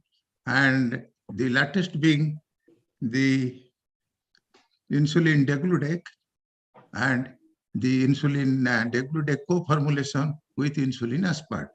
And of course, the Lantus 300, this is the ultra short acting, ultra long acting basal insulin is another. And of course, the fast acting aspart is also a newer addition. So the entire idea is to try to mimic the physiological insulin. And with this, actually, the insulin co-formulation, that is insulin degludec and insulin aspart. This will be a discussion by none other than Dr. Shambhit Das, who has joined as the professor of at KIMS, and he is one of our brilliant academician, and everybody knows him. And in every symposium, he is the speaker. And he is MD in medicine, DM in endocrinology from PGI Chandigarh. He has publications in international and national journals, almost 48 abstracts, 28 book chapter like that. And he is author in API textbook of medicine and RSACTI textbook of diabetes and ESI textbook of endocrinology. So he has many laurels, and without wasting time, I will request Dr. Sambit to go ahead with his talk. Thank you, sir, for the kind words. Let me first share my slides. Yes, hope my slides are visible and I'm audible and visible. Yeah, it is full screen, audible, and you are audible. Right, sir. So a very good evening, one and all. And at the outset, I must thank Professor A.K. Das sir, Dr. Alok Kanungo sir, and Jayan sir for giving this opportunity. And as our chairperson sir has told, I'll be discussing on insulin co-formulation, the clinical advantages and value proposition in the Indian setting. So this is the financial disclosure. So basically the agenda, there would be 3 points which I'll be covering. First, understanding the insulin formulation, what are currently available and how they are going to mimic the physiological insulin secretion. The second agenda is to determine the choice of insulin therapy or the insulin regimen. And third, I'll be telling about improving the adherence and addressing the issue of complex, convenient insulin regimens. Because whatever said and done, if the person is not taking the insulin, then our all effort has come into halt. So that I'll be discussing in the part 3. So coming to the part 1, that is discussing about the insulin secretion and what insulins we have in the basket. So let us first see the first, the upper diagram, where we can see that insulin is secreted throughout to the circulation from beta cell in small pulsatile manner, and that form the basal insulin coverage throughout the day. But once we take meal, there would be surges in the insulin secretion, and that we call it as the prandial insulin secretions. So in type 1 or type 2 diabetes, we want some insulin that has to mimic this physiological insulin secretion. So we want a basal insulin and we want a bolus insulin. So for that, what we have in our basket is that we have rapid acting insulin analogs like Lispro, Aspart and Glulysin, which has got an onset of action which is very rapid or within 15 minutes, which is its peak within 1 hour, comes down within 2 to 3 hours. We have the regular insulin, which may not mimic the physiological bolus insulins, but we have them, that regular human insulin. Then we have intermediate acting insulin like NPH, which we use many times as basal insulin, but it's not an ideal basal insulin. So we have some recent longer acting insulin formulation, the first generation basal and the second generation basal. For example, the Glargine and the Detemer, which are the first generation basal. But we have also have the newer generation basal, that's the second generation basal, that is Degludec and Glargine U300. So they have almost like a flat profile. So the insulin behaves exactly like a physiological basal insulin. So these are the different types of insulin we have got. So what are the problems with the conventional insulin? What is the problem with NPH insulin? What's the problem with the biphasic human insulin? Because they were the conventional insulin. NPH insulin, insufficient basal insulin coverage. As I have told, the half-life or the duration of action is lesser. So you need to give twice a day for giving a proper basal insulin. That too, it has got a peak effect. And need for resuspension is there for NPH insulin. You need to resuspend the solution. Significant day-to-day variability has also been observed. What is the problem with conventional premix insulin? It has to be injected 30 minutes before a meal, better risk of hypoglycemia, opportunity for a better PPG control is not there, poor fit to patient's lifestyle. So it may not fit exactly to the patient lifestyle, because you need to give at a proper time before the meal, 30 minutes before the meal. So may not be very physiological for the patient. Now, if we compare the conventional basal insulin with the newer analog basal insulin, then definitely the newer basal insulin are of longer duration of action, more predictability of action, lesser hypoglycemia, they don't peak, so there is no chances of, or very minimal chances of nocturnal hypoglycemia, favorable effect on weight, low risk of emergency department visits because of hypoglycemia. So that's what we want from our insulin. Lesser variability with the basal analog. So the glycemic variability is also quite low. So if we keep them in order of merit, then probably the insulin degludec, glargine U300 would be the most ideal basal. They are absolutely peakless. Then we have detemir or glargine U100 followed by the NPH insulin. So these are about the conventional basal versus the newer basal. Now, what is the difference between the analog premix versus the conventional premix insulin? Faster absorption is there with analog premix, higher peak concentration, so better postprandial control, more rapid and pronounced glucose lowering effect, similar duration of action of the basal component. And if you see the hypoglycemia ratio, these are the different studies in the forest plot. You can clearly see that there is a significant lower rate of major hypoglycemic events compared to the conventional premix insulin therapy. So that finishes the first part of my talk, where I have discussed about the different insulins, their time action profile, and how the newer insulins are better. Now let us go to the second point, that is determining the choice of therapy for insulin initiation. So what we should initiate, especially in our Indian setup. Indian setup, the scenario is different from the Western setup. We have higher baseline PPG in type 2 diabetes. Indians with typical Asian phenotype, we know mostly the waist circumference is high visceral fat and hyperinsulinemia and insulin resistance, high intake of carbohydrate across all part of the country. Delayed initiation of insulin therapy has also been observed, and need for simple and convenient insulin regimen. Our patients are not that affluent to adapt to a very complex regimen. We need to simplify the insulin regimen. We need to explain in a very simplified version. So which regimen to choose? Now coming to the topic where I'll be discussing on IDEGASP. So this is exactly the profile of IDEGASP. What is IDEGASP? It's basically a mixture of insulin degludec and insulin aspart. Insulin degludec, you can see the green line, which is absolutely flat. And if I remember one of the talk by Professor Ekedas during the launch of degludec, sir has clearly told that it's like a Rolls Royce. It doesn't fluctuate. In any road, it goes very smoothly. So that is the smoothness of insulin degludec. And then there is a insulin aspart, which is a newer bolus insulin, which covers the postprandial in a much better way. So it's basically a mixture of two insulins in a given solution.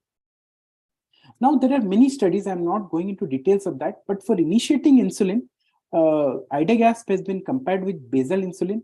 IDEGASP has been compared with basal plus insulin. IDEGASP has also been compared with the BIASP or the biphasic aspart 30 twice a day. So the initiation with basal insulin versus IDEGASP, the HbA1c was superior. The PPG control was much better. Plus there was reduction in the hypoglycemic incidence. If we are comparing with basal plus, then the HbA1c reduction is almost similar, but hypoglycemia is definitely lower, especially the nocturnal, and insulin dose was also lower. If we compare BIAS versus IDEGASP twice a day, then the reduction of fasting is better with IDEGASP twice a day. Hypoglycemia is definitely lower compared to BIAS, and insulin dose reduction was also there. So this is just a snapshot of all the trials in the initiation of IDEGASP versus other regimen. Now, this is a real-world data known as the SMART study by Dr. Jyotidev et al. And what they've done is that they've taken 1,029 diabetic patients. They've given participants IDEGASP, and data was collected at quarterly interval till 1 year. And that was a real-world data. And it's a multi-center prospective single-arm observational study. And the exclusion criteria were men and women with diabetes aged more than 18 years, scheduled to start insulin with IDEGASP based on the clinical judgment. So that's the key inclusion criteria. These are the patients, 52 weeks of duration, 94.4% completion rate. And these are the baseline characteristic. You can see the HbA1c was 9.5 at the baseline. And with the use of IDEGASP in this group of population, they found that IDEGASP lowered the effective HbA1c with almost 1.8% in compared to baseline. the fasting plasma glucose was reduced significantly to 50 milligram per deciliter, and the post-breakfast and the post-lunch blood glucose were also quite significantly lower with the use of iodine-gasp. Now, the thing which we are more concerned is about seeing the hypoglycemia. Even in this real-world data, they've shown that with iodine-gasp, the hypoglycemia risk has clearly come down, and the severe hypoglycemia is almost negligible. So these are the conclusion of this SMART study. And so the HbA1c reduction is to the tune of 1.8%, effective PPG control, fasting control, and improved safety profile. So for that reason, RSSDI ESI clinical practice recommendation 2020 and also the newer 2022 recommendation have clearly shown that we can initiate insulin by different regimen, maybe a basal premix, or even with iodine-gasp also we can initiate. Iodine-gasp is very well equipped because you are giving with single device. Once you can start, you can go up to twice with intensification. Cost is a factor, so that was the economic consideration must be taken into account. That was written in RSSDI ESI guidelines. Now that was the second part. Coming to the third part, how we are improving the adherence and address the issue of complex insulin regimen. Now, adherence to insulin therapy is a major challenge, and mean adherence level is only 70.6%. And this is the Western data, and I'm sure the Indian data would be still lower, the adherence to insulin. And because of poor adherence, the all-cause hospitalization, all-cause mortality is definitely a patient take for some time, then they leave it, and then land up with hospitalization or mortality. And when we dissect the components why the patient is non-adherent, some of the important point is that patient is too busy traveling, skipping the meal, stress or emotional factors. But challenges to take at the same time every day is one of the major challenges they have found. Too many injections complicate the thing, and regimen is too complicated. And these are the responses by the patients why the compliance was poor or the adherence was poor with a insulin regimen. So the basic philosophy of insulin is that do not match the lifestyle to the insulin regimen. Rather, you match the insulin to the lifestyle of the person. Then only you are going to win in the race. So if we say about the most ideal insulin regimen, then probably we can start with a basal. We go for basal plus with one therapy. We can go up to basal plus 2 therapy and basal plus full blown as basal bolus at 3 or 4 shots. But if we are going with iodine-gasp with 1 dose, then we are intensifying with 2 doses, and then we are with only 2 doses, we are getting the advantages of almost 3 to 4 pricks of insulin. So that is that's the beauty of this molecule in initiation and intensification. So the flexibility with insulin iodine-gasp is very good. So compared to biphasic human insulin, which has to be given twice a day, fixed meals, iodine-gasp can be given twice a day, and according to the larger meal, you can actually change your insulin timing. And it can be given immediately before or even 5 minutes after the meal. The effect will be similar. Perceived burden of infusion is very low compared to the biphasic human insulin. So these are some of the things which I wanted to highlight. We discussed about the different types of insulin regimen, what is iodine-gasp, how iodine-gasp is important in comparison to the other insulin, and how it is going to help our patients in terms of reducing the number of injections and complexity of the regimen. So this is the summary slide. So replacement of insulin therapy should mimic the body's own insulin response. The maintenance of glycemic target and avoidance of hypoglycemia that has been associated with insulin analogs represent a significant value consideration. Iodine-gasp is a simple and convenient solution which offers total control of fasting, PP, and HbA1c in people with type 2 diabetes, uncontrolled on multiple OATs. So with that, I'll end. Thank you for the patient hearing. Thank you, Dr. Sambit, for your excellent presentation and stressing that iodine-ASP twice regimen is better than other glargines or other basal insulins. And it is giving a very convenient and good control. And according to the main principal meal, the food, this thing can be given. And this is the excellent control, what we have observed also. So thank you, Dr. Sambit. And we can now go to the next session, and that is oral semaglutide, and that is a session by an important person like Dr. Peter Kurj-Halls and with Dr. Alok Kanungo. There is probably an interview, and Dr. Kanungo is a good friend of mine and a noted physician and the chairman of Kids Hospital, and did his PhD in Carolina Institute of Sweden, more than 100 publications, and principal investigator in type 1 diabetes, and a scientific member of European Association of the Study of Diabetes, Research Society, RSSDI, India, and committed for diabetes, and being started the first diabetic hospital in the state, Dr. Kanungo.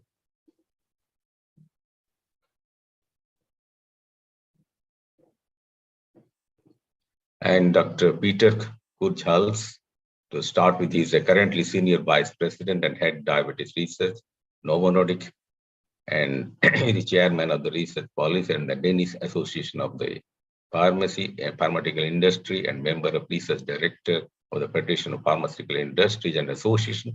He is also a member of the Board of Danish University of Pharmaceutical Science and the Board of Steno. And Dr. Peter Kurj joined Novo Nordisk in 1990. Prior to this, Kurj worked as an assistant professor of Danish University of Pharmaceutical Science. He has all held position of principal scientist in the group of Novo Nordisk, as a visiting scientist at the in the Harvard Medical School in Boston, and diabetes biology at Novo Nordisk. He was appointed as vice president, head of the discount of the senior vice president, and member of the Novo Nordisk Management Board in 2001.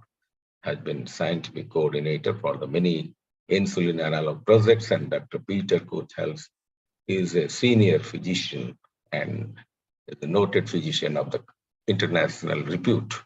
Now he'll tell about the oral semaglutide. Welcome to NUCD 2023. This is the National Update on Clinical Diabetes, and today we are going to discuss on a very important molecule, that is semaglutide, oral semaglutide, and none other than with us is Peter Kurj-Halls, the Chief Scientific Advisor at Novo Nordisk, where he has been since 1990. Dr. Kurj-Halls has also previously been Scientific Coordinator for Novo Nordisk's insulin analog project, including insulin aspart and insulin detemir. Welcome to the meeting. Peter, there are so many GLP-1 receptor agonists, but why do you choose semaglutide for the oral combination? Thank you very much for inviting me here to participate.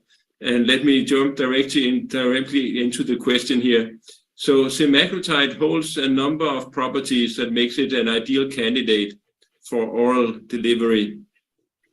It has a relatively small molecular size, so very similar to the native GLP-1 hormone, which is useful for passage of biomembranes.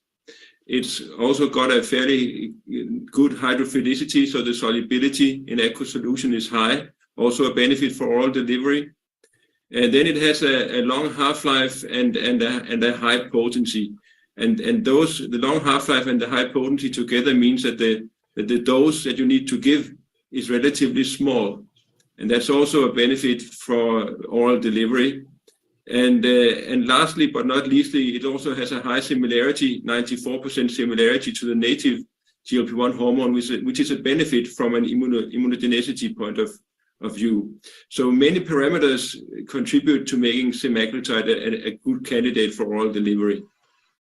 So while preparing the molecule, you added one SNAC, SNAC. So Yes. What is that? And why did you add that? Yeah. So if we give semaglutide alone without SNAC, the SNAC component, the bioavailability is extremely low from oral dosing. So we need to have an absorption facilitator or absorption enhancer, so to speak, and that is what SNAC is. SNAC is a small chemical molecule composed of a heterocyclic ring and a short fatty acid chain. And it interacts with biomembranes to increase permeability of biomembranes to macromolecules just temporarily, short-lived, to promote a transcellular transport of biomolecules. And it also acts indirectly and probably also directly as an enzyme inhibitor. So SNAC is a charged molecule that when it gets into the stomach and the stomach fluid, it will increase the pH locally, and due to that increase of pH, the enzymes present in the stomach, such as pepsin, will become less active because they have their optimal activity at low pH, and by increasing pH, SNAC leads to an indirect inhibition of enzymatic activity. So the combinations of an inhibition of enzyme activity in the stomach, an increase of membrane permeability, is making SNAC a useful permeation or absorption enhancer in the stomach. In all dosings, 3, 7, and 14, why do you select such type of dosing for the oral semaglutide? Yeah, so there are 3 doses, that's right. 3 milligrams, the 3 milligram dose is really a titration dose or initiation dose. So the recommendation is to dose with 3 milligrams to limit the gastrointestinal side effects over a period of 30 days, and then to increase to 7 milligram dose and do that for at least 30 days as well, prior to potentially going to 14 milligrams if needed to have the full benefit on glycemic control. So 3, 7, and 14 is a titration dose, and 2 maintenance doses for individualized treatment. Absolutely. So there is a problem in getting observed, semaglutide getting observed at the upper GI level and all those things, and which is taken care of by addition of SNAC and all those things. So can we give this molecule to people with GI disturbances, gastrointestinal problems? Can you give this molecule to them? You actually can try. Of course, there are some particular gastrointestinal conditions where you need to take particular attention. That's with pancreatitis, for example, that will be clear from the label. But otherwise, if you are on a PPI, for example, protein pump inhibitor, it doesn't seem to affect the effect of on the uptake of oral semaglutide. So in many cases, it is still useful, but of course you have to, in some way, you can say, test that out in the individual patient, what is tolerated and what is not tolerated. In my Indian patients or our Indian patients, we find GI tolerability is quite high. People don't react that much the way it was proposed earlier. But in my clinical practice, I don't find many people reacting to the molecule. So it is quite well accepted. That's great. One question comes, Peter, the SNAC is 300 in all the doses, 3, 7, and 14. How do you select? Because it is molecule to molecule or weight by weight. Yeah. Keep the SNAC dose 300. Yeah, so we did experiment with that in the initiation of the clinical pharmacology program, and we concluded that 300 milligrams was the optimal amount of SNAC to give the best absorption in humans. And it is correct that the SNAC amount is the same in the 3, 7, and 14 milligram dose, and that's really because SNAC is affecting the membranes and the enzyme activity, as I was explaining just before, and that is needed to the same extent, no matter the dose of semaglutide. So basically, you need to have the optimal amount of SNAC to do what it is supposed to do to facilitate transport, and then it doesn't matter how large the dose of the active component is. You need still 300 milligrams of SNAC. We know that semaglutide has a very long half-life. But why do we recommend semaglutide daily, every 24 hours? Yeah, so the reason to go for daily administration of oral semaglutide is to limit variability from day to day. So it will take a couple of weeks to get to steady state with semaglutide due to its very long half-life. But that means that each individual dose given on a daily basis has little impact on the steady state concentration, so to speak. And that means that by giving the product daily, you will be in some way more forgiving or buffer any variability that may occur from day to day in absorption in the individual patient. So one day the absorption may be a little bit higher, another day it may be a little bit lower, but because of the very long half-life and the daily administration, it levels out to the same mean steady state concentration over time. So it's really to limit the variability from day-to-day administration that we give the semaglutide orally as a daily tablet rather than as a weekly tablet. Right.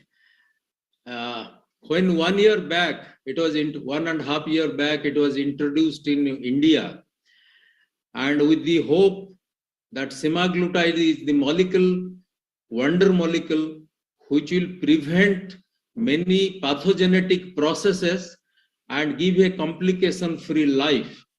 But in the meantime, what we have experienced, that many people, in addition to glycemic control, are also losing weight.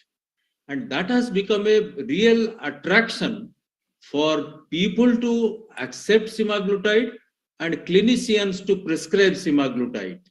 So what our physicians or doctors, diabetologists should know about the drug interaction of semaglutide, because it will become very commonplace to prescribe it, where they should not, and all those things, drug interaction. Yeah, and that is a good point to raise. So semaglutide may have a minor impact on gastric emptying, for example, and that could impact to a minor degree the absorption of some other medications also taken orally. So that is to be taken into account. Then there have been reported a few examples, for example, levothyroxine exposure that was increased by 33% with the concomitant dosing with oral semaglutide. But in general, the interactions that we've seen are minor. But as I said, because of the impact on gastric emptying, there may be some interactions that you need to take into account. Some patients, due to financial effect or any other reason, want to discontinue the medicine after 2-3 months. What is your view on this? So the view is that when you are prescribed oral semaglutide, it's because you have an important condition that needs to be taken care of. And as with any other molecule or approach to treating people with diabetes, we are talking about lifelong treatment. And that will also be the case with oral semaglutide. So they have to take it lifelong? Yeah, or as long as it can, remain effective in controlling blood glucose and potentially giving the weight upside as well. There may, of course, be a situation where progression is going further and insulin is needed. But until that point, semaglutide should be taken in a chronic way, so maintained as long as needed. Many cases do require insulin along with, and that is being prescribed also. We find in India and other places, 30% of our population with type 2 diabetes are going into renal failure, kidney failure. In that case, a drug with such a long half-life, how do you recommend it? Yeah, so we did studies with various degrees of kidney failure or of chronic kidney disease, and actually, semaglutide can be given even to people who have quite progressed kidney disease. So that has been demonstrated in clinical pharmacology trials. So that means patients with advanced kidney problem can also safely take semaglutide. They can, yes. That is a clinical message that we want you to give to the audience. Yeah. What are the other dosage forms in which semaglutide is tried in different trials? So semaglutide is tried in a variety of conditions, actually. In other dosage forms, that means for obesity, for example, at 25 milligrams and at 50 milligrams oral dosing. It's also being tested as an injectable. In obesity, it's approved at a 2.4 milligram weekly dose. And then there's a variety of other indications where semaglutide or the GLP-1 class of compounds appear to hold potential. And we are, of course, very excited about that. I can mention chronic kidney disease, where we have an ongoing study called the FLOW trial in a phase 3 trial for semaglutide in chronic kidney disease. We have an ongoing trial in non-alcoholic steatohepatitis in NASH called the EVOLVE trial. We've got a trial in Alzheimer's disease where there was also indications that GLP-1 and semaglutide in particular may be beneficial. It's called the EVOKE trial. So as you can hear, there are a lot of other indications, sometimes coexisting with the diabetes diseases, or at least being diseases of the elderly, where semaglutide may hold potential, and we are looking into those opportunities for the future. Excellent. Beyond pancreas, how do you place semaglutide, other actions of semaglutide beyond pancreas? So the most prominent one is the effect in the central nervous system that relates to appetite control, and potentially also to mediating effects such as those that we are exploring in Alzheimer's disease. So the GLP-1 receptors, both in the hypothalamus and in the hindbrain, and possibly also in the central part of the central nervous system that we know less about, can be quite important for some of the pharmacological actions of GLP-1. So semaglutide is having a lot of potential benefits in the future also, and people are waiting for its weight reducing dose of 2.4 into time to come, injectables. So it was so nice to talk to you, Peter. I would love to talk to you for hours together. It is always good to hear from the horse's mouth, but you have really thrown so much of light into the problem. I hope our clinicians and diabetologists will be very much benefited. Thank you. Thank you very much. Thank you very much for inviting me. Thank you for having me. And I look forward to meeting in real person in India and sometime in the future. Thank you very much. Thank you. Thank you very much. Namaskar.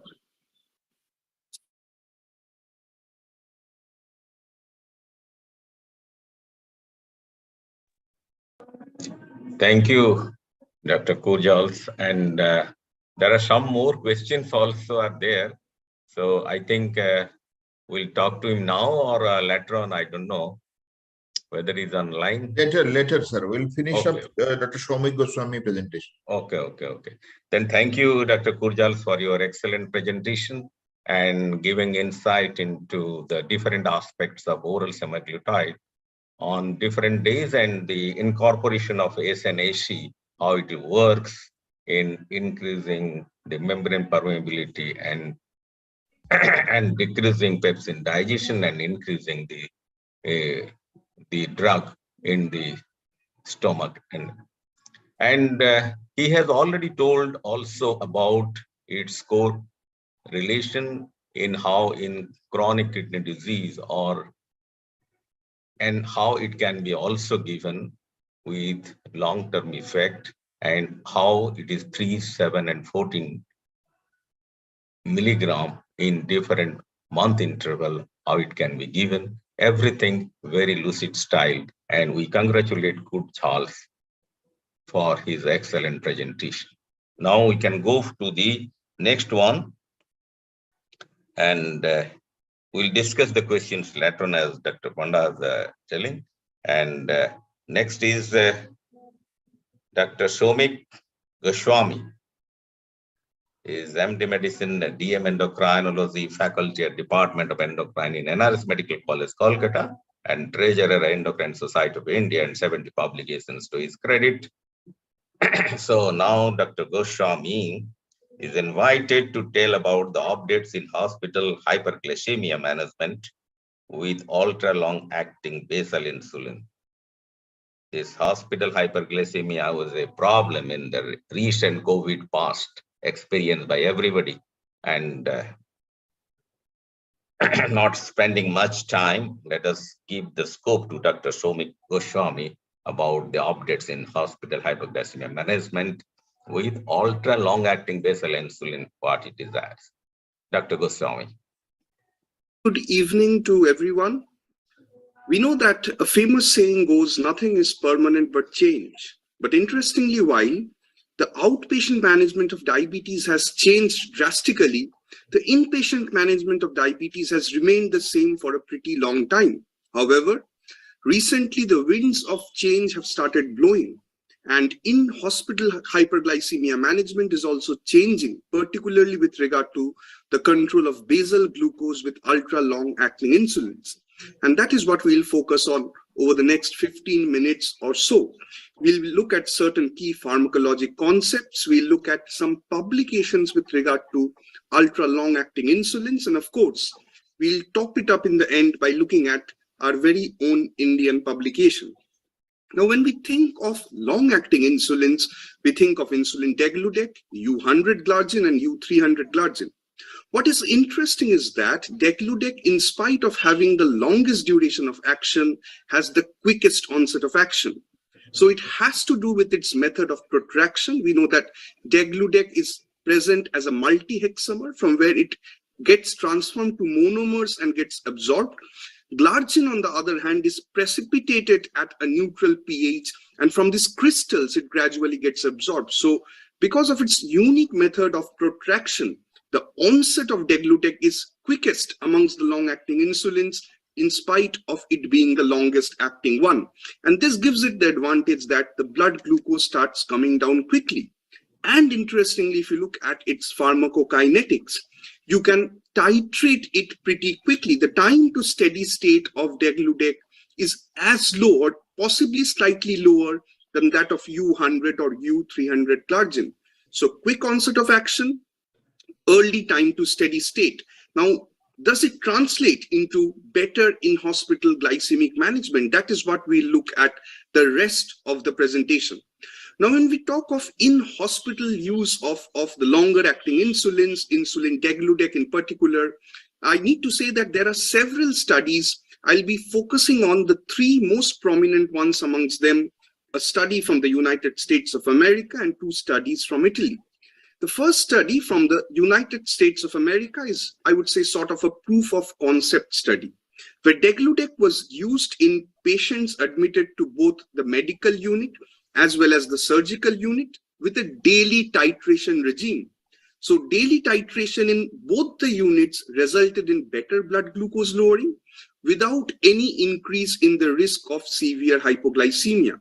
Now, again, this study included patients about 2/3 of whom were already on insulin before the time of admission. So it was the patients had relatively longer duration of diabetes, but with daily titration of degludec, they attained their blood glucose goals without an undue increase in the risk of hypoglycemia. So this study gives us the confidence that yes, degludec can be used in an inpatient setting with a daily titration algorithm. The next study that we would like to discuss is an Italian study, and it's a famous study which goes by the name of IDIOS study. In this study, it was degludec in one arm of patients, and in the other arm of patients, U100 glargine was given. And 4-point capillary blood glucose monitoring was done, fasting, pre-lunch, pre-dinner, as well as bedtime. What was found interestingly was that at every time point of these 4-point capillary blood glucose monitoring, the patients who were on insulin degludec had significant glucose lowering from baseline. However, the patients who were given U100 glargine had significant glucose lowering only in the pre-lunch period, not in the fasting period or in the pre-dinner period or at bedtime. What was even more interesting was that in spite of the patients on degludec attaining better blood glucose control at all the 4 time points, they had a lower incidence of hypoglycemia, a lower incidence of diurnal hypoglycemia compared to patients on glargine, and no episode of nocturnal hypoglycemia, whereas those on glargine had 2 episodes of nocturnal hypoglycemia. Now, this study initially looked at degludec versus U100 glargine, and later, in a part of those on U100 glargine, the patients were shifted to insulin degludec to see if the outcomes became any better. What happened was that when patients were shifted from insulin glargine to insulin degludec, their glucose control improved and their rates of hypoglycemia went down. Now, this was something interesting because we know that as we go closer to our glucose control targets, as we lower blood glucose level, the risk of hypoglycemia usually goes up. But in this study, the patients who received degludec initially had better glucose control with lesser hypoglycemia rates. Those on U100 glargine, when shifted to degludec, had better glucose control subsequently with a lowering of hypoglycemia. And this unique property of degludec makes it something interesting to use not only in the outpatient setting, but also in the inpatient setting, where you can up-titrate more vigorously with greater confidence without an undue increase in the risk of hypoglycemia. Now, when we talk of glucose control, we also talk nowadays of a decrease in glycemic variability. You need to control the glucose well, and you need to reduce the glycemic variability to improve outcomes over a longer period of time. Now, this is again a study from Italy, the so-called study from Simeoni N et al., which included patients who had significant comorbidities. This study included about 52 patients, 75% of whom had 3 or more comorbidities. So they were significantly ill patients, and it was done in an inpatient setting. On admission, their fasting plasma glucose was about 237 milligrams per deciliter. However, there was a lot of glycemic variability, with the standard deviation being about 125 milligrams per deciliter above and below the mean fasting plasma glucose level. All of these patients were put on insulin degludec, and at the time of discharge, the fasting came down to 150 milligrams per deciliter, around about 150 milligrams per deciliter. And the standard deviation of fasting variability came down from 125 milligrams per deciliter to only about 38 milligrams per deciliter. So this study nicely demonstrates that with the use of degludec, not only does the fasting come down significantly, but the variability of fasting comes down as well.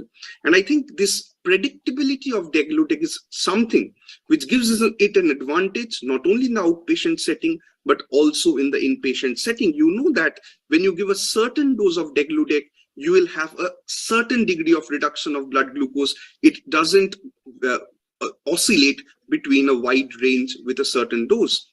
And we have a number of pharmacologic studies which actually shows how degludec is different from the other long-acting insulins.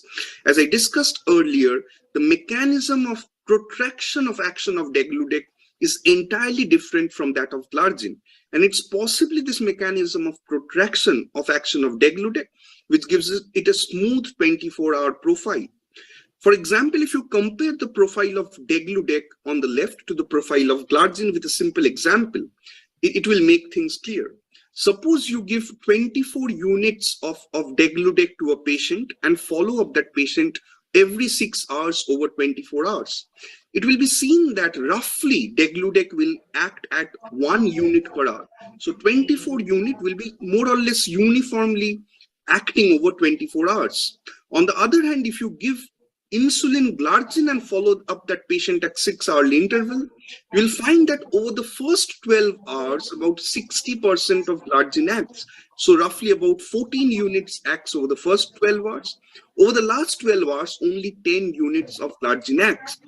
And this results in increased risk of hypoglycemia in the first 12 hours after giving glargine, and a loss of glycemic effect, glycemic lowering effect towards the end of dose.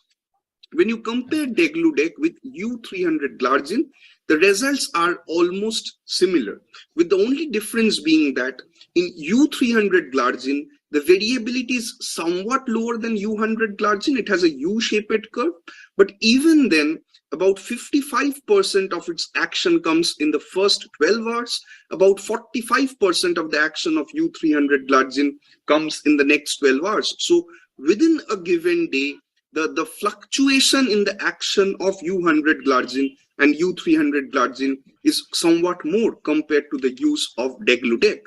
And it's not only within day variability, but intraday variability from one day to other, that degludec has different pharmacologic properties from U100 or U300 glargine.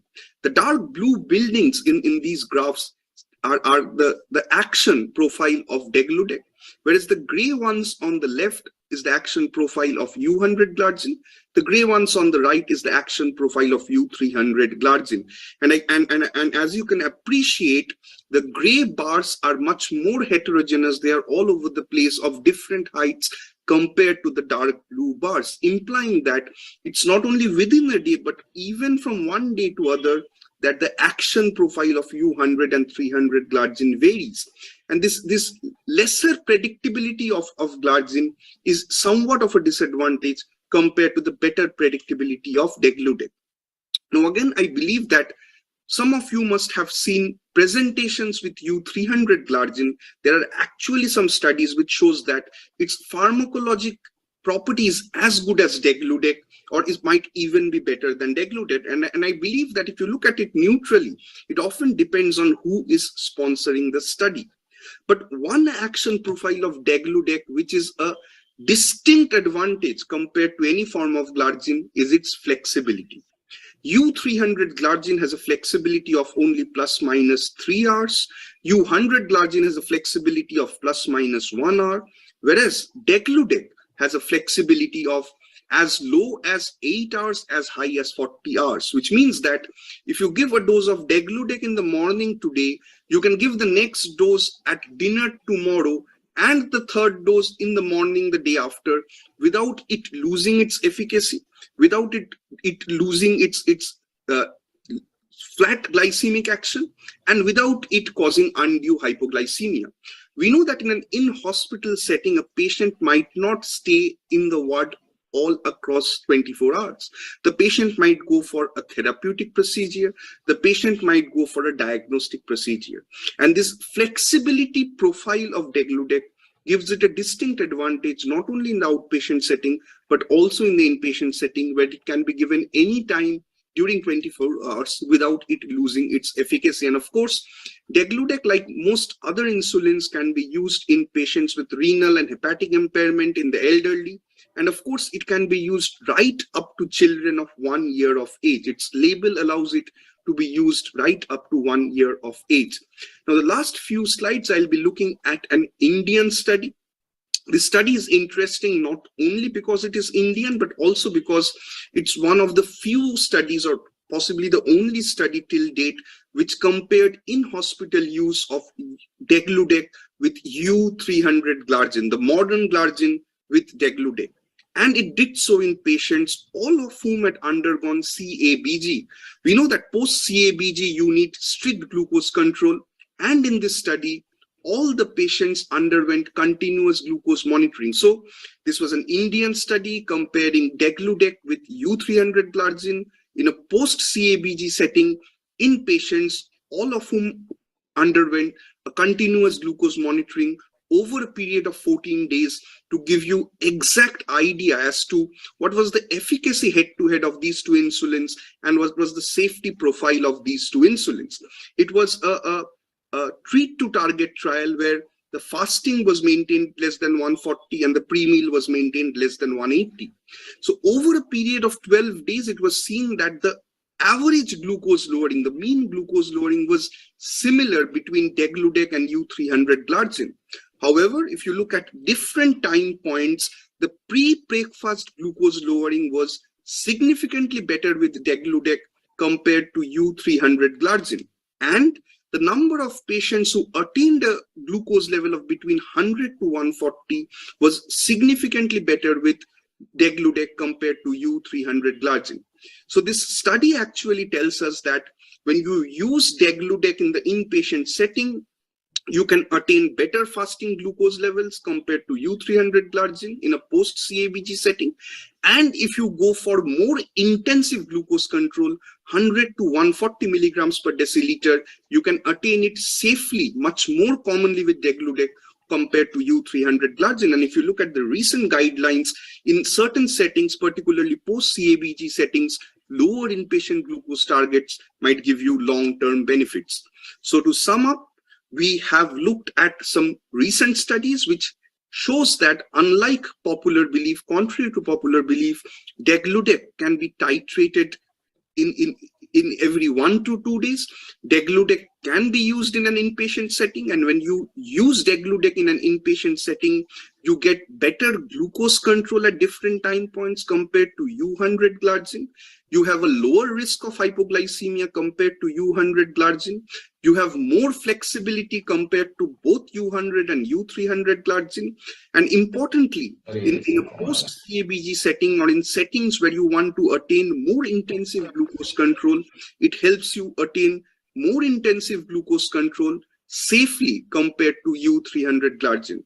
So there's a saying which goes that when the winds of change are blowing, some build walls, other build windmills. I think with the winds of change that is blowing with regard to the use of basal insulin in hospital setting, the onus is on us to take the research from the bench to the bedside to give our patients the benefit of better glucose control. Thank you for your hearing. Thank you, Dr. Goswami, for your excellent presentation and also giving insight to how degludec is standing over and making a mark more, giving less hypoglycemia, better flexibility, better convenience, and good glucose control around 100 to 140 in the hospital setting of hyperglycemia. So he is proposing more of degludec use rather than U-glargine 300 by different comparisons he has observed, and he has given an insight to that. So let us follow that, and for the different difficult hospital hyperglycemia, using more of degludec than the glargine, which is a more flexible, more convenient, better glycemic control, and less hypoglycemia. Thank you, Dr. Bhowmick. Thank you, Professor Swami. And it was a very excellent session on the insulins, what's new. And we know many things are new in the insulin analogs, in the incretin, and as well as in the in-hospital guidelines, as Dr. Soumik Goswami told us. Soumik, are you there, connected? Yeah, great. Yes, I'm there. Yeah. Welcome, Soumik. And Thank you. The NRS boss is here. And we welcome Professor AJ Ashirvadam. Namaskar, sir. And we have the full panelist. Professor Sambit Das is there with us. And we have Professor Das, Ashok Das also, and Professor Alok Kanungo also, and the Arthur sir has joined, and Soumik is there. And we have our chairpersons, Bijay Mishra sir and Surendra Swami sir. So it's a full panel. With this, we'll move on to the panel discussion.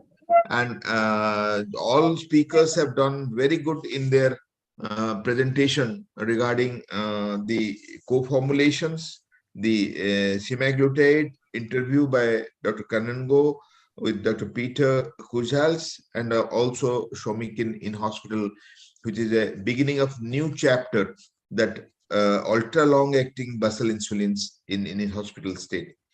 And I have a very good panel questions, and will be brief. We'll save some time because we're running around 15 minutes late. And so we'll finish up the panel in 15 minutes time, covering all parts what I thought. And we'll start from Dr. Arthur Ashirvadam.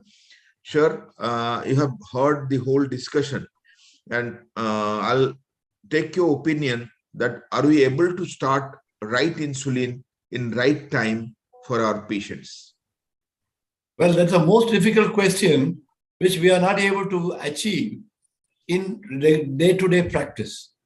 The problems are availability as far as the cost is concerned for some of them, and for some of them, it is a lack of knowledge that they don't use the proper insulin. Though we use the proper insulin analogs, which have come much more closer to the real need of insulin, we have got miles to go before we achieve the good glycemic control. Probably when you are using the ultra short acting, ultra rapid acting insulin analogs, along with ultra long acting analog, as already pointed out by our previous speaker, then probably we would achieve a basal bolus therapy, which is almost near normal physiological equivalent to insulin therapy. However, we still have a lot of defects. Maybe these are the insulin which are in the pipeline, like the smart insulin, the long-acting insulin, which has the different once-a-week insulin regimen, about which probably if there's some other question, we will discuss about that. But still, we are continuing with some of the patients on human insulin, and that is where we sometimes get into problems. Very rightly said, sir. With this opinion, I'll request Professor Ashok Das to take up the next question, which is the question in many diabetologists' mind. Which insulin should be preferred most, the newer analogs or the conventional human insulins with a reason? Why should we change, or why should we stick to that? Sir, unmute yourself, sir. Two distinct advantages of the newer analog insulins. The best advantage is its flexibility of timing over the ordinary human insulin, and that also gives the less hypoglycemia and less weight gain. So to my mind, the advantage of the newer analog insulins are its flexibility and its proneness to less hypoglycemia and less weight gain. Having said that, there are few distinct advantages which are most clinical and practical. One such thing is what Swami pointed out. In the beginning, he said that a patient goes for a lot of investigations from the hospital to diagnostic departments. Morning injection, he has not got it in the hospital. When he comes back later in the evening or later in the afternoon, a flexible insulin, a flexible analog, we can easily give. But a flat analog which doesn't have that much of flexibility will think twice to give. And for the human insulin, we have to think thrice. Very right, sir. But that too with a cost. We know that our Indian patients pay from their pocket for their whole treatment. I must tell you something, Jan, very important. The important is the fact that, there are situations where you should use it and situations where you should not use it. I'll just give an example of a health minister of a state. And he takes in the meetings alcohol, and he goes to the bathroom and takes the injection. He went to the bathroom, took the injection, came back, and because of the inebriation, he could not take any dinner. And while back home, Surender is here. Surenderji, when he back home, he had severe hypoglycemia. If he had a flexible, he could have taken it after knowing whether after alcohol he will be able to take food or not. So I'm just giving simple example. So there are distinct advantages which are much more than the money that we spend for the injection. And get me a point. If you would have taken, and we can give this even after the food. Say small children. I'm just for example's sake. We can give knowing how much is taking the diet. We can design how much insulin to give. That advantage is not there in the ordinary human insulin. Very right, sir. And if the blood glucose is well controlled, as in the earlier session you were telling, the legacy effect and metabolic memory stays and the person is benefited lifelong. Maybe by spending more, the complications are not there, and then the diabetic is protected throughout. So it's worth. And I must tell you one from my experience of large number of patients. The control is very smooth. The control that matters. That matters. I mean, it is a really pickless insulin. Are you getting my point? That pickless insulin control being smooth is important. Very right, sir. And for that advantage, those all who afford should be given the advantage of the analogs and the newer insulins. There is no doubt in that. I'll move on to Professor Shambit Das. Very nicely told about the IDEG-ASP and the combination, how wonder it does. So how do you think that over conventional insulins, as recently we were discussing regarding smoothness of control and the chances of hypoglycemia. So there are, how you think the co-formulations are of better stand than the conventional human insulins and its combinations? Yes, sir. Thank you. That's a very important question, and that partly I had covered in the presentation also. And Ashok sir has nicely told about the two important components why we should choose an IDEG-ASP over the conventional insulin. First of it's again the flexibility, and second is the hypoglycemia. And IDEG-ASP has got two components. One is the ultra long acting, very smooth insulin that covers the basal component, and the short acting aspart, which covers the meal time. Apart from that, the other advantage is that in conventional insulin, you have to give twice a day with the fixed meal, like in the morning and the evening. But IDEG-ASP you can take with the larger 2 meals, so you can change it in day wise also. So that's another advantage of this molecule. So definitely flexibility, hypoglycemia, and especially the nocturnal hypoglycemia and better glycemic control, it should be preferred. Very right, Shambit. And then the same thing what we discussed now, with a extra cost which worth its benefit. All those who can afford, we can give this advantage, and then it returns in the long run. So I'll come to Dr. Alok. Dr. Alok Kanungo, you are there? Or else we'll move on. Yeah, Shari is there. Yeah. Actually, you took a very nice interview with the Peter, and then we knew many things from the study, from the lab level, which was not known till then, the beautiful molecule of semaglutide oral. So here in Indian context, in obesity and diabetes, how do you place, because we have certain experience with this oral sema by now, and Indian patients are usually with high BMI, and there are many type 2 diabetics who are responding very well with a renal outcome improvement, with a cardiovascular outcome improvement, with a weight reduction, with a very good A1C. So what's your opinion in your practice in Indian obese diabetic, the role of this oral semaglutide? Yes, sir, unmute yourself. Thank you, John. This is a very interesting aspect of clinical practice in Odisha and India. We thought of giving semaglutide, oral semaglutide, for better benefit and complication management. But what happened? Those to whom we gave oral semaglutide started losing 3 kilos, 4 kilos per month, and some 5 kilos per month. And then I changed primary use of semaglutide to diabetics with obesity. And now the result is excellent. I have crossed 100 plus, and some of them have lost 24 kgs, and in 6 months' time. So this is a drug, wonder drug, and people are now knowing about it and are asking for the drug. I thought 10,000 rupees per month will be a very difficult situation to prescribe, and it is something morally we don't feel comfortable to give a drug of 10,000 per month. But The molecule is wonderful, showing its result.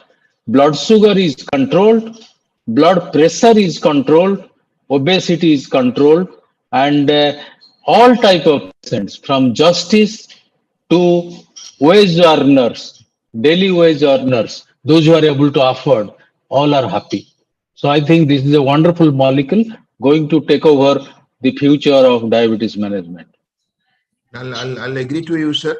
I know many patients who are common to you and me, and they're so happy with the drug. And then they themselves are promoting to other VIPs, and they're also coming, doctor, why don't you give that drug to me also? Why you given him and not me?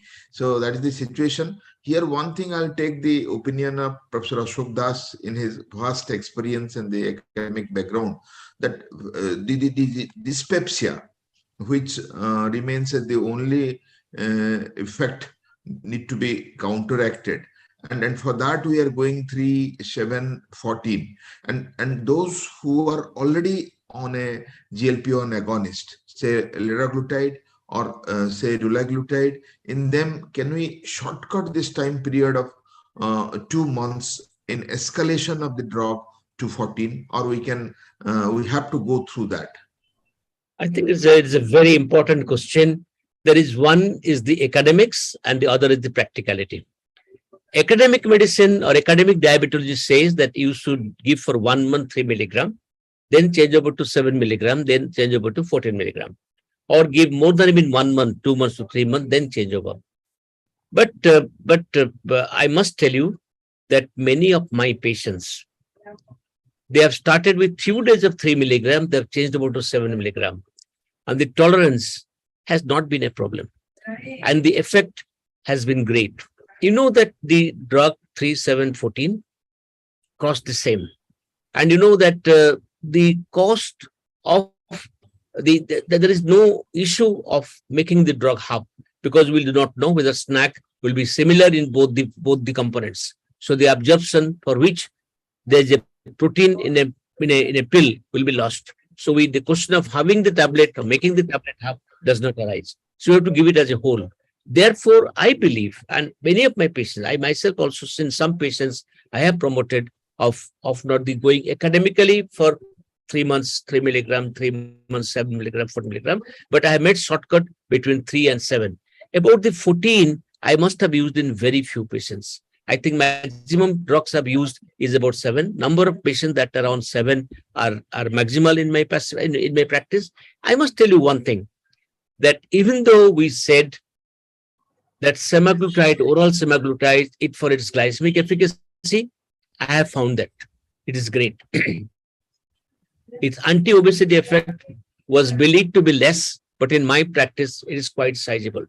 I did talk to Nitin Kapoor fame, who does the trial of this drug, and he said, sir, with the 8 milligram, I mean, with a very high dose, 25 milligram oral semaglutide, he has weight loss up to 25 kgs. So I have not gone to that pretty much to get that much of weight loss. But the average weight loss of between 5 and 7 has given me excellent result. You know, we don't have in our country the Ozempic. Ozempic is the 1 milligram dose injectable, which is available elsewhere. Since it's not available, I think in my practice, escalating from 3 to 7, not in everybody, but in few of them where it can be done, has given wonderful results. Very rightly told, sir. That's what we also have experienced, and quickly I'll take Dr. Shambit's opinion before I go to Dr. Shomik regarding his experience about this under molecule oral sema.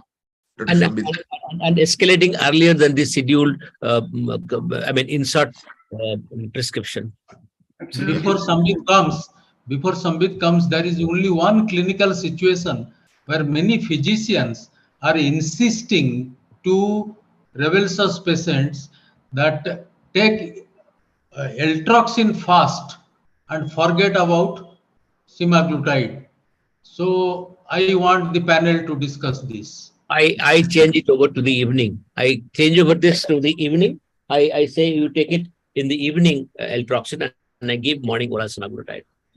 Yeah, Actually, in the thyroxine guideline, it's there. It can be taken in empty stomach in the late night also. Suppose somebody takes the dinner at 9 or 10, suppose goes to the bed at 12, he can take a tablet of thyroxine and go to bed.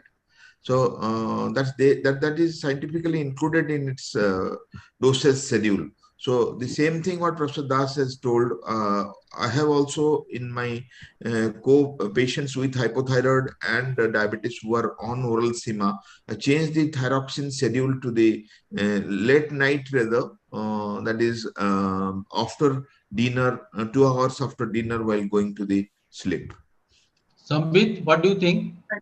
Sir, in fact, semaglutide increases the bioavailability of levothyroxine. So, actually, one of the thing what other panelists have rightly told is that we can skip the thyroxine to night. But even if we are giving in the morning, so the first thing to be semaglutide, maybe after 30 minutes later, the other things, and then we can start with the levothyroxine is also okay. And we need to check the thyroxine TSS status definitely after 6 weeks to 8 weeks, and then adjust the doses. So either perfect. So the both can be done. You can tell semaglutide, and after 30 minutes you can have thyroxine, or the earlier night he can have. Yes, sir. And then your experience on Shima, Shambit. Dr. Panda. Yes, Professor. Yes. Professor Dr. Bijay Mishra, sir. Sir. And that is what the semaglutide guideline tells, that you give sema and then after 30 minutes you give thyroxine. Yes. That is given, and actually, and you have to very quickly monitor whether the TSH level is better, because it enhances the thyroxine action. Yes. In fact, sir, exactly to that, my experience is that whenever thyroxine is given, and after 2 months I check the TSH, in fact, the TSH is lowered in the same dose. So we need to actually reduce the dose a little bit. So that's the thing. And regarding experience with semaglutide, it's a wonderful molecule, controls the sugar and weight also. And definitely the weight reduction, whatever the clinical trials have shown, has been much more in the real world setup than in the clinical setup. And as there is always a confusion about 3, 7, 14, as it has been mentioned every monthly. But if someone is on dulaglutide 1.5 milligram or liraglutide of 1.2 milligram, then I directly start with 7 milligram, and then within very short time I hike up to 14 milligram, and they usually tolerate that this thing. But starting new, we can go for 3, 7, 14, maybe at a slower pace. Thank you, Shambit. I see Dr. Peter has joined, and thank you, Dr. Peter Kujals, for that nice interview with Dr. Kanungo. We had many aspects clear, and you have the first-hand experience of working with that molecule, the oral semaglutide. We'd like to have an opinion regarding the efficacy of the drug being altered in different ethnic group. How have you seen in the Danish people? How about the Indian, about the other ethnic groups of the world? Because we are getting a very good response and very good organ protection, the renal, the cardiovascular, the A1C, and also good weight reduction. Is it same over other countries of the world, or different countries are behaving differently with the oral sema? Dr. Peter. So thank you for the question and for inviting me here as well. I think it's a very good question, but the answer is really based at this point on more on case reports, because in the studies we have conducted, we have not seen any significant differences between ethnic groups. So I think the difference that we can discuss is what's kind of based on case reports at this time. So I'm very pleased to hear that you have good experience in India.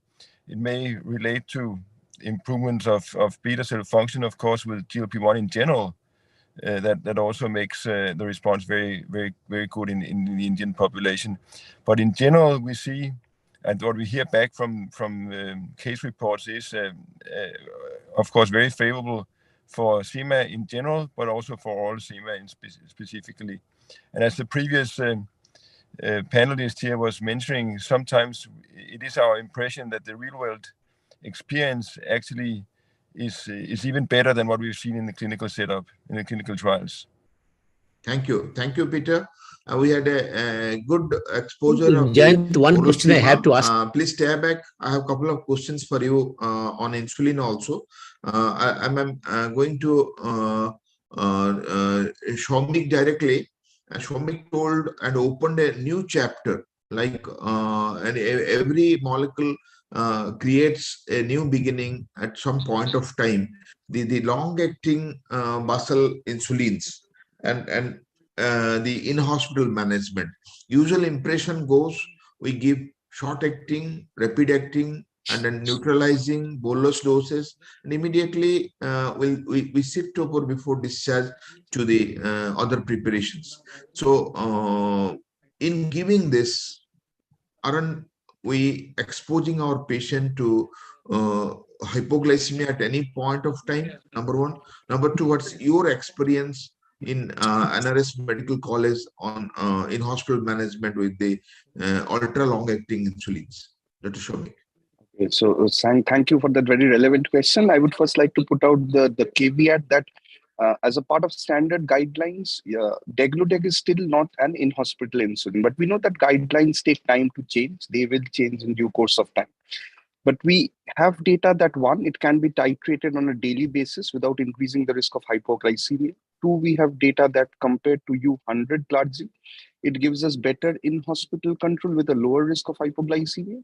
And three, we have Indian data that in a post-CABG setting, you can attain a glucose level of say 100 to 140 milligram per deciliter with degludec more efficiently compared to U300 glargine. So it has data versus U100 versus U300 glargine and has data on a daily titration basis. So I have been using it after these studies have come out, not at NRS Medical College where we have U100 glargine available free of cost, but in some corporate hospitals where I practice as well. And I can say that one, the number of phone calls have come down. The phone calls from the sister, the phone calls from the registrars have definitely come down in patients where I've used it. And two, in my opinion, better glucose control. Got better glucose control without any hypoglycemia till date with in-hospital degludec. Very, very good. And that tells that this is a future modality. Now I'll come back to Peter, asking him that this ultra long-acting basal insulins in hospital setting, those who are critically sick in the intensive care or in the medical wards or surgical wards in need of insulin therapy, there, how do you place this? Because at present we don't have it in the guidelines or the recommendations. How do we place the ultra long-acting basal insulins in hospital use of insulin? Dr. Peter. Yeah, I think what we heard is that the experience that is being reported back from case reports is very favorable for the ultra long acting basals, and I think that over time they should also get on the guidelines for that purpose, because they are more reproducible in their action profile from day to day, and also provide the ultra long basal insulin supply. So a better insulin in general is also a better insulin for in-hospital use, I would think. But that will have to come over time. I just wanted to ask, we knew from the Pioneer 6, Peter, about the cardiovascular benefit of the oral semaglutide, in the 21 months. But I mean, I don't want you to let the cat out of the bag. But what has been the impression from the SOUL trial so far? Any interim analysis, anything? No, I cannot say anything about that. No. But when it likely results to come from the SOUL trial? I think we will have to conclude the study. We cannot report anything on interim for the SOUL report. So now, thank you, Peter. Thank you, Professor Das. I'm back to Dr. Arthur. Sir, you have rightly told about the right insulin in the right time.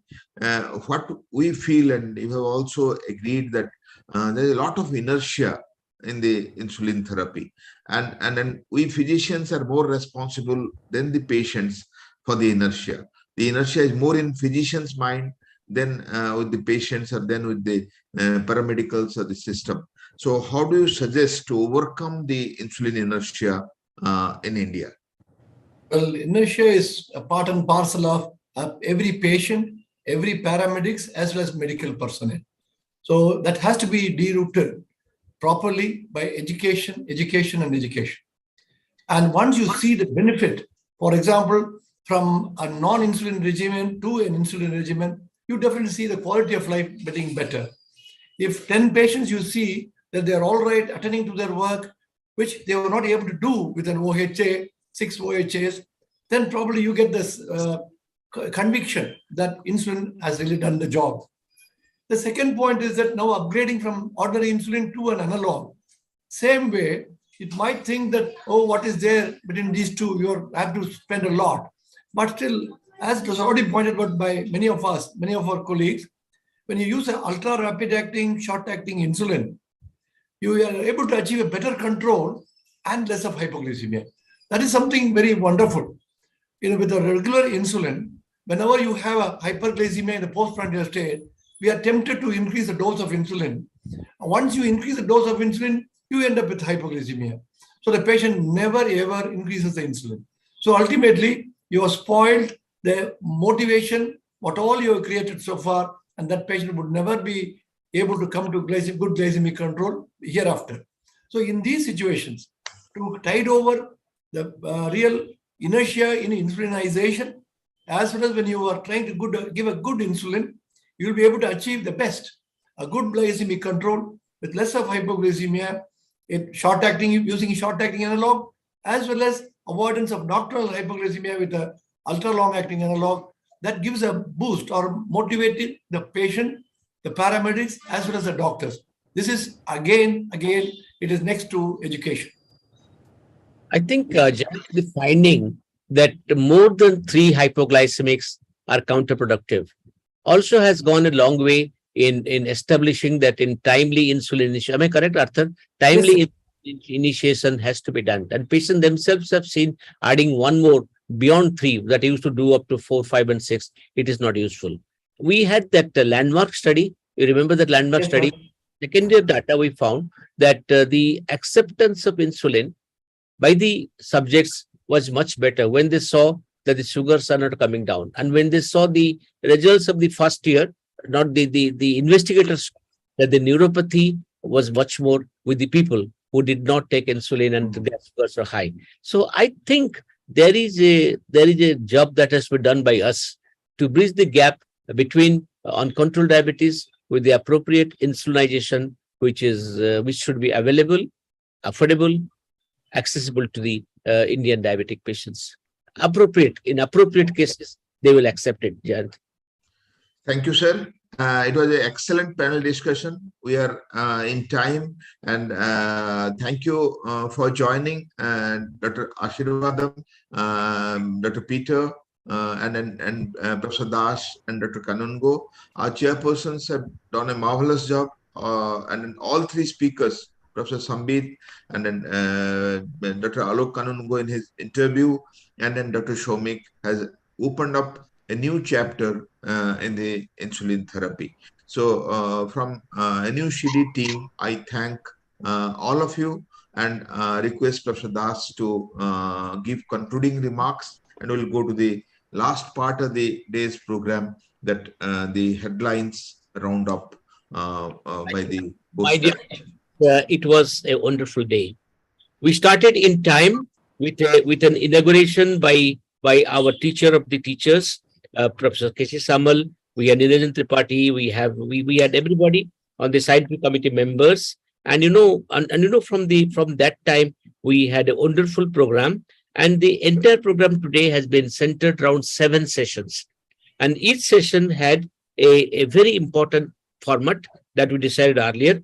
We had the clinical setting by 2 eminent chairpersons. We had 3 lectures by 3 scholars in a particular field, and then we had a panel discussion. And in fact, I can put my hand on the heart and say that this is one of the very interactive programs that we had done this year. And so far, I'm absolutely certain that people have benefited by this interactive program, where many things have been made clear. The nutrition always attracts the maximum attention, and that was the case when we started with the first session of nutritional management of diabetes mellitus. We had Dharini joining us from USA. We had the Rudrashis and Supratik from our place, and we had a wonderful panel discussion, and all the topics were discussed threadbare, and we had a lot of things. We are joined by Dr. Cheryl, and who is excellent in the field of diabetes and nutrition, and moderated by no less a person than Alok himself. It was an excellent session. The take-home message were that throughout the life course of diabetes, nutritional therapy is important. And one has to take this therapy if one want to organize good diabetes control in various complications, plus weight loss. I think that was one of the focus, comprehensive management, nutritional management for weight loss. That was great session. The next session was about the newer concepts. We had two sessions on the concept, session 1, session 2.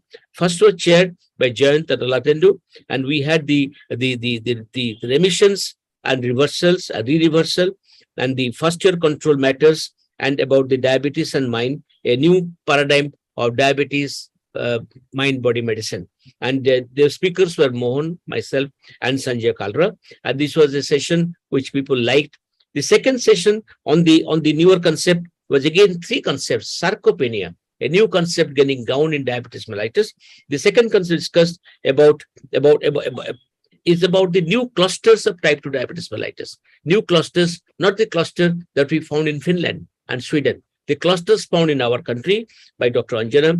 And we had a very thought-provoking talk by Dr. Sivaram.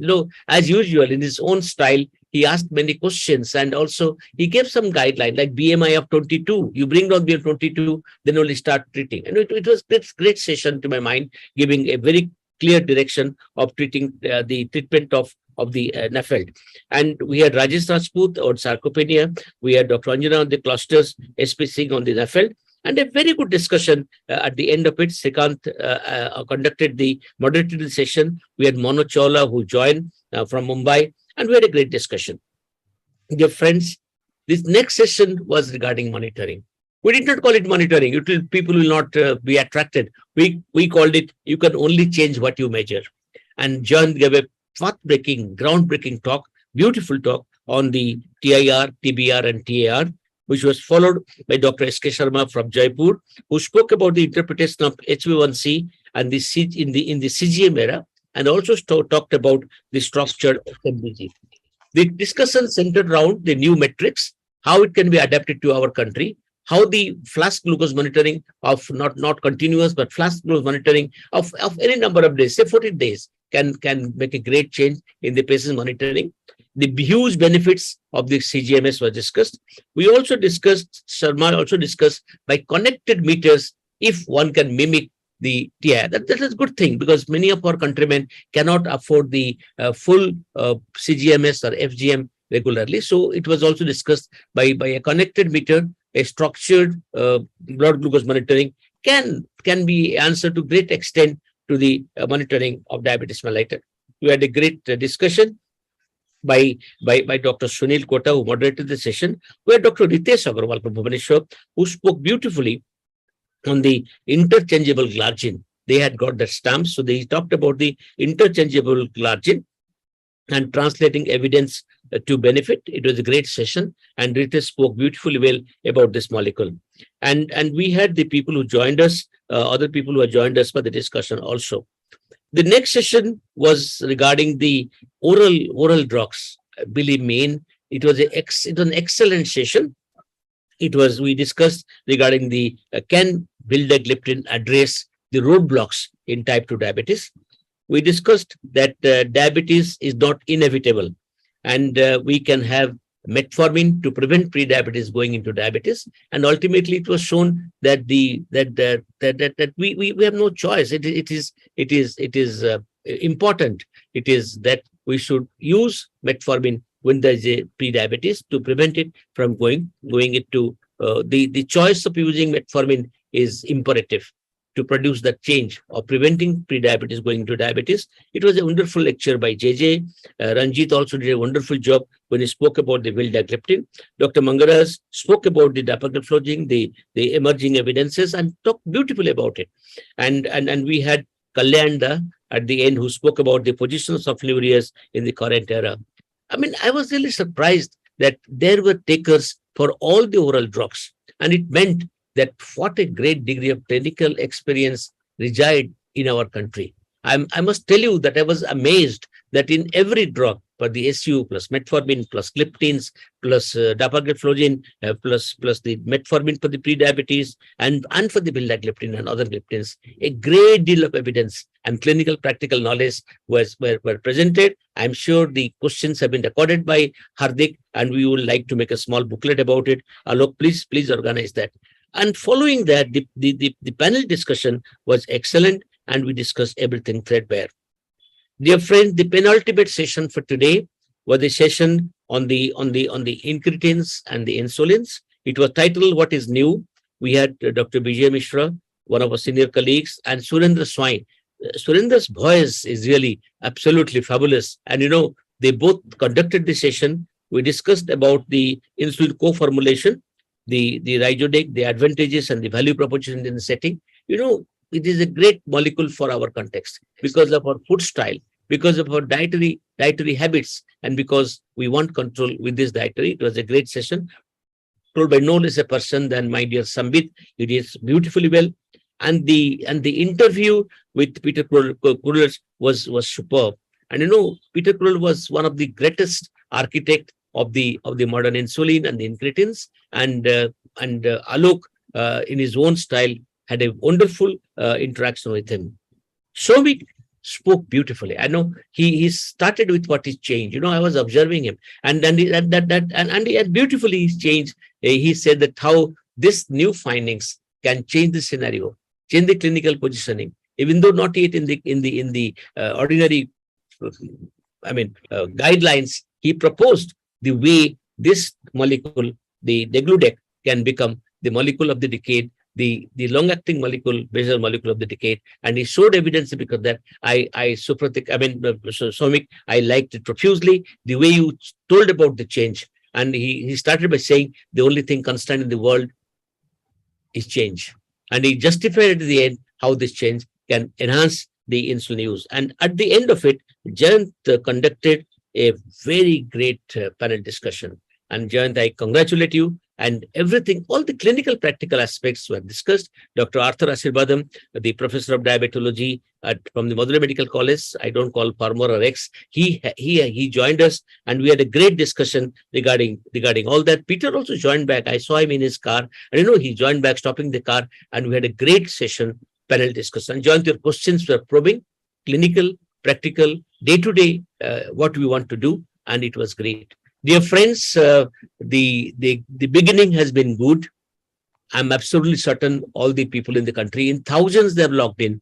They have liked today's program. So the beginning has been good. I'm sure there'll be well continuation tomorrow. And NUCD will never end.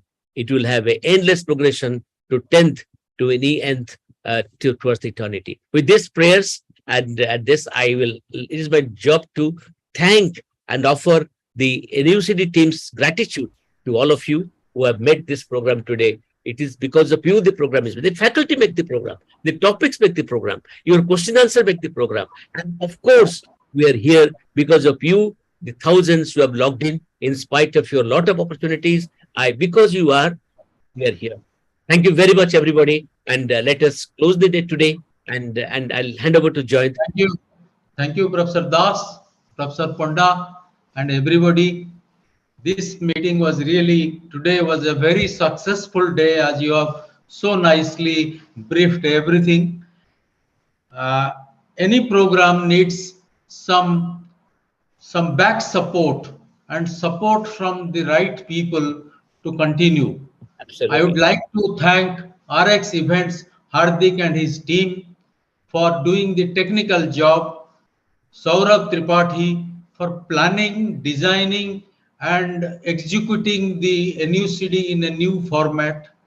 My thanks always goes to USB for their unconditional academic support, support from Sanofi, support from Novo Nordisk, support from Glenmark, Abbott, Danone, Wockhardt, Dr. Reddy's, Biocon Biologics, Sun, Boehringer Ingelheim, Mankind, Jarun, Alkem, and Medley for their whatever support they have given.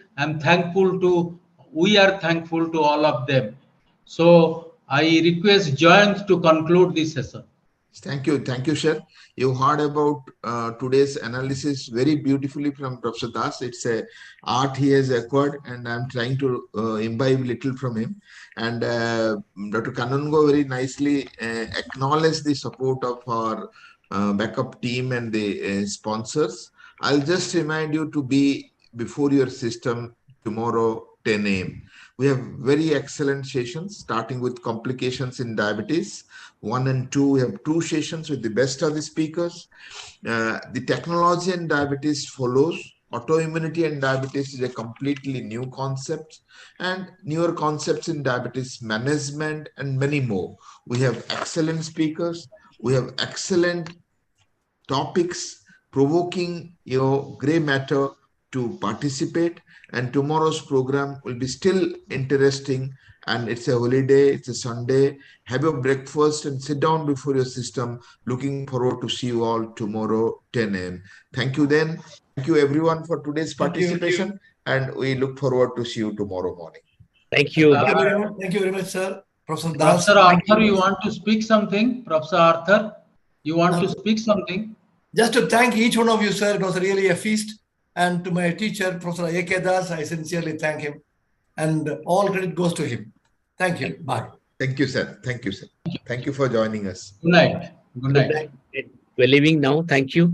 Long day. Thank you. Thank you very much, Alok, for everything. Jan, thank you.